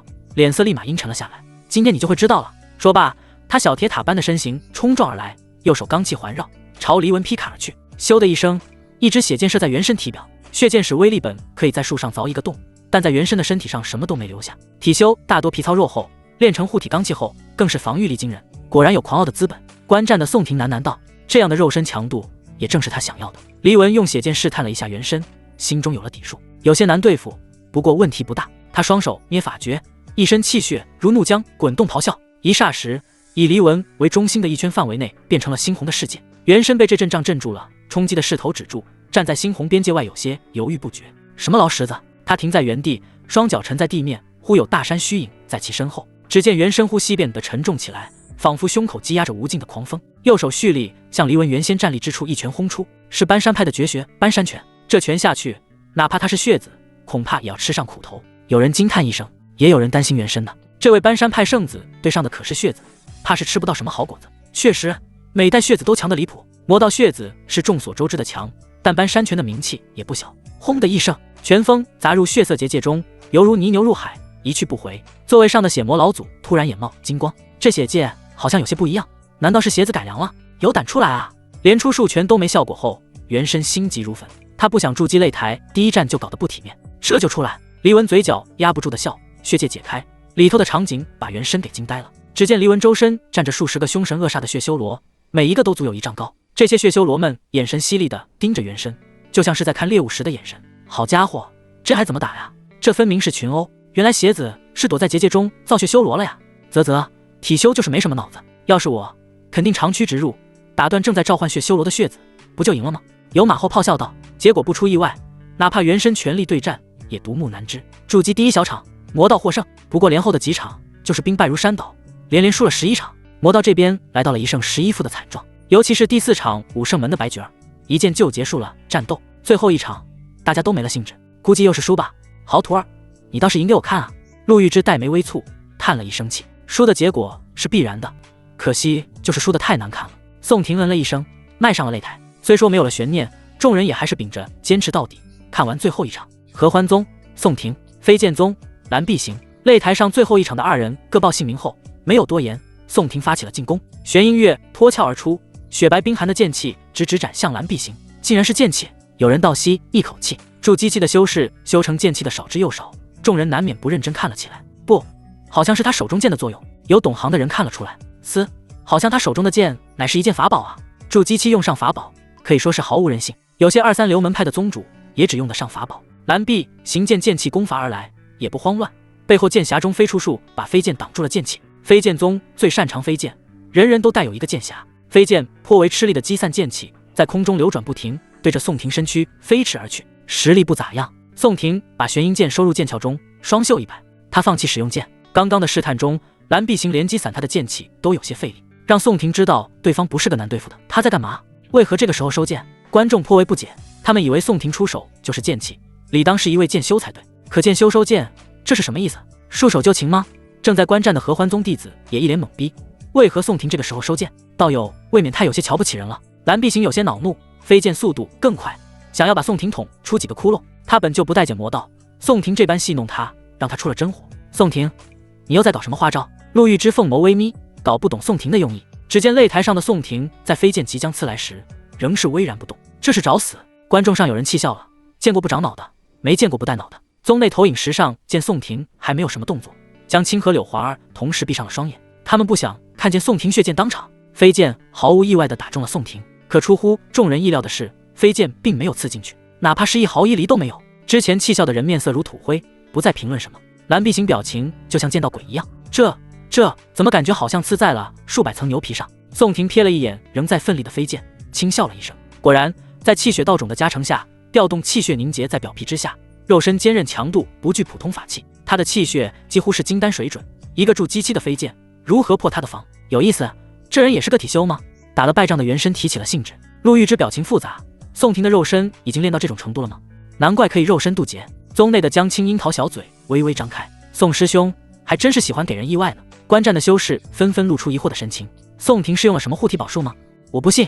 斩魔去！蓝碧行一声令下，剑匣飞出一把寒光宝剑，上面带着丝丝缕缕的神圣剑芒。这剑倒是不一般。宋婷举指一一弹开身上的飞剑，徒步跳在空中，3道踵齐开，斩魔飞剑的动作立刻在视野中慢了下来。他鼓动气血凝聚在手掌之上，同时骨架发出微弱白光。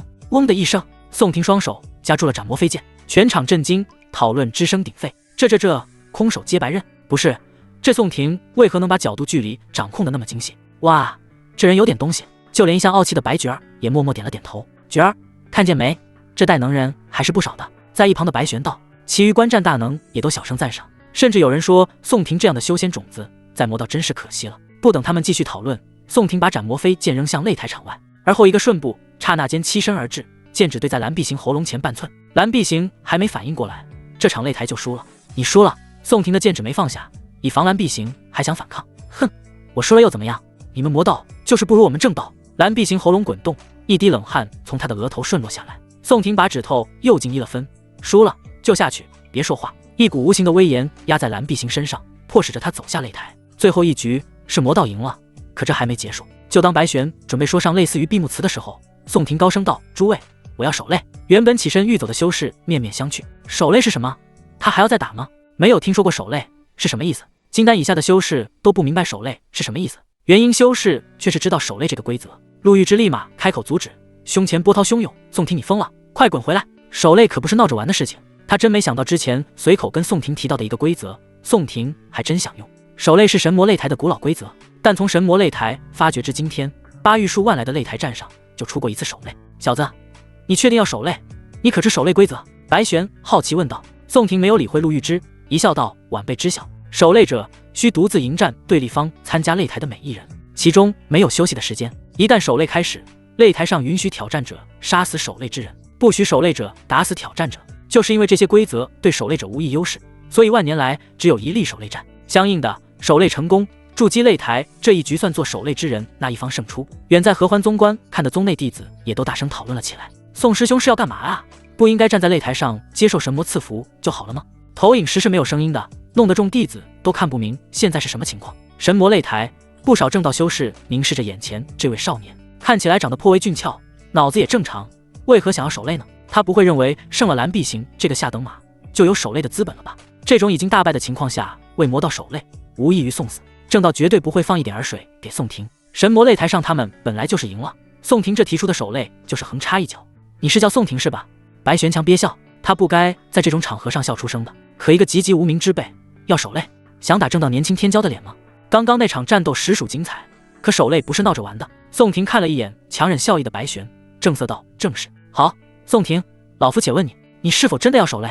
白玄笑意消退，语气凝重：“何为正道？就是守规矩，不乱来。神魔擂台既有这守擂的规矩，他就不能乱来，这是身为正道魁首的觉悟。前辈，晚辈说的还不够清楚吗？”合欢宗宋婷在此守擂，愿请同代天骄赐教。宋婷高声喊道，狭长明亮的眼神扫过正道每一位筑基出战的修士。好好好，宋道有好气势。坐着的元深鼓掌喝彩，他是打心底欣赏宋婷这份傲气。闭嘴！旁边的搬山派老祖低声骂了一声。在他看来，宋婷既敢守擂，自是有不得了的地方。可惜这娃子太高看自己了，不清楚守擂有多困难。祖爷爷，他好狂啊！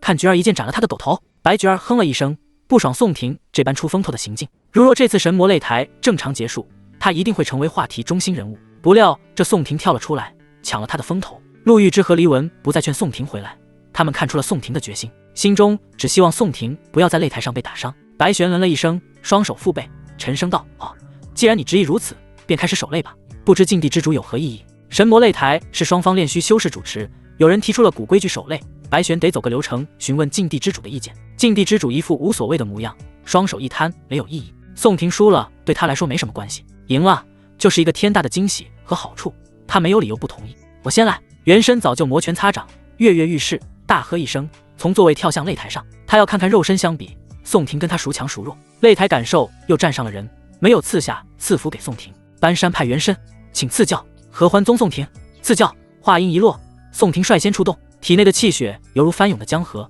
激荡不止，每一根筋骨都在共鸣，心脏仿佛战鼓在低沉而有力的敲响。宋婷化身为一道人形猛兽冲向原身，每一步都仿佛能踏碎山河。原身一惊，心乱了分寸。他现在总算知道为什么蓝碧行的飞剑刺不穿宋婷的皮肤，那磅礴厚重的气血盖了过来，让原身几乎不能呼吸。好强，这气血强度怕是金丹吧？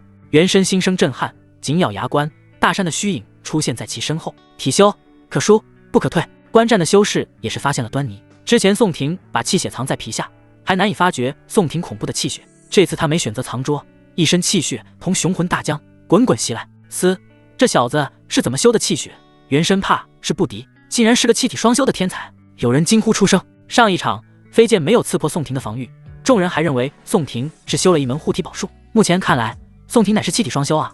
也有人暗自惋惜，宋婷若走一条路，或体修或气修，会走得很远，倘若气体双修，修为定然是跟不上的。搬山派老祖心惊，他本以为原身输给血子算是运气不好，如今看来原身还得练。陆玉之也是奇怪，他没料到宋婷的气血会这般强悍。咚，两人互递一拳，一股无量巨力撞上原身的体魄上，如大山横推。紧接着他同一指断了线的风筝飞出擂台外，出拳的那一只手臂粉碎，经脉断裂。宋师兄好强！宗内柳华儿开心地叫了出来，江青紧锁的眉头也舒展，只要宋婷赢了就好。而躲在暗处观看的隋满莹和温月琪也是暗暗称赞宋婷成长的速度远超他们的想象。最不开心的就是金面长老，宋婷越强他越不爽，甚至有一丝危机浮现在心头上。宋婷收拳，内心也有些震撼，原身不是弱，而是没他强。刚刚接拳的瞬间，他能感觉有一座大山压在神魂之上，若非他此前吃了丹药，恐怕在接拳的时候会神志不清。搬山拳到时候可以学学。下一位，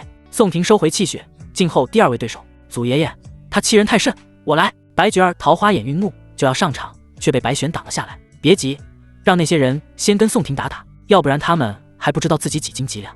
你最后出场。白玄轻声解释道，筑基天骄不乏心高气傲之辈，宋婷可以当他们的磨剑石，我来试试。第二位出战再登上擂台，没给宋婷丝毫休息的机会。这人乃是一名符修，一上场就是各种符箓像不要钱一般的砸来，打得宋婷应接不暇。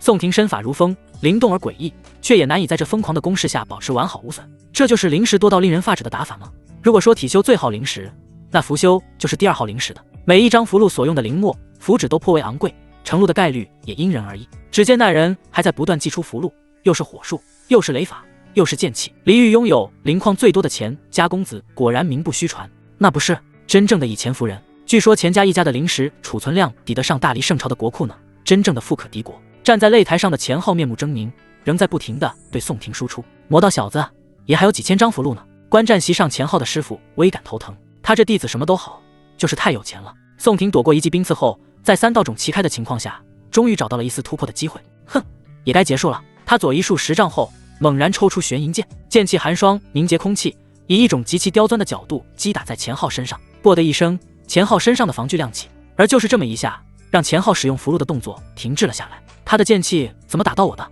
钱浩微微一愣，而后一把泛着寒光的剑刃疾驰冲来，离钱浩的脖子不足1寸。飞剑术！观战的蓝碧行瞪大了眼睛，不是，这分明是剑芒裹挟着剑飞。飞剑宗宗主称赞了一声，他突然有惜才之心了。钱浩吞了吞口水，他虽身怀防具，但鬼知道这么近的距离防具能不能反应过来。我输了。手擂继续，又一位被称为宗门年轻第一人的修士上了擂台。宋婷深知车轮战的难熬，选择主动出击。他斜拎着玄银剑冲去，身上气血旺盛，宛如一道血色闪电驰骋在擂台上。对方竟看不清宋婷的动作，胡乱应付了一通，结果可想而知，一招定胜负。我大意了，没有闪。跌下擂台的修士摸着被剑刃拍肿的脸，呜呜地哭喊道：他本不擅长速度，资质跟蓝碧行差不多，宋婷又是个体修，速度先天就比他快上很多。观战席上的正道修士们脸色凝重，在商讨谁下一个出战。他们连输3场了，宋婷这种气势必须遏制住，哪怕是输，也要在宋婷身上留下伤势。白玄老祖，要不派菊儿上吧？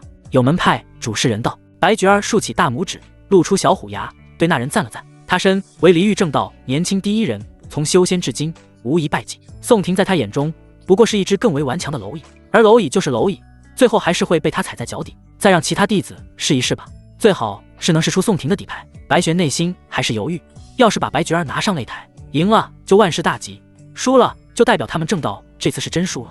你去吧，拿上这个。一位彩衣修士拿出一件法宝，交给座下弟子。是，老祖。那修士接下法宝，飘然登上擂台。是落云山的赵斐明，他要上场了。赵斐明可是这代筑基仅次于白菊儿啊！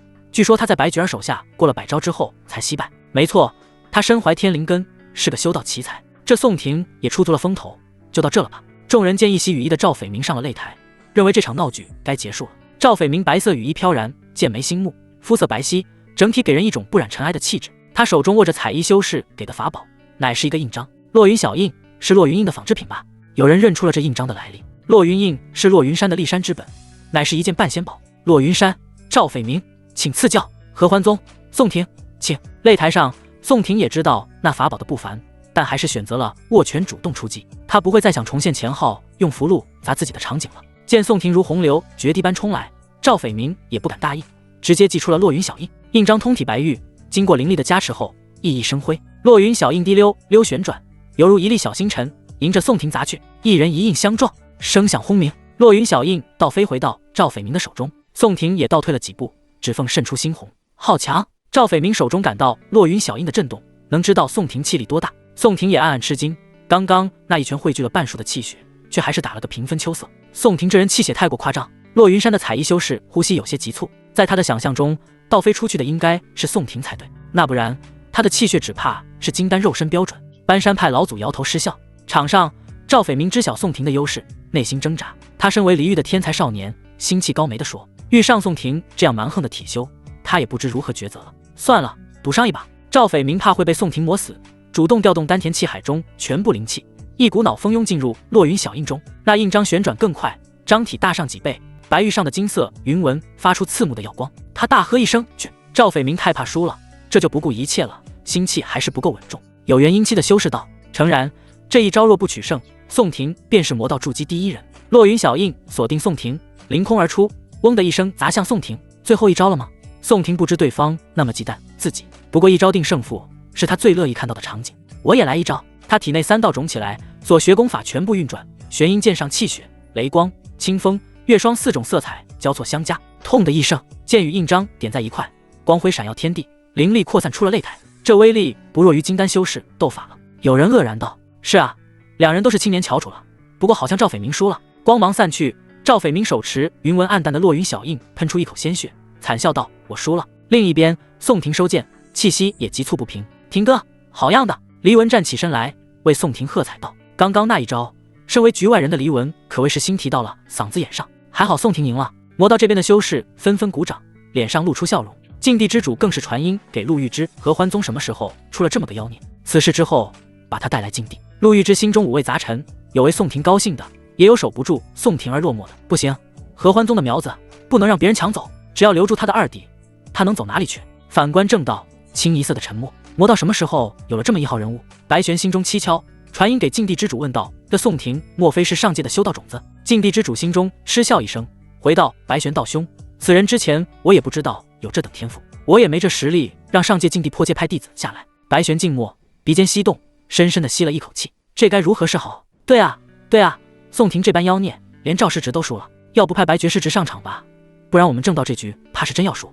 正道的各位掌教宗主纷纷传音交流：“诸位稍安勿躁，我有一计。”落云山的彩衣真君传音道：“请讲。”白绝世直最后上场，其他弟子陆续上场，全部要出杀招，这样宋廷那厮打到最后定然疲软，灵力气血都会萎靡，到时候白绝师直作为压轴出场，一定能取胜。听完彩衣真君的计谋，正道领军人物都纷纷认同。白玄虽敢这样有损正道形象，但困难在前，只有这般了。手擂继续，后来的挑战者听从师门的安排，一个个不要命一般的出杀招。虽说没有人能击败宋廷，但是他们要的效果达到了。合欢宗内不知情的女弟子们都愤怒不已，对所谓名门正道痛恨至极。为什么宋廷师兄要一人独自对战那么多人？心系宋廷的江青看见宋廷身上的伤势，更是心疼万分。宋廷身上伤势有好几道，有些乃至深可见骨，他没有选择服下疗伤丹疗伤，这需要时间打作消化，但对手不会给他这个机会。宋廷战绩来到12胜后，白绝儿美目彻寒，身穿鹅黄色绸缎长裙，握住清风登场。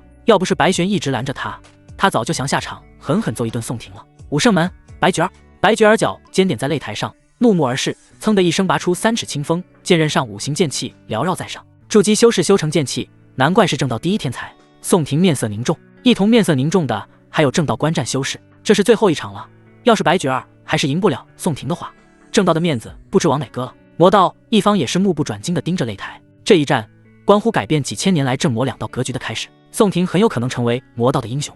合欢宗，宋婷。宋婷活动了一下筋骨，这是他第13次报上名字。你打败我正道那么多好手，也算是天才。不过在我的剑下，倒要看看你能撑得了几招。白绝儿知晓宋婷状态不好，故意说话让宋婷缓一缓。他不喜欢趁火打劫，正道这车轮战的行为是为了胜利，他不能干扰。对于手擂战来说也无可厚非。不过站在擂台上，自己就可以给宋婷休息的机会。白绝师侄这是干嘛？为何还不出手拿下宋婷魔道？有人疑惑发问。身为祖爷爷的白玄紧缩眉头，一丝不悦浮在脸上。这丫头真是的，下场前就让她速战速决，以免夜长梦多，到头来还是那么儿戏。宋婷看对方迟迟不动手，猜出白绝儿的心思。这人好像有些天真啊，他并不会领白绝儿的情，不想被人同情。这是在擂台上，要是真正的生死打杀，谁会给你喘息的机会？那就出招吧。见白绝儿还不出招，宋婷卯足气力，同离弦的箭一般杀去。白绝儿看宋婷如此，心中冷哼，也不再犹豫，自己给了宋婷歇息的时间，他不珍惜。只见他身形若风，飘忽不定，手中清风化作一道流光，直取宋婷要害。清风剑刃上剑气纵横，五行之力在剑间汇聚，形成一道耀眼的五色神光。宋婷见状，眼中闪过一丝凝重，身形急速闪避，同时手中玄银剑也化作一道剑光，迎向白绝儿的攻击。两人的攻击在空中相撞，发出一声震耳欲聋的巨响，气流激荡，擂台周围的观众都不由自主地开启防护，以免筑基后辈遭殃。剑气纵横，擂台之上两股力量激烈碰撞。白绝儿的五行剑气威猛无匹，蕴含简易五行道义。宋婷的玄银剑也不甘示弱，将剩余的气血神魂灵力都灌入剑身之中，两者在空中交织出绚烂的光华。一时间，擂台之上风雷涌动。就在众人以为这将是一场势均力敌的较量时，白绝儿的攻势突然一滞。只见他小脸一紧，嘴角溢出一丝血迹。正道修士们见状，无不张口结舌，心中翻江倒海。他们原本寄予厚望的白绝儿，竟然落入了下风。白绝师侄难道不敌宋婷？竟然会这样？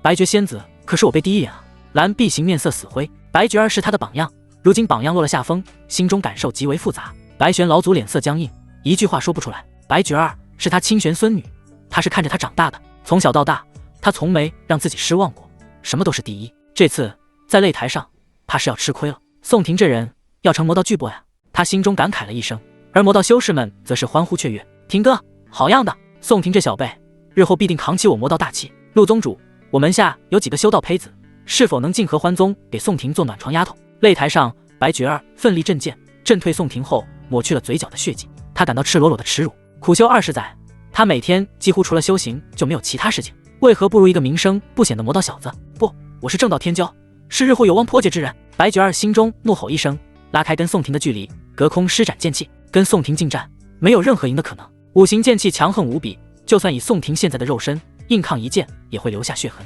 他气体双修，应该没有时间去学习强大的神通法术。白绝儿心中猜测，躲闪剑气的宋婷气血亏竭，刚刚同白绝儿那一击几乎用上了他所有的气血和灵力，他的灵力储存量比不过筑基圆满且拥有仙灵根的白绝儿。面对白绝儿狂风骤雨般的攻势，宋婷渐渐有些体力不支了。看，宋婷好像要输了，差点就被剑气击中了。蓝碧行脸色一变，喜色涌现在脸颊上。哼，我看也是，宋婷这次脚步诡异，能躲了那么多道剑气，也实属不易了。是了，宋婷跟白绝仙子相比，还是差了一些。对于这些人的话语，元婴以上的修士不做理会。在他们所看的这10几场比赛中，宋婷哪里是脚步诡异，分明是看透了对手下一步的出招，好像有天道眷顾一般。还是做不到吗？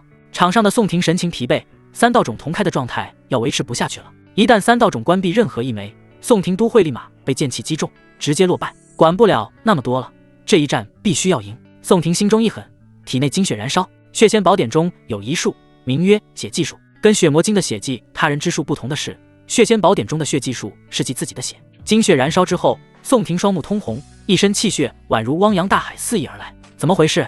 宋婷凭空哪来的那么多气血？有人惊呼。不只是他，2道大修士也都呆愣住了，无中生有，这宋婷还藏着招呢。白绝儿心中暗道不妙，也同样开启了秘术。只见他身躯散发出柔和的五色圣光，更加快速地催动五行剑气。呵呵，你也留有一手啊！身上散发着澎湃气血的宋婷笑了笑，而后他双手结印，一道道血色罡气浮现在他周身的虚空中。血罡是血魔经中未有的强大法诀，连绵不绝的血色罡气冲杀而出，每一道罡气都能打散2道5行剑气。血神谷老祖轻咦一声，他经营血魔经多年，总觉得宋婷施展的法术好熟悉。宋婷，我不会让你赢的。节节败退中的白绝儿心急如焚，他有身为天才的骄傲。只见他收敛5色神光，桃花眸闪过一丝决然，手掌猛然虚按在空中，5圣绝手。绝儿，不要！白玄起身想要阻止，却也晚了。鲜血从白绝儿口中吐出，娇躯瞬间倒了下去。5圣绝手乃是金丹修士才能施展的绝世功法，对修为要求极高。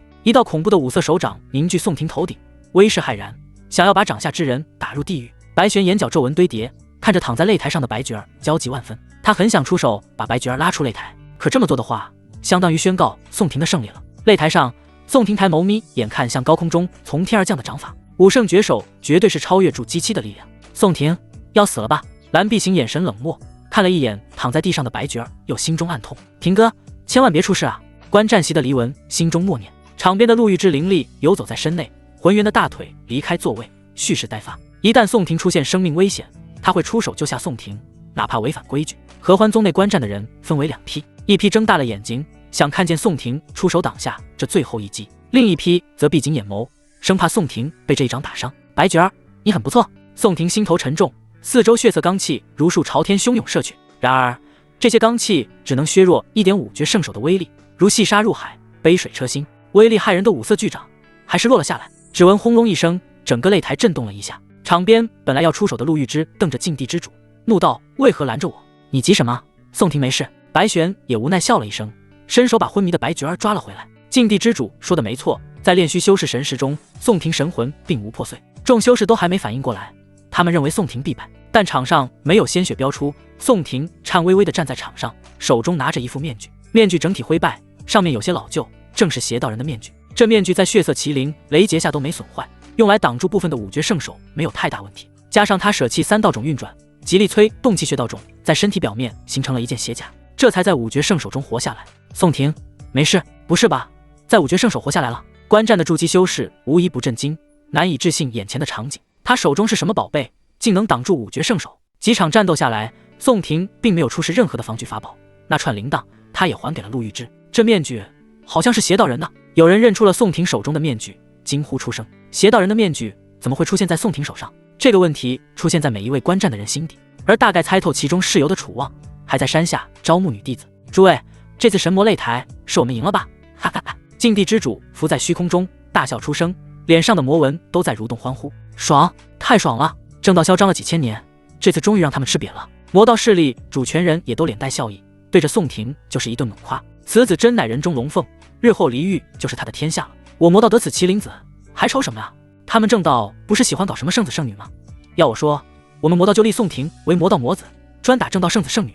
道兄，这提议不错。之前出言嘲讽挖苦的正道人士，全都面色如土，不再言语。正道助姬天骄心中无奈，纷纷斥责自身。蓝碧行更是神色黯然，脸上跟吃了屎一样难受。自己打不过宋婷，心中仙女也打不过宋婷，正道不如魔道，这3种失意让蓝碧行心如死灰，看不见一丝曙光。神魔擂台上，宋婷服下疗伤丹，打作吸收。少顷，擂台感到没人再战，赐下祝福。一道神威银光如银河倒挂，从擂台上空倾洒而下，在宋婷的身上渐渐凝实成一套银色密纹盔甲。果然是食物赐福。有人连连点头。是了，上一次守擂成功的人也是食物赐福。宋婷得了食物赐福，这代筑基怕是追不上他的步伐了。也有人为这代筑基叹息，生在有宋婷的时代是好还是坏呢？不同于银翼长者所得的赐福，食物赐福不会随时间消失。银光消散之后，银色密纹盔甲包裹宋婷身体，随逆而变化。系统检测神灵软甲一宝，可随使用者想法转化形态，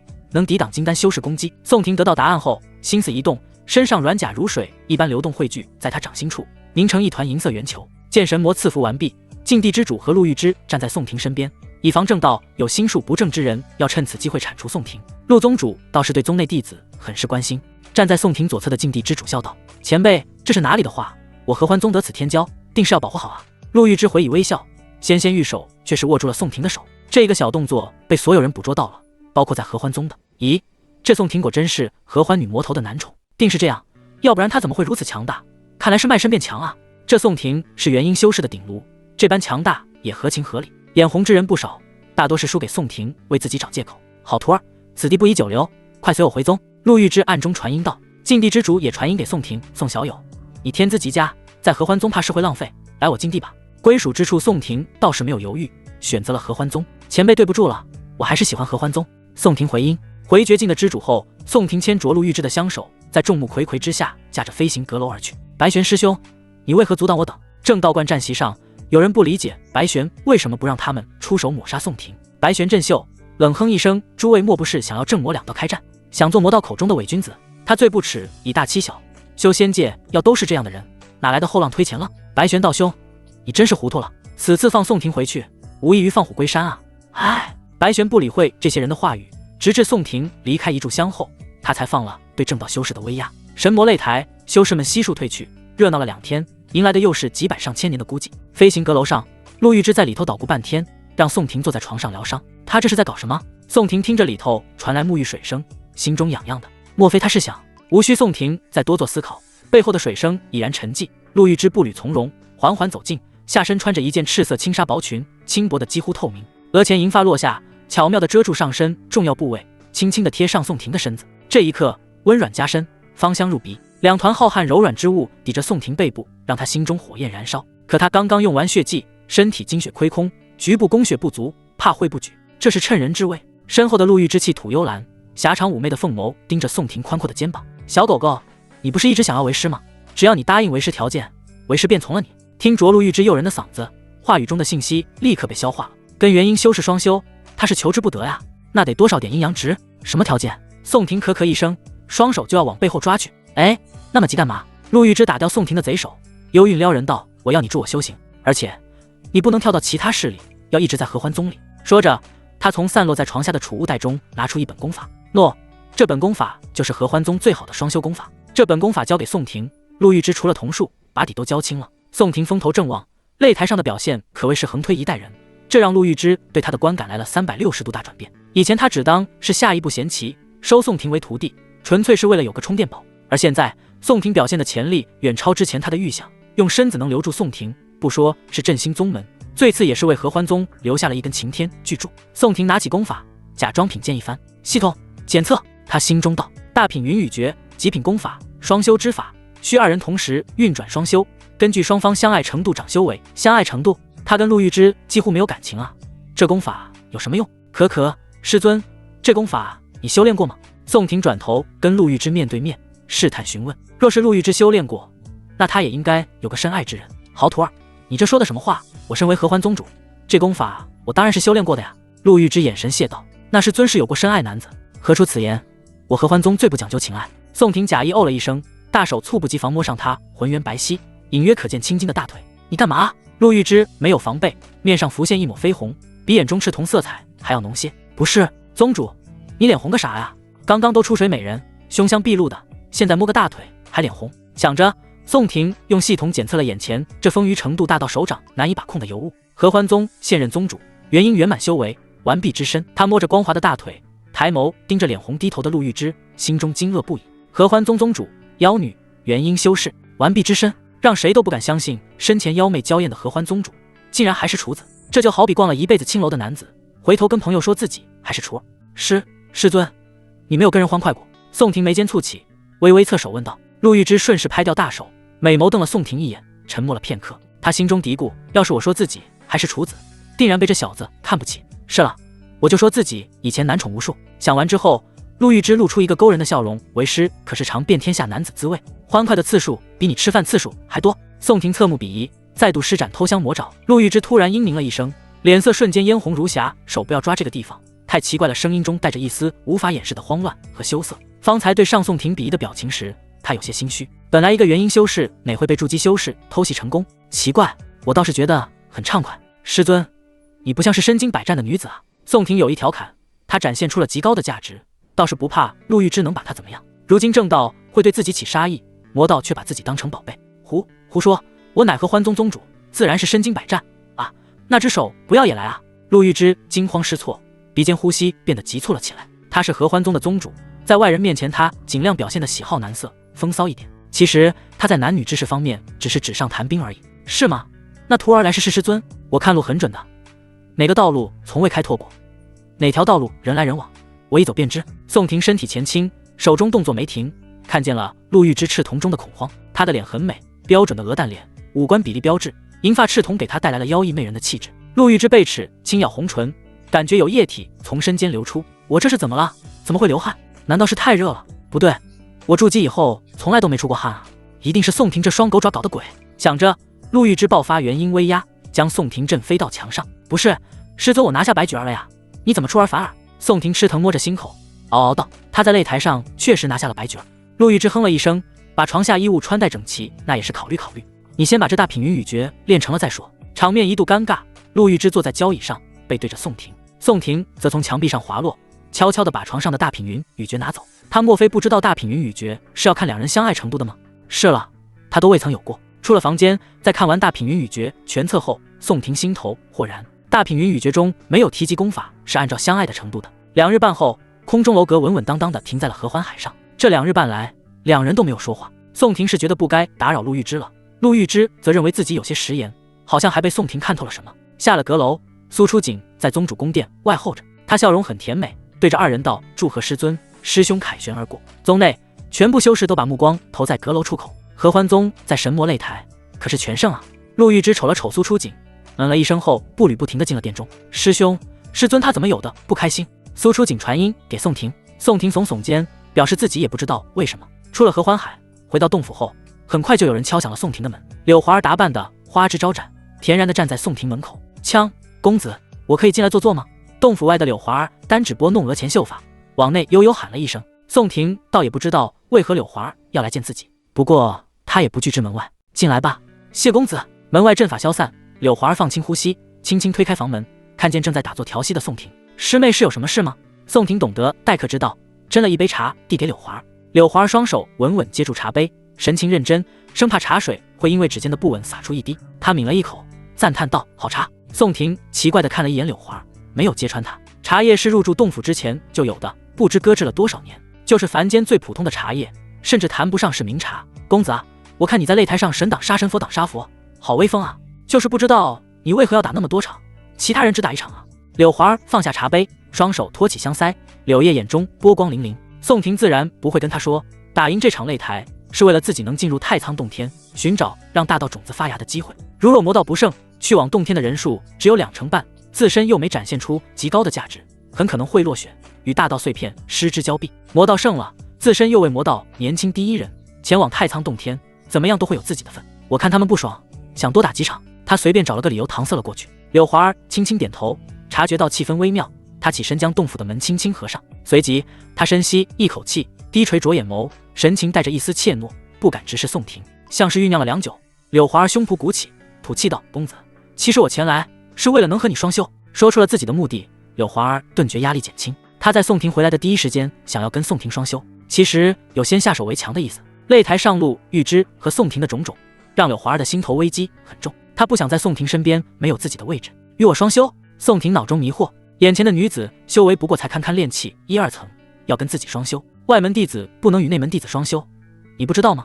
宋婷语气奇怪，炼气修士找自己双修，就不怕身子骨吃不消？柳华儿轻咬朱唇，眼眸转了一圈，神情你公子你不说，我不说，谁知道啊？人家总有一天会成为内门弟子的吗？说着说着，他不管宋婷什么反应，主动了起来。合欢宗外门长袍若轻盈羽毛般悄然落地，水润诱人的身姿倒映在宋婷眼瞳之中。宋婷错愕，喉咙滚动了一下，他倒没想到柳华儿如此爽快直接。公子，你是不是嫌我脏啊？眼见宋婷迟迟没动手，柳华儿眼中闪过失望和悲伤，渲然欲泣。宋婷知道柳华儿在演戏，可他就很吃这套，看不得女子哭。没有，怎么会呢？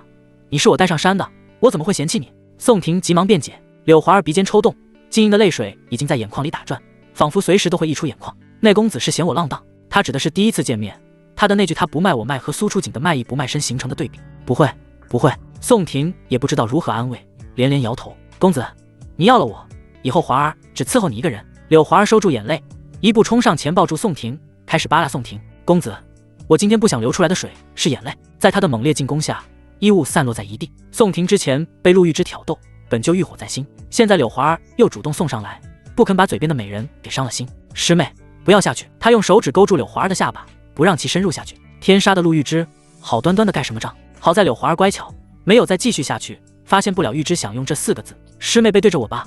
宋婷用手扶着柳华儿的藕臂，翻了一个身，使得两人都侧躺。宋婷正脸对着柳华儿后脑勺，公子喜欢这样啊？这好像叫什么隔山取火。柳华儿以前在天香楼《春宫图》自然读得不少，宋婷她倒没有柳华儿书读得多了。少顷，有力的手掌前攀，抓住金莲花，一只斜度，乱叶香骨。宋婷在战场上肆意驰骋，粉红双刀在巨阳下翻滚不停。她未曾想到柳华儿的相性跟自己如此契合，树唇丰满红润。柳华儿的声音很大，导致宋婷不得不捂住她的嘴巴。与此同时，离玉群山之巅，正道执牛耳者悉数汇聚于此。我骆云山已经把宋婷列在悬赏榜单上了。骆云山的彩衣真君第一个发话，意有所指。我飞剑宗也同意把宋婷列在悬赏榜上。飞剑宗宗主附和道：我也同意，我同意。半数以上的正道门派都把宋婷列在了悬赏榜上。诸位这般行事，是不是有些不妥呀？武圣门老祖眼神淡漠。神魔擂台结束3天不到，离玉都知道魔道有个崛起的天才，但这些门派不看宋婷为人如何，直接给他上了悬赏榜上。白玄前辈，有何不妥？宋婷此人的潜力你也看到了，若是此人在太仓洞天开启前到达金丹，正道两道的势力必然发生变化。有一宗宗主愤然道：当日出手想杀宋婷的就有他。太仓洞天内有大道压制，进洞天者自动跌进为金丹，连着元婴元神都化为金丹。白玄冷笑一声道：你们这般作为无异于魔道。白玄道友，话并不能这么说，盛世即乱世，以往也有魔道中人，只有正道苗子。如今我们悬赏宋婷是一样的。玉仆圣地老祖成功发言，他是程非礼的父亲，也是一名炼虚修士。白玄仍不听劝，固执己见道：宋婷虽为魔道，可从未做出什么伤天害理之事。你等要悬赏宋婷，我不管，我武圣门不做。说罢，白玄挥袖一震，消失在山头。群山之巅沉默良久，又一位修士退出悬赏宋婷。我搬山派也不做此事。搬山派老祖拱手，1步100里退走群山。这下我们少了一位炼虚，一位化神肉身圆满。诸位还有要退出的吗？成功顿了顿，若魔道要力保宋婷，免不了在太玄洞天开启前发生正魔大战。见其余人都没说话，成功颔首：那好，我等即日起悬赏宋婷，一同协作，务必扼杀宋婷在金丹之前。七凤游龙山中，柳华儿艰难的起身，神情却是安心。此番双修算是让他和宋婷有了关系，且宋婷没有采取他的原因，反倒让柳华儿采取了他的原样。公子，抱歉，没能让你尽兴。他揉了揉酸胀的小腹，把长靴穿在脚上。宋婷摆摆手，表示无所谓，这次是没有尽兴，阴阳值也只增加了100点，不过算释解了他的欲火。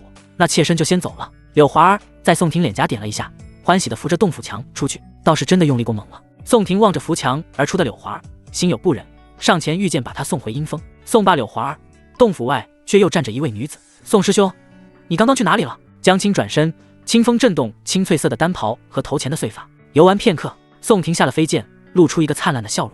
撒谎方面，他做得好似天衣无缝。哦，师兄不妨让我进去坐坐吧。江青不觉得宋婷会骗自己，但他的想法对宋婷来说很危险。进去，那股香味一闻就不是知道自己跟女人鬼混了，而且床单还没换，上面全是运动后留下的汗渍。可，师妹修为又有长进啊，炼丹水平是否有所提高呢？宋婷趁机转移话题，尽力让语气变得平淡。好在江青入了宋婷的话套子，缓解了这次危机。我炼丹水平按师傅来说，是因为灵根的原因，进步得很快。他说我现在就可以炼制助机器的丹药，但为了保险，师尊让我炼气圆满再来炼制。宋婷边听边点头，众肯至极地评价如此甚好。这种不贪功冒进、稳扎的进步，是无辈修士最要学的心态。听到师兄夸奖自己，身为师妹的江青心中欢喜不已。师兄，咱们进洞府再说吧，站在外面怪奇怪的。江青把白皙小手别在身后，又要求进洞府。他也想跟宋婷发生点关系。来自陆玉芝的危机太大了，不抢占宋婷的身子，他有些寝食难安。可，师兄还有些事向宗主汇报，恕不能跟师妹闲谈了。江青一听陆玉芝这个字眼，心底的恐慌就更胜几分。他上前牵起宋婷的手，颇有怨气道：师兄跟宗主是不是有？宋婷感到手中的柔滑，知道最要命的事情来了。有几个女子是好，但你得有压制几女的功力。师妹莫要乱想，我和师尊清清白白，未曾有那方面的事情。确实没有，就差临门一脚了。真的吗？江青小手攥得更紧，抬起棕褐色的眼瞳追问。望着这双清纯小鹿般的眸子，宋婷认真道：真的，事实如此，目前如此。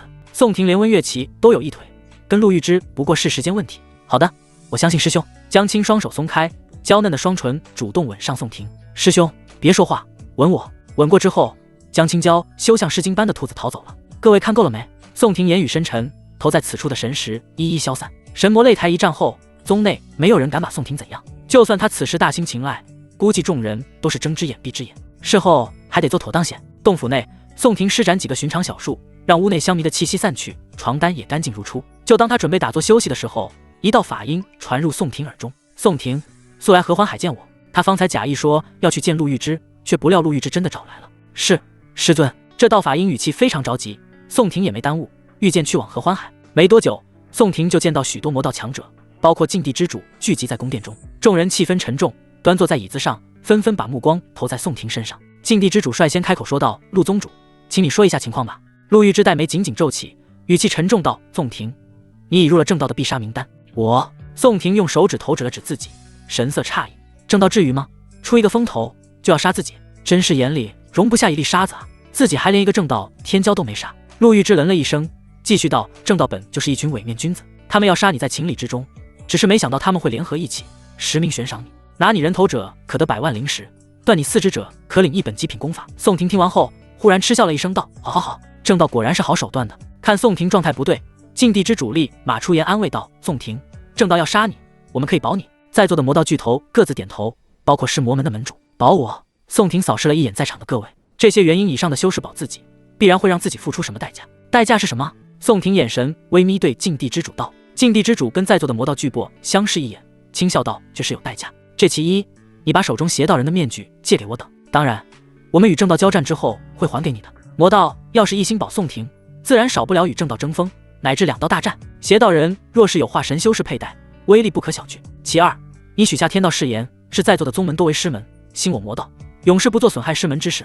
我们一同立你为魔道魔子。第2条条件就是为了宋婷以后成长起来不会反水，立宋婷为魔子之后，魔道年轻一代就有了真正的主心骨。禁地之主算计得很好，盛世将来之际，魔道本就要跟正道开战，以宋婷为引火索，会让这场战争魔道一方是正义之士。因为宋婷的原因，正道有2股势力没能参与进来，这是魔道最乐意看见的，而且还能白得一个魔子，日后保住进入太仓洞天，取些大道碎片，魔子会一跃而起，成为离域魔道中心之人，可谓是一箭双雕。宋婷没得选择，若没人保他，明日他的人头就会挂在正道山门上。我答应你们。发完天道誓言，交出邪道人面具后，魔道也是给出了保全宋婷的方法。这本易容之术你好生修炼，配合这副人皮，除非炼虚亲自探查，否则探查不来你原本的气息与容貌。一位白发老妪拄着黑木拐杖，颤巍巍地交给宋婷2件物品。他是狮魔门的一位老祖，最善换人易容之术，此乃保命木偶，你且滴上一点心头血，可化为一具木头分身。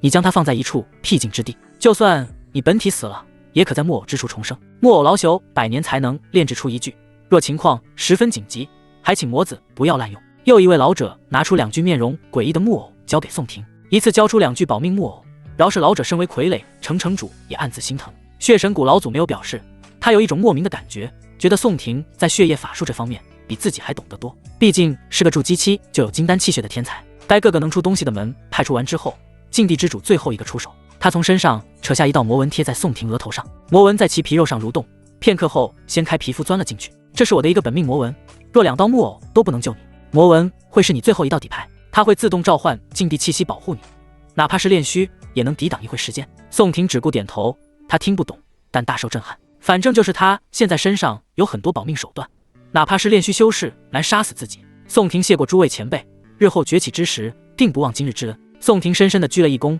双手作揖，尽显诚意。如果说之前起天道誓言是被逼的话，这次的感谢绝对是真心的。众人各自点头，他们要的就是这种效果，懂得感恩。最后，陆玉芝开口，赤瞳中有着藏不住的担忧：“宋婷，好徒儿，你下山去吧。太仓洞天未开，不准回宗。在合欢宗内，正道有具体目标的话，宋婷100个脑袋都不够掉的，且会导致合欢宗成为战场的中心，对宗门不妥。弟子谨遵师尊法旨。”同大殿内的各位告别之后，宋婷出了合欢海。飞剑上，宋婷低头望着清清的合欢海水，没想到啊，这还没回来1天，就又得出去了。那狭长明亮的眼中尽是不舍，眉宇间也有一股淡淡的忧郁。走到丹药峰处，宋婷犹豫再三，还是准备登门告别。宋师兄，你不是去宗主那了吗？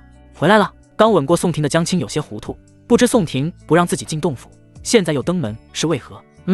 我来是告别的。宋婷挤出笑容，神情有些无奈。这才刚刚热吻过，又要分别，你要去哪？不等江青询问，峰内的温月琪率先开口，在神魔擂台为合欢宗争了一口气，算不负长老的心愿了。宋婷行礼后，双手垂于身侧，只不过弟子被正道所悬赏，怕是不能继续在宗内待下去了。温月琪小巧玲珑的身姿出现在宋婷眼瞳中，往日呆滞的眼神中竟有一丝同情。是了，名气太好，独木秀于林，风必摧之。江青闻言，眼泪已是潸然而下。为何宋师兄为人正直，本是天骄龙凤之姿，还要遭受这种不公的待遇？宋婷伸出修长的手指，帮江青拭掉泪珠，莫哭，师兄不过是下山为你报仇去了，下次再见时会提着你叔父的头来见你。江青再也忍受不了诀别之苦，转身小跑进入了丹药峰内。长老，师妹就有劳您照看了。宋婷再度行礼，放心吧，你去吧，合欢宗的功臣不要死在外面。说完，温月琪把门一关，止住江青哭声流入宋婷的耳中。宋婷出了丹药峰，去到了隋满营的洞府。进来吧。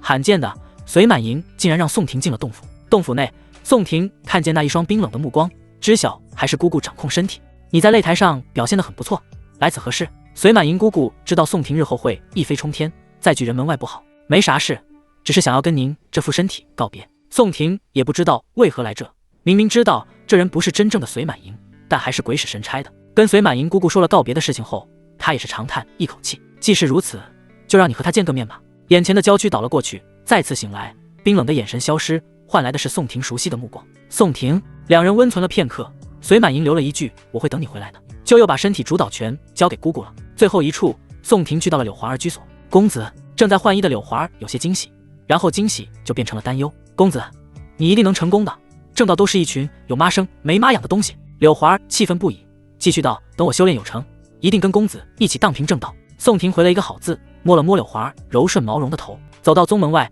宋婷回眸看了一眼几乎世家一般的合欢宗，当日被劫上宗门，本想逃离，如今被迫离开，却想留在里头。倒是草树中飞前度色，烟霞不似往年春。原本对正道抱有一丝幻想，此刻也荡然无存。秦家兄弟不论事迹，滥杀凡人，此事第一观感。白绝儿让自己在擂台上休息，让宋婷稍稍收回看法。当下正道光明正大的悬赏宋婷这无罪之人，此事最后观感。再深深地看了一眼合欢宗，宋婷御剑遁入幽冥林中。根据熟悉的气息，宋婷很快在幽冥林中找到了胡九。仙人，你咋来了？胡九嘴巴上吃着草，心中怪异。按他这速率，没几年幽冥灵妖兽就要断层了。给我安排一个洞穴，要妖兽气息重的。宋婷也不废话，他要在幽冥林苟一段时间，先把易容之术学会。哦，好的，仙人要不嫌弃的话，就住我家吧。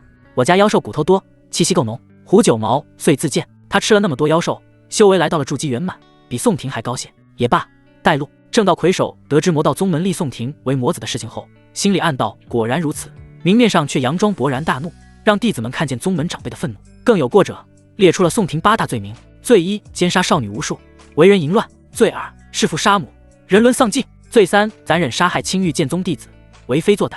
宋婷本就是这次擂台成名，在此之前，几乎所有正道弟子都不知道这号人物。如今正道头部一口咬死宋婷罪状，正道弟子耳目如染，谁也不会为一个不认识的魔道弟子追究罪名是真是假，全都对宋婷怀恨在心。甚至在坊间说书的也把宋婷说的十恶不赦。在魔道的版本中，宋婷被赞誉为一位声誉卓著的修士，她的天赋与修为都令人瞩目。正道势力则因忌惮她的潜力与成长速度，不惜编织出种种谣言，企图抹黑她的名誉，更进而寻找机会将其击杀，以绝后患。两方因这事发生了小规模碰撞，大多是金丹以下修士的厮杀。青玉剑宗洗剑池，紫阳真人一副道骨仙风模样，从剑池中心缓缓站起，一身金丹圆满的气息展露无遗。宋婷，你杀我2个徒弟，我还没来得及报仇，没想到你先被悬赏了。纵然你有绝世之姿，可小树苗还未成长，没有参天大树的强盛。他冷笑一声，抬手间，剑池内百剑震动，剑身清脆鸣叫，哗哗作响，全部归于腰间一只铜色的葫芦之中。也罢，杀你好处多多，我这就下山为我死去的徒儿报仇。幽冥灵胡九巢穴中，胡九老老实实地守在宋婷身边，不敢有一丝歪脑筋。在他眼中，宋婷就是老黄瓜刷绿漆，不知是哪位大能转世。那日恐怖的血色雷霆，现在回想起来，他还四肢发软。良久，巢穴中盘坐在茅草上的宋婷睁开双眸，似明悟了什么。系统检测，他从储物袋中拿出尸魔门所给的人皮，摸了摸，气质爽滑。百面人皮至宝，配合偷天换日诀使用，可改变成任意模样，气息神魂亦发生改变。偷天换日诀就是尸魔门那位老祖的易容之术，学起来稍稍吃力，以我的进展，估计还需几天时间。此法绝不难，可贵的是那张人皮。放下偷天换日诀，宋婷取出其中一件保命木偶。系统检测，为了保险，这些外来之物最好是知根知底的好。保命木偶至宝，由千年雷击木和生机玉叶炼制而成，滴入精血可保性命，但需放在僻静之处，不受外物影响，否则无用。难怪那老者说要放在僻静的地方。宋婷挤出一滴心头血，滴在灰黑色的保命木偶上，吸入心头血后，保命木偶面容发生变化，体型也缓缓见长。不一会儿，木偶长得跟宋婷一模一样，乃至宋婷此刻的面部神态，他也雕刻得栩栩如生。一旁的胡九炸毛，脚步不自觉地往后挪了挪。他从未见过这种诡异的事情，甚至听都没听过。仙人，这是什么宝贝？他鼓起胆子，好奇地问道。宋婷自然不会告诉他，只交代道：已把此物放在你家巢穴最深处，确保没有其他妖兽靠近。等我回来时，此物还在的话，我赏你一份大机缘。胡九连连点头，不敢忤逆宋婷的命令。他扛起木偶，而后道：仙人这是要走？再过几日。宋婷回道：他得先把偷天换日诀给学会来。把木偶放在胡九这里，一是有个人照看，总比没人照看好一些；二是他笃定这小狐狸竟不敢违背自己，毕竟那日的雷劫威慑还在。时间流逝极快，几日云烟一转即逝。这日，宋婷把偷天换日诀学会后，在胡九震惊的目光中，将人皮穿在自己身上，摇身一变，本来玉树临风的身形变成了一个长相平平、年纪大约60岁、身高比之前稍矮一些的人物。一番操作后，让胡九心中对面前男子的敬畏又高了几分。这是什么易容之术？无论从哪个方面探查，都跟原身不同，简直就是换了一个人。我走了，你好生看管那具木偶，如果看管不当，我用你头颅抵罪。宋婷声音顿时苍老了许多，临走之前再次威胁，以免这狐狸心生其他想法。他哪知胡九已经对自己五体投地，不敢违背自身的任何一个指令。仙人放心，除非我死，哦不，就算我死，这木偶也不会出事的。胡九挺起鼓鼓的胸膛，眼神坚定，对宋婷保证道：那就好。出了幽冥林，宋婷直往江青之前所在的村落而去。两人多次共线时，江青就告知了他叔父住在何处、姓甚名谁以及长相。1日后，宋婷来到了江家村门口。合欢宗鲁拐弟子不会去特别远的地方，江家村离幽冥林也就1日的路程。时值秋日，村口的枯树上有乌鸦怪叫，细细黄沙在风中飘扬，又悄然落地。一口水井打在枯树边上，乌鸦从枯树上叼起一片黄叶，飞到井边上，投入井中。宋婷正欲往井口探出，却听见沙哑的声音劝道：哎，外乡人，千万别看井口啊，这井可邪乎了，看过井口的人都死了。声音的来源是一位枯槁老人，脸上皱纹一片，佝偻着身子，比宋婷易容后的年龄还大。这位仁兄是何缘故？宋婷收回目光，求问道。身为村长的枯槁老人叹了一口气，这事要从3个月前说起。凡是从这口水井挑水喝的人，全部悄无声息的死去。我们请了仙师来，仙师检查了井水，说没有问题。可第2天晚上，仙师也莫名暴毙在村子里。喏，你看，那处坟墓就是我们给仙师立的。宋婷顺着老人干枯的手指望去，前方10丈外有一座矮坟，木牌上面写着陆仙师之墓，再无其他字迹。外乡人，你为何来此啊？村长露出还剩几颗的牙齿，好心问道。找人？找谁？江大勇，应该是江家村的人吧？听了江大勇的名字，村长长长地哦了一声。大勇啊，你找他做甚？我跟他是义父。宋婷脸色平静，谎话张口就来。义父？我从未听大勇说过他有义父啊。村长面色怪异，哪有人张口就说自己是别人义父的？见村长不信，宋婷说出了江大勇的亲戚名字，这些都是江青跟他说的。村长还是怀疑，侧手看着宋婷，一锭银子放在村长手中，顿时态度就变化了起来。大勇这几日出了村子，估计要等几天才能回来。这样啊，那我能否暂时借住在他家呢？宋婷嘴角掀起微笑。村长闻言诧异，他从未听过有人想在经常死人的村子借住的。可以倒是可以，他还是答应了宋婷。宋婷颇为客气道：那老人家请带路吧。他借住在江家村，一是为了等江大勇，二是因为他刚用神识扫过水井里面上层铺就了一层薄薄的枯叶，下面是堆积如山的白骨，其中不乏还带有血丝的，就是这里了。老村长将宋婷带到江大勇家后道：既然是大勇的义父，家中的钥匙是否有备着？自然是有的。老人模样的宋婷把手放在怀中，用10点阴阳值随意变了一个钥匙出来，而后用干巴的手掌遮挡，佯装把钥匙放入锁孔中，实则用灵力撬开了铜锁。还真是大勇的义父。村长见宋婷轻松地把锁给开了，心里嘀咕了一句。待宋婷进入屋子，村长转身走出一段距离后，低语感慨道：真是阎王难劝要死的鬼啊，仙人的坟都立在那里了，这人还要来？算了，江大勇的义父也不是什么好东西，死了算了。正好那位大人催得急了，自己已经跟宋婷说了村中怪事，他还要来，那就不怪自己了。江大勇屋中蛛网挂在墙角上，里面灰尘厚重，至少有一段日子没住过人了。宋婷用目光扫过这间屋子，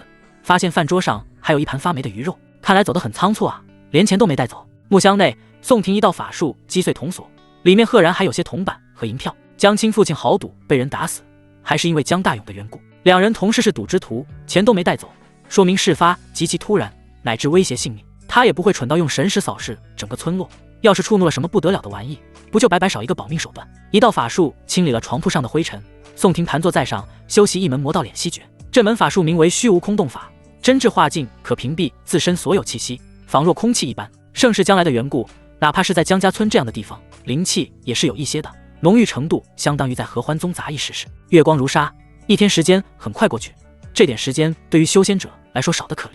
离江大勇的屋子没多远处，一位树庄妇人推开房门，东张西望了些许，小心地迈着脚步。这妇人五官端是不错，可皮肤没有光泽，两边脸颊凹进一些，显得有些病态。她像是听到了某种召唤，嘴中呢喃着一些奇怪的话语，朝一处地方走去。嫂子，这是要去哪？前方月光照射下，一道挺拔颀长的身影挡在妇人面前。妇人显然被这人吓了一跳，连连拍了拍心口：“你是谁？”眼前人身姿高大，五官轮廓分明，江家村哪来这等俊男子？嫂子，我是大勇啊，你不认得我了？宋婷呵呵一笑，步子往前又走了一步。他在感应妇女出来的时候，用百面人皮换走了老者的模样。这妇女身上散发着淡淡的妖气，却是人的神魂。大勇，怎么可能？他早就逃出村子了，不会回来的。眼前男子除了身高跟江大勇相近，其他没有一丝相似。玄阴剑倏然出现在宋婷手中，剑刃泛出寒光。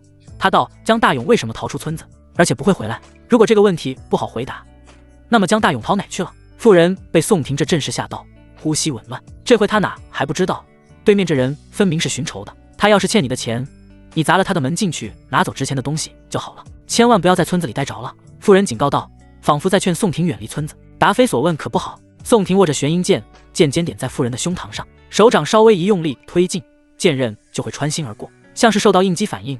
妇人裸露在外的皮肤咔咔作响，突然生出一片一片漆黑的鳞片，心口白皙的皮肤覆盖了护心鳞甲，跟剑尖碰撞，传来铁石之音。不，这不是我，这不是我！妇人歇斯底里地低吼着，用以化为利爪的手指疯狂抓挠脸上鳞片，毫不在意抵在胸口的利剑。不一会儿，妇人姣好的面容血肉模糊，有鳞片散落。不行，你看了我这副模样，你要死！结束挠脸，妇人眼瞳竖了起来，探出利爪就要扣在宋婷的肩膀上。宋婷收剑转腕，叮当两声，玄阴剑震退利爪，而后一脚把妇人踹翻在地。念你还算半个人，我不杀你，速速说来缘由。妇人倒地，震惊于宋婷力量之大，可又凄惨一笑，就算你是仙人又怎么样？上一个仙人已经成为大人的仆从了，你也会成为大人的傀儡。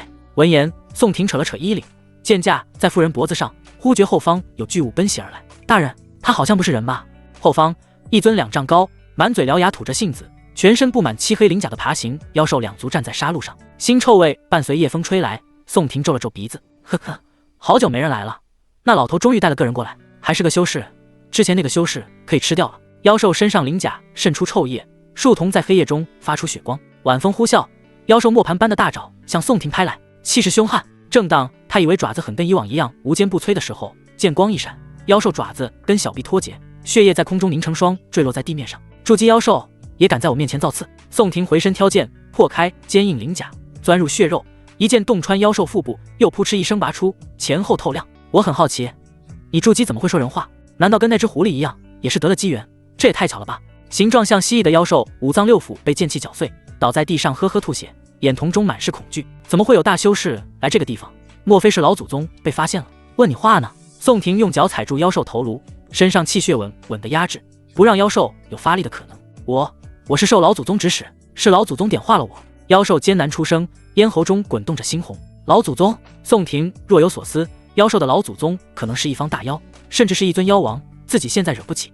你老祖宗是谁？他再问清楚一些，日后好避免开来。我家祖宗是繁星湖大王，祖宗跟青玉剑宗的护宗神兽相交好，若仙人认识，且放我一条生路，我就速速离去。那你想多了，他本就跟青玉剑宗结仇，这青玉剑宗的护宗妖兽更是要吃掉江青。宋婷噌的一剑，雷霆剑芒切草般切断妖兽的脖子，血溅3尺，蜥蜴头颅在地上滚了一圈，而后他熟忍地从蜥蜴腹中摸出一颗妖丹。目睹这一切的妇人失魂落魄，怔怔出神。原来赶走杀死无数村民，让仙人做仆从的妖兽，在大勇的仇人面前那么不堪一击啊！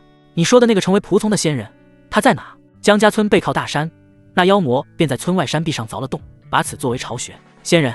那大人？哦不，那妖兽的巢穴就在这里，之前被迫害的仙人也应该在里面。妇人身上鳞片褪去，回去了原本的皮肤光泽。听到动静的老村长也在后方跟来，村长后面还有跟妇人一样仍然留在村子里的村民们。宋婷轻点下颌，就要往洞口里去。这时那妇人再度开口，语气中带着恳求：仙人，能否让我进去看看？我的孩子还在里面。宋婷像是知道了什么，目光看向后方的老村长和村民。老村长此时可谓是心中大快，有仙人前来成功除魔，他求之不得。他向前走来，对着宋婷道：仙人是这样的，这妖魔掳走了我们的儿孙，让我们接受什么洗礼？我是老了，经受不住妖邪洗礼，那妖魔就让我守在村子里，帮他守住秘密，顺便在村口给他弄些人来吃。不过仙人你大大放心，我从未蛊惑人来村子里。宋婷轻声一笑，他现在的模样老村长是不认识的。白天村口对方说的话也算是半真半假了，没必要为难一个老眼昏花的凡人了。你等都可进来。说罢，宋婷带走进入山洞，掌中祭出一团火焰。山洞里腥味很重，时不时有冷风出来，显然这妖兽灵智不低，在山洞内还凿了一个退路。少顷，在众人的视野中，冰冷的牢笼摆放在山洞平坦处，他们的儿女目光呆滞的在铁牢笼里面看着许久未见的爹娘。妇人第一个冲上前去，双手拽着铁柱，脸趴在牢笼上，对着其中一个小男孩哭喊。更多寻亲的村民情绪激动，恨不得把手探进去抱起自己的孩子。你怎么了？不认识娘了吗？闺女，爹的喊你呢，你回我一声啊！可无一例外，这些孩子们没有回应，一个个都跟失了魂一样，呆呆着看着熟悉的父母。宋婷见状，挥剑斩断这些铁条，让父母跟孩子相见。这才发现孩子们身后有些寸许上的尾巴，跟之前的蜥蜴妖魔一样。拒人儿女，强迫村民变成妖兽，到最后孩子也被改成妖魔了，怕是神志不清了。这些妖兽好大的胆！他眼中闪过一丝愠怒，试图在山洞中找寻更多的东西。他死了吗？铁牢笼群外的角落中，一位披头散发、衣服染成暗红的男子抬起浑浊的眼睛问向宋婷。不错，宋婷回道。听到宋婷的回答，那男子竟没有解脱的意思，神情更为凄惨。他死了，就说明他们要来了。前辈若不是金丹，就速速逃走吧。男子琵琶骨被铁锁勾住，丹田破碎，浑身没有一点凡人口中的仙人模样。他们？宋婷纳闷，难不成这江家村还有类似的妖兽？是啊，他们要来了。这些巨蜥妖兽不知从哪得来的邪功，修成之后不仅加强了自身血脉的联系，还拥有了转化同族的神通。只要他们当中有一只死了，他们就会倾巢而动。前辈快走吧，若可以的话，就替我跟师门说一声弟子不孝。远方地面传来震动，宋婷目光凝视洞口外的黑夜，会心一笑。这话还是你自己跟师门说去吧。他一步踏出山洞，主动释放筑基初期元满气息。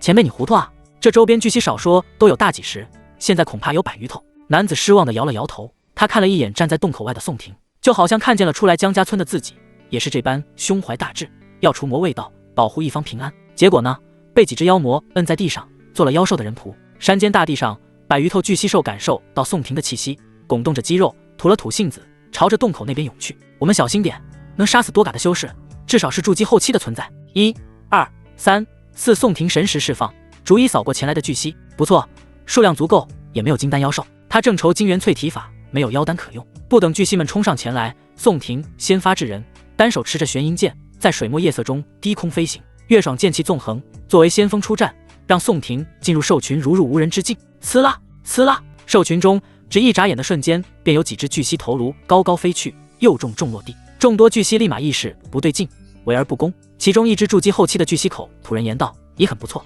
要不考虑一下做妖兽，成为一代妖王？”脸上染着血的宋婷嗤笑一声：“你和我说话吗？这脸上的血，你不认识是谁的吗？”说罢，玄银剑随宋婷猛然一掷，裹挟着雷光刺入那巨蜥的眼中。筑基后期巨蜥顿觉眼中漆黑，而后脑中传来雷震，头颅应声炸开。杀！此人不似普通筑基。另一位筑基后期的巨蜥发现不对劲，呼着同伴们围而攻之。宋婷哈哈一笑，浑身气血喷发，霎时风卷云涌，血光冲天。他只一挥手，一头巨蜥瞬间在凌厉的气血下腰斩成2段。又一飞突，站在他身前的巨蜥如同豆腐一样被撞成碎块。金丹体修！有巨蜥大声喊道，直立行走，立马变成4肢着地，不顾一切的往回走。走的了吗？宋婷掐诀，一尊尊血修罗凝练成型，追杀那些逃跑的巨蜥。一炷香后，100多具巨蜥尸体堆在江家村里。浑身染血的宋婷施展几个静医术，数了数地上的2品妖丹。不错，刚好127枚，一个也没走掉。他把妖丹收在储物袋中，抬眼看向在村尾瞠目结舌的村民。村民人手都抱着自己孩子，已是半人半兽的他们，在熏天的血腥味面前，也丝毫没有生理反应。忽然，那位妇人上前一步，扑通一声跪了下来：“仙人，帮帮孩子们吧，我们可以去死，但孩子不能做这种不伦不类的东西了。”宋婷皱眉，玄阴剑归鞘。他原本只是过来杀江大勇的，没想到摊上这个事了。深夜，村民围着篝火，一一让身上结着血痂的男子检查身体。有方法吗？篝火映照在宋婷如今的模样上，跳动的火焰让村民的脸忽明忽暗。怕是不行，估计只能杀掉一开始修炼邪功的了。那男子苦笑，他名陆简，武圣门修士，是村头那座矮坟的主人。一开始修炼妖兽，很可能是繁星湖的那位大王。宋婷揣测道。陆简点头，这个可能性很大。我师从武圣门，若请的去门内大能出马，一定可以灭杀那繁星湖的巨蜥王。宋婷略微看了一眼凄惨样貌的陆简，没有言语。对方身陷妖魔巢穴，武圣门竟然没来救援，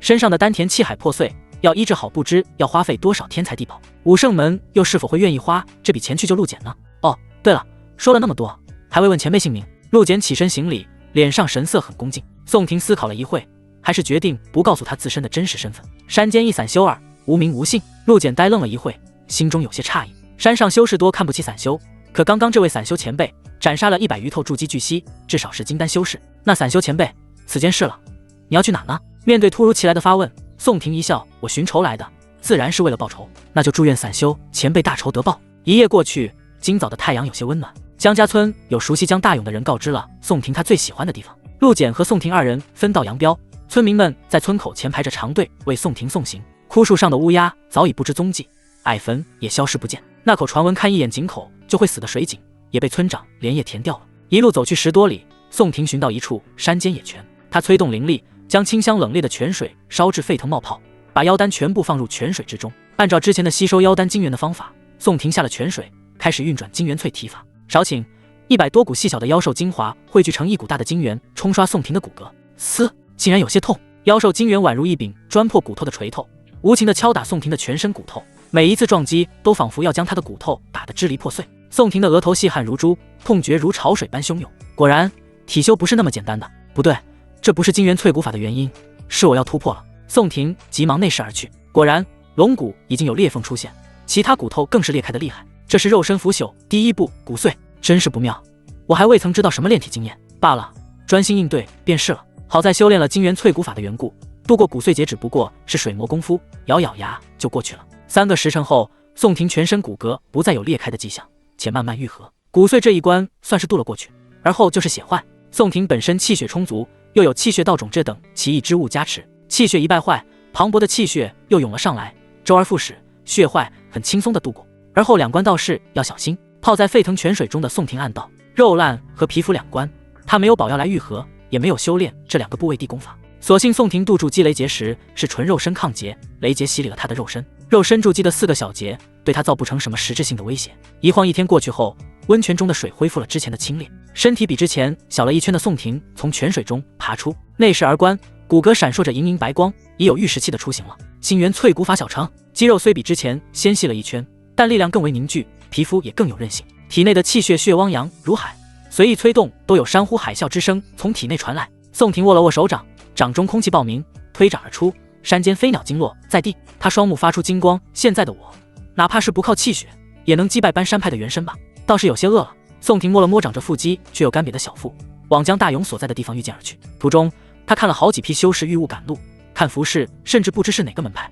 正魔正式开战了，目光中又有一批修士飞来。这次站在飞剑上的修士宋婷认识，正是青玉剑宗的弟子。诸位道友，不知这边是发生了什么事情？我瞧好些道友都往那一处赶。宋婷御剑停在青玉剑宗弟子面前，脸上噙着笑容。这一批青玉剑宗领头的弟子气宇轩昂，颇有礼数道：道友，我们这是前往讨伐合欢宗。啊，讨伐合欢宗？可是合欢魔道犯了什么错？宋婷故作惊讶。后方一位剑宗弟子冷笑一声：道友，你消息也太闭塞了。魔道魔子宋婷就待在合欢宗内，几大门派都前往此地，给合欢宗围了起来。宋婷略有所思的点点头，抱拳主动请缨道：宋婷那厮是十恶不赦之人，若是几位道友不嫌弃，小子愿意跟道友一同前往。10几个青玉剑宗弟子也不拒绝，同意了宋婷的加入。随着队伍越发靠近合欢宗领地，走在最后方的宋婷突然发难。适时下着小雨，雾气迷蒙，数道月霜剑气倏然飙起，斩落几人头颅。道友，你！有人反应过来，惊恐地盯着身后拔剑的宋婷。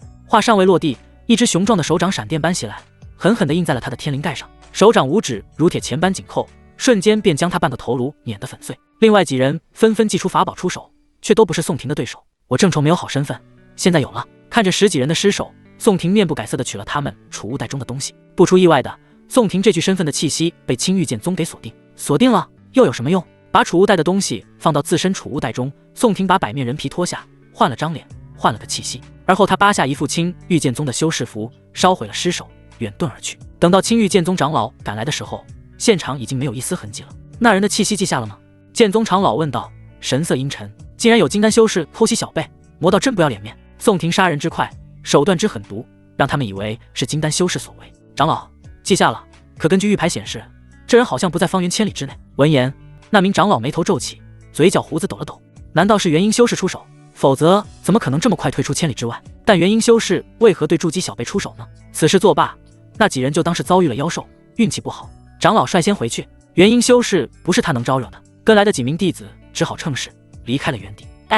1个月后，大黎圣朝疆域，宁安城，身穿青玉剑宗服饰的宋廷走在宁安城主干道上，悠然地逛着街。由于血子黎文认了大黎圣皇为义父，使得血神谷跟大黎有结盟之势。作为黎域第一王朝，正道也没能拉拢圣朝，也不敢视圣朝为魔道。于是乎，大黎圣朝成为了一个中立势力，哪边都没出力帮忙。而众名门正派围在合欢宗山门口，无论使用了多大的神通，都没能找到宋廷的踪迹。几名正道老祖断定宋廷离开了合欢宗，遂把弟子派出去寻找宋廷。合欢宗的围山之困解脱，哪怕是这里，也有我的通缉画像啊！宋廷瞥见告示栏上的画像，心中暗笑：你他娘的没长脑啊！不知道公主要来宁安城游玩，还穿这个穷酸样。顺着声音看去，身穿衙门黑衣、5大3粗的汉子甩了一件衣服给旁边的小商贩。造力汉子的力道很大，砸得卖豆腐摊子上白花花的豆腐撒了一地。是，江大人，小的现在就换。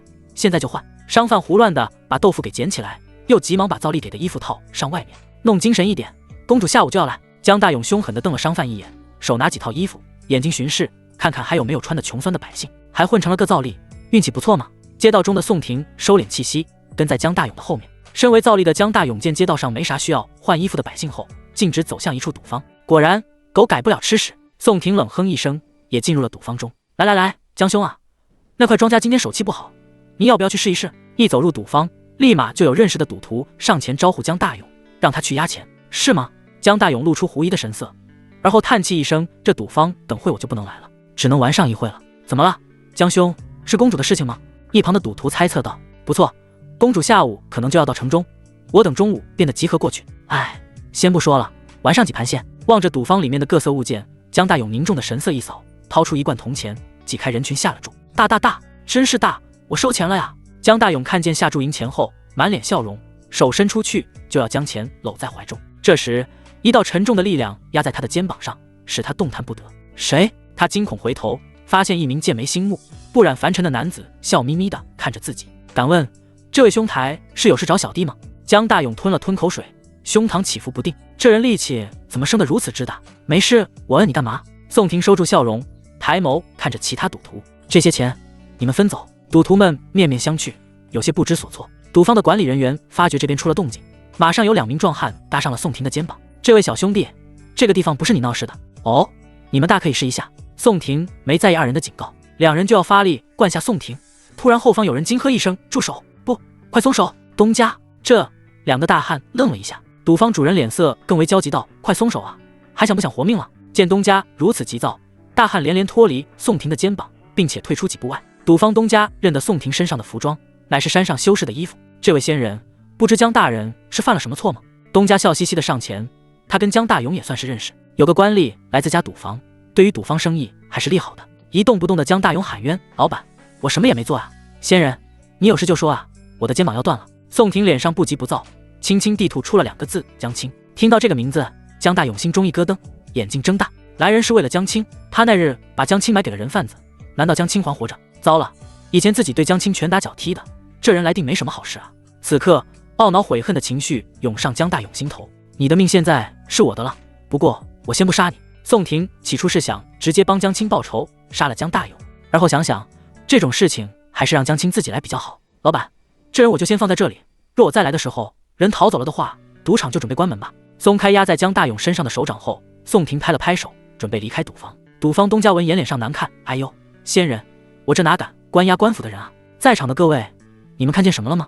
宋廷冷冷地看向这些赌徒，威胁之意溢于言表。啊，我什么都没看见。之前招呼江大勇的赌徒第一个发话，把本是江大勇赢去的铜钱落了过来。是，我们什么都没看见，就当江大勇失踪了。赌徒们都是见风使舵之辈，哪里还不知道宋廷是何等人物？一句话决定他们这些小人物的生死。东家见状也深吸一口气，大手一招，2名壮汉不顾江大勇求饶的眼神，压了起来。江大勇本就是靠酒肉朋友进的衙门，整天豪赌成瘾，脚不扶虚，根本弄不过这2个练家子壮汉。离开赌房后，宋廷在宁安城转了一圈，就欲离去。他当务之急就是提升实力，好应付快要开启的太玄洞天系统。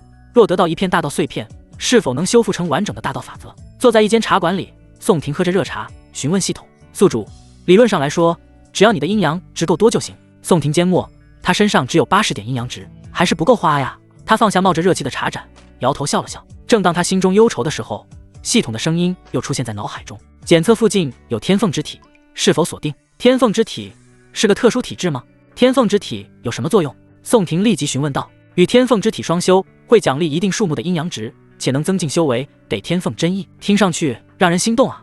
锁定。宋婷毫不犹豫，锁定成功，宿主可观测体质所在位置。心念一动，果然在宁安城外有一道白色凤凰虚影出现在宋婷的视野中。宁安城外10里处，连睁久闭的双眸睁开，看了看宋婷所处的茶馆。一个筑基修士也敢释放神识探查？罢了，这次是陪公主游玩，不要横生枝节为好。8条长出龙鳞的妖龙马合力拉着一架粉色的大轿子，轿子很大，乃是大黎第一锻造师打造而成，是一件至宝。外侧由稀有的粉色宝金精心铸造，金丹修饰不可破。内部则含有各种奇珍异宝，使得马车内冬暖夏凉，与世隔绝。其中大轿子分为9间房间，每一间房间设施都齐全，各有高手坐镇。身为圣皇亲卫长的廉征在最前面的中央，后方便是位于中间的公主房间。殿下，宁安城快到了。廉征小声地对后方传音道：是吗？这么快？本宫主要去看看这宁安城的镇城古堡是否跟传闻中的那样，万里之外取人性命。黎清婉双手托着香腮，一双杏仁眼圆满灵动，泪痣点在眼角处，如同点缀在白玉上的朱砂，增添了几分香艳。他此番来宁安城，就是想要看看那件半仙宝破琼灭日弓。相传此弓在700年前一箭射杀一尊化神器妖兽，而后就再没有耀眼的战绩，好像被雪藏了一样。马车进入城池，宁安城主立马安排了所有的官吏接风洗尘。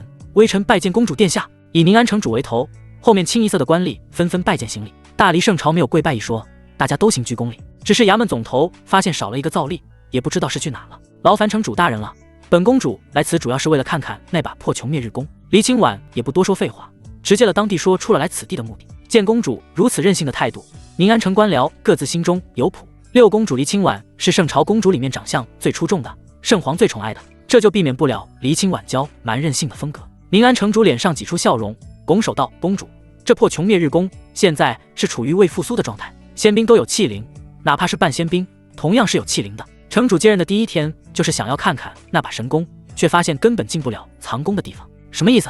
本宫见不到神弓？黎清婉眉梢微蹙，长在深宫之中，很多话外之音他都能听懂。下官不是这个意思。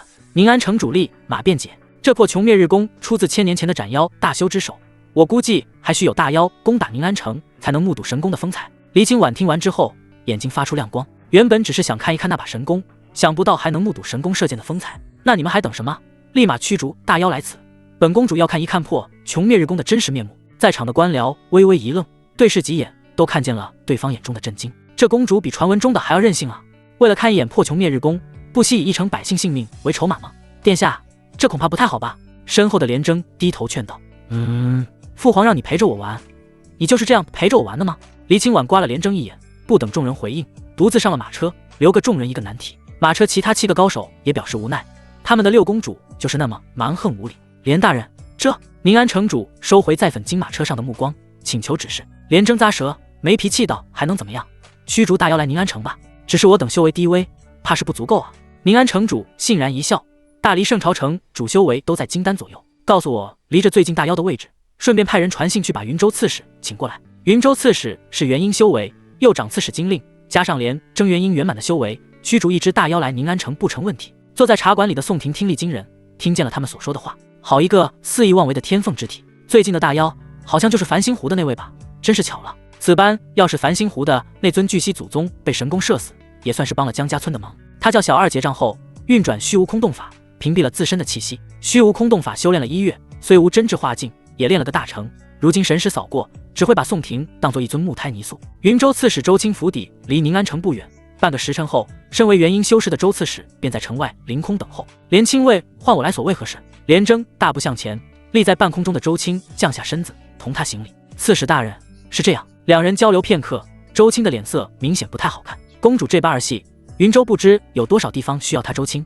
那就马上开始吧。周青摇头叹气，十分的不情愿，可他又不敢忤逆公主的命令，毕竟头戴着圣朝的乌纱帽。繁星湖那头巨蜥是最近的，我们2人御空1天时间差不多能抵达。作为云州刺史，周青对整个云州的地理形势了如指掌，尤其是各大妖、妖王盘踞的位置。繁星湖大妖是元婴后期修为，其中湖内还有金丹妖兽几10条，都是那巨蜥的子孙。连征点头，二人又再商讨了一会儿，决定把护卫离清婉的7个元婴高手抽出3个，留4人守护公主。本来南下宁安城是有化神修士跟来的，只不过大离圣朝前线战事吃紧，内又有祸乱，这才没有让化神修士前来。宁安城一间古香古色的院落中，2名元婴期修士坐在门口下着闲棋，另外2名元婴，一个在院子最高处喝着茶闭目养神，一个在院子后方打坐修行。院子主房中的黎清婉伸了个懒腰，坐在床榻上后弯腰卸下长靴，把罗袜随意丢在地上，露出白嫩的脚丫。真是的，这小地方也就那把弓有意思了，连玉苏高都没有。他百无聊赖地躺在床上，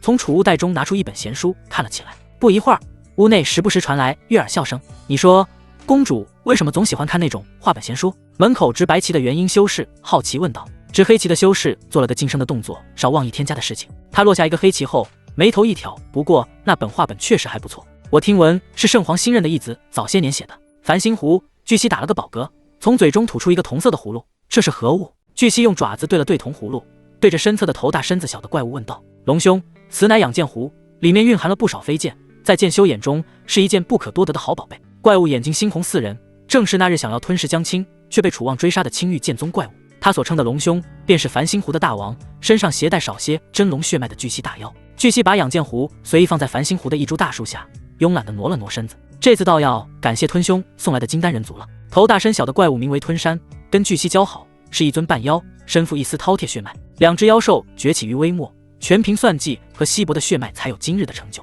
龙兄不必客气，这紫阳真人能被龙兄吃了，也是他的福气。反正照我看，青玉剑宗撑不了多久，日后我就要在繁星湖居住，得多仰仗龙兄了。吞山憨憨一笑，青玉剑宗本就元气大伤，如今正磨2道交战，一个元气大伤的2流宗门能支撑盛世结束吗？他诱骗紫阳真人来此，就说明跟青玉剑宗彻底翻脸了。紫阳真人临死前也没有想到，自家的护宗神兽竟然会害自己。巨蜥化为铁塔般的壮汉，坐在湖边，学着人族的方式打坐修行。他略微回味紫阳真人的味道，此间若能突破血脉禁锢，在繁星湖内，吞兄就是除我之外繁星湖的2王。吞山闻言欣喜，略微低头道：“那就敬后龙兄的好消息了。血脉禁锢是妖兽特有的禁制，这是妖祖防止后代子孙超越前人，斩断了那扇鲤鱼跃龙门的龙门。而巨蜥不知从哪里得来的妖法，不仅能同化族群，还能突破血脉禁锢。若是巨蜥突破了血脉禁锢，体内的真龙血脉多了一点，那也不可同日而语。”忽然，正缓缓退走的吞山神色警惕，目光发出悠悠红芒。龙兄，有人来了。随即他屏蔽自身气血，缓缓沉入湖泊之中。这个时候，若是正道来人，他不好露面被看见。巨蜥当然也感受到了，摇身一变，衣服炸成粉末飘散，化为一尊体长10丈的巨兽，头顶双角，被生肉翼，矗立在繁星湖畔。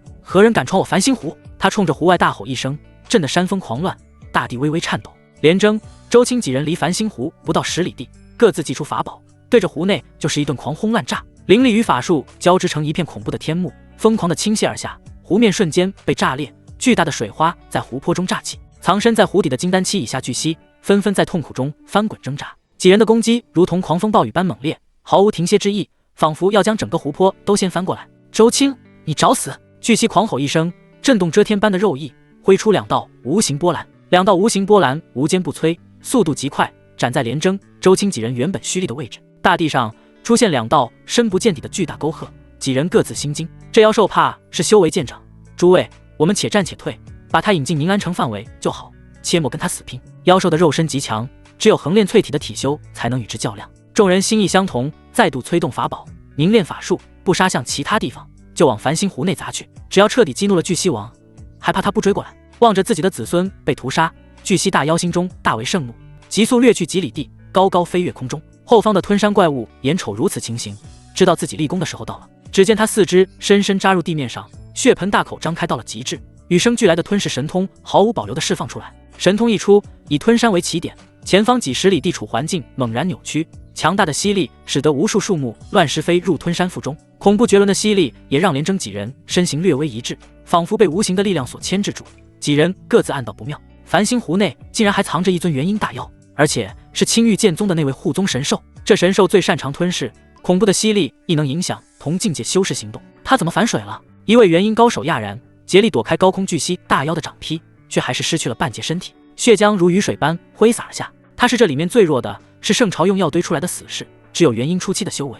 快退！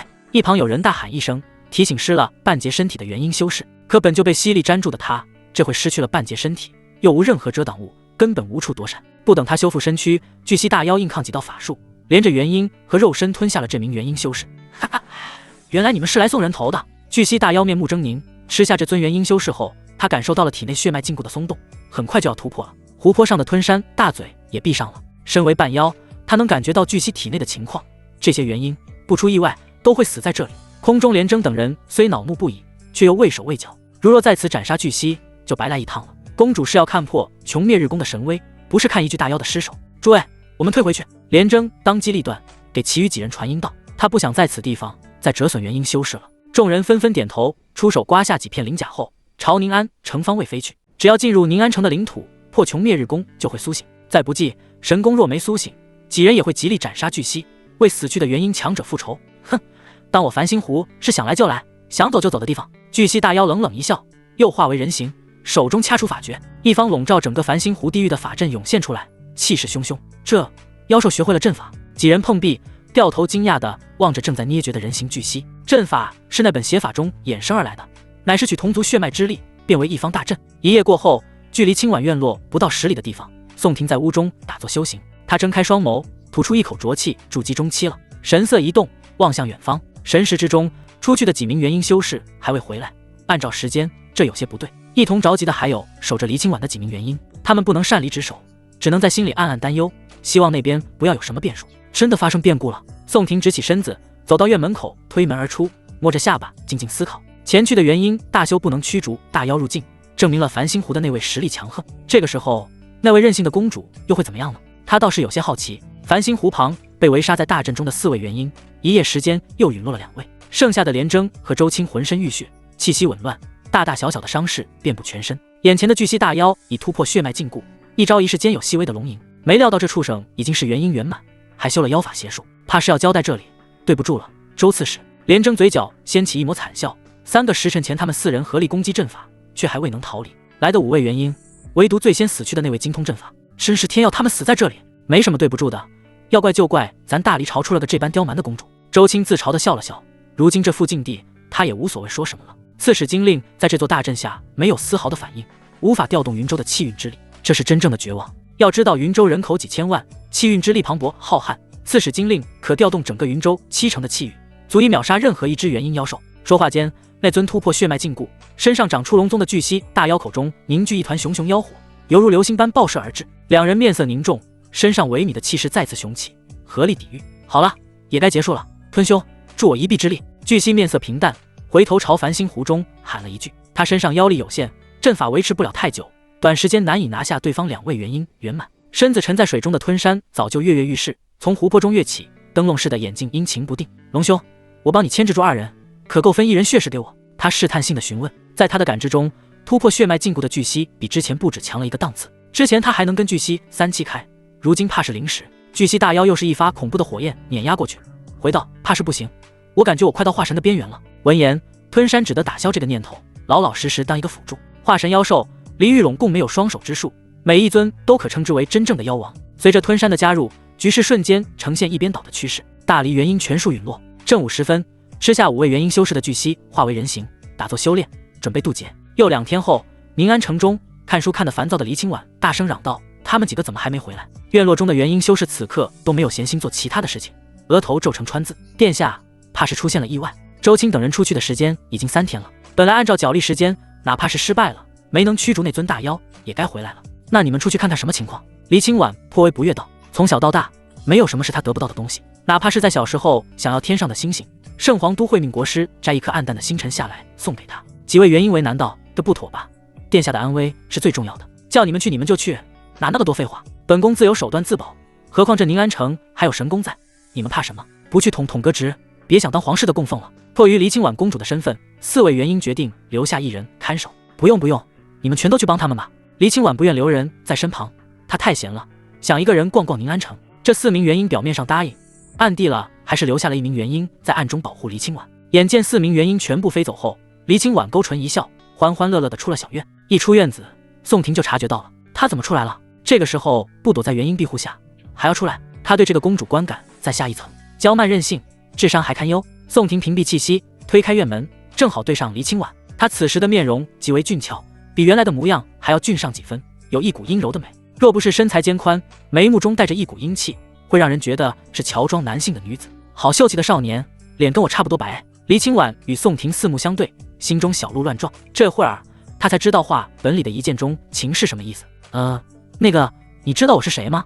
黎清婉侧手问道。宋婷怔了怔，摇头失笑道：姑娘，我来这宁安城不久，还请见谅。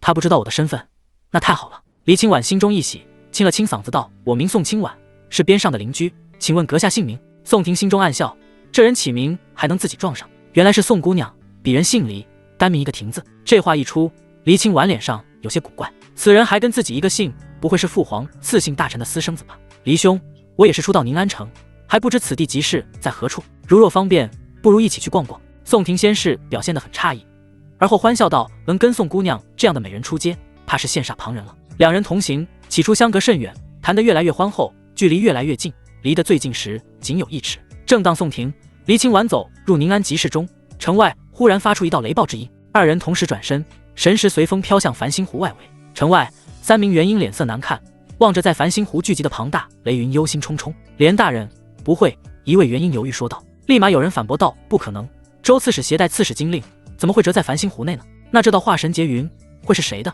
？3人都不傻，身为人族修士，没有人会把渡劫地址选在妖兽领地的。轰隆，山峰般粗壮的雷霆轰然落下，宛如苍天的怒火，恐怖悸动。而后就是下一道，又下一道，4道化神雷劫接连降落，雷光交织在一起，炽热璀璨，连连轰在巨蜥身上。巨蜥应声生地扛着雷劫，身上血浪溅起，鳞甲尽数炸开，面目狰狞，大气不敢喘一口。半炷香后，雷劫雨挥洒而下，死寂挥去，生的气息蓬勃而来。大妖蜕变，妖王心力，该死的盛世，天道羸弱，快走！站在最前方的元婴修士抽身而退，剩余的2人也都紧跟其后。以往死在化神雷劫下的修士、妖兽不说多的，10个元婴就有9个是因为寿元元婴而强行渡劫，希望能成为化神修士，以此焕发第2春。哪有堪堪摸到化神修为就急着突破的？还是不因为盛世将来，天劫更容易渡了。元婴蝼蚁，还敢窥视本尊？巨蜥妖王突破至化神，神识席卷无边，稍稍一扫就能覆盖整个宁安城。3位大力元婴被妖王神识给牢牢锁定，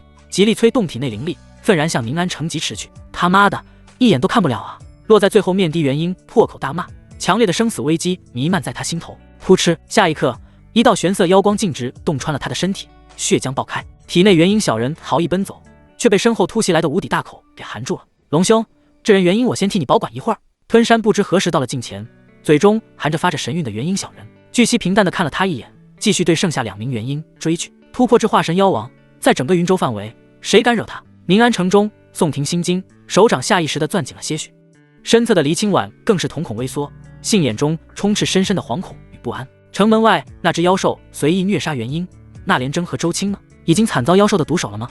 想到这里，黎清婉身体颤动，下意识地往后退了几步，纤细的手指捂着红唇，眼波流转溅，似有泪珠滚落。他背过身去，心中懊悔不已。这是他第一次为自己的娇蛮任性买单。宋婷侧目而视，看见背过身去的黎清婉，表情淡然，总算还是有点良心。可惜良心能干吗？能换回死去元婴的命吗？宋姑娘，我关城外好像有妖王来至，咱们赶紧离开宁安城吧。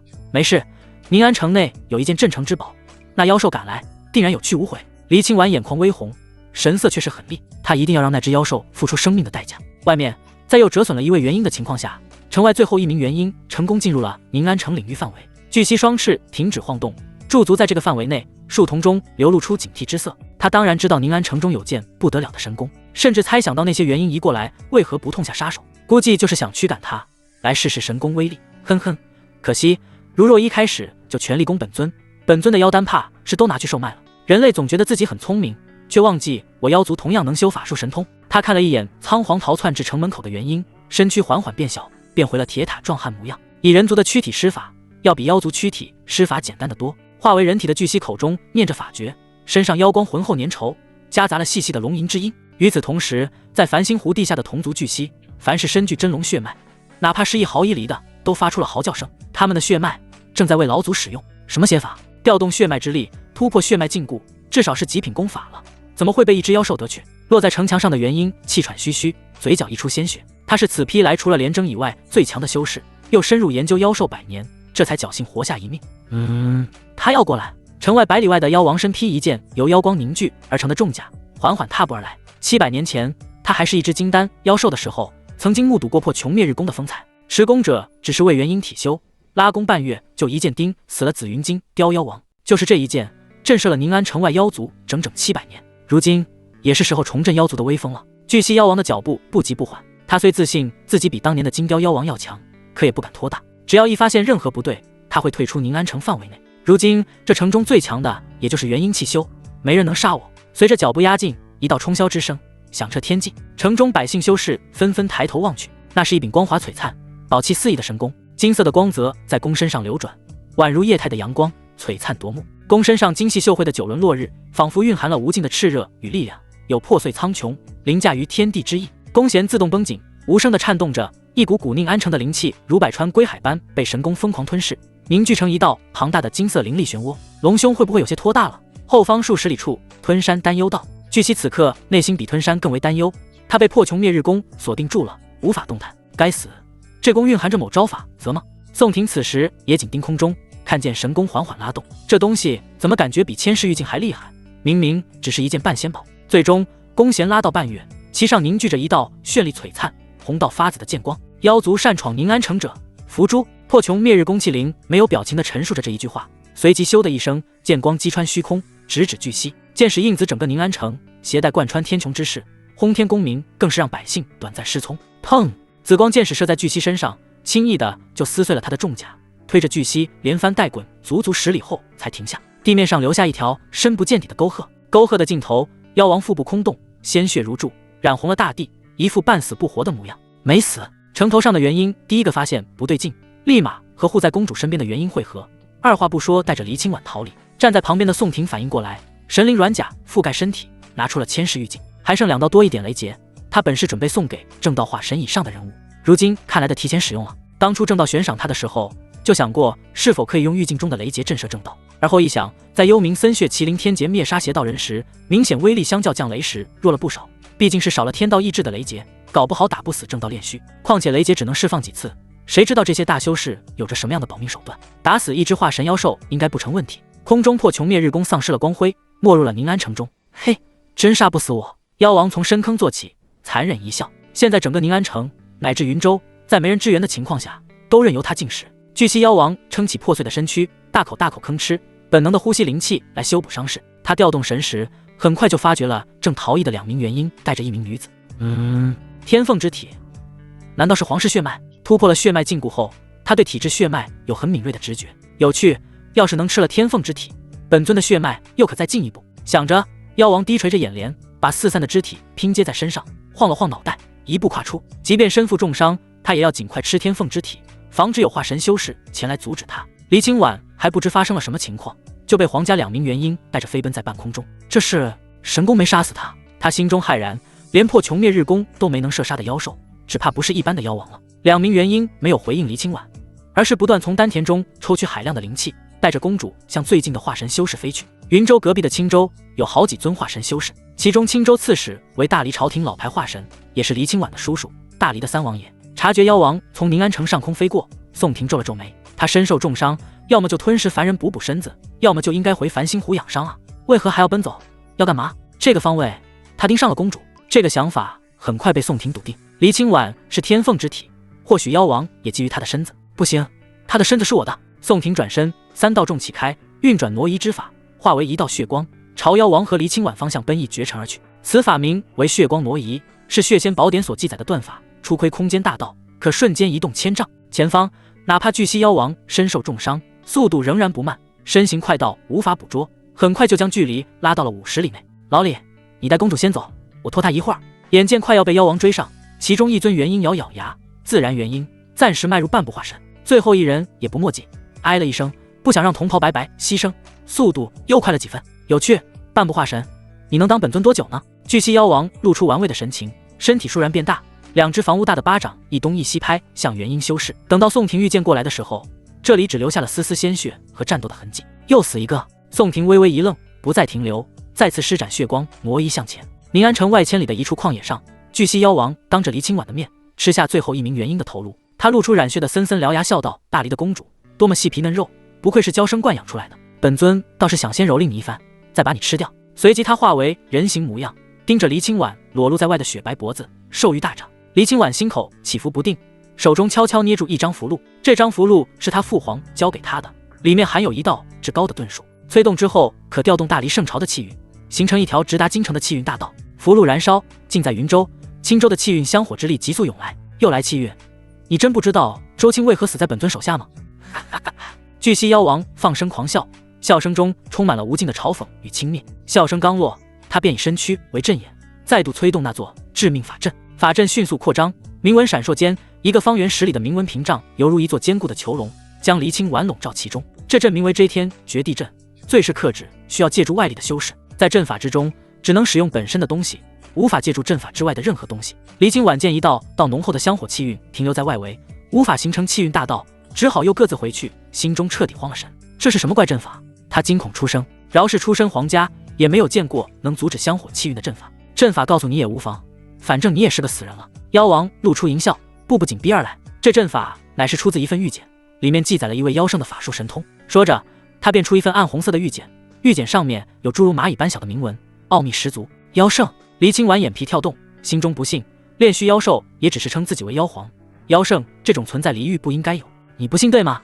起初本尊也不信，而后才知道，这妖圣就死在8域分裂那一场战争中，乃是远古的圣妖。这玉简是我偶然得到，钻研了数百年才敢出手。妖圣玉简收回，巨蜥轻轻一挥，黎清婉身上的绯色丝绸外衣瞬间碎成几片。这么好看的小嘴，你帮本尊弄一下，本尊高兴了，说不定会留你做本尊的仆从。妖王面目狰狞，言语中流露出轻佻和猥琐。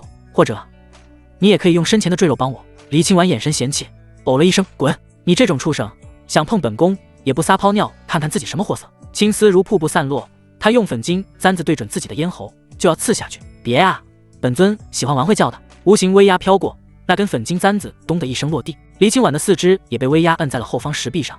可无论他怎么挣扎，都挣脱不了化身的威压。既然你不愿意帮我，那我只好自己来的。我的很大，你要忍一忍。妖王冷笑，宽带解衣，身下鳞甲翻开。哼，比绣花针强一点。无法动弹的黎清婉嗤笑一声，他虽没见过那种东西，可对方的属实是有些可爱。妖王闻言大怒，凑到黎清婉身前，急着证明自己。妖兄，光天化日之下这样做失了风雅吧。忽然一道声音打断了巨蜥的动作，绣花针一下子缩了回去。谁？他神识覆盖，在一株野树前发觉一位身形颀长，身穿冷银色软甲，嘴角噙着笑的青年。黎庭兄弟，你怎么会在这里？黎清婉错愕不已，他没想到临死前还能见一面宋婷，一见钟情有个死前一面也挺好的。想到这里，黎清婉惨笑一声，宋姑娘，我来此肯定不是送死的，对吧？妖兄。宋婷侧眸，手中千世玉镜雷光释放，对准化为人形的巨蜥妖王。千世玉镜中剩下的血色雷霆横炸而出，恐怖如斯的雷电刹那间淹没了妖王。啊！妖王惨叫一声，被迫变回原来的模样，10丈的身躯在大地上挣扎翻滚，面目痛苦扭曲。这人怎么没有人族的习惯？一般人族出手前总会放狠话之类的呀。巨蜥心中憋屈，这血色雷霆远比化神雷劫还要强横，疯狂的在吞噬毁灭自己的生机。趁着这段时候，宋婷跨步来到黎清婉身边，帮呆愣住的黎清婉披上了一件大衣。你没事吧？他露出一个关心的神情，而后对着黎清婉温柔笑了笑。一霎时，黎清婉感觉眼前的男人高大不已，堪比父皇。没事，你来这是为了救我吗？黎清婉脸上红晕浮现，丝毫没管还有一尊妖王在这个地方。我其实是隐世宗门的圣子，碰见这种烂事，自然是要帮一帮宋姑娘的。宋婷轻笑，谎话是张口就来。难怪了，黎圣子好厉害。本宫，我若成功活下来，一定有重酬答谢。黎清婉盯着宋婷的脸有一会了，感觉有些不好意思，随即把目光放在地面上痛苦嚎叫的妖王身上。黎公子，有把握杀死他吗？他紧了紧宋婷给他披上的大衣，身躯贴近了一些。没有，所以我准备了第2道雷霆。宋婷手持玉镜，神念时刻挂在镜子上，只要察觉到丝毫的不对劲，他会第一时间释放玄凤雷霆。所幸没过多久，困住这方的这天绝地阵就消散了，地面上抽搐许久的妖王气息消失，不再哀嚎动弹，有肉香烧焦味发出。他本就吃了破穷灭日功一剑，实力不如全盛时候的1成，后面又同半部化神厮杀，状态极差，虽吃了2味元婴，却没来得及打作吸收。死了吗？宋婷心中好奇，准备向前走去。在神识中，这尊妖王没有了生命体征。黎圣子小心，我怕这妖王炸死。身旁的黎清婉用葱白的手指戳了戳宋婷大臂，提醒道。宋婷轻点下颌，抽取玄阴剑，携带着银雷剑芒飞去，扎在巨蜥妖王的眼睛上。砰咚，足有1人大小的眼球炸开，巨蜥妖王没有一丝反应，应该真的死了。黎圣子小心，这妖王最善忍耐，取了他的妖丹线。一侧的黎清婉已经挽上宋婷的手臂，贴着宋婷下巴，口吐香风。宋婷垂眸看了黎清婉一眼，面色古怪，这公主怎么会变得如此谨慎了？为何抱着自己的手臂？是因为害怕吗？不过谨慎总归是好的。玄阴剑再度流转，很快就找准了妖王妖丹所在之处。宋婷屠杀了100多条巨蜥，对于巨蜥的身体构造再熟悉不过，可妖王身躯实在皮实厚重，玄阴剑难以切入。黎圣子，我这有一件至宝，能切开妖王身躯。黎清婉整个人都贴上了宋婷，琴手更是十分自然地靠在了宋婷肩膀上。这是开我的油？宋婷纳闷，还是拿起了黎清婉手中的至宝。这至宝乃是一柄匕首，上面散发出阵阵星光，飘渺深邃。匕首检测一下，他心中暗道，以一颗暗淡的星辰铸造而成的匕首，相当于至宝，内含星辰之力，真是豪横啊！心底感慨几下，宋婷灵力裹着星辰匕首前去，顺利地切开了妖王尸体，取出了妖丹。妖丹璀璨如月，洁白无瑕，上面仍然散发着骇人的气息。不愧是5品妖丹，比之前那些2、3品的妖丹强上不止100倍。不知道能否凭借这枚妖丹，让金元淬骨法大成呢？宋婷心中呢喃，将妖丹放入储物袋中，就此要走。黎圣子，这妖王浑身是宝，扔在这儿怪可惜的。靠在宋婷肩膀上的黎清婉抬头，像是察觉到宋婷眼神中的疑惑，她尴尬一笑，两只藕臂松开，有些不知所措放了。宋姑娘说的也对，我这就把钥匙收回来。化神期的妖兽确实价值连城，仅是那一身鳞甲就能做一副不错的法宝。可就当宋婷走上妖尸近前的瞬间，虚空中一尊巨蜥样貌的元神毫无征兆地冲入他的脑门。化神妖兽跟人一样，也能练就元神。妖王元神躲在虚空中很久了，看黎清婉叽叽喳喳的，恨不得冲出去撕了他。可惜妖族不比人族，元神孱弱，何况肉身死绝，体内元神也受到了难以弥补的重伤。他只好藏在虚空中，趁机夺取宋婷的身体。这么近的距离，宋婷也没反应过来，元神不是最具雷霆吗？他一呆愣，没曾想妖王元神还活下来了。黎圣子，你没事吧？黎清婉大急，围在身上的大衣随奔跑脱落，露出女子瓷白滑嫩的肌肤。她跑到宋婷近前，眼神十分关切，脸凑到宋婷面前，就插嘴对嘴了，好像没事。宋婷并无感觉什么异常，使劲晃了晃头，也不晕。魂海中，本欲夺舍宋婷的妖王元神躲在角落中瑟瑟发抖，这具巨蜥模样散发着豪光的元婴，像是发现了某种不得了的存在。这小子魂海中怎么会有这种东西？他瞥了一眼深扎在魂海中的神魂道种，再也不敢看第二眼。此刻这枚神魂道种缓缓旋转，将元神慢慢吸过来，视他为养分。你不要过来啊！明明是他不受控制向道种过去，而不是道种朝他而来。巨蜥元神无声呐喊，元神是他最后的希望，要是真被吸收了，就是彻底死亡。将巨蜥尸体收入储物袋后，宋婷发现了那枚暗红色的玉简。黎清婉见又有话题，立刻道：黎圣子，这是一道妖圣传承，也是为什么这只巨蜥能快速崛起的原因。宋婷将玉简放入手中，嘴上疑惑妖圣，心里却让系统开始了检测。一份含有妖圣传承的玉简，里面有许多上古妖族修炼之法，大多跟血脉有关。是啊，妖圣很恐怖，黎域没有一只妖圣的记载，这只巨蜥想必是走了狗屎运。黎清婉认真的说道，脸上笑意盈盈。宋婷颔首，系统已经告诉他了，危机也解除了，咱们就此别过吧。他假装要跟黎清婉告别，一副要走的模样。欲擒故纵他还是很懂的，就算黎清婉没有留宋婷的意思，他也能定位天凤之体，日后搞个偶遇也轻轻松松。等等黎圣子，我有话跟你说。不出宋婷所料，黎清婉喊住他，妙目微动，小手背在身后。宋婷转身，眸中流露疑惑，不知宋姑娘要跟在下说什么。那个，其实我骗了你，本宫其实不姓宋，本宫跟你同姓，姓黎，名婉清。黎清婉不好意思地笑了笑，娇躯有些扭捏，两只大白兔晃呀晃，呼之欲出。她的身材跟隋满莹差不多傲人，但形状却截然不同。隋满莹的饱满挺拔，胸中缝很是拥挤，而这位大黎六公主略微有些下坠，整体呈现水滴形，胸中缝稍宽，但在宋婷眼中都一样的赏心悦目。可，这么巧啊！宋婷握拳捂嘴咳嗽一声，其实我也撒了个谎，我姓宋，名为宋婷。啊！黎清婉呆滞在原地，浓密的睫毛眨了眨，这算是巧还是不巧？没事，我们这算是互相解答了。他美美的对宋婷一笑，那宋圣子，你应该猜到我的真实身份了吧？他相信宋婷绝对不是傻子。望着最后一位元婴的衣物，想到身边那么多元婴为自己而死，黎清婉愧疚不已。宋婷看黎清婉愧疚的神情，摇头失笑，稍稍叹了一口气。他很想大骂黎清婉一顿，但这势必会带来两人的疏远，与他的计划相背而驰。还是在双修的时候好好的骂，好好的打吧。再者，公主任性贪玩不假，但谁也没想到繁星湖巨蜥会得到妖圣传承。你姓黎，又自称本宫，是大黎圣朝的公主吗？黎清婉点点头，将元婴的衣物收好，悲痛道：是啊，我是一个不称职的公主，经历了这件事情，他忽然感觉自己长大了。我害死了那么多人，宋婷，我该怎么办？宋婷感到称呼上的变化，知道二人关系又近了一步。他上前抚拍香背，安慰道：“这次错了，下次就不能这样了。”还好有你在，要不你骂我一顿吧。黎清婉委屈巴巴的，身子一软，顺势倚入了宋婷的怀中。此时的家人没有披上大衣，目光所及之处皆是大好春光。宋婷顿感身体某一部分僵硬了，公主殿下错了，该由圣皇责罚。我只是山中的修士，没有资格。好，那就请宋婷圣子将本宫送到父皇那里去吧。还有圣子不必叫我殿下，称呼我为婉清就好。躺在结实有力的胸膛中，黎清婉柔声请求，用脑袋蹭了蹭宋婷的身子。身旁的男子救了她，让救命恩人护送，自己会安全感十足。宋婷总感觉怀中的公主没有悔过之意，反而还发春了。不过这时还不是下手的时机。1天半后，两人又回到了宁安城中。他是答应了护送李婉清回京城，可又没说怎么走，什么时候到。这1天半，宋婷探查了妖圣玉简，却发现看不懂上面的文字，看来得去幽冥林找那只狐狸了。来宁安城主要还是为了破穷灭日宫。宋婷直觉告诉自己，那把弓绝对不单单是一件半仙宝。路上黎清婉也没发什么牢骚，只会时不时假装不经意地看一下宋婷。为什么我们又要回来啊？是要取回本宫的那座马车吗？走回宁安城中的黎清婉困扰，马车可派人送回，他们二人完全可以直接去京城。那座粉金马车速度不快，回到宁安城一来一回要浪费3、4天的时间，回来当然是为了斩草除根。你杀了他们的祖宗，他们不会怀恨在心吗？宋婷回眸，眼神冷冽如晚间的寒风。初冬已到，宁安城虽地处南方，也隐约有飘雪之意。黎清婉哦了一声，乖乖地跟着宋婷身边。清婉殿下，能否借你的名号找城主？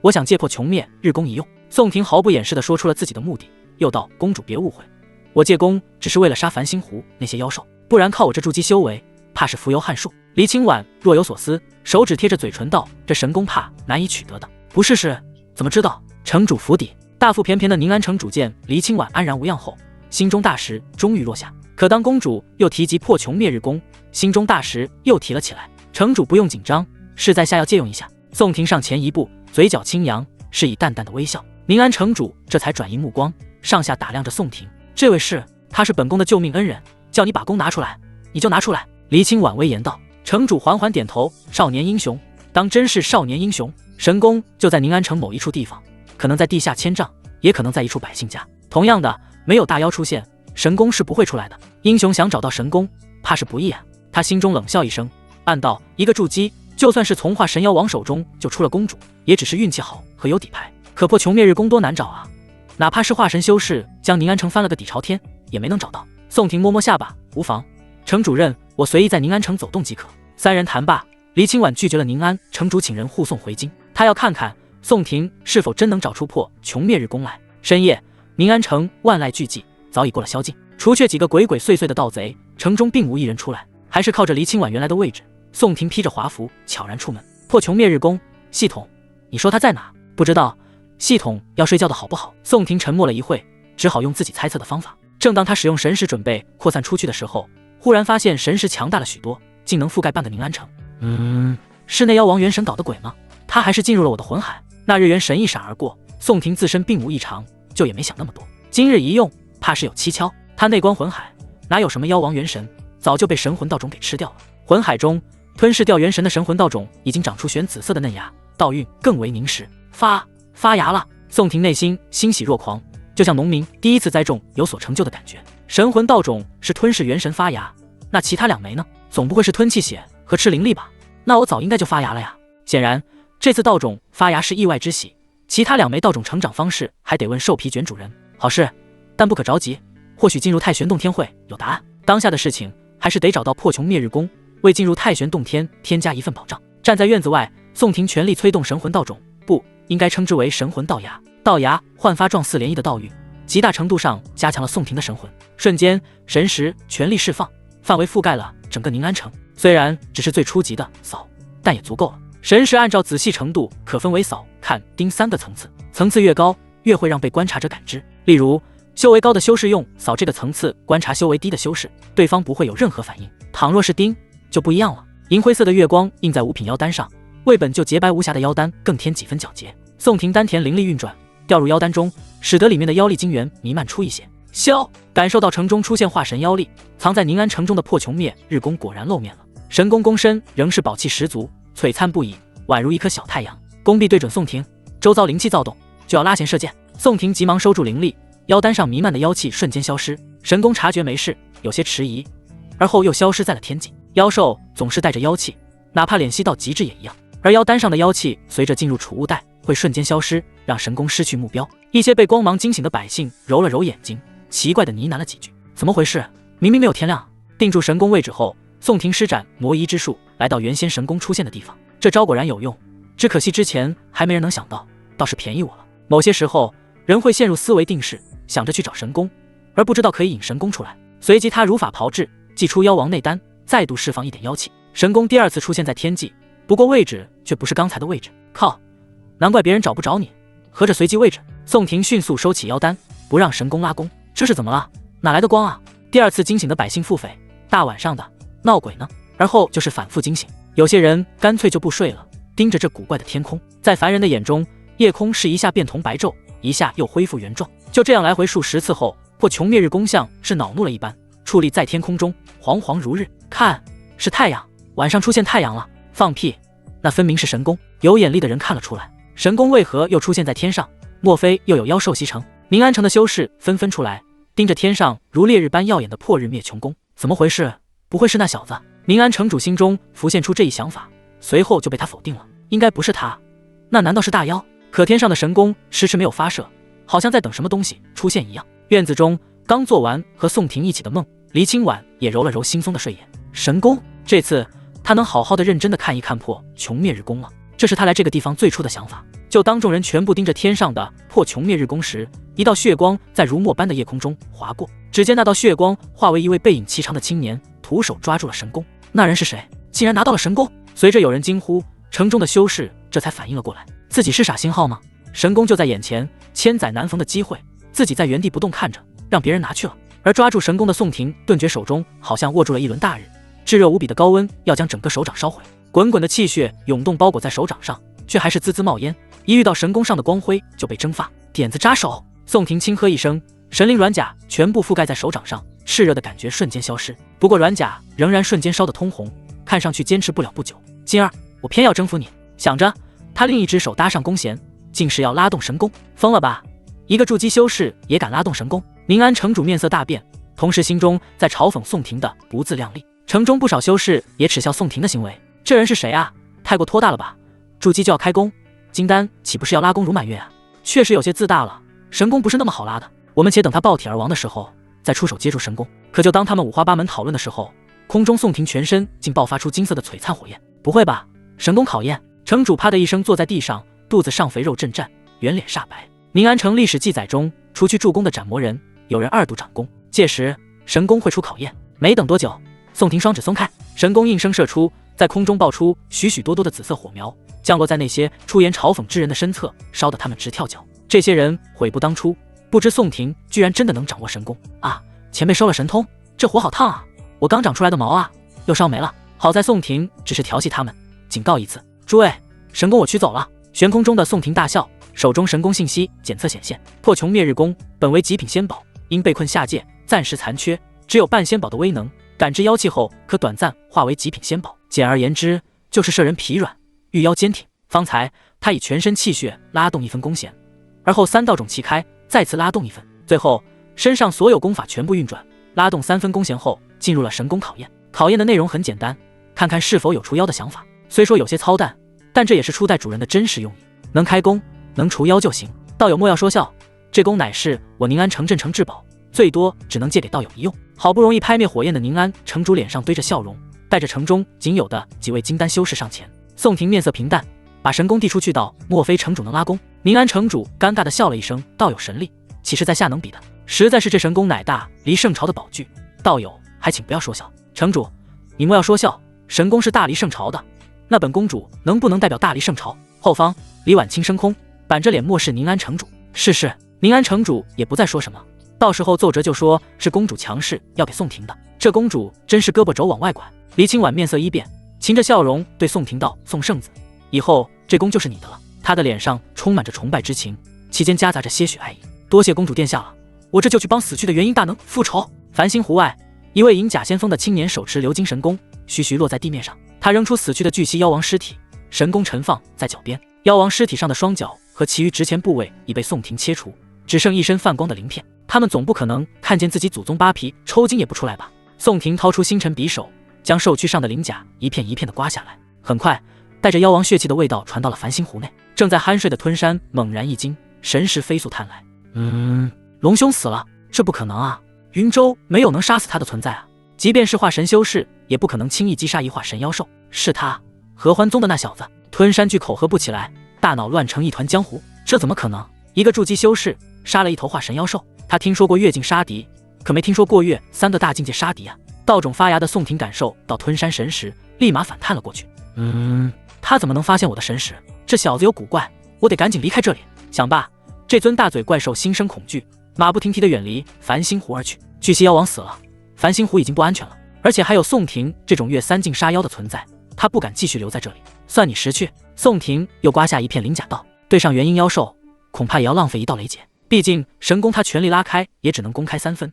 这种情况下他只有一剑，不知道能不能射杀元婴大妖。3道种能开1分弓弦，这是最不损耗的，其次就是本体肉身功法全部运转开1分，稍有损耗。第3分开弓需要全身气血加持，短时间内只能用1次。闻到祖宗血味的巨蜥们浮出水面，盯着正在撬鳞片的宋婷树童微喊：人族修士，欺妖太甚！一头金丹圆满巨蜥怒气冲昏了头脑，猛然向宋婷跃起。他好像忘记眼前这人可杀了他的祖宗，杀他不更易如反掌吗？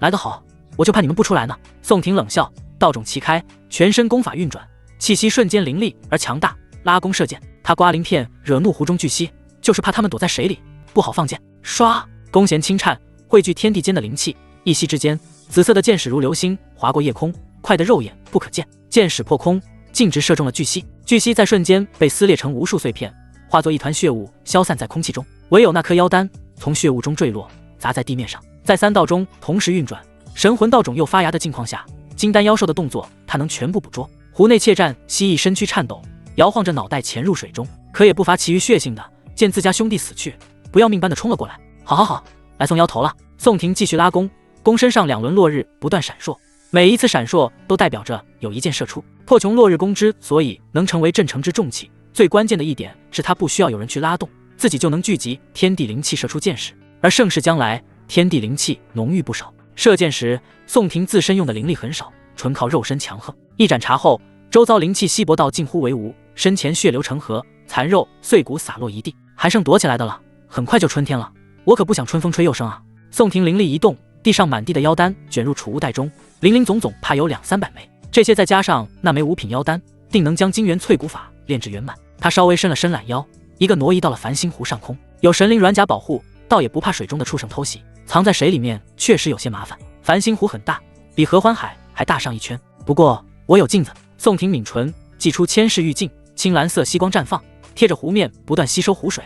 千世玉镜算不上大杀器，但身为大道造物，堪称是天底下最完美的储物袋，里面空间广袤，甚至比离域的实际空间还要大上几倍。繁星湖水位下降得飞快，藏在湖底的巨蜥们惶恐不安，不知为何他们的祖宗惹到了一尊杀神。终于水位下降到一半时，湖中的巨蜥再也按捺不住了，他们接二连三的出动，要跟宋婷拼命。可这终归是徒劳，在宋婷掌控神功下，剑光如雨，巨蜥们悉数毙命。至此，繁星湖再无一条巨蜥。待到黎清婉和宁安城主姗姗来迟的时候，现场只剩下推挤如山的尸体和染得鲜红的繁星湖。宁安城主眼皮跳动，望着身前鳞片少了一半的妖王，心惊不已。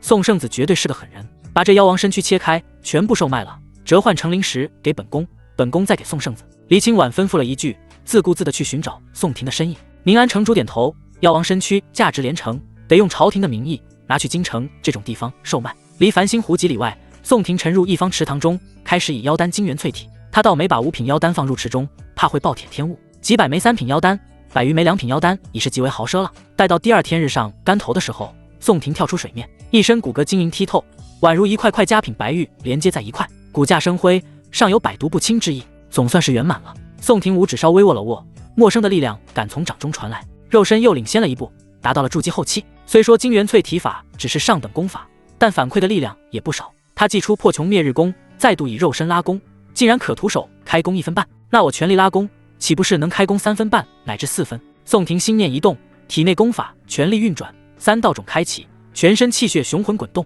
只见他左手扶弓，右手拉弦，开弓整整4分。弓身上4轮落日光辉熠熠，一团灵气漩涡出现在宫眼上。如今对上那青玉剑宗怪物，怕是不落下风。宋婷收起神功，再度感受身体气力发生的改变，暗暗欣喜。金元淬骨法已修炼至圆满，得重新找一部炼体功法了。皇家应该不乏炼体功法。神识中，他看见了正在寻找自己的黎清婉，也是时候补充一下阴阳值了。不知道天凤之体能带给什么惊喜。宋婷，你怎么样？没事吧？看着突兀出现的宋婷，黎清婉讶然，随即嘴角掀起笑容。殿下，我没事，我们这就回京城吧。你救了我的命，又为朝廷除了繁星湖这一大害，到时候父皇一定会赐下重赏的。闲聊了几句，黎清婉告诉宋婷，妖王躯体运去京城售卖了。宋婷也没其他好处理的方法，最宝贵的妖丹和双脚已经取走了，剩下的能换多少灵石就换多少吧。二人回宁安城整顿了一番，城主还特意设宴款待宋婷和黎清婉。宋圣子，之前是在下狗眼看人低了，我自罚一杯。宁安城主趁着酒桌化解隔阂，脸上笑嘻嘻的。宋婷以茶代酒，玩味道，城主倒是豁达，趁这种机会来赔罪，不愧是混迹庙堂上的老油条。一顿下来，参加宴席的修士名门无不赞赏宋婷，甚至有人说要给宋婷立像，名字都想好了，就叫拉弓除魔像。对于这些，宋婷自是拒绝，立像吸纳香火不过是对大黎圣朝有好处罢了。头天一早，宋婷带着黎清婉来到了赌坊。仙人，是有什么事要吩咐小的吗？赌坊东家面挂笑容前来，对宋婷态度极为恭敬。昨日城主宴请宋婷，他有朋友到场，知道了这件事，把江大勇提出来。好，小人现在就去。黎清婉不知所以，但宋婷要做的事情，他会安静等着。少顷，面容憔悴的江大勇被2名壮汉给带了过来。他看了看宋婷，又望了望贵不可言、气质出尘的黎清婉，怔怔出神。江青究竟是靠上了什么样的人物啊？这等仙子也陪伴其旁。不等几人开口，宋婷只一抓住江大勇，就朝江家村方向御剑飞去。黎清婉见状，脚下生烟，跟着宋婷背影飘去。这团白色的烟云乃是一件飞行半至宝，速度完全可以跟上宋婷的御剑飞行。几天后，两人抵达蒋家村，村口那株枯树已经没了叶子，乌鸦也不见踪迹。感到有人前来，住在村头的老村长再一次出来，看来人是宋婷。村长稍微一滞，又看见被宋婷居住的江大勇，立即大骂道：“你这畜生，豪赌成瘾，逼死兄弟，卖掉侄女，今天落到仙人手里，也是罪有应得。仙人，你说他如何处置？家有家法，村也有村规。”宋婷表情没太多变化，他来此主要是为了看看村民有没有恢复原状，押江大勇回来只是顺便的事情，将他关在房屋中，1日3餐送饭，不得让他出来。老村头点头称是，从村子里叫来几名壮汉，押住江大勇。对了，村里的情况怎么样了？宋婷询问老村长。托您的福，前几天不知怎么的，孩子突然不呆傻了，大人们也恢复了原貌。村长知道是宋婷的功劳，要摆席为宋婷庆祝。不必了，村民没事就好了，我有要事在身。说话间，宋婷侧眸看了一眼后面站着的黎清婉。村长会意，也不留宋婷了，使唤着大汉押着江大勇往村里走。姓宋的，有种你就杀了我呀！被钳制住的江大勇失心疯般的狂吼，扭头凶狠地盯着宋婷。关在屋子里，还不如死了算了。正欲遇见的宋婷冷冷地看了他一眼，道：“你的命自有人来收，杀你，你真的想吗？”一道血煞骤然刺入他的胸膛，离江大勇的心脏只有1根发丝的距离。不要杀我呀！他从未感觉到死亡如此之近，身子僵住不动，冷汗从额头落下，当下黄白之物缓缓流出。宋婷嗤笑一声，遮住黎清婉的眼睛，御剑升空。大黎京城跟江家村相距甚远，按照宋婷2人的速度，差不多要岁末才能抵达京城。北边战事吃紧，宫里的年估计没以往热闹。不过婷哥哥你放心，我们可以攻外城的年。一座山丘上，雪花落在黎清婉的秀发上，少女在雪夜下散步。他们已经走了1个月的路，行程过半，两人行为举止更为亲密。黎清婉甚至连换衣也不避嫌。宋婷知道是时候了。清婉妹妹之前在宫中都做些什么？宋婷坐在一墩树桩上，用刚才收起的树枝堆了一堆篝火。黎清婉停住脚步，拍掉落在大毛上的雪花道：“宫中甚至无聊，动不动就是一些礼仪啊，修行啊。”宋婷失笑，朝着黎清婉招手：“来，过来暖和暖和。”两人虽为筑基修士，但也喜欢这种凡人亲力亲为的感觉。黎清婉蹲在宋婷对面，圆润的杏眼眨了眨：“你问这些干嘛？”宋婷收住笑意，狭长的眸子同对面的少女对视，她认真道：“公主殿下在深宫中无聊透顶，想不想做些刺激的？”摇曳的火光映照在两人脸上，风雪在这一刻似乎更大了，吹得火焰胡乱摆动，不知是火太温暖还是怎地。黎清婉的脸刷一下就红了起来，她不是榆木疙瘩，自然知道宋婷说的是指什么。她轻声细语道：“想是想，但好像不太合乎礼法，毕竟是待字闺中的公主，心里想着一定是要在洞房花烛时才能，殿下只需顺从内心就行了，礼法是用来束缚俗人的。”宋婷循循善诱，对于黎清婉这种处女情节，她也能够理解。一炷香后，黎清婉背齿咬着红唇，羞道：“有余泡吗？这是怕怀孕吗？”是了，他是蠢蠢的，修仙者明明可以自行避开。公主殿下，你忘记你修士的身份了。宋婷起身，抚摸着黎清婉如花似玉的脸蛋。黎清婉恍然大悟，望着近在咫尺的脸，啊，来吧，你要对我负责的。宋婷微微一笑，一定，我会一辈子对殿下好的。说着，双手褪下黎清婉的大毛，又解开华贵的外衣。在这里是不是不太好啊？他扫视四周，有些担忧。月光如纱笼罩在少女的身上，瓷白的肌肤胜雪，也胜月色。殿下是怕冷吗？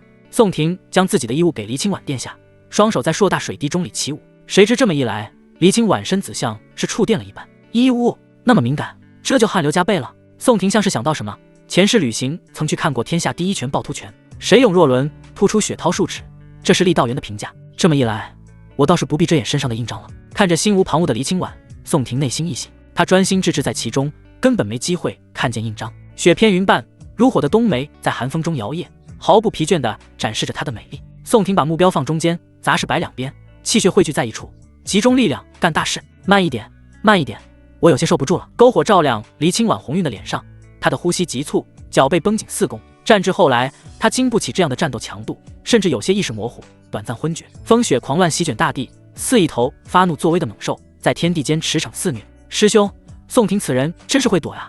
我们明明手持老祖的至宝，却还是难以找到。大雪中，两位道袍修士脚步离地，一步10丈的在林间行走。按理说不应该啊，这至宝含有宋婷精血，哪怕是尸魔门的那位最善易容的长老也没招啊。手持一方青石罗盘的黑衣胖道士摇头，罗盘是跟踪定位的至宝，上面有一丝宋婷的精血，专克尸魔老祖的偷天换日诀。精血是当日神魔擂台结束后有心之人取来的，除非这人正在阴阳交汇。一旁稍瘦一些，形似长臂猿的白袍道士猜测道，他们来自离域极其古老的两仪门，手上的至宝名为两仪定位罗盘。这罗盘定人阴阳，哪怕是神魂改造都无法逃避定位，除非被定位者正在阴阳交合，又或者本身能跟他们两仪门一样做到阴阳调和，要不然再高超的敛息幻目手段都没用。有这种可能？胖道士摸了摸花白的小胡须，没想到我们闭关数十年，一出关就遇到这种事情。魔道魔子，哼，他们倒是会取名字。长臂道士轻笑几声，两人消失在风雪之中。他们所惦记着的宋婷，正在山间同大黎高贵的六公主大开大合。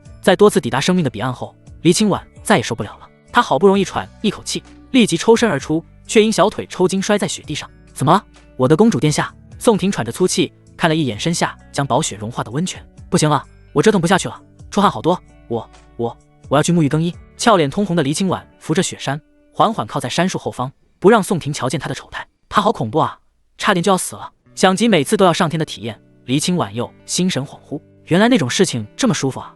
不过就是宋婷她太能要了。穿好大衣的宋婷依旧坐回木桩上，感受着收获。定，双修结束，因对象是筑基后期修士，增加阴阳值500点；与贞洁之体双修，奖励阴阳值1000点；与天凤之体双修，精进修为，复刻其体质。天凤之体身负贵气，凤鸣9天，以速度见长，天生禁火，首次获得体质。此后每次双修，阴阳值翻倍，阴阳值余额1580点。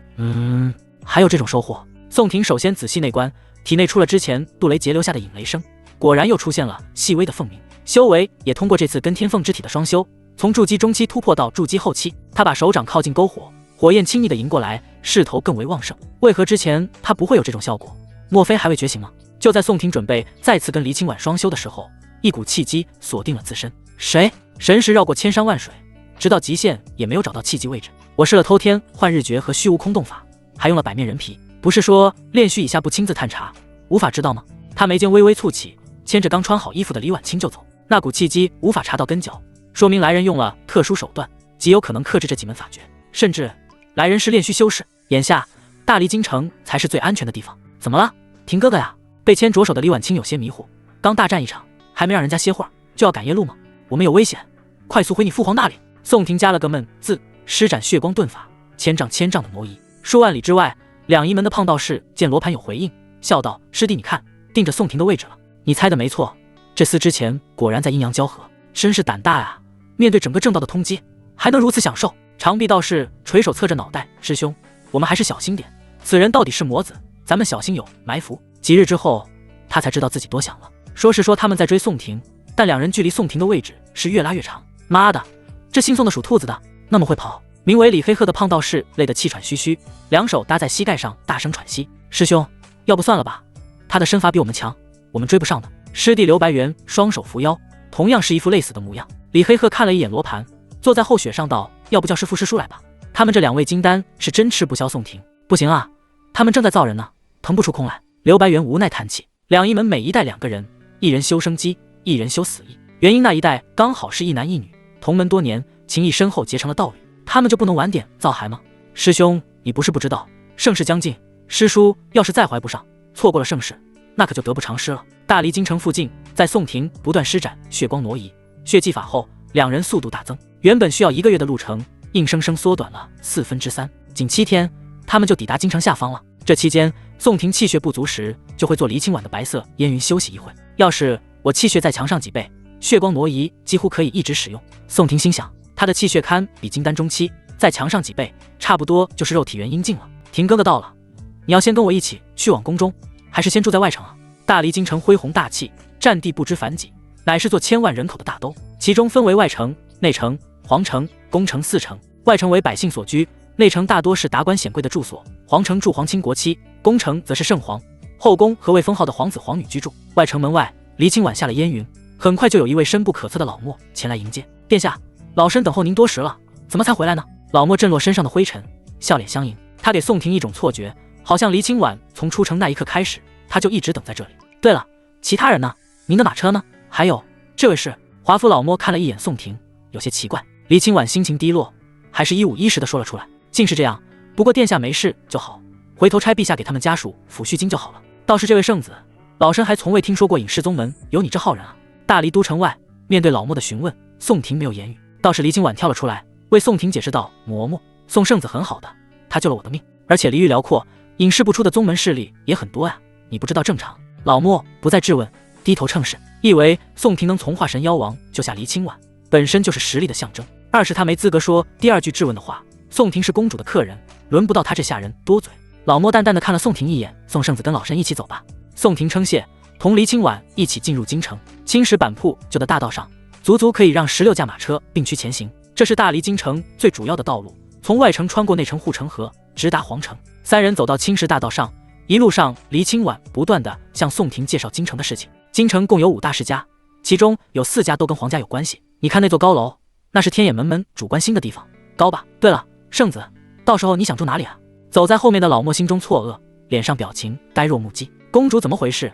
被一株野草给绊倒了。他以前在宫中看那些世家公子都跟看猫狗一样，这回他倒成了围在别人身边的猫狗。要是陛下知道自家女儿这样倒贴，不知有什么感想。宋婷听了一路，大多点头表示知道了。住哪全凭圣皇安排吧。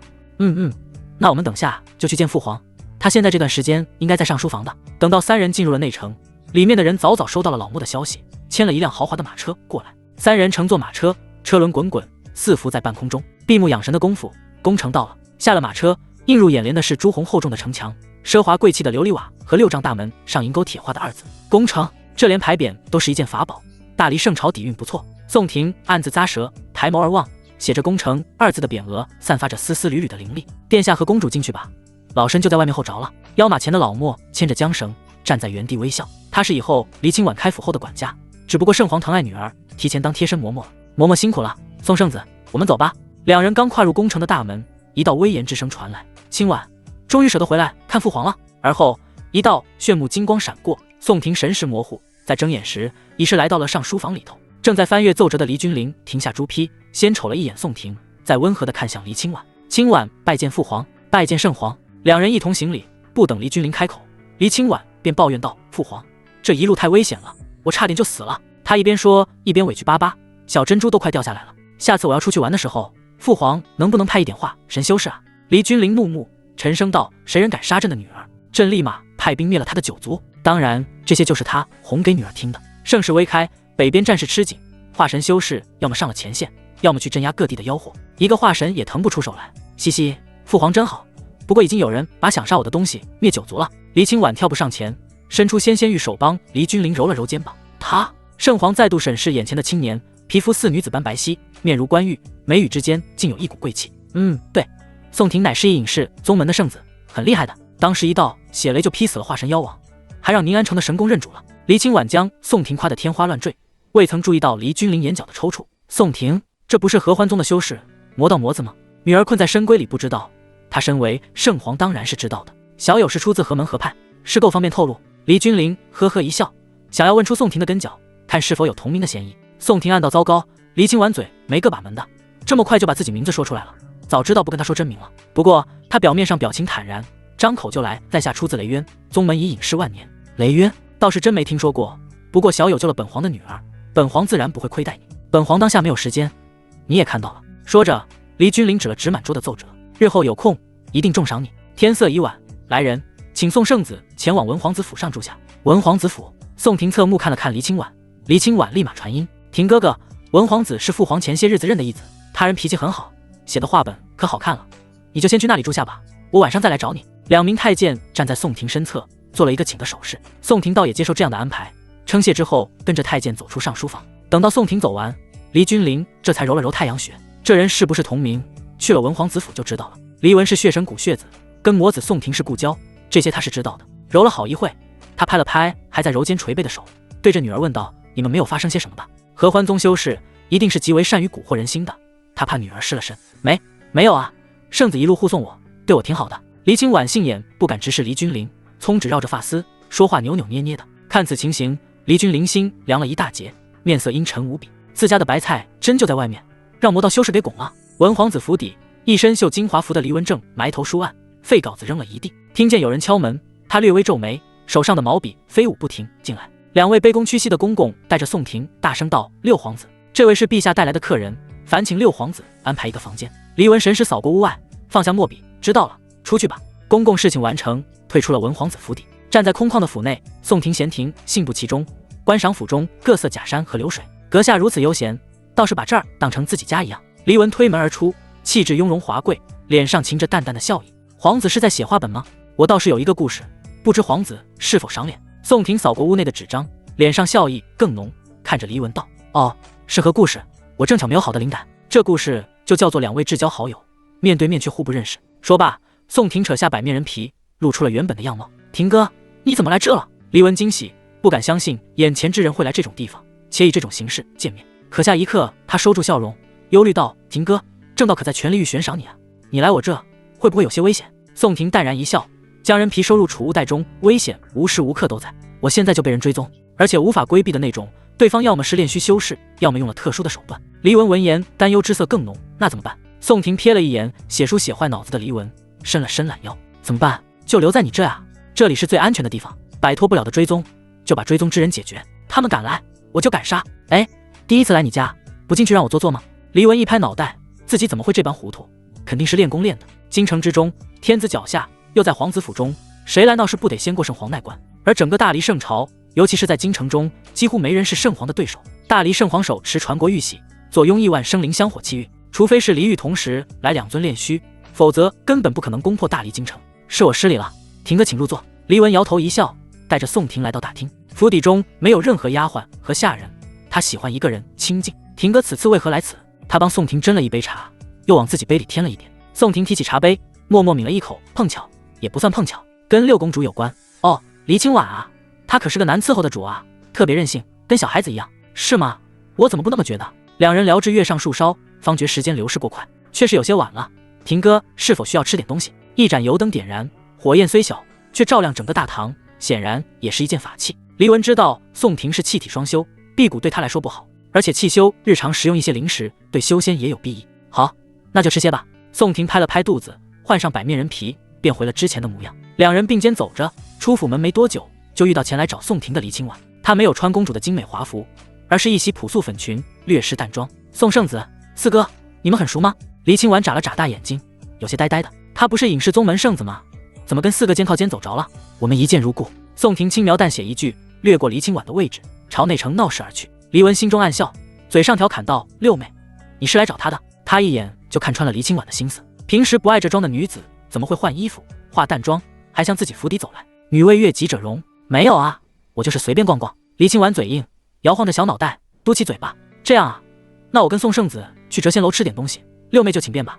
说完，黎文跟着宋婷背后走去。真巧，我也要去谪仙楼吃好吃的。三人出了皇城，走到内城谪仙楼，楼里的菜品琳琅满目，五光十色的，让宋婷觉得自己是一个乡下人。哎，对了，父皇要奖赏你，你要什么奖赏啊？扒完一口灵米饭的黎清婉鼓着腮子问道。倒是想要一本体修功法。宋婷直言不讳，夹了一块灵兽肉放入嘴中细细咀嚼。正在喝汤的黎文咳嗽一声，传音给宋婷道：“婷哥要些别的东西为好，这皇族的体修功法我已有，回去给你。”宋婷双目闪过一丝金光，这黎文简直是功法上交气啊！不愧是耗费1000阴阳值复活的好兄弟。他吞下口中的兽肉，在黎清婉开口前道：“功法还是算了，怕是皇家不传之秘，我还是要些其他的东西吧。”哦，黎清婉把嘴中打包票的话吞回肚中，又默默地吃了口饭。三人用餐完毕，黎清婉这才依依不舍地离开皇宫内，收回神识的圣皇咬牙切齿，双手攥紧，实锤了，那人就是魔道魔子，自己的宝贝女儿也被他给。陛下是有心事吗？身后大黎国师见黎君临如此失态，心中一惊。无事，只是感慨种菜多年，被小贼偷了。文皇子府，两人一回来，黎文就将皇族的炼体功法交给了宋婷。宋婷称谢，带着功法头也不回地进了厢房。系统检测，厢房中，宋婷盘腿而坐，手掌按在功法上，血消龙露9品上等功法，以血饲养体内真龙，真龙反补血气，大成之时血气金黄，最长气力。不错，很适合我。宋婷翻开血消龙露，开始修行了起来。10日后，天空晴朗了起来，雪不再起舞。大黎京城外来了2个道袍男子，二人正是李黑鹤和刘白猿。大黎京城，这厮藏进这里干嘛？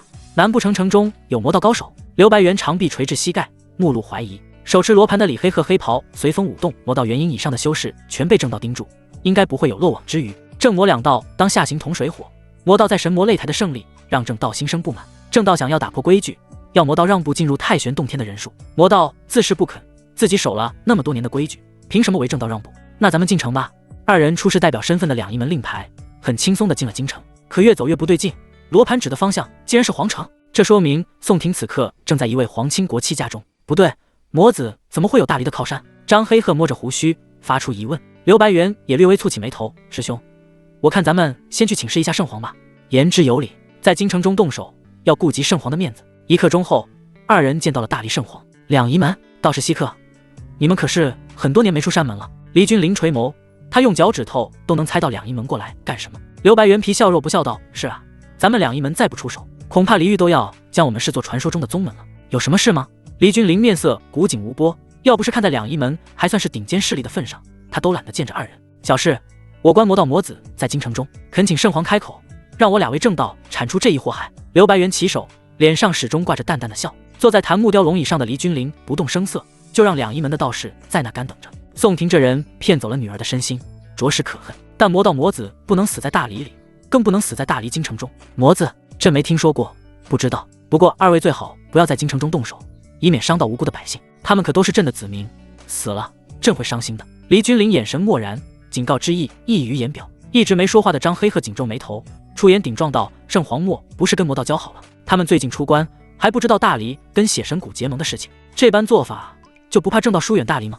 放肆！站在旁边的总管公公早看二人不爽，出言厉声道：“什么阿猫阿狗都敢在皇上面前嚣张？没事，退下。”是，陛下。公公温声退后。黎君临竖起一个手指，缓缓道：“本皇就一个意思，若是京城中有一个子民被尔等伤了，2位也就不用回去了。”两师兄弟对视一眼，神情复杂，他们不敢再说其他话，双双行礼道：“圣皇教训，晚辈谨记。”而后就默默退出了大殿。没想到拿正道来压圣皇都没用，看来这代圣皇是亲近魔道了。黎君临看着2人走远的身影，失笑了一声。这2炮灰，真以为是师门让他们立功？宋婷连化神妖王都能斩杀，必然还有其他底牌。2人只不过是派来打听的先锋，看一看这魔子到底难不难对付。走在青石大道上，张黑鹤轻声道：“师弟，圣皇不让我们动手，如何是好？”刘白猿藏在袖子中的手指握了握，圣皇明显袒护魔子，却也没对我们下逐客令。这个老狐狸是2边都不想得罪。张黑鹤点头，在看人方面，师弟总是比自己准。师兄，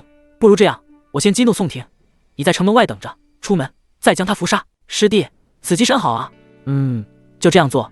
师兄把罗盘给我，省得魔子发现你藏在京城外。文皇子府邸，淡淡的太阳火气往一处厢房游去。修炼许久的宋婷睁开双眸，感受体内变化。由于获得了天凤之体，大道禁火，修炼起陆玉之给的百炼纯阳功，事半功倍。如今有10炼的威力了。之前还认为修到百炼需要10余年，现在看来倒是肤浅了。经脉中炼体自生的那道罡气形如长蛇，吞吐之间使体内气血，而后又反补回来，血液中泛出点点金光。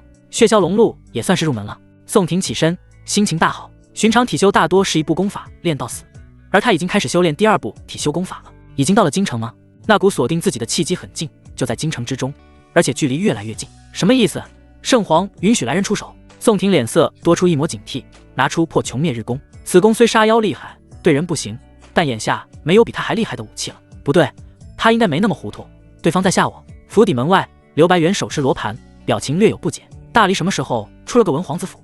难道是圣皇又生了？没多想，他象征性的敲了敲门。谁？黎文停止动笔，神识扫过，发现来人自己并不熟。廷哥的朋友？不，或许是廷哥的敌人。见过文皇子，两仪门道士白猿前来伏魔。说罢，刘白猿形同猿猴，跃起10丈高，超过府墙，往宋婷所在的厢房冲去。扶你老母！一道紫光冲霄而来，猛然撞击在半空中的刘白猿，将他如断线的风筝般狠狠地摔落在大地之上。嗤嗤，紫光射穿刘白猿的脖子，却很快被他身上的生机白雾给愈合了。生机之术，两仪门立门本钱之一。宋婷持弓浮在空中，眼神冰冷地看着摔落在地的刘白猿，要送人头来就是，还敲门，还装。刘白猿翻身站起，没曾想宋婷竟先出手偷袭了他。魔道魔子，你罪恶滔天，今日贫道来拿你狗命！他身上白色雾气弥漫开来，一身气息节节攀升，金丹修为展露无遗。金丹为何灵力运转跟别人不同？空中的宋婷3道种开启，能明显发现对面此人的气息运转方式跟之前遇到的修士都不一样，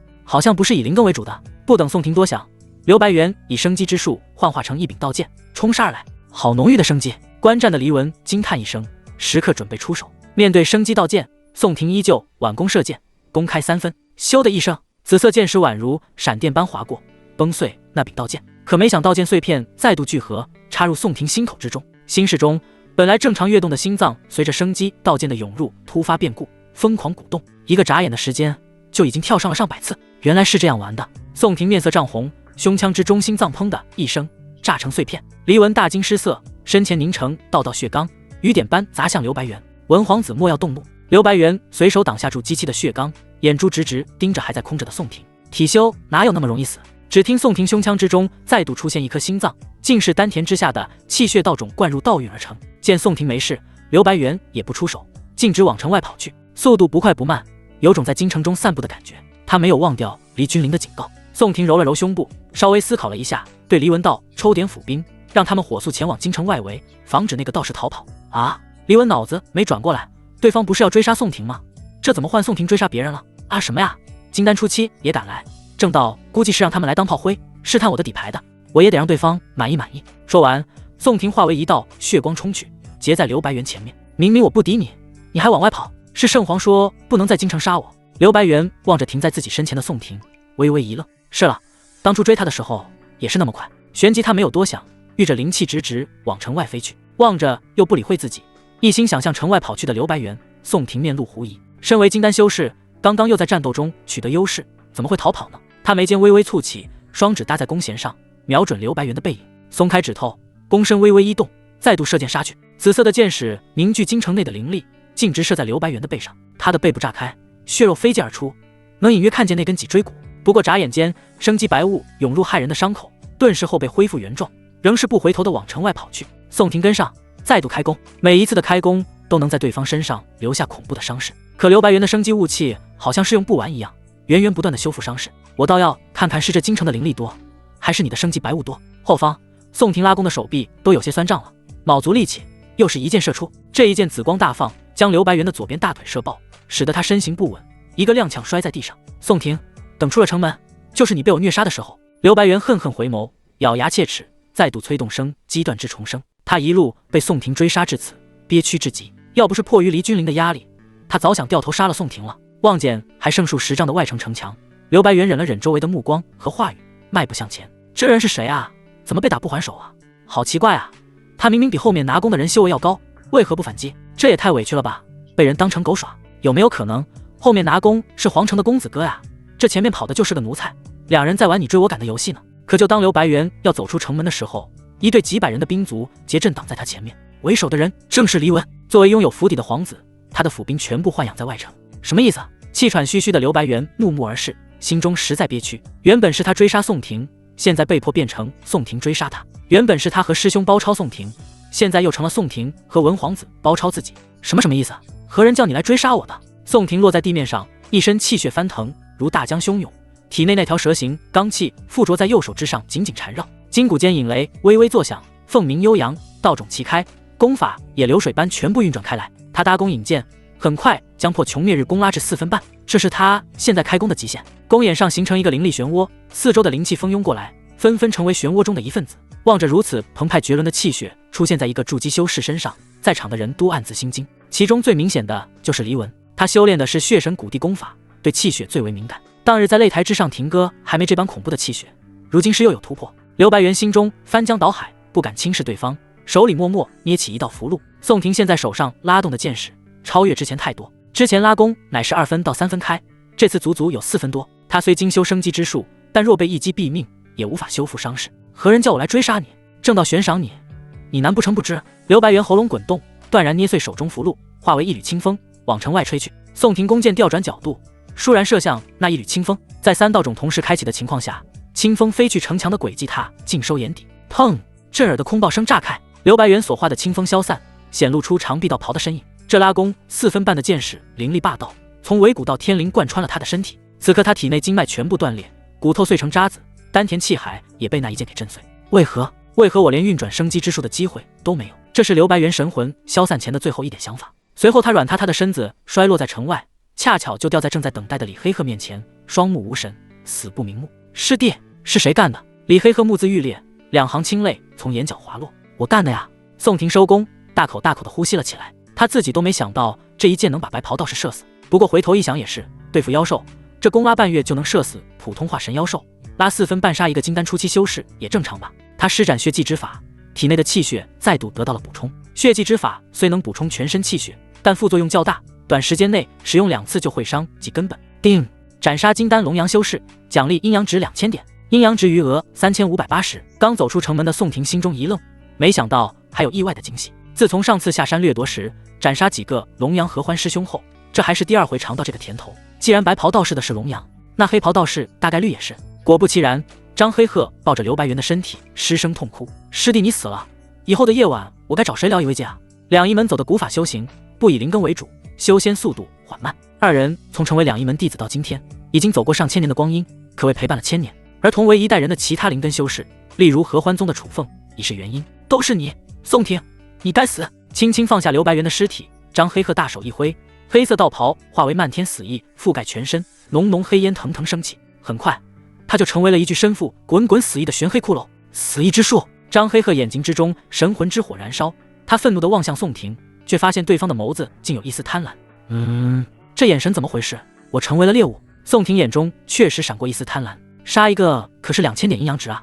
小文，带兵断他后路。李文点头，带领一众府兵们从小门出了外城，绕路堵住黑衣道士的退路。宋廷，你杀了我师弟，我知道你的厉害，不过我自诩天分比师弟高，也比他强，就算我不敌你，师门也会帮我们报仇。张黑鹤修死意本来就向死而生，加上同床共枕的师弟惨死眼前，哪怕是死，他也要杀向宋廷。废话真多。宋廷翻了个白眼，起手拉弓，海量的灵气再度席卷而来，形成灵气漩涡。张黑鹤一惊，他知道化为清风的师弟就是被这弓给射死的。问题是，这般威力强大的杀招，宋廷短时间能用2次。京城稍有修为的修士都爬上外城城墙，观看这一杀戮时刻。修为高深的修士也各自投来神识，看看到底是谁人来闹事。要知道，京城之内很少有人敢公开闹事杀伐，一般都会被圣皇直接镇压。此刻，身为圣皇的黎君临坐在皇宫深处，吃着灵果，也默默地把神识投了过去。陛下为何不出手防止宋廷杀人？大黎国师神采斐然，带着几名官员站在黎君临身后。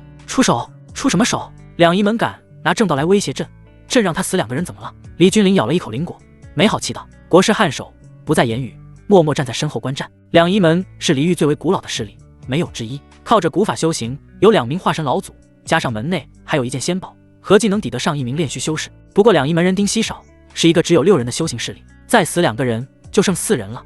大黎没有理由怕他们。城外，宋廷紧握弓弦，力量汇聚于指尖，一息之间，他松开手指，全力一剑飙出，携带破苍穹之势，狂暴无比的紫色剑矢骤然破空而去。张黑鹤望着前车之剑，心悸不已，脚步大乱。他身上散发的死意磅礴，下意识避开，险之又险地带着他侧身堪堪躲过这一剑的势头。砰咚！这一剑擦过玄色骷髅，将张黑鹤半个身子炸得粉碎，黑色的骨屑飞溅。后方一片树木伏诛，在紫色剑光之下，纷纷到来折腰。好厉害的哥们儿，这一剑绝对有屠杀金丹之能啊！城头上有位筑基修士心惊肉跳，他光是看了紫光剑矢一眼，就感觉有危机弥漫。可不是，不知道是京城哪位雪藏的少爷，之前怎么没看过他抛头露面？你傻，这人一看就不是京城之人。你且看他手上持着的弓丝，仁兄不说我还不知道，那不是宁安城的破琼灭日弓吗？啊，竟是那件半仙宝，难怪那一件威力如此恐怖。观战的修士们议论纷纷，都吃惊于为何宋婷能开得了那件半仙宝。甭说仙宝需要认主，就是拉弓也要强横无比的肉身啊！城外，张黑鹤拖着残缺不全的骷髅身躯，斜冲向宋婷。他身上的死意凝聚一柄锐利无匹的死意刀剑，带着毁灭的力量，横斩杀来。铮然一声，刀剑竟发出铁石之音，剑气划过大地，顿时土地变得灰暗，没有生机。还是个剑道天才吗？宋婷心惊，脚步灵动，侧面避开这道死意剑气。掌握剑气的剑修说明其天资不错，有望剑仙之资。他不知道的是，眼前黑袍道士所化成的骷髅已经有1000年岁数，算不得天赋之人。漆黑如墨的死意剑气再度袭来，如影随形一般。宋婷此时气血亏空，使用了一次血技之后，他不敢再度使用第二次，故此无法施展血光挪移。那是一下软甲吧？只见他站在原地不动，银光闪闪的神灵软甲覆盖其身。这套软甲出现的时候，在场观战的人都懵了。这人是魔道魔子，他们哪怕在消息闭塞，也知道神魔擂台上宋婷一人独挑正道天骄，擂台赐下食物赐福神灵软甲的事情。皇宫深处，大离国师嘴角抽搐，这才知道圣皇为何不出手镇压，惹恼一个两仪门和惹恼整个魔道，谁都会有抉择。争斥剑气斩在神灵软甲上，死意不断磨灭软甲上的银白神魔符文，留下一道斩痕。好厉害的功法，看来得学一下。宋婷心中如是想到。海纳百川，有容乃大吗？搬山派的搬山拳，武圣门的五绝圣手，还有这两仪门的生机死意，都是不可多得的法术神通。只要多跟几位仙女亲热几次，阴阳值足够，何怕没有这些功法？见宋婷站在原地不动，本来就杀气腾腾的张黑鹤怒意更盛。宋婷压根没把自己放在眼里了，穿了一件盔甲，就认为自己削不动他。这般想到，张黑鹤手中的刀剑挥舞到极致，死意剑气铺天盖地而来。面对疯狂的攻势，宋婷也不敢拖大，抽出玄银剑，横荡在身前，剑气与剑芒争锋，虚空隐隐有裂开之势。懒得跟你玩了。宋婷冷笑一手，阵剑退步，任由死意剑气斩在身上。剑气斩在软甲上的声音刺耳无比，又带着死意的咆哮。一些稍弱的关战神识直至被击溃开来。尘埃散去，只见宋婷身披满是斩痕的银甲胄，再度拉弓瞄准张黑鹤，眼神如电。又来！张黑鹤心惊，他已经全力挥剑，却还没能在宋婷身上留下伤势。他身上到底穿戴着怎样的法宝啊？突然，一个可怕的想法涌上他的心头：为何宋婷这般强大，师父和师叔没赐下强大的功法至宝，还不告诉自己宋婷的真实实力？是把自己当炮灰了？这念头一出来，张黑鹤愣出神，师弟就这样枉死。当他反应过来的时候，紫色剑光迎面冲来，很自然地射中了仅剩下的半具身躯。砰地一声，张黑鹤化为漫天的骨屑，洋洋洒洒。定！斩杀金丹龙阳修士，奖励阴阳值2000点，阴阳值余额5580。宋婷收工，将身上伤痕累累的神灵软甲收起，瞥了一眼化为粉末的张黑鹤。在他眼中，张黑鹤动与不动，结果是一样的，无非是不动的靶子和会动的靶子的区别。神识找寻了一会儿，宋婷上前把遗落在刘白猿身中的罗盘拿了起来，上面有他的一丝精血，就是这玩意找到我的。他挥手将上面的精血抹去。系统检测两仪定位罗盘，至宝摄人精血，识人阴阳，定人方位，专破隐秘易容之术。不错，感谢大自然的馈赠。宋婷将罗盘收入储物袋中，看了一眼刚排好阵型的皇子府兵，府兵们个个神情麻木，举着兵器有些尴尬。皇子叫他们来这干嘛？为杀神呐喊助威的。这人2剑射死1名金丹，还需要他们断人后路？哈哈，宋小友不愧是年轻第一人啊！以筑基修为，逆伐金丹，精彩精彩！一团庆云落下，圣皇离君临和国师一行人站在云上为宋婷喝彩。草民、微臣、末将在场的人纷纷鞠躬行礼，没人敢抬头参见圣皇。圣皇谬赞了，在下只不过是侥幸取胜。宋婷也弯腰行礼。这老邓现在来这干嘛？他定是知道了我的真实身份，是要除掉我，还是拉拢我？宋婷默默地从袖中划出千世玉镜，以防万一。宋小友谦虚了，你挽弓姿势很是轩昂，不过这弓朕看着有些眼熟啊。亦原来是冲破琼灭日弓来的。宋婷收回千世玉镜，直视正笑着的黎君临。此弓是宁安城的镇城仙宝吧？站在黎君临身后的大理国师很合时，一地指了指宋婷背在身上的破琼灭日弓。哦，跟你介绍一下，这位是朕的心腹，大黎的国师。黎君临侧身伸手指向国师，脸上笑容不减。宋婷目光闪动，立即行礼，久仰国师大名，今日一见，果真名不虚传。久仰个屁，他连国师叫什么都不知道。哈哈，小友天资奇高，又跟我大黎有缘，日后成就必然在我之上。你得大黎镇城神功，岂不是应该为我大黎效力啊？哈哈哈哈！国师薄唇扬起，笑声爽朗，2句话的功夫，顺势将两者关系拉深了一些。宋婷眼皮跳动，老狐狸就是老狐狸，3言2语就让自己有些下不了台。他顺着话儿道：“能得此功，全靠6公主赏识。若是用神功能为大黎效力，晚辈求之不得。”大黎国师笑意少了几分，这话的意思是能为大黎效力，公是不想交出来的。恰时黎君临钦点下河，纵小有天人之资，又救了大黎的6公主，得了神功，实在是跟大黎有缘。这样，明晚朕推掉事务，举行一个晚宴，届时宴请京城各青年才俊，一同向你请教如何？黎君临此言一出，宋婷心中微微泛起涟漪。晚宴，希望不要搞什么幺蛾子出来吧。他稍皱眉头，却听国师温言道：“陛下厚爱，小友就不要推辞了。”宋婷只得点头应下。晚宴当晚，京城华灯初上，皇宫之内热闹非凡。黎君临坐于上书房内，不急不缓地看着基本奏折，说是推掉一切事务，可他不等到宴会人全部到齐的时候，不会出场。宴会厅里，黎清婉坐在左侧第3位，旁边有一位正在献殷勤的世家公子。清婉妹妹，明年你就要开府了，可不可以选我家旁边的那府邸啊？家中刚得一枚6阶圣药，若妹妹不嫌弃，开府之日我便送给妹妹。献殷勤的男子名为蒋福，是大黎唯一的异姓王独子，京城中除了嫡出皇子之外，就属他最为尊贵。黎清婉白眼都想翻到天上去了，他根本不想理蒋福，要不是看在蒋福身份地位颇高，他都想撵他走了。知道自己的热脸又贴了冷屁股后，蒋福稍稍安静了片刻，他看向今日打扮的花枝招展的黎清婉，冥思苦想也不得解，难道清婉妹妹今天宴会打扮得如此国色天香，不是为了本世子，那是为了谁？宴会厅外，宋婷身着锦衣，背影颀长，缓缓步入宴会厅，四周目光瞬间聚焦在她身上，青年才俊们议论纷纷，无不惊叹于她的风采，但却几乎没人跟她上前交谈。这些世家子弟大多都受到了家中长辈的告诫，不要轻易的跟宋婷攀上关系。魔道魔子这个名头，不是一般人可以顶着的。正百无聊赖的黎清婉看见了宋婷，眼中冒出了亮光，立马提起长裙，起身招手，高声道：“婷哥哥，来这边。”宋婷顺着声音方向望去，看见了盛装出席的黎清婉，她也没想什么，径直走了过去。毕竟在场，她就认识黎清婉一个。坐在主位左侧第2位，宋婷并无觉得不妥。右侧前3位还没人入座，第4位乃是一名庶出的皇子。婷哥哥。左侧第4位蒋福知道宋婷的魔道身份，疑惑出声：“大黎6公主叫一个魔道魔子为哥哥。”可2人没有理会他。婷哥哥，这个你吃过没？是咱们大黎的特产。黎清婉整个身子向宋婷倾斜而去，笑容满面，剥了一粒碧玉葡萄送到宋婷口边。宋婷稍微有些不适，但看见黎清婉希冀的眼神，还是将葡萄吃下了。嘻嘻，好吃吧？旁边的蒋福呆若木鸡，他什么时候才能有宋婷这样的待遇啊？不错，那再来一粒。黎清婉2只杏眼笑成月牙儿，不沾阳春水的手指又捻起一粒碧玉葡萄，开始剥皮。宋婷有些沉默，眉梢蹙起，还是接受了黎清婉的投喂。你知道我的真实身份了吗？宋婷又吃下一粒葡萄，传音道：“他昨日使用了神灵软甲，京城里有头有脸的人物大多都知道了他的身份，只不过这些世家门阀不知圣皇是怎么想的，一个权正到悬赏的狠人留在京城里还设宴会，这是否？”黎清婉把香手放在宋婷嘴唇前，又喂了一粒葡萄，传音回道：“知道啊，知道。你不怪我吗？怪什么？魔道魔子怎么了？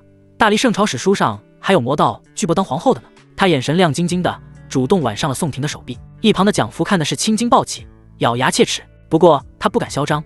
昨儿宋婷射杀金丹修士的画面还历历在目。那其实我不常这样，你还会这般对我吗？宋婷再度传音，他心中有些忐忑，怕黎清婉的回答是不好的方面。会的，我都已经是你的人了，你不要多想了。黎清婉仰着微红的脸，呆呆地盯着宋婷，很想把这一刻变成永远。其实在得知宋婷是魔道魔子的时候，他也曾恍惚了一下，可随后想想，宋婷救了他的命，一路上对他很不错，实力也高强，性格跟自己融洽，最主要的是他已经和宋婷有过了，不想再和第2人有那种事情了。这些理由都是黎清婉自己说服自己的，属于自我攻略。他都不知道自己会爱上宋婷，哪怕对方骗了自己2次，或许这就是爱情。另一边，宋婷皱起的眉头舒缓了下来，这是遇上恋爱脑了。他不再传音，剥了一粒碧玉葡萄喂到黎清婉嘴里。婷哥哥，你真好。蒋福望着这样的场景，眼泪都要哭出来了。他只好假装淡定，跟左侧第5位的公子哥闲聊了起来。好在这场景没坚持多久，就被一人打断了。来人是大黎的太子，坐在宋婷的另一边，左侧第1位。宋魔，宋公子，这宴会还满意吗？宋婷有些不知所措，他不知道来人的身份。左边的黎清婉用手指戳了戳宋婷，轻声道：“他是我胞兄，叫黎清前，大黎的太子。”原来是太子殿下，失敬失敬。宋婷立即回以微笑：“宋公子不必客气，同为大黎人，都是为大黎效力。”黎清前微微一笑，举起酒杯示意宋婷。宋婷茫然地举起酒杯，轻轻碰撞。自己什么时候成为大黎人了？看宋廷有些茫然的神情，黎清前将杯中清酒一饮而尽后道：“宋公子难道不是大黎人？不应该啊，不是大黎人怎么能使用大黎的镇城仙宝呢？”他稍有疑惑，而后有一副应该如此的表情。我知道了，一定是宋公子家中上几代是大黎人。宋廷眨了眨眼，这怎么还让自己认祖归宗了？圣皇道一声尖锐的嗓音后，黎君临身穿龙袍出席，头顶镂空宝珠黄金发冠。臣等参见陛下。在座的人纷纷起身向圣皇行礼。都是大黎的青年才俊，坐下吧。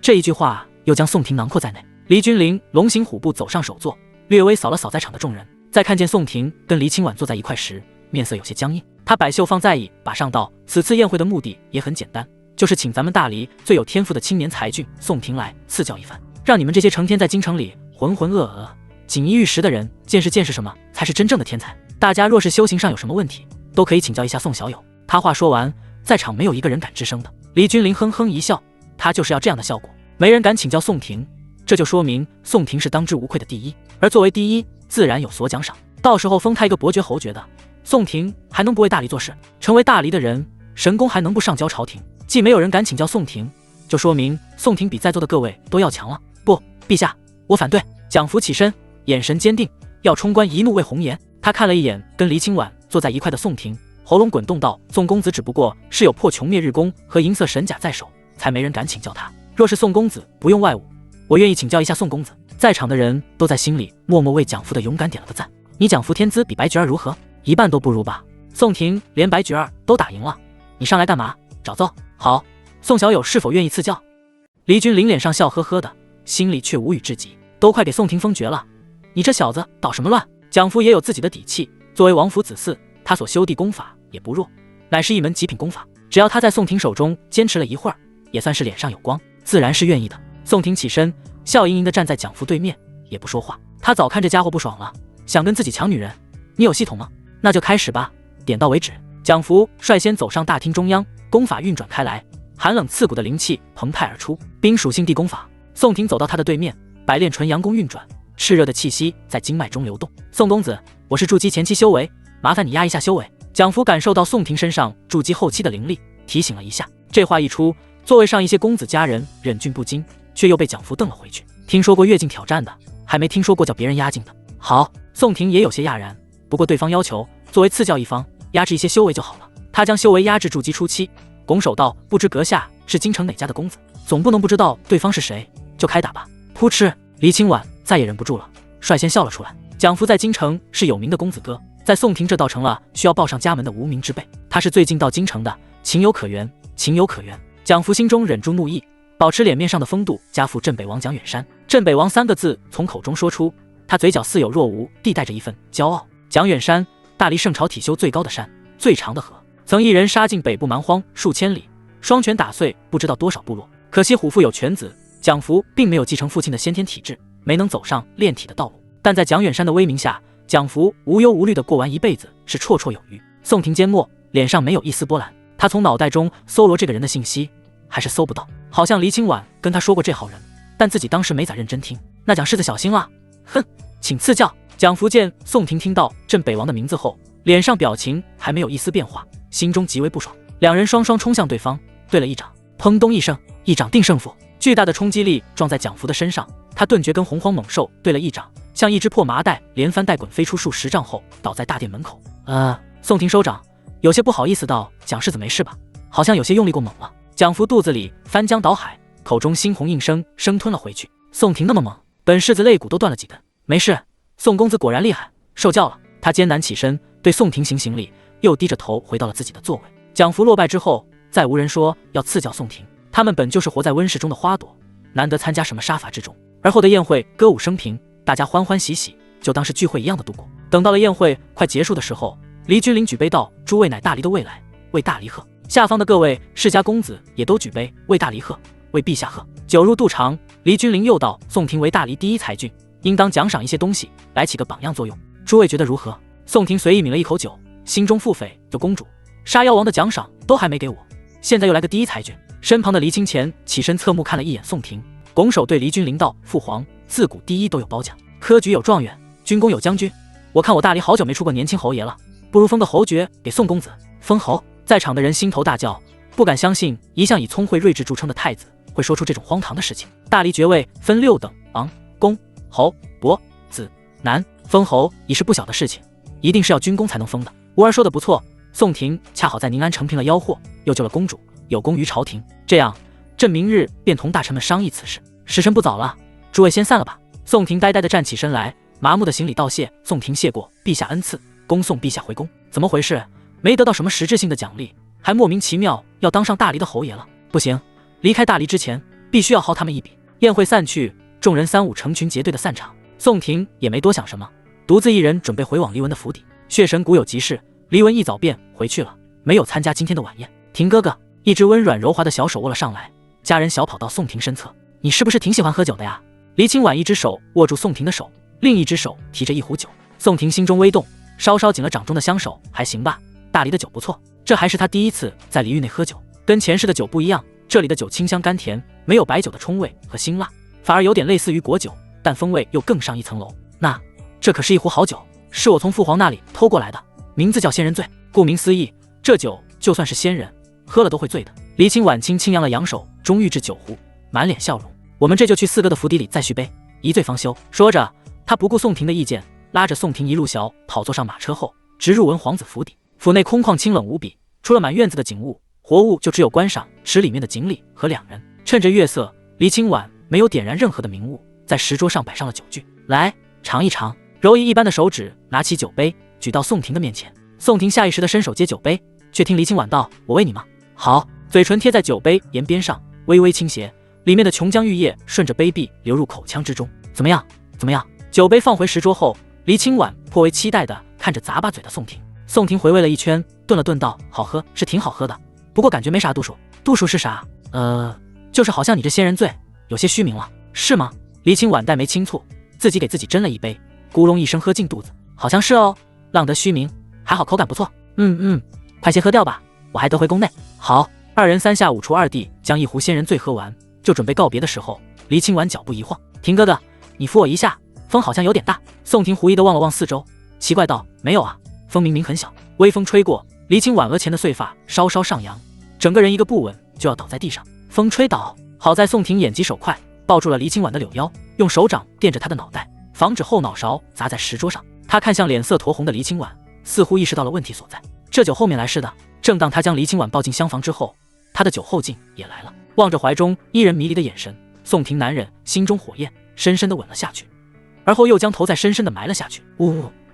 黎清婉依旧还是那么敏感，受不了一丁点儿刺激。怀中美人如泣如诉，池塘中的锦鲤晃动着尾巴，在水面冒泡呼吸，纵盈盈之声，美文气促，举摇摇之足，时觉香风。春天正是番耕播种的季节，夜里如诗烘热的花蕊静静流淌，浇灌四方，繁忙滋长。黎清婉2只饱满紧致的大腿高举如风帆，任由宋廷航行。她身上的肌肤吹弹可破，没有一丝毛孔，瓷白的肤色哪怕在黑夜中也诱人无比。之后就是轻轻抱抱顶高高。酒醒了一点后，黎清婉恢复了意识，嫩芽更为簇拥，声势也更大了。廷哥哥，不行，时间太晚了，我还要回宫呢。他抱住宋廷，呼吸急促，说话断断续续的，身上肌肤粉红了起来。宋廷也恢复了清醒，可做饭啊有停下来的道理。清婉，这个时辰了，宫里怕是回不去了。还有，你小声一点，虽然附近没人，但你也太激动了。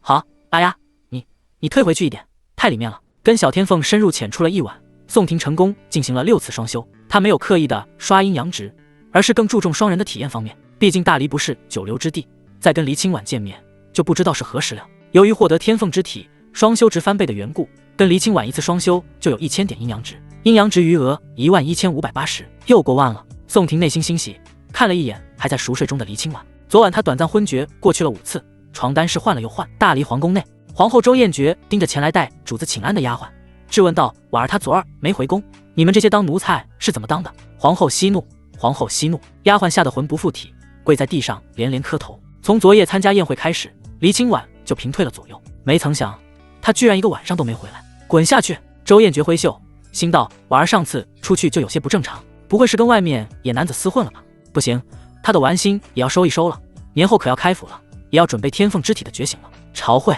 对于宋廷封侯的事情，大臣们意见不统一。太子一派觉得宋廷应该封侯，救公主，斩杀化神妖王，这功劳可不小；而丞相一派则持反对意见，认为封一个魔道魔子为侯太太过危险，会惹来正道的敌意，对江山社稷不稳。可最终的决定还是归属在黎君临手中。登基20多载，这位年近60的圣皇也要开始为朝廷下一代储存人才了。长气运者不得长生，圣皇是鼎盛的权力，也是短命的诅咒。但你年老体衰时，你的兄弟修仙得道，驻颜有术，仍然还有大把的光阴年华。试问哪个皇帝不怕这样的事情？所以黎君临登基之初，就将那些可能心怀异心的人屠戮殆尽。而黎清前也会遇到这种问题，那些得了长生的皇兄皇帝，恨不得修了长生，又掌控一个傀儡圣皇，来个鱼和熊掌兼得。黎君临封宋廷的侯爵，拿回神宫是其一，为太子铺路才是最重要的。有宋廷的助力，太子的江山才能坐稳。宋廷封侯一事就交给太子去办，朕决心已定，无需在意。系统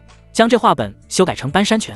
宋廷随意从黎文桌上拿了一本废稿，想要将它修改成搬山派的核心拳法。阴阳值余额不足，无法修改。修改成搬山拳需要多少阴阳值？鉴于搬山拳为3品极品功法，所需阴阳值为点，那么多。上次修补血魔精彩啊！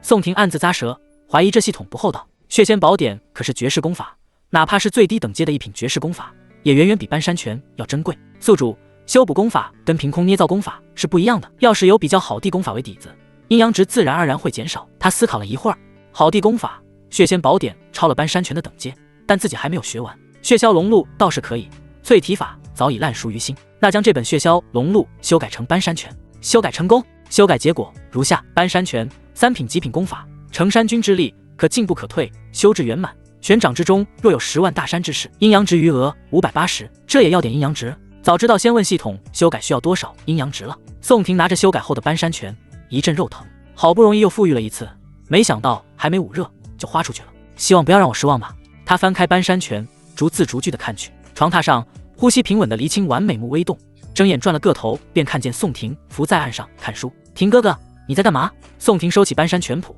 望向脸上仍存有一抹余红的黎清婉，没在干嘛，身子还好吗？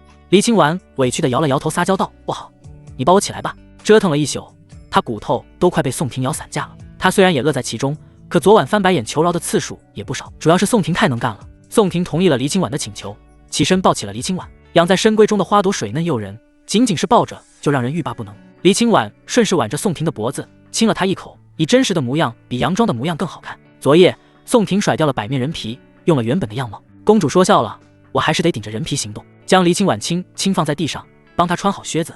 宋廷又套上了人皮。那些正道真坏，为什么要针对你啊？我看你也不像穷凶极恶之辈啊。黎清婉撅着嘴，为心爱之人打抱不平。这个世界从来不是看好坏说话的，是看拳头的。宋廷不以为意说了一句，却好像点醒了黎清婉。他揉了揉发酸的细腰，是哦，那我就回宫了。如果我想你的话，我会来找你的。看着黎清婉渐行渐远的身姿，宋廷收回目光，翻开了搬山拳谱。还没看多久，府邸中就有人拜访。以黎清前为首的一行人迈入府邸，同宋廷站在一块。宋公子，哦不，以后应该要叫冠军侯了。黎清前从怀中拿出一块白银印章，上面系着3彩青色绶带，银印青绶。按道理，公侯爵位应该是金印紫绶，不过宋廷没有军功，所以降1等阶，只给了银印青绶。宋廷没说什么，任由一行人商议封侯的事宜。等众人讲完后，宋廷才道：宋廷谢过太子殿下，各位大人厚爱。封侯是好事，宋某也愿意为大力出力，不过这破穷灭日宫还得先放在我这，等太玄洞天结束，我自把神功归还朝廷。他懒得跟这些深谙为官之道的人周旋，直接了当地说出了他的意思。太子一行人沉默些许后，黎清前脸上仍带着笑容道：无妨无妨，功在冠军侯身上，尽管使着便是。不过这太玄洞天妃黎玉一玉参加，其他7玉也会派人参加，冠军侯要多加小心啊。宋廷轻点下颌，面色平静道：多谢殿下提醒，我一定会带着神功安然无恙的回来。那就好那就好。几人又说了一些事宜，告诉宋廷封侯的正式册封还得等上一些时日。呼，终于走了。宋廷挥袖，用灵力合上大门，再次翻开搬山拳谱，钻研。脑子不够用啊，这拳法还得找一个人讲解一些。功法上升到极品层次，若不是天资卓绝之辈，很难在短时间内悟透。他心中出现了袁深这个人，当时就是他打的一手好拳。神魂道种发芽，我的领悟能力强了一些，不过对这种未涉及的领域来说，好像还不够看。宋廷合上搬山拳，又拿出之前在合欢宗的银雷剑诀。这次之前那些难解的招式和用意，他稍稍思索就会了。大离京城百里外，一位蒙面修士手持2仪定位罗盘，远眺恢宏高耸的京城。2仪门的2位金丹死了，这宋廷莫非已有力敌金丹之能？从擂台上宋廷的表现来说，若宋廷这段时间又有奇遇，跃进杀金丹也不是不可能的事情。不过能杀金丹就能杀金丹，本座乃是化神，他难不成还能杀我？蒙面修士坐在一棵雪松下闭目养神，他不似年轻人一样浮躁。京城里有离君临，他就等着宋廷出京城，而他出现的时机也很好。1月后，太玄洞天露出了一角。这日大雪漫天，黑压压的雪花遮住天际，整个离域都处在暴雪之中。踩着厚雪上的宋廷出剑收剑都有银雷闪过，时不时炸起一朵雷雪花。银雷剑法圆满了，果然资质是可以增长的。他突然有吞噬元婴元神的冲动，想将魂海中的神魂道芽催长成道树。若是结成道果，我岂不是可以顿悟功法？目前宋廷只掌握了神魂道种的进化方式，将玄银长剑收入剑鞘。宋廷抖落身上的积雪，侧目看向皇宫之中。奇怪，黎清婉那么久没来，被禁足了。想后宋廷摇头一笑，此女太过任性，也该修理修理她一下了。突然，就当宋廷迈入屋子的一刻，额头上禁地之主种下的魔纹挪动了一下。宋廷，太玄洞天即将开启，你可先来禁地之中。此话说完，魔纹竟直接在宋廷脑海中标出了禁地的位置。终于要来了。宋廷收拾了一下东西，没有跟任何人说，打算悄无声息地离开大黎京城。侯爵还没册封下来，黎清婉估计被禁足了，京城没有他所挂记的东西。只不过他一迈出府邸，就感觉到一股契机锁定了自己。这契机跟之前两仪门道士的罗盘契机一模一样。杀了小的，来了大的。皇城百里外，化神面具修士刚放入一滴宋廷的精血，便发现宋廷开始走动了。那么巧，他前一刻得知太玄洞天要开的消息，知道宋廷一定坐不住了，就将精血放入罗盘中，以此来定位。像这种两仪定位罗盘，两仪门还有2个。两仪门给的条件不低，可不能让这只肥羊跑了。面具下的脸庞发出阴恻恻的笑声，仍然静候在雪松之下。宋廷就算察觉被契机锁定又怎样，还不得出来。他要的就是稳中求胜，待到对方出来之后一击毙命。京城青石大道，行人稀疏，只有三两两看雪的眷侣。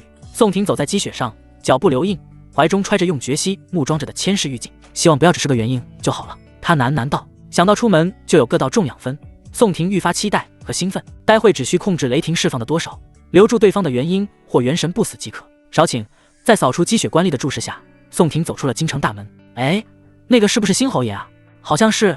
他怎么出来了？不知道。上面的事情咱们还是少打听。拿着奇人高的法器扫帚，几位官吏撇撇嘴。已经快年末了，这位新侯爷出京城干嘛？来了。风雪婆娑中，面具修士拖着罗盘锁住宋廷位置。他稍一跨步，身形消失，便是从山顶雪松处来到了山脚下，而后再度迈步，100里的距离只不过几个呼吸的功夫。好快，不可能只是元婴。宋廷咧嘴一笑，望着契机方位，迅速抬起了千世玉镜，镜中青蓝色息光闪烁，璀璨无比。一道黑色雷将凌空而出，迎着面具修士猛地轰来。面具修士刚进入宋廷10里范围，目光中黑色雷芒乍现，强烈的危机感陡升。怎么回事？天道之力。天道之力这种东西他再熟悉不过，问题是只有天谴和雷劫才会降下天道之力啊，平日下着大雪也会。不敢多想，面具修士立即停住身形，飞速向后掠去。可雷霆本是速度奇快之物，加上这道雷霆的特殊性，很快就追上了大雪中逃窜着的身影。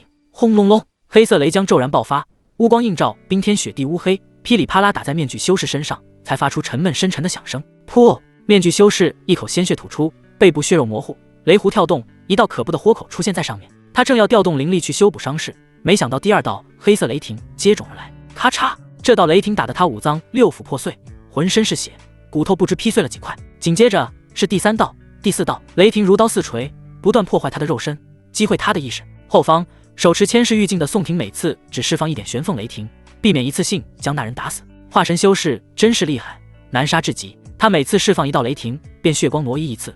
此时已站在面具修士不远处，嘴上虽说这话，手上释放雷劫的动作却没停过。要知道，对面的这位化神可不是当日那只半死不活的妖王，只要被他抓住机会修复伤势，死的必然是自己。躺在雪地上的面具修士又受了一记雷霆，身子抽搐起伏了一下，整个人焦黑无比，活生生的像白雪中的一块木炭。他肉身几乎全无，残肉断骨也支撑不了一会了。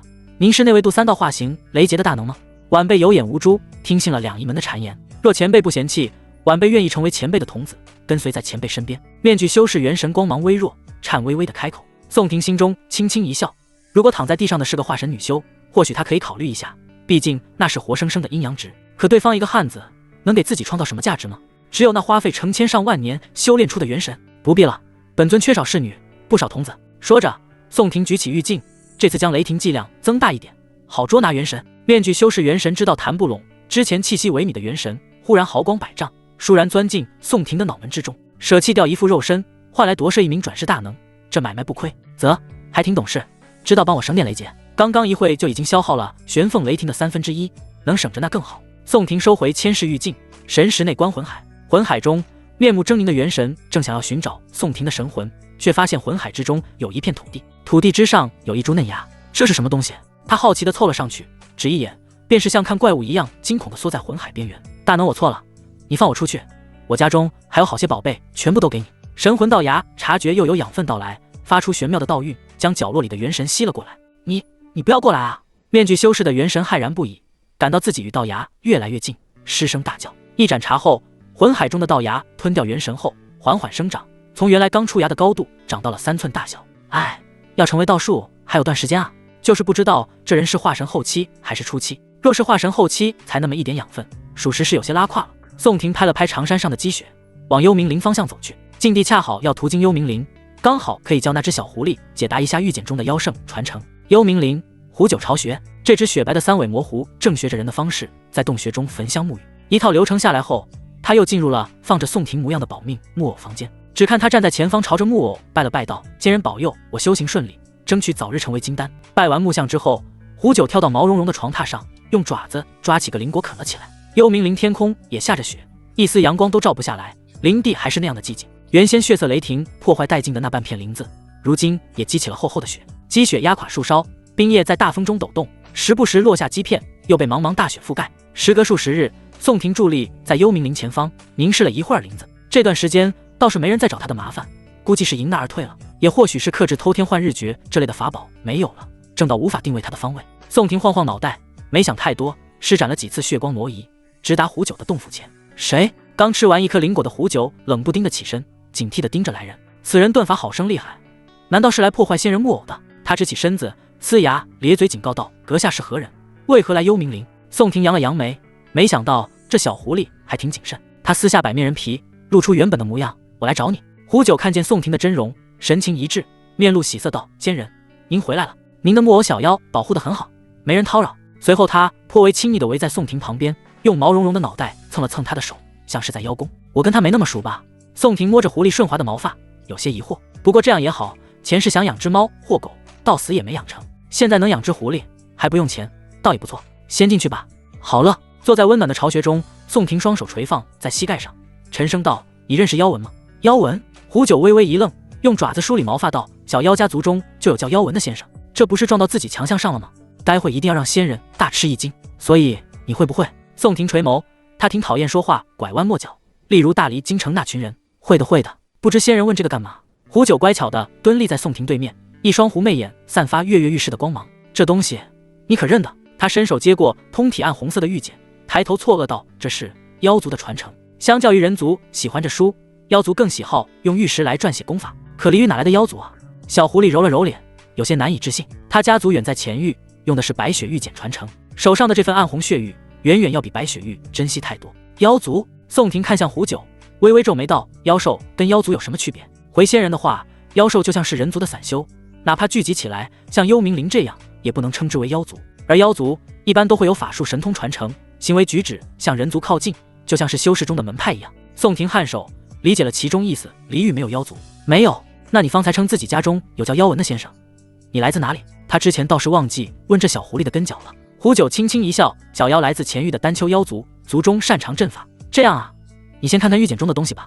宋婷面色平淡，没听说过什么丹丘。不过这小狐狸挺可怜的，被父母抛弃，背井离乡，也不知怎地就来到了离域。好的。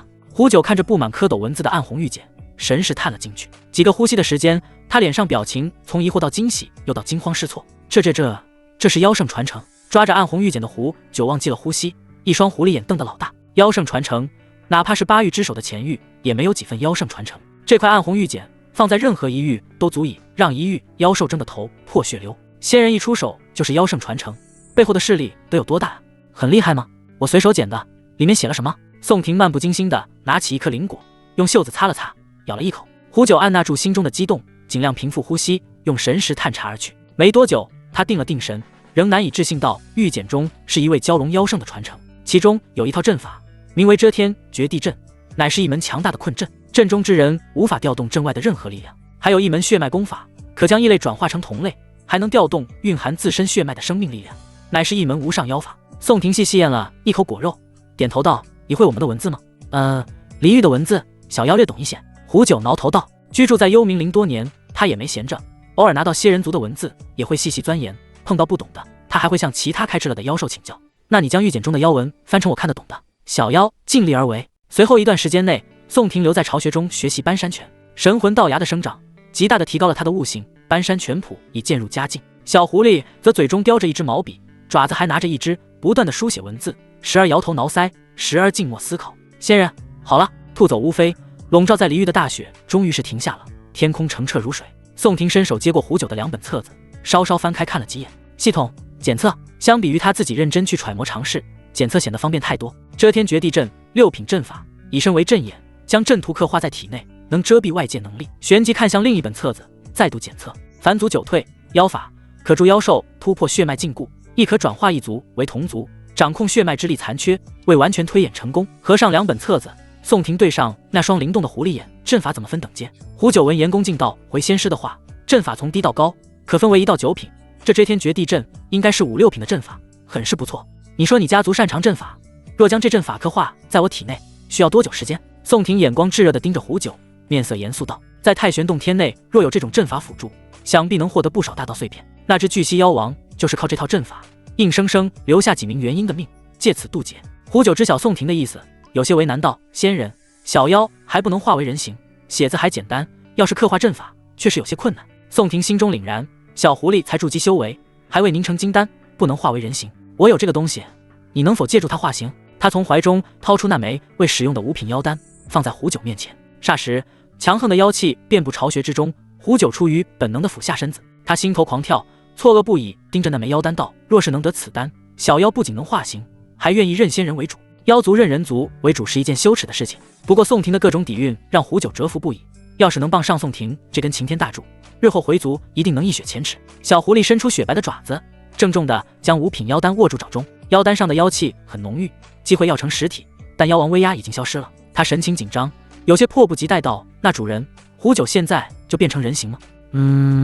宋婷面上带着些许笑意，他也赶时间，太玄洞天将开，禁地又离幽冥林还有一段路程，当然是越快越好。胡九得到宋婷的指示，深深地吸了一口气。小狐狸低头叼着这枚浑圆如玉的妖丹吞了下去。少顷，凶猛的白色火焰在他毛发上迸发，漂亮的狐狸脸蛋有一丝痛苦之色。妖丹对修士来说不过是商品，最多的用处就是丹师用来炼丹，伏修拿来魂朱砂等，无法直接吞服增长修为。而对于山精野怪、妖魔鬼魅来说，妖丹里蕴含的妖气和妖兽竟然是大补之物。嗷！胡九朝巢穴外喊了一声，体内5品妖丹的妖气爆发而出，犹如山洪倾泻。幽冥林中剩余的妖兽纷纷躲进巢穴之中，停止了觅食。有妖王气息，狐狸浑身发抖，雪白的毛发炸开，磅礴的妖王精元一遍一遍地洗刷他妖躯，浓厚妖气充斥他的4肢百骸。主人，我要渡劫了。他体内筑基修为到达的瓶颈，妖丹将要成型。去吧。宋婷惊讶于妖兽进境之快，挥手淡淡道：“这种吞噬妖丹就能突破的天赋神通，是人族羡慕不来的。”迈出巢穴之中，幽冥林天空雷劫云缓缓成型。轰隆，雷劫利索的降下，却给人一种有气无力的感觉。果然，盛世一来，天道真是弱了不少。观雷劫的宋婷细声嘀咕：“胡九渡的雷劫境只比他当日渡的筑基雷劫强上一些。渡劫的过程一气呵成，没有一丝生涩的感觉。”雷劫雨中，毛发雪白的狐狸身躯缓缓蜕变，变成一具浑身如雪的人身，不着片缕。好一个肤如白雪的狐狸精！宋婷目不转睛，欣赏雨中狐狸化形图。雨落完毕，胡九顶着湿漉漉的头发，精致如玉器的脚丫踩在地上，一步一步蹒跚走来。刚成为人形，他的步伐有些不稳，但还是勉强走到了宋婷面前。“主人，我这个模样还满意吗？”“不错，就是尾巴和耳朵没有收起来。”宋婷提醒了一句，眼光还是在其身上扫视。胡九的脸蛋尖翘，是典型的瓜子脸，眼睛自然是狐狸金字带的狐狸眼，风情万种，媚若天成。其身材也是火辣不已，放在宋婷所探索过的女人中也毫不逊色。雪白的肌肤没有一丝瑕疵，身材凹凸有致，胸怀广阔，小腹平坦，臀线迷人，大腿饱满精致，小腿纤细修长，整体比随满盈和黎清婉略大，比陆玉芝那种手把握不住的稍小。胡九像是反应过来什么，摸了摸头上的耳朵，甩动着尾骨上的尾巴。“先进里边来吧。”宋婷好意提醒了一下，虽是妖兽化形，但不穿衣服在外面也不太好。化为人形的胡九点头，白晃晃的血腻抖动着进了巢穴中。他看向仍然盯着自己身躯看的宋婷，心中凛然，是了，人族是喜欢看光溜溜的女人的。那我不穿衣服，主人肯定很喜欢。站在巢穴中的胡九默念口诀，想要将耳朵和尾巴收起来，但却没有成效。算了吧，先刻画阵图吧。宋婷收回欣赏的目光，淡然一笑。此种风光旖旎的情形，欲火燎心不假，可刻画阵图更为重要。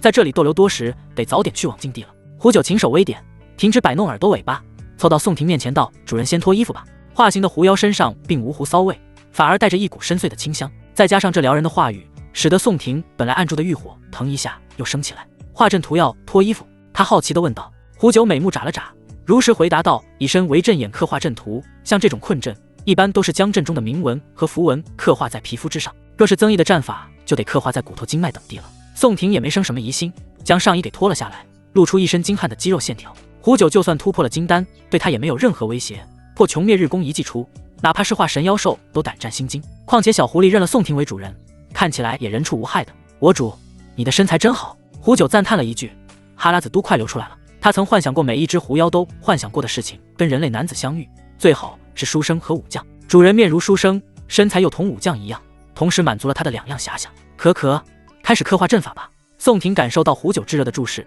微微咳嗽一声，提醒道：“什么到反天罡？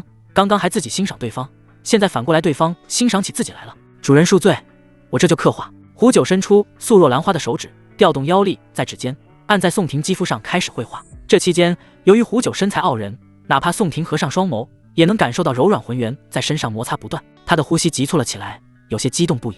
我问你个事。宋婷咽了咽口水，闭眼问道。胡九专心刻画阵法，没注意到宋婷身体的变化。我主请说，刻画阵法能中途停一下吗？自然是可以的。那好。宋婷再也忍不住，睁开双眸，恶虎扑食像狐狸。我主这是要干嘛？胡九有些愕然，心口被宋婷压在有些喘不上去，脸色微红。难不成刚刚幻想的时刻就要成真了？仆从是不是要侍奉主人？宋婷往第二傲人地方抓去。仆从侍奉主人，这是应当的。胡九感受来自宋婷的爱抚，素手也主动了起来。乃学的？宋婷银枪屹立，龟甲厚实雄发，一副战前气势到达鼎盛。书上看到的。胡九不好意思道，动作却没停下。书上有没有说少看点书，多实战？宋婷单手抱起胡九高挑的身躯，肆意在这副还不熟悉的身躯中摸索探查。不知道，不过胡九想跟主人实战。胡九身体被宋婷架起，精致的瓜子脸欣喜，主动释放了狐族的先天神通。顿时，宋婷只感觉浑身似火烧，恨不得将怀中的狐狸精吃干抹净。狐族天生诱惑，族中的女子大多擅长魅惑之术，天生媚骨在前域丹丘狐族中不在少数。出生丹丘的胡九理所当然继承了这一魅惑体质。巢穴中，宋婷抓住胡九白生生又透出粉色的小脚，再也把持不住了。他卸甲归田，一剑开天门而去。胡九浑身收缩，却发现宋婷小腹下有几个朱红的大字：玉之别看。不等他念出来，宋婷用手遮蔽他的狐眸，同时身体前倾，长剑入了门扉。啊！胡九失声惨叫，强烈的不适感直击大脑，让他有些浑浑噩噩。主人，我有些不舒服。没事，一开始是这样的，深呼吸，慢慢就适应了。宋婷轻笑，稍稍安抚了一下胡九。狐妖领地跟人还是不一样的，他这次持剑就像是在走迷宫一样，同样有些不适应。好在宋婷剑术了得，一番深入浅出，重点推进后，胡九紧皱的黛眉舒缓开了，声音也开始享受了起来，里面比寻常人要热一些。这就是妖族吗？宋婷稳住攻势，尝试分辨两个种族的区别。很快，长剑攻势强盛无匹，惹得胡九领地不断收缩，架的宝剑悲鸣一声，扑哧，激流拍岸，乳白色的剑气一泻千里。宋婷脑袋一激灵，舒畅的感觉遍布全身。相比之前，在胡九的天生媚骨加持下，气血道种都发出阵阵欢呼，这种感觉美妙至极。定，双修结束，因对象是金丹初期修士，增加阴阳值2000点，以体质翻倍。与真劫之体双修，奖励阴阳值2000点，体质翻倍。首次与妖族双修，获得妖族天赋，妖族天赋可吞噬妖丹化为妖力，阴阳值余额4580。妖族天赋吞噬妖丹化为妖力。宋婷微微一愣，消化系统给的信息：主人，你是不行了吗？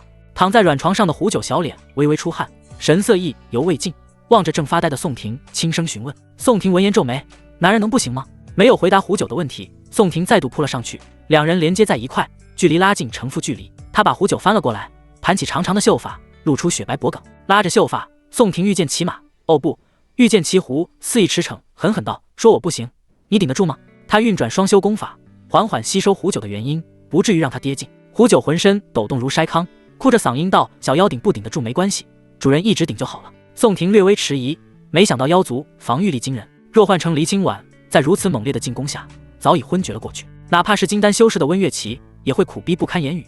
眉头紧缩，俯身跪地求饶才是。巢穴外寒冬依旧，之前显露妖王气息的缘故，没有妖兽敢靠近这里。明明是冬天，却传来阵阵莺啼燕鸣，叫的树都想开春了。不大的房间内，宋婷也是兴致上头，时而在上，时而在下，时而在左，时而在右。人们常说色是刮骨刀，可这小狐狸精就像是壮阳药一样，让宋婷激起无尽斗志，不知疲倦地施展着剑术刺激。下方的第二张嘴就像一口无底深渊，怎么吃都喂不饱。两仪门深处，枯坐许久的一男一女道袍修士睁开双眼，陈南风怎么还没回来？一个筑基修士还没杀掉。两人是张黑鹤、刘白猿的师傅，他二人由于修的古法，又有元婴圆满修为，正道便让他们牵制住魔道黑风崖刚跨入化神期不久的陈南风。谁知张、刘二人作为探路先锋，不敌宋婷，葬送了性命。本想着要娶宋婷悬赏的夫妻二人便联合陈南风，结果陈南风说早就看什么魔道里魔子不爽，自己先动了手，只要求悬赏55分。不过他到现在还没回来。不会吧，我们那俩不争气的弟子死了活该，可陈南风死了，这说明宋婷身上至少有化神以上的手段。女子穿着紧身道袍，身姿婀娜，勾勒出诱人的轮廓。难道是沉默片刻，道：宋婷若没事，一定会前往太玄洞天，到时候我俩伺机行动，为弟子报仇。修行3000年，师徒虽因为修古法闭关的时日更多，但多少有点感情，不帮徒弟报仇，男女道士过意不去。幽冥林胡九巢穴，经历了5次大战，数不清多少次的推心置腹后，胡九香汗淋漓，喉咙沙哑，他软软的趴在宋婷身上，口吐香风道：主人你好厉害。相较于宋婷底蕴和实力的震惊，这个方面如此强大，着实让他大吃一惊了。他当然不知道宋婷是合欢宗修士，而且种下气血道种，这点强度算不得什么。宋婷稍稍看了眼系统，阴阳值余额又破万了。随后他低头看着趴在自己身上心满意足的胡九，一拍他的翘臀道：抓紧的帮我刻画阵图，请遵我主命令。胡九撑起疲劳的身子，声音甜腻沙哑，两轮明月又要贴上宋婷身子，还是穿上衣服吧。宋婷怕自己经受不起这样的诱惑，导致阵法的缓慢，从储物袋随意拿出一套自己的衣服丢给胡九。胡九接着衣服，僵硬在原地道：我主是不喜欢胡九了吗？怎么会，快穿上衣服过来刻画阵图吧。宋婷心中疑惑，但还是招手道：好的。人族男性不都是喜欢不穿衣服的女人吗？主人让我穿衣服，难道不是不喜欢胡九吗？担心失去主人的胡九忧愁试探问着。宋婷哑然失笑，提起裤子道：没有的事，刻画阵法吧。胡九趁势披起宋婷之前的衣服，蹲在宋婷面前刻画阵纹。又是10日过后，宋婷出了幽冥林，身边带着一只白色小狐狸。遮天绝地阵已经刻画完毕，将胡九带在身上是为了有个精通阵法的助理。主人，我们要去哪里？胡九卧在宋婷宽大的肩膀上，眺望着冰天雪地。下一站禁地，下一站太玄洞天。宋婷侧目看着肩膀上的小狐狸道：太玄洞天，那可是个好地方，主人万岁。小狐狸兴高采烈，10几个日夜更替，一人一狐来到了禁地门户处。宋婷本想在路途上射杀几只妖兽来试一下何谓吞妖丹的妖气，奈何额间禁地魔纹催了一遍，便火速赶了过来。禁地的门户没有想象中那般规模大气，只是一栋牌楼，甚至让胡九感觉是不是走错了。禁地好歹也是个炼虚势力，不至于那么寒酸吧。跨入牌楼，里面的风景霎时变化，几间方形的矩阵落在周围，好像是一种阵法。胡九眯起眼睛望着黑不溜秋的方形矩阵，矩阵四四方方，上面时不时有魔纹闪烁，占地不大，只有半亩大小。其中一间矩阵中出来位黑衣男子，他察觉到宋婷身上禁地之主的本命魔纹气息，拱手尊敬道：您就是魔道魔子吗？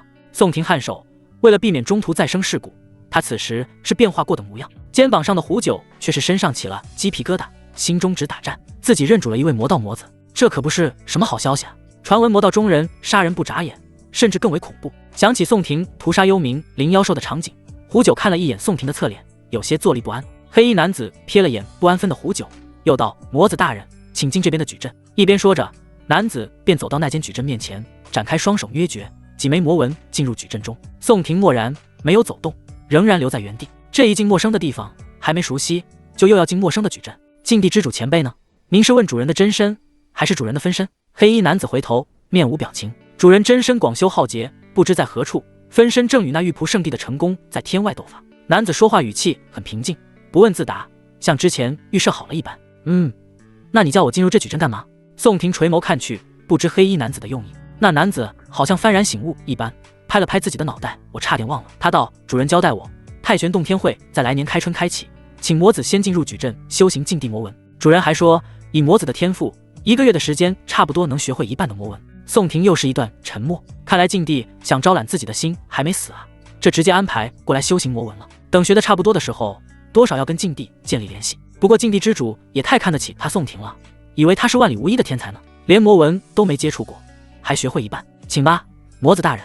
好，既然已经被安排得明明白白，就先看看这魔文到底是个什么东西。他正要迈进矩阵，肩上的狐狸却被拦了下来，还请魔子大人恕罪，非禁地之主允许，其他杂物不能进入矩阵。黑衣修士歉然道：杂物？你胡奶奶怎么就是杂物了？不过胡九不敢发毛，老实地从宋婷肩膀跳下来，落在地面上。行，你就在这外面修行，那本返祖就退。宋婷传音给胡九，迈步走入矩阵中。作为他的仆从，不能太弱小了。胡九眨巴着眼睛，心想：我主人还怪好的嘞，魔道魔子好像也没什么，对我好就行了。看见宋婷身形没入矩阵中，黑衣男子默不作声，回到了他之前出来的那座矩阵。强烈的晕眩感过后，宋婷穿过矩阵，来到一片广袤的世界中。果然内有乾坤。宋婷扫视眼前大片大片绵延的山脉，收回目光，看着脚下的一枚魔纹。这枚魔纹很简单，只有3个笔画，有些像飞字。什么意思？我进来怎么学写？周围不像有活人的气息，倒是像一片原始地，树木茂盛，河流清澈，没有人为的痕迹。额头中的禁地之主本命魔纹蠕动，跳了出来，悬浮在空中。同脚下结构简单的魔纹相比，面前的本命魔纹则显得复杂晦涩得多。本命魔纹稍微调整结构，里面传来禁地之主的声音：宋婷，看来你已经进入了矩阵之中。这间矩阵之中有3000多种魔纹，加上其中变化，展现的魔纹力量足有10万多，能施展法术神通也有几百种。你是魔子，天资聪颖，本尊略过了最简单的魔纹，你直接从脚下的魔纹开始吧。话一说完，本命魔纹便是悬浮在空中，一动不动。天才谈不上，试一试吧。宋婷有些无奈，蹲下身子，手掌摸向魔纹。系统检测：3化魔纹，低级魔纹，可展现炼气期的魔纹力量，一般用于教学。看来这魔纹是由笔画来决定强弱的。宋婷调动灵力，将魔纹控制在手中，试图激发它的力量。砰地一声，魔纹在他面前炸开，化为虚无。方式不对吗？没有惋惜这枚魔纹的消散，宋婷走在草地上，寻找其他魔纹去了。经历数10次的尝试，他终于在一条河流前初步掌握了魔纹力量。当真变聪明了，悟性上升了。3寸神魂道牙摇曳着，智慧的光辉照亮魂海之中。刚刚只不过是灵光一现，就神不知鬼不觉地激发了这枚魔纹。只见他单手控制魔纹，不断有水流从魔纹中流出。不过只是个4化魔纹，不太行。宋婷嫌弃地将这枚魔纹丢入水中，再度动身去寻找其他魔纹。20多天后，高耸的山脉上，一枚多达19笔画的魔纹攥在宋婷手中。终于悟透你了，他淡然一笑，灵力加持在魔纹上，几道漆黑的铁链从虚空探出，直接锁住了一棵大树，一用力搅得粉碎。20笔画以上的魔纹，大抵能展现元婴的魔纹力量，而19画的魔纹是金丹魔纹力量的极限了。有这枚锁链魔纹，再加上体中的遮天绝地阵，两者结合，一困一锁，天衣无缝。不过很消耗灵力啊。宋婷收回魔纹，锁链消失，即使有灵力道种的情况下，丹田的灵气还是一扫为空，毕竟是超出境界的力量。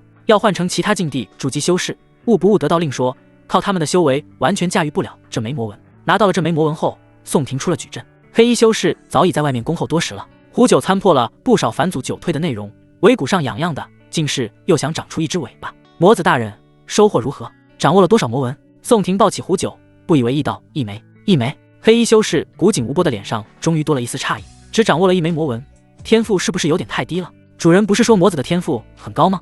若这一枚是10个笔画以上的魔纹，能发挥出法术的还好；若是10个笔画以下，那可是连术法都没有的低级魔纹。敢问魔子大人是掌握了哪枚魔纹？正当黑衣修士拱手询问时，天际一道空爆声，虚空撕裂，满脸魔纹覆盖的禁地之主落在地上。参见主人！黑衣修士急忙单膝跪地，目不敢斜视其他地方。参加前辈。宋婷只是拱手，稍稍鞠躬，肩上的小狐狸也抱拳行礼，憨态可掬。起来吧。禁地之主身上稍有伤势，貌似刚大战完一场，不过这些伤势恢复得极快，几个眨眼的功夫便恢复如初了。修行的如何？他脸上噙着笑意，对宋婷说道：还行吧。宋婷实话实说，以他目前的天资，能在20几天内掌握1枚19画的魔纹，已经相当不错了。哦，掌握了多少枚魔纹？禁地之主饶有兴致地看着宋婷，脸上魔纹明灭不定。1枚，一枚。禁地之主不敢相信自己的耳朵，发声再度确认道：怎么可能呢？就以宋婷在擂台上的表现，那妥妥的千古奇才啊！无论是战力、天赋、悟性，都应该是顶级才对。以筑基中期修为力战13位筑基后期圆满，且在各种正道顶尖势力极品功法下击败对方，这种战绩，神魔擂台开擂以来只出现过2例。之前的那一人被称为仙人之姿，20岁结成金丹，50岁凝练元婴，200岁成就化神，已经去往更广阔的天地了。是啊，只有1枚。宋婷抱歉地笑了笑，摊开手掌，掌中出现那枚19画的锁链魔纹。竟然是他！后方的黑衣修士看见锁链魔纹，面色大变，不愧是魔子大人。禁地之主的态度也发生转变，微微震惊。望着二人震惊的神情，胡九心中嘚瑟，他的主人怎么可能会平庸呢？锁链魔纹虽然只是19化的终极魔纹，却极为难掌握。在离域禁地建立至今，只有几代禁地之主掌握了这枚魔纹，其他禁地修士或仆从，哪怕修为是元婴、化神，也没能掌握这枚魔纹。究其原因，这19化的魔纹特殊至极，需经丹期的修士方可掌握。不对，他还没有金丹。禁地之主心头一咯噔，察觉到宋婷的气息只是筑基后期，筑基修士怎么可能掌握这枚魔纹？你压了境界？他微微皱眉，瞅着宋婷。宋婷摆了摆手，收回锁链魔纹道：没有啊。那你怎么？话到口中，禁地之主又没说出口。天骄是这样的，会以各种方式打破前人的认知。没事，我们前往太玄洞天吧。他方才从虚空中出来，就是因为太玄洞天已经全部显现出来了。弟子想在去洞天前，先回一趟合欢宗。宋婷态度诚恳道：一是为了见见几位故人，二是因为陆玉之曾说太玄洞天不开，他不得回宗。如今太玄洞天已开，他想要回宗。主人是合欢宗人，难怪那个方面强悍了。胡九若有所思在心中道：等等，主人在合欢宗，那岂不是有很多红颜知己？倒是我这小狐狸，在床上还能排得上号吗？合欢宗怕是回不去了，山门都没了。禁地之主摇头失笑，不等宋婷反应，抓住他的肩膀，遁虚空而去。10几息之后，他们来到了合欢宗山门所在处。原本的千阶台阶，如今已化作一片碎石，犹如一条脊椎被无情的撕裂。青山绿水间的宗门驻地，曾经宝光氤氲，如今却风光不再，满目疮痍。阳风与阴风双峰并立，如今却双双拦腰折断。七凤游龙山亦是千疮百孔，雄壮巍峨之姿不在。最惨烈的是合欢海，4座悬空的桌山烟消云散，不复存在，湖水不再清澈，变得浑浊不堪，大地龟裂。在这片废墟之上，往昔的种种已成为过往云烟。怎么会这样？立在空中的宋婷痴痴地望着这幅没有生机的场景，心神恍惚。禁地之主稍叹一口气，1个多月前，正道突然发难，派人突袭魔道的一些宗门，这里面就包括合欢宗。好在合欢老祖及时云游回来，血魔老祖前来支援，拼命抵抗，这才保住大多弟子。不过我魔道也不是那么好欺负的，立即派人反攻了过去，成功将正道青玉剑宗抹除。宋婷眼眸中蕴含着怒火，语气却是平静道：合欢宗弟子现在何处？正道都有谁参与了此次战争？胡九站在宋婷的肩膀上，敏锐地察觉到了他内心的愤怒，那种深沉而压抑的怒意，如同暴风雨即将来临前的死寂，平静中蕴含着摧毁一切的力量。禁地之主看了一眼没被仇恨冲昏头脑的宋婷，轻点下颌道：合欢宗弟子大多遣散各方了吧？你若是想见到他们，可直接去太玄洞天外面等候的地方。进入太玄洞天的人数我们一共有100人，分给合欢宗的也有不少，我想他们不会放弃这次机会。至于都有谁参与，除了武圣门和搬山派，其余正道势力都参与了吧？宋婷沉吟了一会，默默记下了没有攻打合欢宗的2个势力名字。多谢前辈了，我们现在就去太玄洞天吧。作为炼虚修士，能说那么多消息，已是给了极大的面子。好，那边估计该来的都来了。禁地之主打出几个魔纹，直接撕裂身边虚空，而后带着宋婷和胡九遁入虚空。炼虚修士初窥空间大道，能炼化虚空中的物质为己用，也能穿梭在虚空之中，比飞天遁地要快上许多。只不过半盏茶的时间，他们便来到了太玄洞天外部。这里按严格意义来讲，已经不属于离域的范围，而是8域共同所有的领地。从虚空物质的保护中出来，宋婷睁开双眼，前方乃是一片水域，零零星星的岛屿遍布其上，偶尔有海兽蛟龙之属在水面上跳跃。在水域上空，一座云雾缭绕，压碎虚空的白玉平台浮在天际之上。白玉平台很大，上面给人的感觉亘古久远，深邃傲然。宋婷好徒儿，快过来！一座小岛上，发丝略显凌乱的陆玉之高声向宋婷招手。与此同时，另外一座小岛上，黎清婉也甜甜地喊道：婷哥哥，这里这里。由于仗着有炼虚势力撑腰，宋婷早在矩阵中撕下了百面人皮，露出真实面目。披着伪装的面具，谁都不喜欢。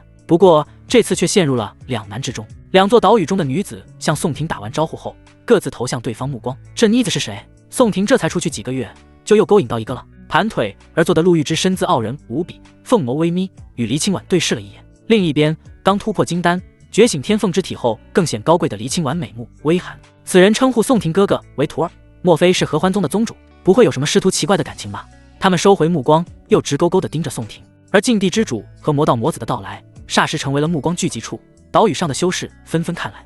你要去哪边？禁地之主立在空中，淡淡的扫了一些心怀不轨之徒。太玄洞天将开之际，应该没有傻子会选择在这个时候闹事。那里吧。宋婷略微沉吟，指向一处无人的岛屿道：他两边都不去，算是2碗水给他端平了。众目睽睽之下，禁地之地带着宋婷降落在还未有人的岛屿上。刚一落地，玉仆圣地的成功就飞了过来，应地之主，宋魔子身上有2亿门的定位罗盘，还请阁下让魔子归还。2亿定位罗盘乃是一件至宝，在离域中算是最为好用的追踪宝物了。正道自然不可能让这种东西落在魔道手上，而且还是2个。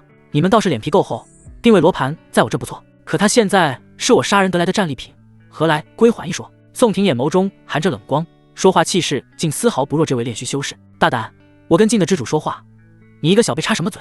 成功脸色阴沉，炼虚威压释放开来，顿时海面波涛汹涌，天边风卷云涌，几只海兽逃窜不及时爆体而亡。他的意思也是我的意思。晋地之主撑起一道屏障，为身后的宋廷挡下威压，整老东西，速速离去，莫要再生是非。他看了一下正道那边的人数，不多不少，正好50人，算是守着规矩，便没有让成功难堪。成功冷哼一声，看在太玄洞天要开的份上，拂袖飞走。他一走，陆玉芝等人又飞了过来。领头之人不是合欢宗主陆玉芝，而是另一位白裙女子。白裙女子身材婀娜多姿，乌发如瀑垂至臀部，脸蛋美得不可方物，皮肤白皙紧致。最出彩的地方便是她有一双紫色眼瞳，增添了份不一样的风情，摄人心魄。宋廷大概猜到白裙女子身份，起身相迎，弟子拜见老祖。沈素霞先对晋地之主颔首后，望向宋廷的脸庞，你就是宋廷，当真是少年英雄，风神俊逸，老祖妙赞了，不敢当不敢当。哼哼，不用太谦虚，坐吧。沈素霞没有什么架子，就在宋廷附近盘坐了下来。一霎时，让人意乱情迷的香味扑鼻而来，让宋廷心跳加速。胡九更是捂着鼻子，防止吸入这种物体。他身为狐族，更受不住这种东西，这才是真正的合欢修士吧？只是身上的气味，就让人有些受不了了。好在脑海中神魂道牙散发幽光，平复了激动的心跳。老祖坐下，身后的一群合欢宗人也坐了下来。宋廷往沈素霞后方看去，除了陆玉之外，就只有苏初锦是他认识的。苏初锦气质仍然甜美恬然，没受合欢宗功法的影响，一身气息已经突破筑基。他悄然传音给陆玉知道：“师尊，我听文山门被破，其他人呢？”陆玉之稍稍抬眸，哪能不知道宋廷什么心思？传音回道：“放心，你那几个相好没事。”哦，那他们现在何处？宋廷又传音询问，问就知道问他们，不知道关心一下师傅。陆玉之没好气地瞪了宋廷一眼，还是传音告诉了宋廷，他们处于一个隐秘之处，不会有危险的，你放心好了。宋廷歉然一笑，又有一行人马落在岛上，来者不是别人，正是大黎圣朝势力。大黎国师带着黎清婉过来了。他向晋地之主和沈素霞示意点头后，朝宋廷作揖道：“冠军侯近来可安好啊？”冠军侯，合欢宗人面色怪异，宋廷他们认识，可大黎圣朝什么时候封了个冠军侯给宋廷？清婉拜见各位前辈。黎清婉的礼仪也没落下。陆玉之哼哼一笑，又传音给宋廷道：“好小子，在外面好生潇洒呀，当了侯爷，这还傍上了公主。”宋廷远处正道所占领的几个岛屿，看大黎国师带着公主前去宋廷那块，心中茫然不已。宋廷什么时候吃上两方势力了？那自己这边拿什么跟宋廷比？尤其是刚突破金丹的白觉儿，见如此情形，桃花眸中涌现不理解。祖爷爷，你说觉儿这次能打赢宋廷吗？自从上次被宋廷打败后，白觉儿虽不至于道心破碎，但也性格大变。白玄叹了一口气，好声好气道：“你不要在意这个了，进入太玄洞天，第一重要的是性命，其次就是里面的大道碎片。要是你能带一枚大道碎片出来，祖爷爷到时候帮你炼化，宋廷届时绝对不是你的对手。”哪怕宋廷还没突破金丹，白玄还是没想让白觉儿出擂台上的那口气。太玄洞天只有2个东西最重要，一个是命，另一个就是大道碎片。在这2样东西面前，爱恨情仇算得了什么呢？就在宋廷觉得岛上气氛尴尬到冰点的时候，海域上空那块白玉平台发出一道洪亮的声音，震得众人脸上皮肤往后贴去。太玄洞天要开了！不知谁扯着嗓子喊了一声。禁地之主、大黎国师、白玄和成功4人不约而同飞至白玉平台上方，齐声道：“散修者不可入内。”4人分别代表离域正魔2道和王朝势力。散修没有顶尖势力庇护，没有资格进入太玄洞天的大道造化。岛屿上观望的散修失望的离开，不敢在炼虚修士面前造次。这次该轮到本尊先来了吧？禁地之主扬了扬眉，走出一步。魔道这次神魔擂台赢了，有资格让魔道弟子先上白玉台。魔道各宗弟子上白玉台。宋廷等魔道弟子纷纷腾飞至空中，站在散发玄妙浩渺之意的白玉台上。脚踏白玉台时，视野又开阔了起来。只见云端深处，除了身下这张白玉台，还有另外7张一模一样的白玉台，人影也不断增加。廷哥，艳福不浅啊！不远处，黎文朝着宋廷打了声招呼。白玉平台上，宋廷刚想回话黎文，手臂便被丰满的胸口夹住。廷哥哥，你怎么不辞而别啊？黎清婉抱住宋廷的手臂，语气中有些幽怨。他当日跟宋廷喝完仙人醉知根知底后，回到宫中，母后就大发脾气，将他关了禁闭，直到觉醒了天凤之体，又突破了金丹后，才肯放他出来。肩膀上的狐九眸子望向那深深的乳白的沟壑，心中嘀咕：比我还小一点，就来勾引主人。不过他知黎清婉身份不一般，不敢真的出言嘲讽。宋婷感受着手臂上的软蛋，轻声道：我猜你大概是被关了紧闭，加上事发突然，所以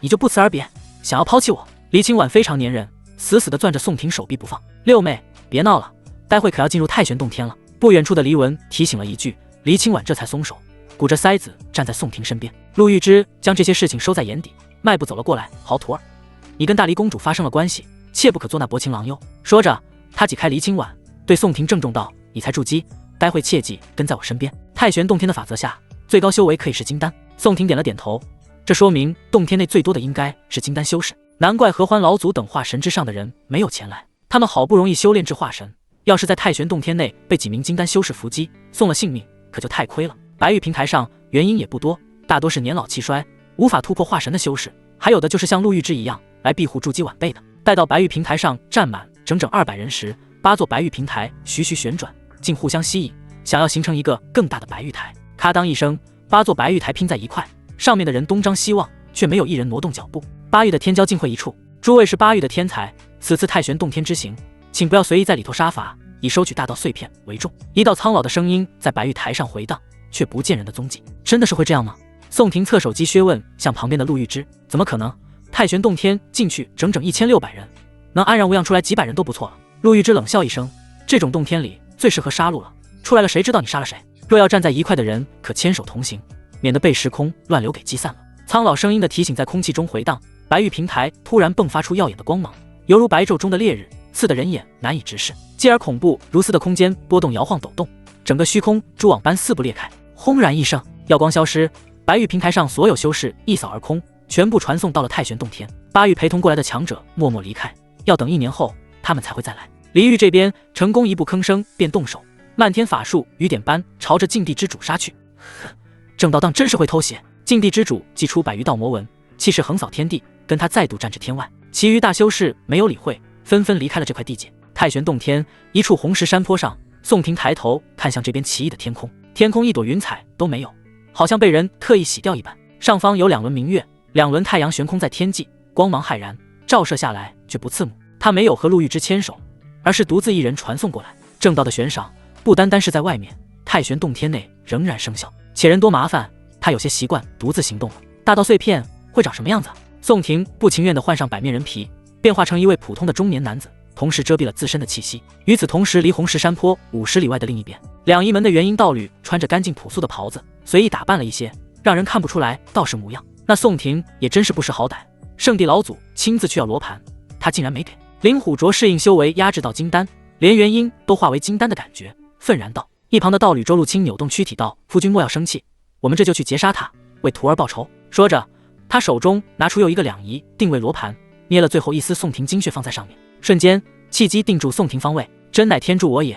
宋婷离着不远，就在附近。正在四处瞎逛的宋婷忽然身躯一怔，那熟悉的契机锁定又来了。啧，2仪门还不死心啊？他伸了伸懒腰，从储物袋中取出破穷灭日弓。太玄洞天限制在金丹修为，神弓射箭可谓是无往不利。不过契机锁定一会儿就消失了，让宋婷有些摸不着头脑。去哪了？宋婷环顾四周，并没有发现有人的踪迹。一处巨石后，林虎卓和周露清2人敛息，停止了罗盘运转。他们已经看见了宋婷的身影，再使用2仪罗盘就显得打草惊蛇了。夫君，他倒真是谨慎，又换了个模样。周露清咂舌道。林虎卓盯着宋婷离去的背影，也谨慎道：我们不要贸然杀去，这小子肯定还留有什么杀招。待会要是他遇到什么天才地宝，而进不去的话，我们便扮成路人，佯装想跟他合作，趁他不留神时偷袭。太玄洞天有大道碎片，当然也有外界少有的天才地宝。周露清缓缓点头，目光闪动，夸赞道：夫君此计甚妙，一定能将宋婷斩杀于此。不知情况的宋婷遇见在红石山体上低空飞行，不一会儿就遇到一具尸体。那么快就死人了？他停住身形，跳下悬银剑，却见那具尸体旁有一口小洞，小洞恰好能容纳1人的体型，周边长满了野花野草。扒开野花野草，洞口的周边长着褐色的皮肉和整齐的骨刺，好不骇人。这人面朝地面而死，心脏没了，洞口内是专吃人心脏的妖魔。宋婷胡乱猜测，收起爬草的手，将尸体翻了一面。尸体死状很干脆，没有任何抵抗方式，甚至连法器都祭不出来。我倒是手段诸多，对付妖魔也占尽先天优势，要不下去试一试，说不准有奇遇。与其漫无目的地乱逛，不如冒险试一下，你说呢？他他看向肩膀上的胡九，一直没说话的胡九反应了过来，要不主人你下去，我在这外面替你望风，难怪你爸妈嫌你胆小。宋婷一把抓住胡九，就往下方扔去，正好锻炼锻炼你的胆量。说罢，他自己也朝小洞跳了进去。10几个呼吸后，一人一壶落在小洞暗红色、布满血色藤条的地面上。胡九在空中施展了本命天赋，身躯燃烧着白炽的火焰，照彻四方。宋婷也不敢大意，神灵软甲覆盖全身，破穷灭日弓握在手中。主人跟我一样胆小，哦不，谨慎。脚边的狐狸知道说错话，立马改了口，小心点准不错。宋婷瞥了一眼胡九，观察起了四周，白色火焰还有照不着的地方，顺着神识缓慢探查，却发觉这小洞地下空间大得惊人。他俯下身子，手掌按在血红藤条上，开始检测巨灵火树分支藤条。系统给出的答案只有那么一句话，没有品级，没有详细介绍。巨灵火树，宋婷嘀咕了一声，望向神色紧张兮兮的胡九，你知道巨灵火树是什么东西吗？胡九扭过小脑袋，挠了挠头，回主人，太玄洞天里面的东西千奇百怪，就算是外面那些炼虚大修士进来也不一定认得全的。那不就是不知道，以后回答精简一点。宋婷起身给了胡九一个白眼，收到。胡九肃然起敬，决心改掉绕肠子这个习惯。胡九这个小狐狸没啥见识，系统应该知道巨灵火树是什么。宋婷沉吟了一会儿，心里问向系统，系统，巨灵火树是什么东西？宿主，巨灵火树是下界五行大道碎片中代表火的碎片幻化成的物体。宋婷听见五行大道碎片时内心惊喜，可前面的下界二字和后面又一个代表火的碎片让他有些无语。搁着套娃呢，大道还分地域，本来就是碎片了，里头还有碎片，不过有总比没有好吧。去见识一下真正的大道碎片。宋婷拍了拍胡九的脑袋，二人顺着藤条生长的方向逆行，活向血盆大口的小洞附近。林州夫妻站在草地上踌躇不前。陆青，我们是否跟着宋婷下去？林虎卓脸上带着犹豫之色。刚刚死去那人身份好像是艮玉的人，乃是一名金丹修士，就这般悄无声息的死去了，说明洞下面的东西有秒杀金丹修士的实力。夫君，还是下去吧。宋婷要是死在里面当然很好，可要是他在里面得了奇遇出来，杀他怕更为不易了。周陆青面色凝重，这才天骄得了机缘造化，往往会成长得十分迅速。夫人说的对，那就下去吧。林虎卓对道侣颔首，祭出一把玄黑羽扇，纵身跳入小洞之中。身姿丰满的周陆青也从储物袋中拿出一枚乳白色宝珠，跳进小洞中。近乎同一时间，宋婷和小狐狸顺着木藤越走越远，直到藤条从手指粗细变到手腕大小，这才停止了脚步。因为在前方千丈处，一条小山大小的赤色大蛇盘绕在大地上，楼阁般的脑袋枕在蛇身上，鳞甲泛着森森寒光。主人，他好像在冬眠哎，要不我们走？胡九退后了一步，心虚不已道：对面这条蛇气息惊人，肯定守护着重宝，实力绝对是洞天中前列的存在。宋婷沉着呼吸，眼眸中平静如水。根据神识的回馈，这条蛇根本没有冬眠，早就发现了他们，只不过它貌似没长眼睛，显得在睡眠中一样。如果他一回头将背后露给对方，就会步惨死之人的后路，不可转身。宋婷压着声音警告道，拿起破穷灭日弓，瞄准起了赤色大蛇。身侧的胡九双股战战，莫大的恐惧在催促他的肉身逃跑。主人这是干嘛？主动惹那条大蛇吗？下一刻，小狐狸伏地了身子，整个身躯瑟瑟发抖。只见宋婷拉弓，弓身上3个落日亮起的同时，赤色大蛇昂起了没有眼睛的大头颅。吼！大蛇发出不似蛇类的嘶吼，张开血盆大口化作一道赤色闪电急速袭来。宋婷眼神冷静，早已催动了3枚道种。赤色大蛇在他感知中没比飞行的鸟儿快多少。蛇打7寸，紫色剑光脱弓而出，倏然打在了赤色大蛇的7寸。噗嗤，一道骇人的伤口出现在大蛇7寸处，鳞片翻飞，血涌而出，却没能让他有丝毫的动作停顿。他依旧保持着惊人的速度冲向宋婷。什么玩意？宋婷急忙施展血光挪移，血光一闪千丈，躲过大蛇致命的咬击。不料大蛇转咬为喷，滔天的赤焰狂潮般汹涌自腥臭的蛇口中奔来，迅猛无比。火焰迅速蔓延，很快吞没了宋婷的身子，大地化为一片火海。主人！胡九大喊一声，猛然向后掠去。他想要救宋婷，身上白色火焰却在赤焰面前形同虚设。我没事，速速刻画阵法。宋婷从火海中迈步而出，身上神灵软甲上的神魔气息磨灭不定。胡九连连点头，谨遵我主命令。他化作人类形态，一溜烟消失在原地，寻找机会摆布阵法。赤色大蛇见宋婷毫发无损，注意到了宋婷身上的神灵软甲，没有再度攻击。外界人类速速离去，这里面的东西不是你能觊觎的。大蛇口吐人言，庞大的身躯缓缓伸展，竟足足有100丈大小。笑话，你这孽畜不也是从外界躲在这太玄洞天的吗？你抢得这里头的宝贝，我们怎抢不得？没等宋婷回话，后方过来的一男一女修士倒是骂了几句。道友，我来助你一臂之力。林虎卓嘴唇勾勒出一抹微笑，拱手道：道友，这蛇妖实力非同小觑，你和我们联手，方有100%的胜算。身材姣好的周陆青也上前示好，浩大的心口晃了宋婷一眼。宋婷收回欣赏的目光，心中略有不爽。本来宝贝自己一人拿走就好了，哪来的2个人，真是麻烦了。倒是应承了陆玉芝的话，在太玄洞天有些时候逼人杀人啊。多谢2位道友好意，不过此地的宝物是我先看见的，待会绝不会让与2位。宋婷脸上挤出笑容，拱手回礼道：他已经警告了2人要凑过来，就是吃力不讨好。若这2人还要凑热闹，看见大道碎片想争夺的话，那就只有死路一条路了。道友放心，先来先得的规矩，我们夫妻2人懂得。只求我们帮助道友后，也请道友也帮我们2人一个忙。林虎卓稍微顿了顿，找了个勉强的理由说了过去。宋婷点头，没有拒绝2人的帮忙。即使这样，就当多了2个助力了。如果他们的忙是好东西，宋婷也不建议帮他们2人先收着。道友倒是运气好，有这等绝色美人作为修仙路上的伴侣。宋婷又看了一眼周露清，夸赞了一句。周露清的姿色确实上等，丰满诱人，所修地功法让人看见有生机勃勃起的感觉。倒是林虎卓一副死气沉沉的模样，不太讨喜。你们3个聊完了吗？赤色大蛇阴森一笑，在3人诧异的眼神中，居然退出了自己的领地。赤色大蛇不比人族蠢笨，单单宋婷一个人就能与他抗衡，当下又来2个人类，不使点计谋，拿什么取胜？待会3个人类见到巨灵火树后，必然抑制不住心中的欲望，会大打出手，乃至生死相搏。人类的贪婪他见识了不知凡几。道兄，我怕有诈，不如先一块将蛇妖诛杀。林虎啄目露凶光，玄黑羽扇握在手中，缕缕刚煞之风在扇子中轮转。宋婷侧目看了一眼玄黑羽扇，认可了林虎啄的提议，先杀蛇妖。赤色大蛇吐着息子，缓缓没入黑暗之中，退出了自己所有的领地。追！林虎啄为了在宋婷面前凸显好感，身上旋风大作，竟抢先一步飞去。身后，周露清朝宋婷示意点头，也跟在林虎啄后方。宋婷挑了挑眉，传音给胡九道：“你在此地刻画几个回灵阵，我前去看住他们。”传音间，他化为一抹血色，消失在原地。几个傻傻的人族，待会你们要看见巨灵火树，会是什么表情呢？赤色大蛇一边蛇行走位，不断躲过林虎啄的死煞黑风，一边引导着3人往洞穴最深处走去。跟在2人身后不远处的宋婷没有出手，静静地等着结果。能出现在太玄洞天的人，不是聪慧过人，就是底蕴惊人无比。少顷，赤色大蛇在一棵大树前停住了身形，蛇躯顺着粗壮的树干攀上了巍峨参天的巨树树冠上。那是怎样一棵树呢？一株扎根在大地之下，浑身冒着金赤色的火焰光辉，遍布道之气息的朱红大树。树的主干活似一颗巨大无比的心脏，不断跳动着，每一次跳动都带有岩浆流动，在下方形成一个岩浆池子，又反哺给火树，以岩浆为水分，星火为树躯。站在巨灵火树面前的3人都屏住了呼吸，耳畔响起咚咚咚的心跳声。林虎啄面色涨红，哪里还记得要杀宋婷这件事情，心中全念着面前的朱红火树。大道碎片，这是一块大道碎片，树周围的道之气息不会骗人。赤色大蛇虽无双瞳，却感知到了3人那赤裸裸的欲望和贪婪。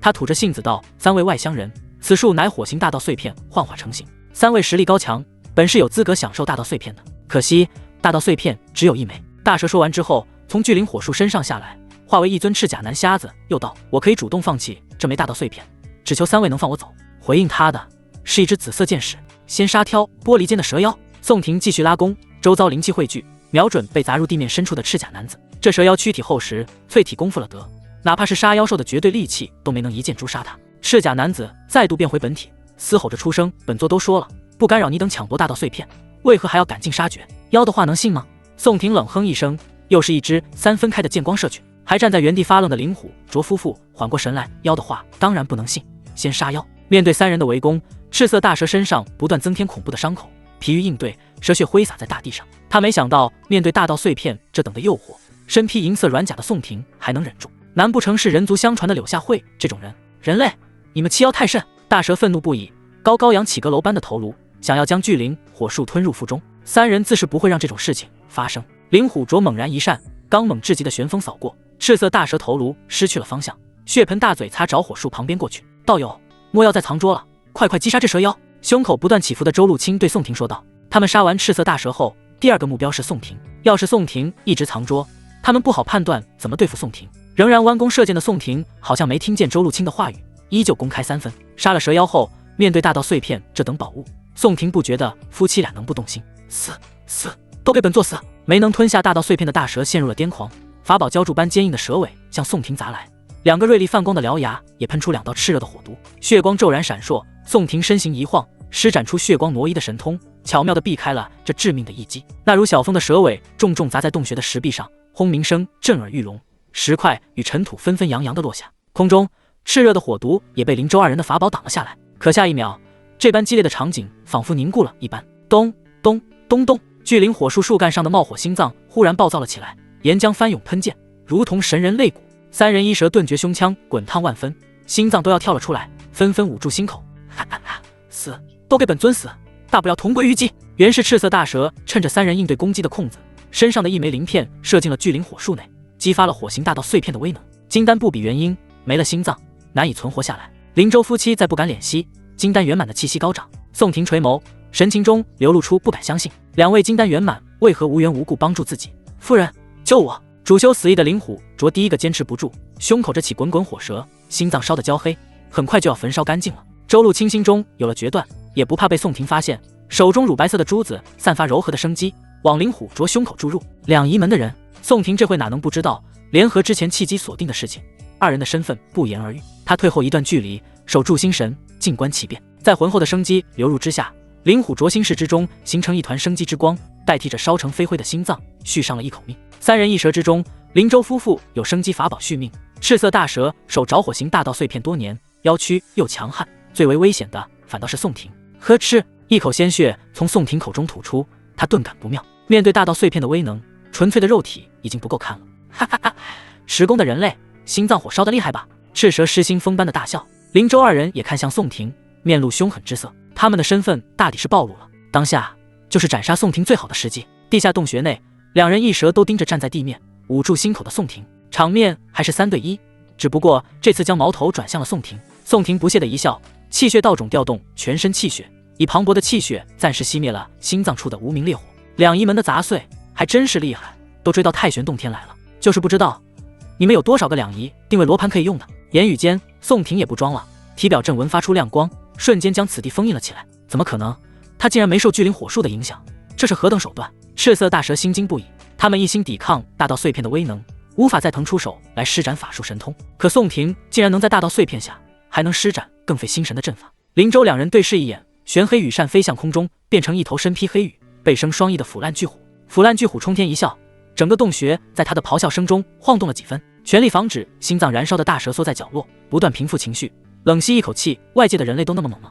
难道是待在太玄洞天太久，外面的世界已经翻天覆地了？望着腐烂不堪、浑身充斥着死亡气息的猛虎，宋婷举起破穷灭日弓，就是一箭射去。凌厉迅猛的紫光占据了巨虎的瞳孔之中，不断放大，倏然透进裸露在外的头骨。咔嚓，巨虎头骨炸开，同时身上的漫天死意也泯灭了这支箭矢。去！周路轻看还无法拿下宋婷，手中出现另一把雪白羽扇，这把扇子显然更化为腐烂巨虎那把扇子相辅相成。雪白羽扇飞入空中，华丽的变身成一只覆盖雪羽、头顶玉色鹿角的麋鹿，麋鹿为辅，悠悠鹿鸣，很快将巨虎的头骨修复如初，倒也是精妙。宋婷暗自咂舌，随即再次紧握弓把，躬身4轮落日，熠熠生辉，代表着公开4分。宋婷，你作恶多端，今日便替我那徒儿报仇。林虎卓面目狰狞，驾驭着腐烂猛虎扑向宋婷，要将他踩入九幽之下。笑话，你徒儿要过来送死，怪谁呢？报仇，我便让你们两仪门没有报仇的人。萧，粗壮的紫色箭矢疾驰飞去，如大日般猛然砸在腐烂猛虎身上，径直穿透而出。猛虎发出一声哀嚎，由死意凝聚出的五脏六腑炸开，最终无力的俯首，沉重的倒在了地面上。这本来面色狠厉的灵虎啄舌头僵硬在口中，说不出话来。他知道破穷灭日弓的不一般，可这是在太玄洞天里面，那只腐烂猛虎绝对是金丹后期乃至圆满的实力，怎么会被一箭射死？夫君不可轻敌。周路清本就帮两人续着命，又操纵一只麋鹿，再无法分出更多心神。倒在地上的腐烂猛虎在雪白麋鹿的鹿鸣声中又站了起来。不陪你们玩了。宋婷收起神弓，丈量着体内还留有多少气血，射杀腐烂猛虎只是无意义的消耗。刚刚4分开的弓消耗了他不少的气血，另一边还需要气血去抵抗心脏的燃烧。一来二去，宋婷体内的气血情况并不乐观。他不打算提前使用血迹，至少在没解决完两仪门二人之前使用。守了这么久的火星大道碎片，角落处的赤色大蛇绝对还藏有杀招。砰！空爆声袭来，宋婷站立着身影突然消失，羽扇化为的黑虎白鹿来不及追上。是那古怪的挪移之术。周路清大叫一声，绝世功法血仙宝典中的血光挪移，在金丹修士中绝对算是令人无法捉摸的存在，像是血魔经中的血遁术，却远远要比血遁术更快。下一秒，在林虎卓惊恐的眼神中，宋婷举拳杀来。他们受制于心脏薄弱，时刻担忧着烈火焚心，根本无法躲避。砰的一声，林虎卓顿感宋婷的拳风有万钧之重，整个人的五官陷入面目之中，鼻骨、牙齿、颧骨、眼眶、通通碎裂。搬山拳，一旁的周露清花容失色，这般山派的绝学怎么会让宋婷学去？不等二人有进一步的反应，宋婷另一边的拳头接踵而至，扑通！灵虎镯的头颅在这一拳的猛烈冲击下，瞬间爆裂开来，红白之物如破堤的洪水四溅而出。那玄黑羽扇化成的腐烂巨虎哀嚎一声，重新变回了扇子。突然的转变发生的很快，从宋婷施展血光挪移到击毙灵虎镯，只不过几个呼吸间。夫君！周露清抱着灵虎镯的无头身躯大喊，他抬头看去，盯着他的是宋婷宛如死神般的眼神。就在这时，一道刚猛霸道的蛇尾扫来，将身披银甲的宋婷扫入乱石群中。角落中，赤色大蛇缓缓显现身形，收回了扎在巨灵火树上的鳞片。他不会让宋婷成功杀了这一对道侣，要不然待会1对1单打，他自己也会有危险。大蛇嘿嘿一笑，对着周露清道：“我们联手将他杀了，也算帮你的夫君报仇了。”周露清没有联手蛇妖的意思，他夫君肉身虽死，但毕竟是修成元婴的修士，虽然在洞天内元阴压制成了金丹，但出了洞天，金丹又会变成元婴，重塑肉身并不麻烦。要是跟蛇妖联手杀死宋婷，自己不善功法，二人恐怕都要永远的留在这里。啧，那么着急死啊？宋婷从乱石中跳至空中，活动了一下脖子，她手中涌现出一枚魔纹，禁地魔纹。周露清美目呆愣，不敢相信宋婷还有这等手段，又是大黎圣朝的神功，又是搬山派的绝学，又是禁地的魔纹，这是闹哪出啊？赤色大蛇在外界也知道禁地的赫赫威名，腹腔之中留存着的属于巨灵火树中的火焰一股脑涌出，朝宋婷铺天盖去。野妖没有传承，只会最简单的使用本命神通锁魔纹，乌光大作。大蛇周边的虚空中突兀生成几条漆黑的铁链，束缚在大蛇身上，向内紧紧缩去，巨力想要将大蛇搅碎。锁链锁住赤色大蛇的同时，金赤色的大道之火猛烈的席卷过来。可就在宋婷准备全力抵抗，施展血技的时候，丹田中灵力道种竟发出超凡的吸力，把笼罩而来的大道之火通数吸入种子之中。啊！见此情形，哪怕是挣扎锁链的大蛇都停止了抵抗。他不敢相信，在自己的神识中，至高无上的大道之火没能烧死宋婷。每天啃食巨灵火树的树叶，积攒了几百年的大道之火被宋婷吃掉了，那可是他最后的底牌啊！原来是这样。宋婷内是丹田气海，扎根在领土上的灵力道种代替了伪道基的位置，隐约有发芽的趋势。他侧目看向大蛇，拉动破穹灭日弓，扑哧！不出所料，那只紫色的箭矢如鬼魅般轻易地穿透了赤色大蛇的身躯。大蛇痛苦地嘶吼着，声音中充满了痛苦和愤怒。在19化锁链魔纹的禁锢束缚下，哪怕是活在太玄洞天数百年的大妖，也难以挣脱，被勒得无法动弹。宋婷一边警惕着怅然若失的周露清，一边开弓瞄准，却发现阵法里的灵气已经消耗殆尽了。破穹灭日弓似乎无法生成箭矢，遮天绝地阵能隔绝阵法之外任何的能量形式，这也包括宋婷自己。罢了，搬山拳的威力也不小，刚才2拳打死灵虎镯，很是让宋婷意外。小成的搬山拳在对人方面也不弱于3分开的破穹灭日弓。宋婷心中一动，神功化作一道流光引入储物袋中，随即他双掌紧握，脚步一跨，势如山压天际，一拳狠狠地轰击在那赤色大蛇已然受伤的躯体之上。砰砰砰，一拳接一拳，搬山拳法如狂风骤雨般轰击在大蛇的7寸之处，每一拳都如锤似刀。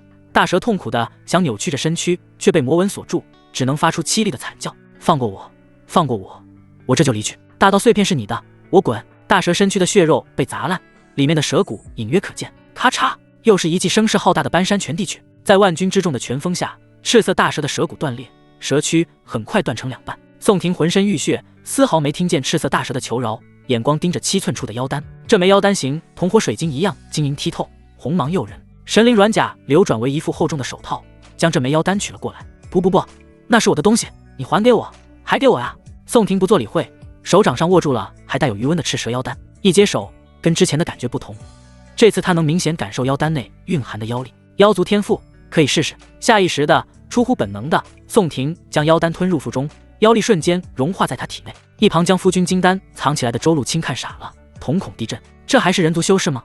吞妖丹，莫非是那妖修？身躯断成2半，失去了妖丹的赤色大蛇气息奄奄。他无法理解宋婷这样的存在，明明是一个筑基修士，拿出来的全是不弱于金丹的手段，而且还冷静到可怕。他最后看了一眼朱红带金的巨灵火树，带着未能炼化的遗憾，意识慢慢涣散，感受体内多出一股力量。宋婷稍稍有些不适应，见赤色大蛇已经死绝，他将锁链魔纹收了回来，闭目内视身躯，那股妖力在灵力道牙附近成型，不断徘徊。丹田内的灵气和道牙也不理会他，好似井水不犯河水。神识一动，妖力却是很乖巧的顺着经脉流动，任由宋婷使用。他稍稍抬手，由妖力凝成的一柄长剑浮动在空中，长剑妖气十足，吞吐着猩红的妖煞之光。听着动静前来的胡九一过来就发现这场景，表情凝固在脸上。什么鬼？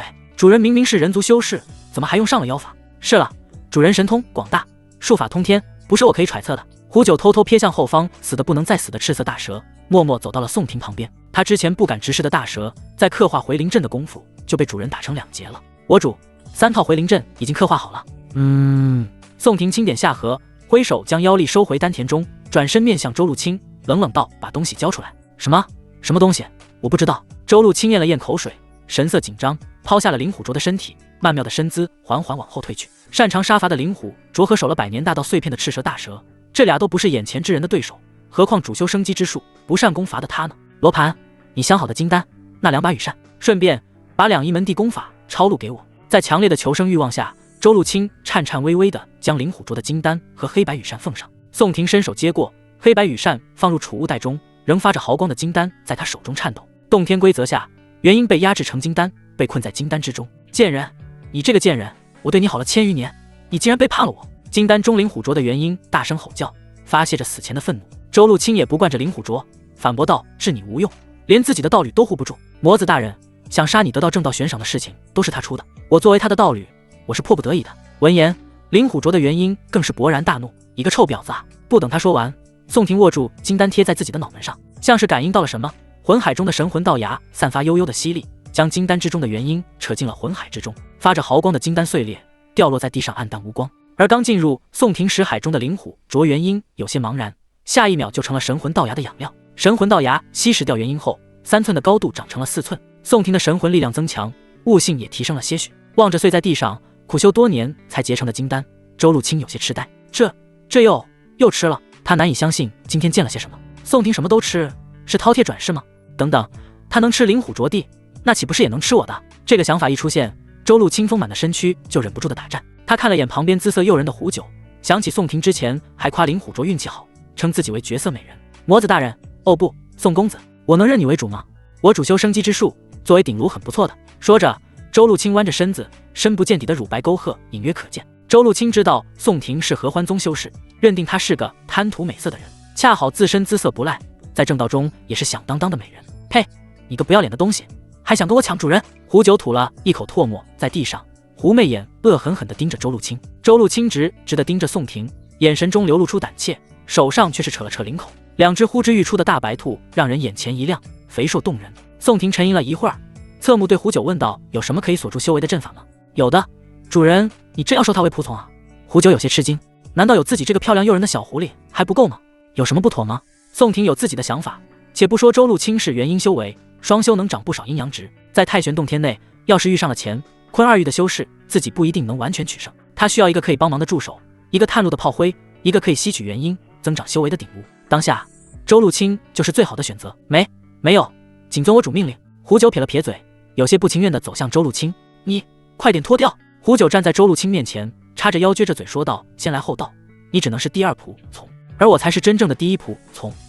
你以后要管我叫姐姐。”一旁观察聚灵火术的宋婷心中暗笑，这只小狐狸身子曼妙，曲线玲珑，头脑却清澈又愚蠢。我知道了。周露清为了保命，认了宋婷为主人，本就羞愧难当，现在又要当着宋婷和他仆从的面前脱光衣服，更加羞耻了。胡九看周露清扭捏不已，威胁道：“快点，难不成要反抗主人的命令？”不敢。周露清背齿咬着红唇，眼眶中流露出一股决然之色，缓缓褪下凡俗的伪装。他也不是没有想过跟宋婷拼命或者逃跑，可他既打不过宋婷，还跑不过宋婷，只能以这种形式体现自己的价值，来保住自己的命。这就对了吗？你身材还不错啊，跟我有的一比，不过不准抢我第1仆从的位置。胡九上前看了一眼坚挺高大的雪山，默默点头。主人收仆从果然是看这个的。他指尖汇聚灵力，缓缓在周露清牛奶般白皙的肌肤上刻画阵纹。你是刻画什么战法来锁住我的修为？周露清眉头微蹙，感到身上有些酥麻，好奇问道。胡九手指灵动，刻画完一个阵纹道：“百妖锁灵阵。”百妖锁灵阵，这不是妖族阵法吗？周露清微微震惊，但他一想起宋婷之前的所作所为，心底有了猜测。修炼了返祖9退，已经把尾巴和耳朵收起来的胡九目不转睛道：“对啊，我就是妖族，有什么问题吗？”没有，还请姐姐慢一点，有点痒痒的。另一边，宋婷观摩着就像在一颗心脏上长出来的巨灵火树，炙热的温度在靠近火树10丈的时候扑面而来，去！宋婷使着破损的玄黑羽扇，一阵阴煞之风吹过，却还没能靠近巨灵火树就消散了。大道碎片想要收起来还有些困难，把这些火焰吸收掉应该就可以吧。他联想到灵力道种吞噬掉赤色大蛇腹中的火焰，然后破种发芽，想必那晶赤色的火焰就是巨灵火树上的。神灵软甲覆盖宋婷周身，连五官都藏在软甲之中。他靠着神识，一步一步走进巨灵火树旁边。恐怖的高温使周围的空间都扭曲了起来，神灵软甲上的神魔符文闪烁跳动，已经催动到了极致。很快，宋婷就用手接触到了心脏般的树干上，神灵软甲也在这时烧得通红，恐怕坚持不了多久。这是快烧坏了，不愧是大道碎片，好生霸道。宋婷全身流满汗珠，为了尽快解决，她唤醒了刚破芽的灵力道种。不出所料的，灵力道种一感受到有大道之火的气息，立马就释放出了超凡的吸力。巨灵火树周身的火焰迅速减少，树根下的岩浆也逆流至空中，全部往宋婷丹田钻去。树冠上不多的金黄树叶受到这恐怖的吸力影响，纷纷脱离树枝，它们化为一朵朵金赤色的火焰，被宋婷给吸收。袒胸露乳，身体上刻画着阵纹的周露清见此场面，感觉一柄巨锤砸在了脑海中一般，主动吸收大道之火。难道之前大蛇吐出的大道之火不是宋婷击退的，而是被他吸收的？这太恐怖了！胡九观察到周露清错愕的表情，嘴角轻扬，别那么惊讶，嘴巴收一下。主人无所不能，以后你就会习惯了。哦，对了，悄悄跟你讲，主人可能是某个大罗金先转世呢。周露清听完之后又惊又骇，这哪里是大罗金先转世，分明是魂师魔尊转世吧？想起刚刚自己还跟那个废物男人一起暗算宋婷，他就一阵鸡皮疙瘩，后怕不已。7日过后，巨灵火树上的大道之火消失，只留下光秃秃的树身。丹田气海中，灵力道芽长至6寸，超过了魂海中的神魂道芽，而它带来的增益，就是宋婷那拓宽了许多的丹田和更加流畅的经脉灵力运转。我现在灵力雄浑程度，怕是不弱于一些杂灵根的金丹了。目前就差气血道种的成长方式不知了。宋婷沉吟了一会儿，手放在巨灵火树上，这次他毫无阻碍地将巨灵火树缩小成一株小树，而后收入储物袋中。主人，这个给你。胡九看宋婷收下了大道碎片后，走上前来，递给了他一个阵盘，这是百妖锁灵阵的阵眼所在。主人，你只需往里注入一丝灵力，就可激活他身上的阵法。不错，宋婷称赞了一声，有只懂阵法的狐狸在身侧还是不错的。他将阵盘收入储物袋中，而后看了一眼坐在乱石上的周露清，丰满女人立马会意，双手呈上一本法术。宋公子，他话没说完，却听胡九瞪着眼骂道：宋公子是你叫的？叫主人？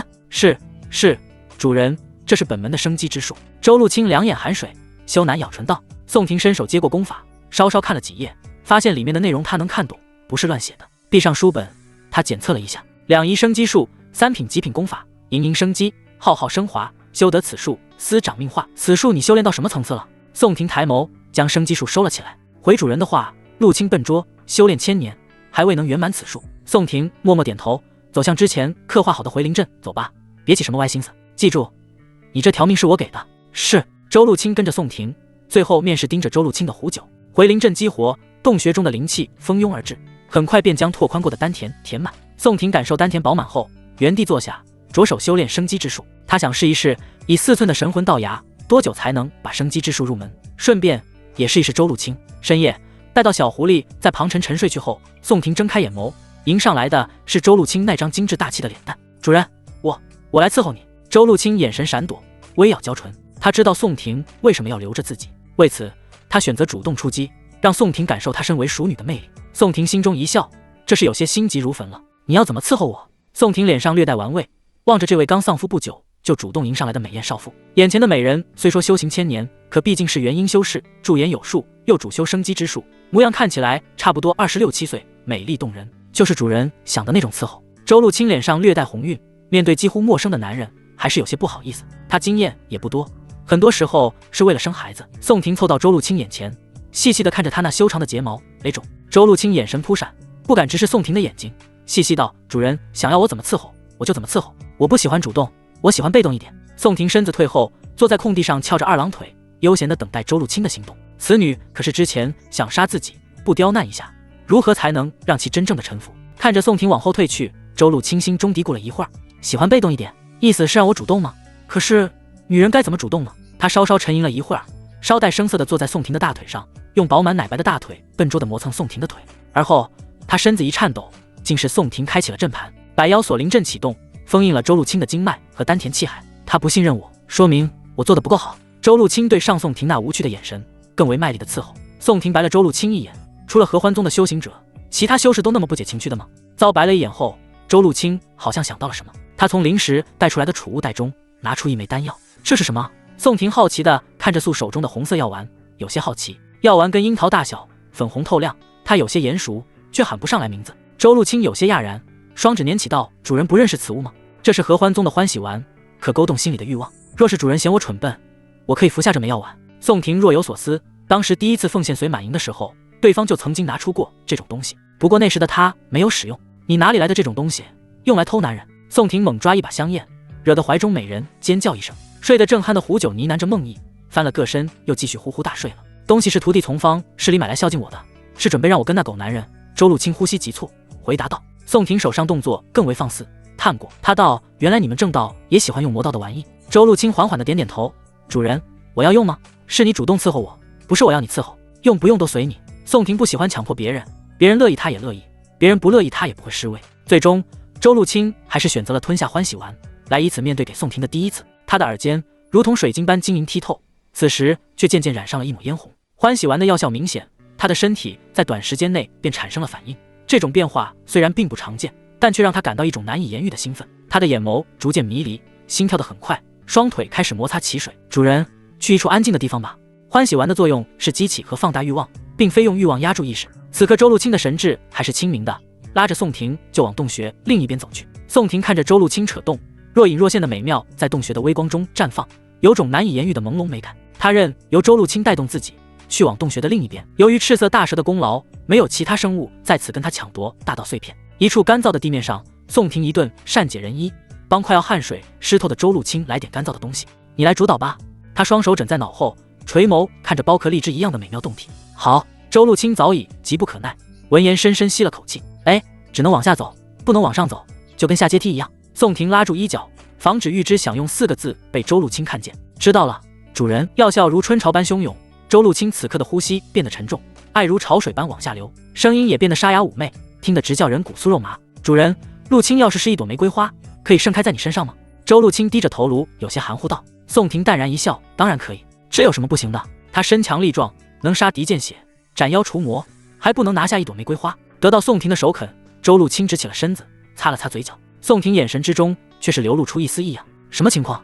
难不成？宋婷摸着下巴，心中略微思考，莫非主修死意之术的人是如此？死意之术本就有为人类传宗接代的本能。周露清则忍不住的扭动摇晃奶白的身躯，跟一条水蛇一样。他心中欣喜若狂，像是发现了宝藏一样。宋婷的实力比之前那人强了不知多少，那人做不了的事情他能做到，那人无法抵达的地方他能抵达。女人总是慕强的。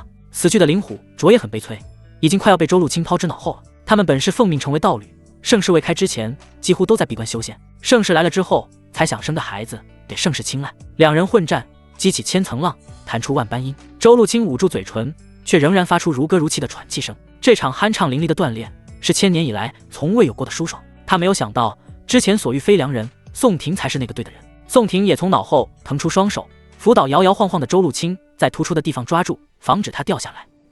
谁在乱喊乱叫啊？胡九揉了揉惺忪的睡眼，左看右看，没有看见两人的身影。坏了，主人被坏女人带走了。胡九顿时没了困意，顺着叫声的方向轻声走去。他一走过来，就看见周露清坐在宋婷大腿上打架。啊！最后一声忍不住的尖叫，周露清下意识地将手撑在地上，以此用本能抵抗宋婷汲取他的元婴。可他已经被百妖锁灵阵锁住丹田，根本阻止不了宋婷。是的，宋婷没忘记他的初心，吸收元婴，借此来突破金丹。诚如周露清所言，他修炼生机之术，体内元婴磅礴雄浑。洞穴中的周露清大脑一片空白，双眼斗鸡，大汗淋漓。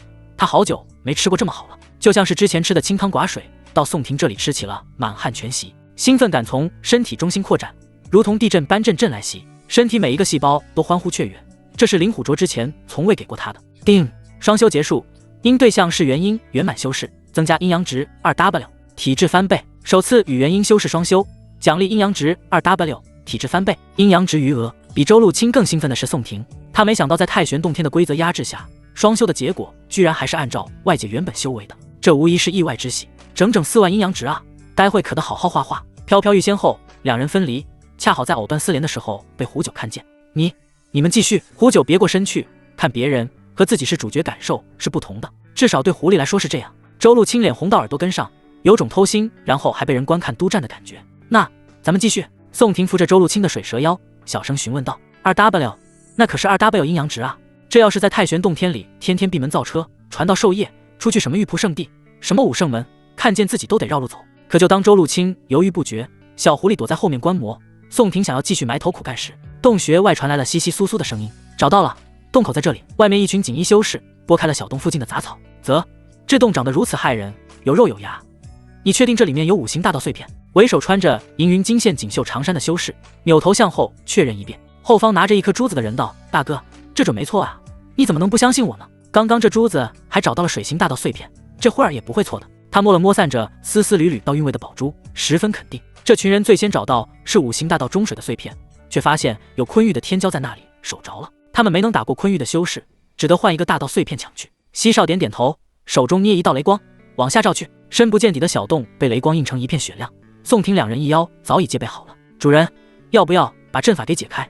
我是金丹圆满，能给你们疗伤，还能干扰对面。周露清悄悄给宋婷传音，希望对方解开身体上的百妖锁灵阵。宋婷瞥了他一眼，传音回道：“不急，如果我们不敌，会给你解开的。”他主要还是怕周露清趁机跑走，阴阳值大户不能走，留在身边最为安全。西少估摸着雷光明灭始末，向后问道：“裂洞里面有些深，谁愿意先下去探路？”几个锦衣修士皆不说话，你看我，我看你的，要么就干脆低头看地，眼观鼻，鼻观心，没人愿意第一个下去探险。一群窝囊废，怂货，还好意思称自己是我的部下？你下去！西少指了指手持宝珠的青年，呵斥道。宝珠青年眼睛瞪圆，一只手托着宝珠，一只手指了指自己：“我大哥，这不太好吧？我们一母同胞的，而且宝珠很重要啊。”西红没想到亲生兄弟会让自己探险，有些推脱。洞穴中静候人落地的宋婷也不免吐槽：“怎么还不下来？是不敢，还是走了呀？太玄洞天就这种货色，那自己岂不是要在这里称王称霸？你不下去，谁下去？这里全是金丹，就你一个筑基，他们不也是我的血脉至亲吗？宝珠拿来，我替你保管。下去吧你！”西少一脚抬起，做是要将西红踢下洞穴，手中抢过宝珠。要不是宝珠认主了这小子，哪有他一个筑基来太玄洞天的份？西红忽觉腰间一紧，仿佛有股无形巨力猛地袭来，他身形不稳，一个踉跄间竟奇迹般的跌入了恰好容纳一人的洞穴之中。操，拿自家人的开路的，你也是第一份！在空中不断下坠的西红稳住身形，不断吐槽身为兄长的西少。他们镇域西家乃是域中一方霸主，族中擅长雷法，此次一共派了7个人。这7个人除去西家嫡长子西少和嫡次子西红外，其余全是金丹圆满，这也是西家对后代的保护。5个金丹圆满，斧一落地，还不等西红点燃明雾，就感觉有巨力按在肩膀上，牢牢地钳制住自己，无法动弹。霸道的气力压得他膝盖弯曲，肩上的骨头裂出细细纹路。妖魔！还不等西红出声尖叫，一式掌击袭来，拍在后脑勺上，他顿时眼冒金星，头晕目眩，啪嗒一声掉得昏了过去。宋婷眼神示意二女将人拖走，抬眼看向洞穴上空，他方才只有了3分力道，不至于把人打死。奇怪，为何只派1个人下来？洞穴上空见进洞之后，西红迟迟没有传信，众人有些焦急。二少主会不会出事了？一位老者发问，心中不免惴惴不安。他是旁支的人，炼制金丹圆满已是极为不易，若是主家嫡次子夭折在这里，回去免不得责罚。三表叔莫急，西红虽只是筑基，身上却有老祖赐下的至宝保护，不会出事的。西少信誓旦旦，太玄洞天里发挥的实力最多金丹圆满，根本不可能破得了至宝的防御。又是一炷香后，西少也有些躁动了。出事了，肯定出事了，我们一起下去。红帝估计已经在妖魔负重了，不过他身上有至宝保护，我们击杀妖魔，从中救出他即可。西少面色冷静，他觉得他的计谋万无一失。6人齐齐点头，前后而下，安稳地落在洞穴之中。西少三表叔擅长神识，略微一扫道：“少主，这里头空间很大，我估摸可能是二少主先我们一步进去了。”西少皱眉，拂袖冷哼一声道：“是吗？这臭小子也太心急了，逛青楼怎么不见他这般急？”众人不语，跟着西少三表示往洞内探寻。咦，少主，这怎么是回灵阵的痕迹？走了一段路，一位研究过阵法的西家人出口叫道。西少嗤之以鼻，觉得是那人老眼昏花了。阵法，这处洞穴有大道碎片气息，肯定是妖魔守护的。妖魔哪里会阵法？况且这还是回灵阵，妖魔需要吗？可他说完这话的时候，众人脸色一变。妖魔不会阵法，人呢？不好，中了埋伏！西少惊恐道：“这是又被人捷足先登了？”没事，没事，我们5个金丹圆满在这，只要不是遇到乾、坤2域的修士，应该足以自保。西少稳住心神，对着后面5人。其实场面上就他一个人略显慌乱，其余人基本稳如老狗。他作为进入太玄洞天的西家少主，不能丢了气魄，继而卯足力气，用雷音法诀大声传声道：“洞内的前辈是哪位？我们乃真玉西家，方才不小心跌进去的，是在下那不成器的弟弟，劳烦阁下把他送回来。西家愿意告知阁下关于大道碎片的消息。五位金丹听到最后一句话时，都略微震惊。一向没多大智慧，甚至神经大条的少主，怎么会玩这种花招了？那水行大道碎片，他西家肯定是没戏抢夺，就一个没用的消息。若是洞内是前域高手，亦或者是其他6域的顶尖势力，那事情可就有看头。第一个结果是洞穴内的修士不敌，那没话说。第二种结局是洞穴内的修士实力超群，赢了昆域那些崽子，也算为西家出了一口恶气，能教好洞穴修士。第三种结局也是西家最乐意看到的结局，洞穴中的人跟昆域修士旗鼓相当，打得2败俱伤，他们西家俱减的渔翁之利。深处的宋婷听见了西少的雷音传达，看向躺在地上昏死过去的西红。镇域西家没听说过，你们听说过吗？宋婷侧目看向一旁的两女，胡九摇摇脑袋，他学过很多阵法，但对势力不太清楚。周露清转动眼眸，稍微思索了片刻道，界身好像知道，这整个镇域的修士被都一个势力给统领，好像叫什么萧雷神宗。西家貌似就在萧雷神宗的下一级，算是大世家了。萧雷神宗是有合体期大修士的，治下的西家估计怎么也得有炼虚修士。宋婷点了点头，镇域虽然很远，但盛世来到，8域有渐渐靠拢之势，对于大修士而言，跨域通行也不过是半日的功夫。况且对方愿意提供大道碎片的消息，交好是个明智的选择。他倒也不怕来人提供消息是个陷阱，大道碎片本身就是一个危险的东西，陷阱又能怎么样？他眉头轻轻一挑，调动灵力传过通道，大声回道：“竟然是大名鼎鼎的镇域西家，失敬失敬！西兄的弟弟方才失足掉入洞穴，摔晕了过去，这回在我这躺着呢。要是西家愿意，就可过来把人带走。”闻言，西少后方的5位金丹都皱起眉头，脸色不好看。明明是说让对方把西红送过来，怎么这会儿又要自己等人过去接人呢？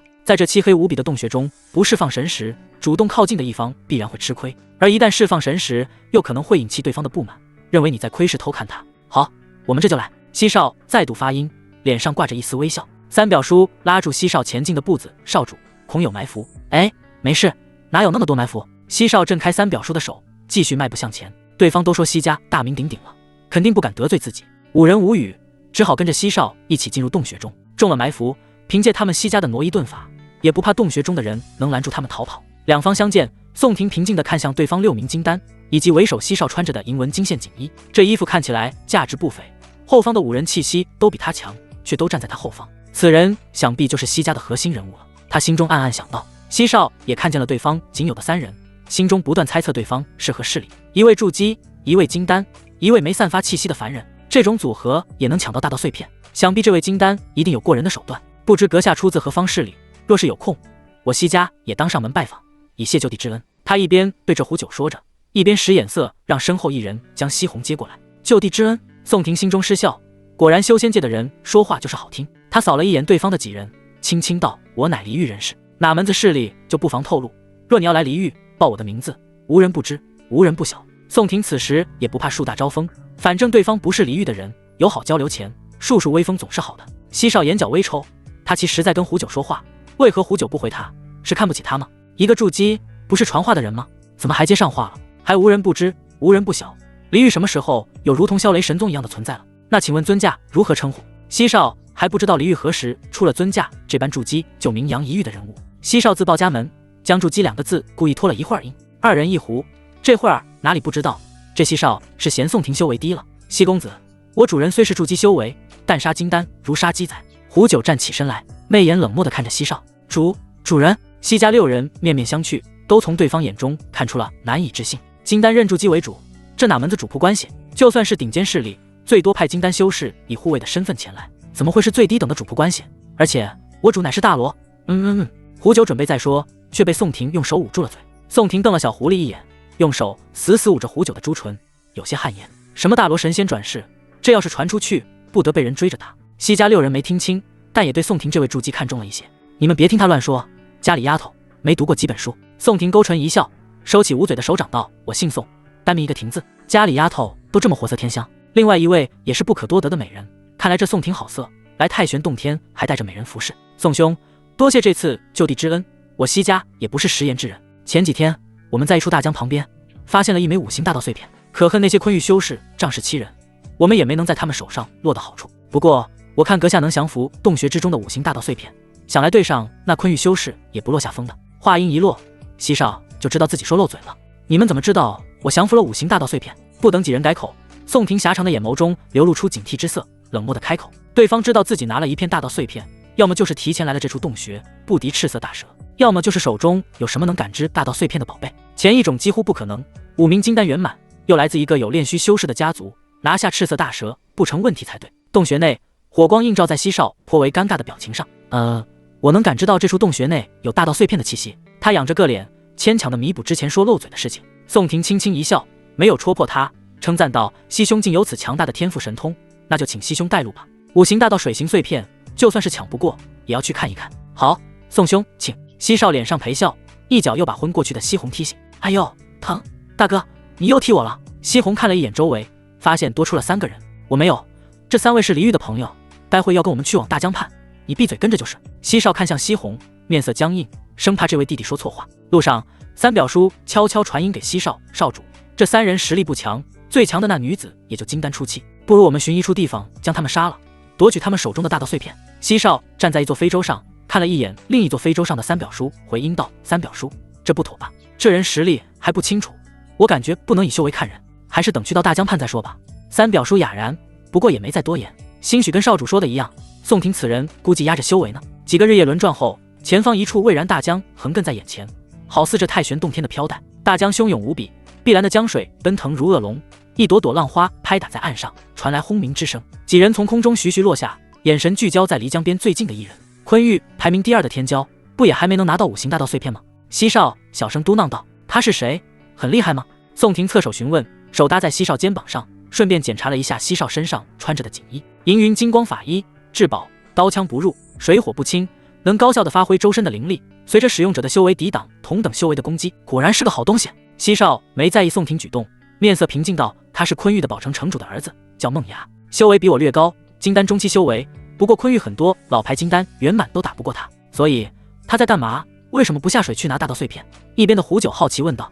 听到有貌美的姑娘问话，西红立马说明了这边的情况，大概是地宝城的几人守住了江边，不让其他势力的修士前来抢夺。水形大道碎片就在江底下，被一头老蛟龙守着。这头老蛟龙在水中内能发挥半步元婴的实力，然而他要是腾飞在空中，实力便不如地宝城的几人。地宝城的修士一身土黄色装扮，刚想呵斥宋婷几人，却突然转头对着另外一边道：“这没大道碎片，昆玉的宝城已经看上了，诸位请回吧。”原来是东边又来了一队人马，熟面孔很多，领头之人正是武圣门的白菊儿，还有搬山派元申、落云山赵斐明、飞剑宗蓝碧行、钱家钱浩等人，都是神魔擂台上宋婷的手下败将。另外是生面孔的几人，年岁偏大，气息是金丹圆满，应该是宗门内派过来保护他们的元婴修士。宋婷、白菊儿几人见到宋婷，莫不惊呼出声，甚至有些摩拳擦掌，想要一雪前耻。其中背着剑匣的蓝碧行大笑，眼神积削道：“没想到能在这碰到你。哟，怎么还是筑基啊？我倒是结成金丹了。你说那场擂台上，本剑修被你打的脸，今天该不该还给你呢？”西家几人神情复杂，默默让开位置，免得误会什么的。这怎么回事？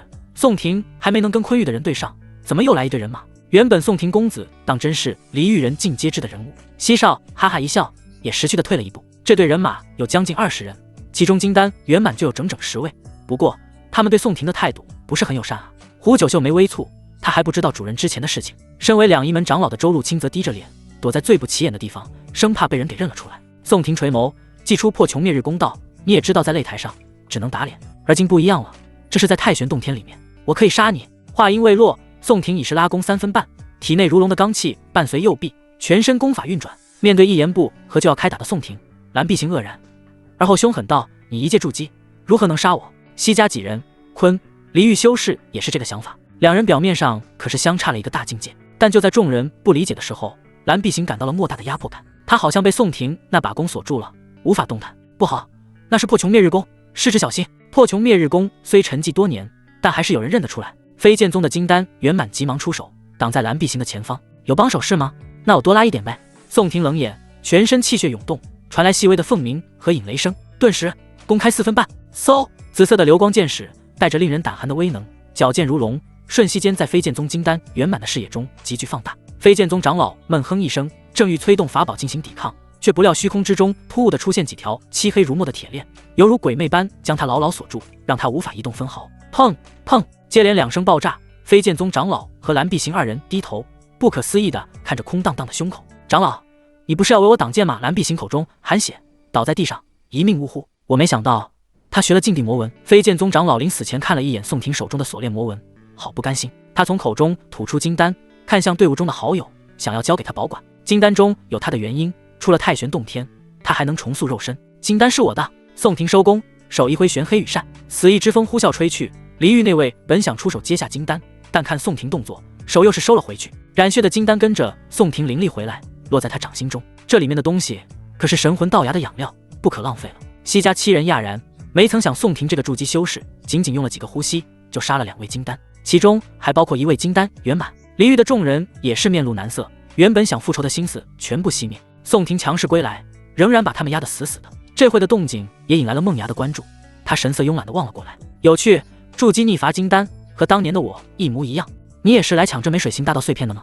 江水滔滔，浪花汹涌，仿佛想要扑打在梦牙的身上，却每每被梦牙身上所穿的法衣轻轻拂开。他看向宋婷手中的破琼灭日弓，眼中一亮，宝贝，绝对的宝贝，能帮助一位筑基修士逆伐金丹，这种宝贝怎么也得是至宝的水平，而至宝这种等阶的法器，非炼虚以上的炼器师才能锻造出来。巴域现存的炼虚炼器师不多，留下的至宝大多是历史上慢慢积攒出来的。宋婷察觉到梦牙眼神的炙热，收起破琼灭日弓，水行大道碎片我当然要，不过在这之前我有一笔账要算一算。梦牙愕然，拍掌称赞道，不错，你很狂。宋婷置若罔闻，梦牙的话语如过耳之风。他轻轻一侧身，那眼神如冰封的利剑，直射向离域的众人，寒意逼人，直入骨髓。武圣门和搬山派退出1里外，以免伤及无辜。说着，宋婷将手搭在西少身上道，借你法衣一用。神灵软甲在大道之火的燃烧下受损了，效果定是不如西少身上的法衣。好的，不过你是筑基，这法衣只能发挥筑基的防御强度。西少还没缓过神来，身上的银云金线锦衣就被宋婷扒去了。杀了2个金丹还不够，对方这是要挑战那么多金丹修士，谁说我是筑基了？宋婷穿上银云金光法衣，正好合身。这锦衣穿在宋婷身上，比穿在西少身上帅多了，甚至连想要复仇的白菊儿都愣愣出神，本欲再次挑战的心思消泯不见。宋婷其实模样还是蛮俊俏的，大家也都污蔑他了。他对后方3名武圣门金丹圆满道，各位师叔师兄，我们退后1里吧。3名武圣门稍稍一怔，还是跟白菊儿退出1里外。他们武圣门没有参与悬赏宋婷的事情，也不想自惹麻烦上身。搬山派的元神也知道宋婷是被冤枉的，冲着他咧嘴一笑，动身到1里外。其余的搬山派体修也都跟着元身后退。见2大门派后退，落云宗的赵斐明冲着宋婷大叫，宋婷你想干嘛？这里可有我离域众多元婴高手，哪怕是在太玄洞天的压制下，也是金丹圆满实力，你莫要强来，难道你做的坏事还不够吗？作为落云宗的乖宝宝，赵斐明显然相信所谓正道悬赏的内容。宋婷毫不犹豫地施展了一次血技，身上气血凝实厚重，带着淡淡的金色，成功激活了法衣上金丹等级的防御。这分明是金丹体修才有的气血。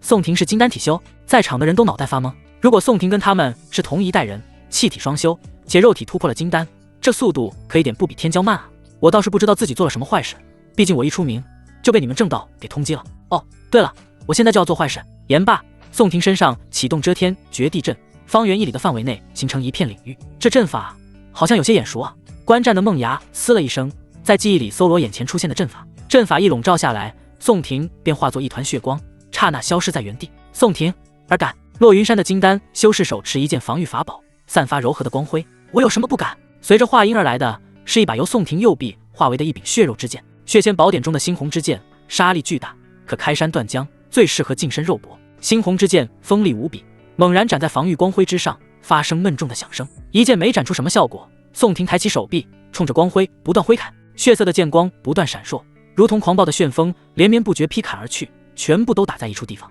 几个呼吸间，法宝的光辉暗淡了起来，法宝本身也出现了细密的裂痕，仿佛随时都可能破碎。宋婷，莫要猖狂！后方又是一位金丹圆满杀来，趁宋婷忙于攻破法宝光辉，无心来应对他。在仇人面前，为何不猖狂？宋婷眸子一亮，左手飞出一枚魔纹，在灵力道种成为道牙后，宋婷能够在短时间施展2次锁链魔纹。哗啦啦，虚空中几条如墨的铁链捆住杀向宋婷的金丹修士，勒出丝丝鲜红的鲜血。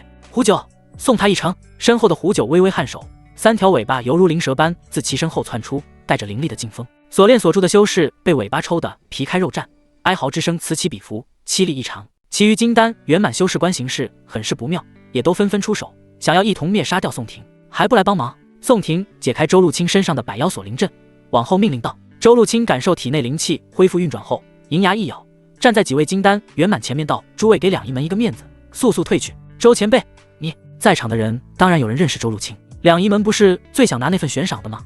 这会怎么倒戈了？周露清面露难色，她现在自然是有机会背叛宋廷，跟正道一起联手的。可她爱上了宋廷的大器早成、财大气粗，那种感觉是千年未有的，她不想失去。再者，她身上的有百妖锁灵阵，一旦宋廷发现端倪，开启阵盘后，凡人在战斗余波中会肉体消亡。且宋廷表现出来的天赋惊人，假以时日，未必不能成为炼虚乃至合体修士。那自己作为一个炼虚、合体修士的奴仆，又有何妨呢？就在几人和周露清僵持的时候，宋廷破开了那散发柔光的防具，吃了猩红之剑掀开落云山金丹的血肉，留下一道惊人的豁口，深可见骨啊！那人吃疼大叫，倒在赵斐明的身上。宋廷，你太过狂妄了！赵斐明心中怒火中烧，全身气势推动到顶峰。他实在想不明白，为什么一个作恶多端的人能运气如此之好，到死他也不会知道宋廷的作恶多端全是杜撰出来的。杀！赵斐明和骆云山受伤的金丹齐声喝道，双方都使出了最后的底牌。刺目的霞光和缭绕的云气在他们身上爆发出来，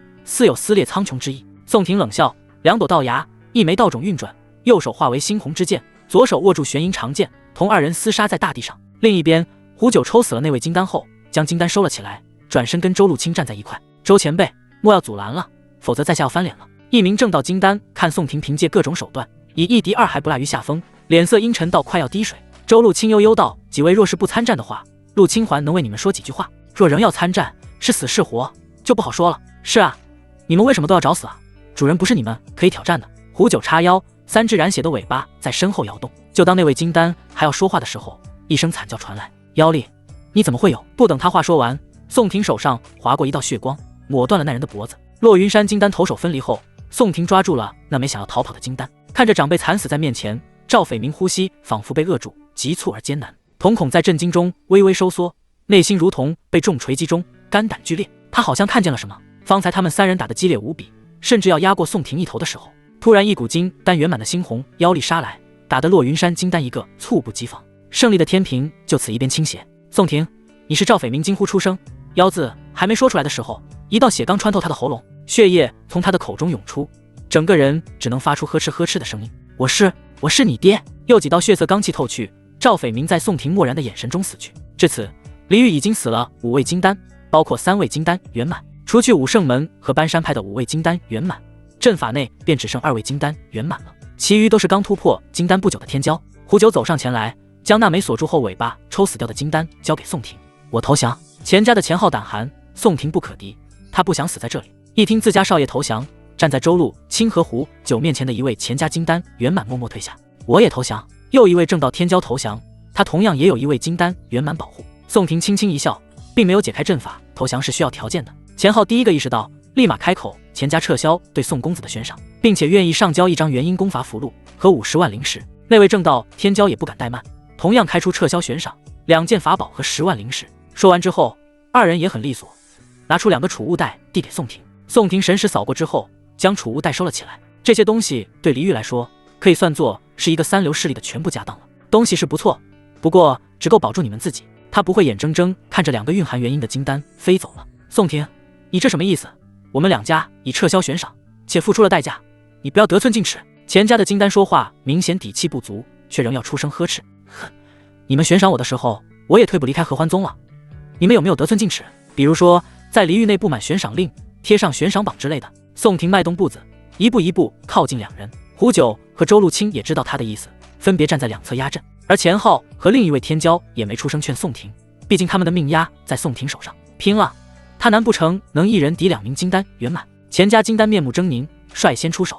另一位金丹也不含糊，使出最强手段杀向宋廷。宋廷面对2人疯狂的攻势，神色未变，仿佛胸有成竹。他轻轻地扯了扯身上的锦衣，接着从储物袋中取出破穷灭日弓，仿佛这只是小孩子随手拿出的打鸟弹弓，毫不在意。瞬息之间，宋廷化为一道血光，瞬间飞至阵法的边缘，避开了2人的致命攻击。整个过程流畅而自然，一切都在掌握之中。好快的挪移之法，恐怕也就比我西家遁术稍逊一筹。只穿着礼衣的西少摸着下巴沉思。2位金丹见第一次攻击落空，转头再向宋廷攻去，仍然的攻击又一次落空，且伴随着一支紫光箭矢射来。在血光挪移和道牙、道种的加持下，除非是拥有极品灵根的金丹圆满，否则在宋廷不主动进攻的情况前，他们根本摸不到宋廷的身边。嗖嗖嗖，紫色剑光不断闪烁，哪怕2名金丹的攻击勉强沾到宋婷的边，却又被法医给化解。啊！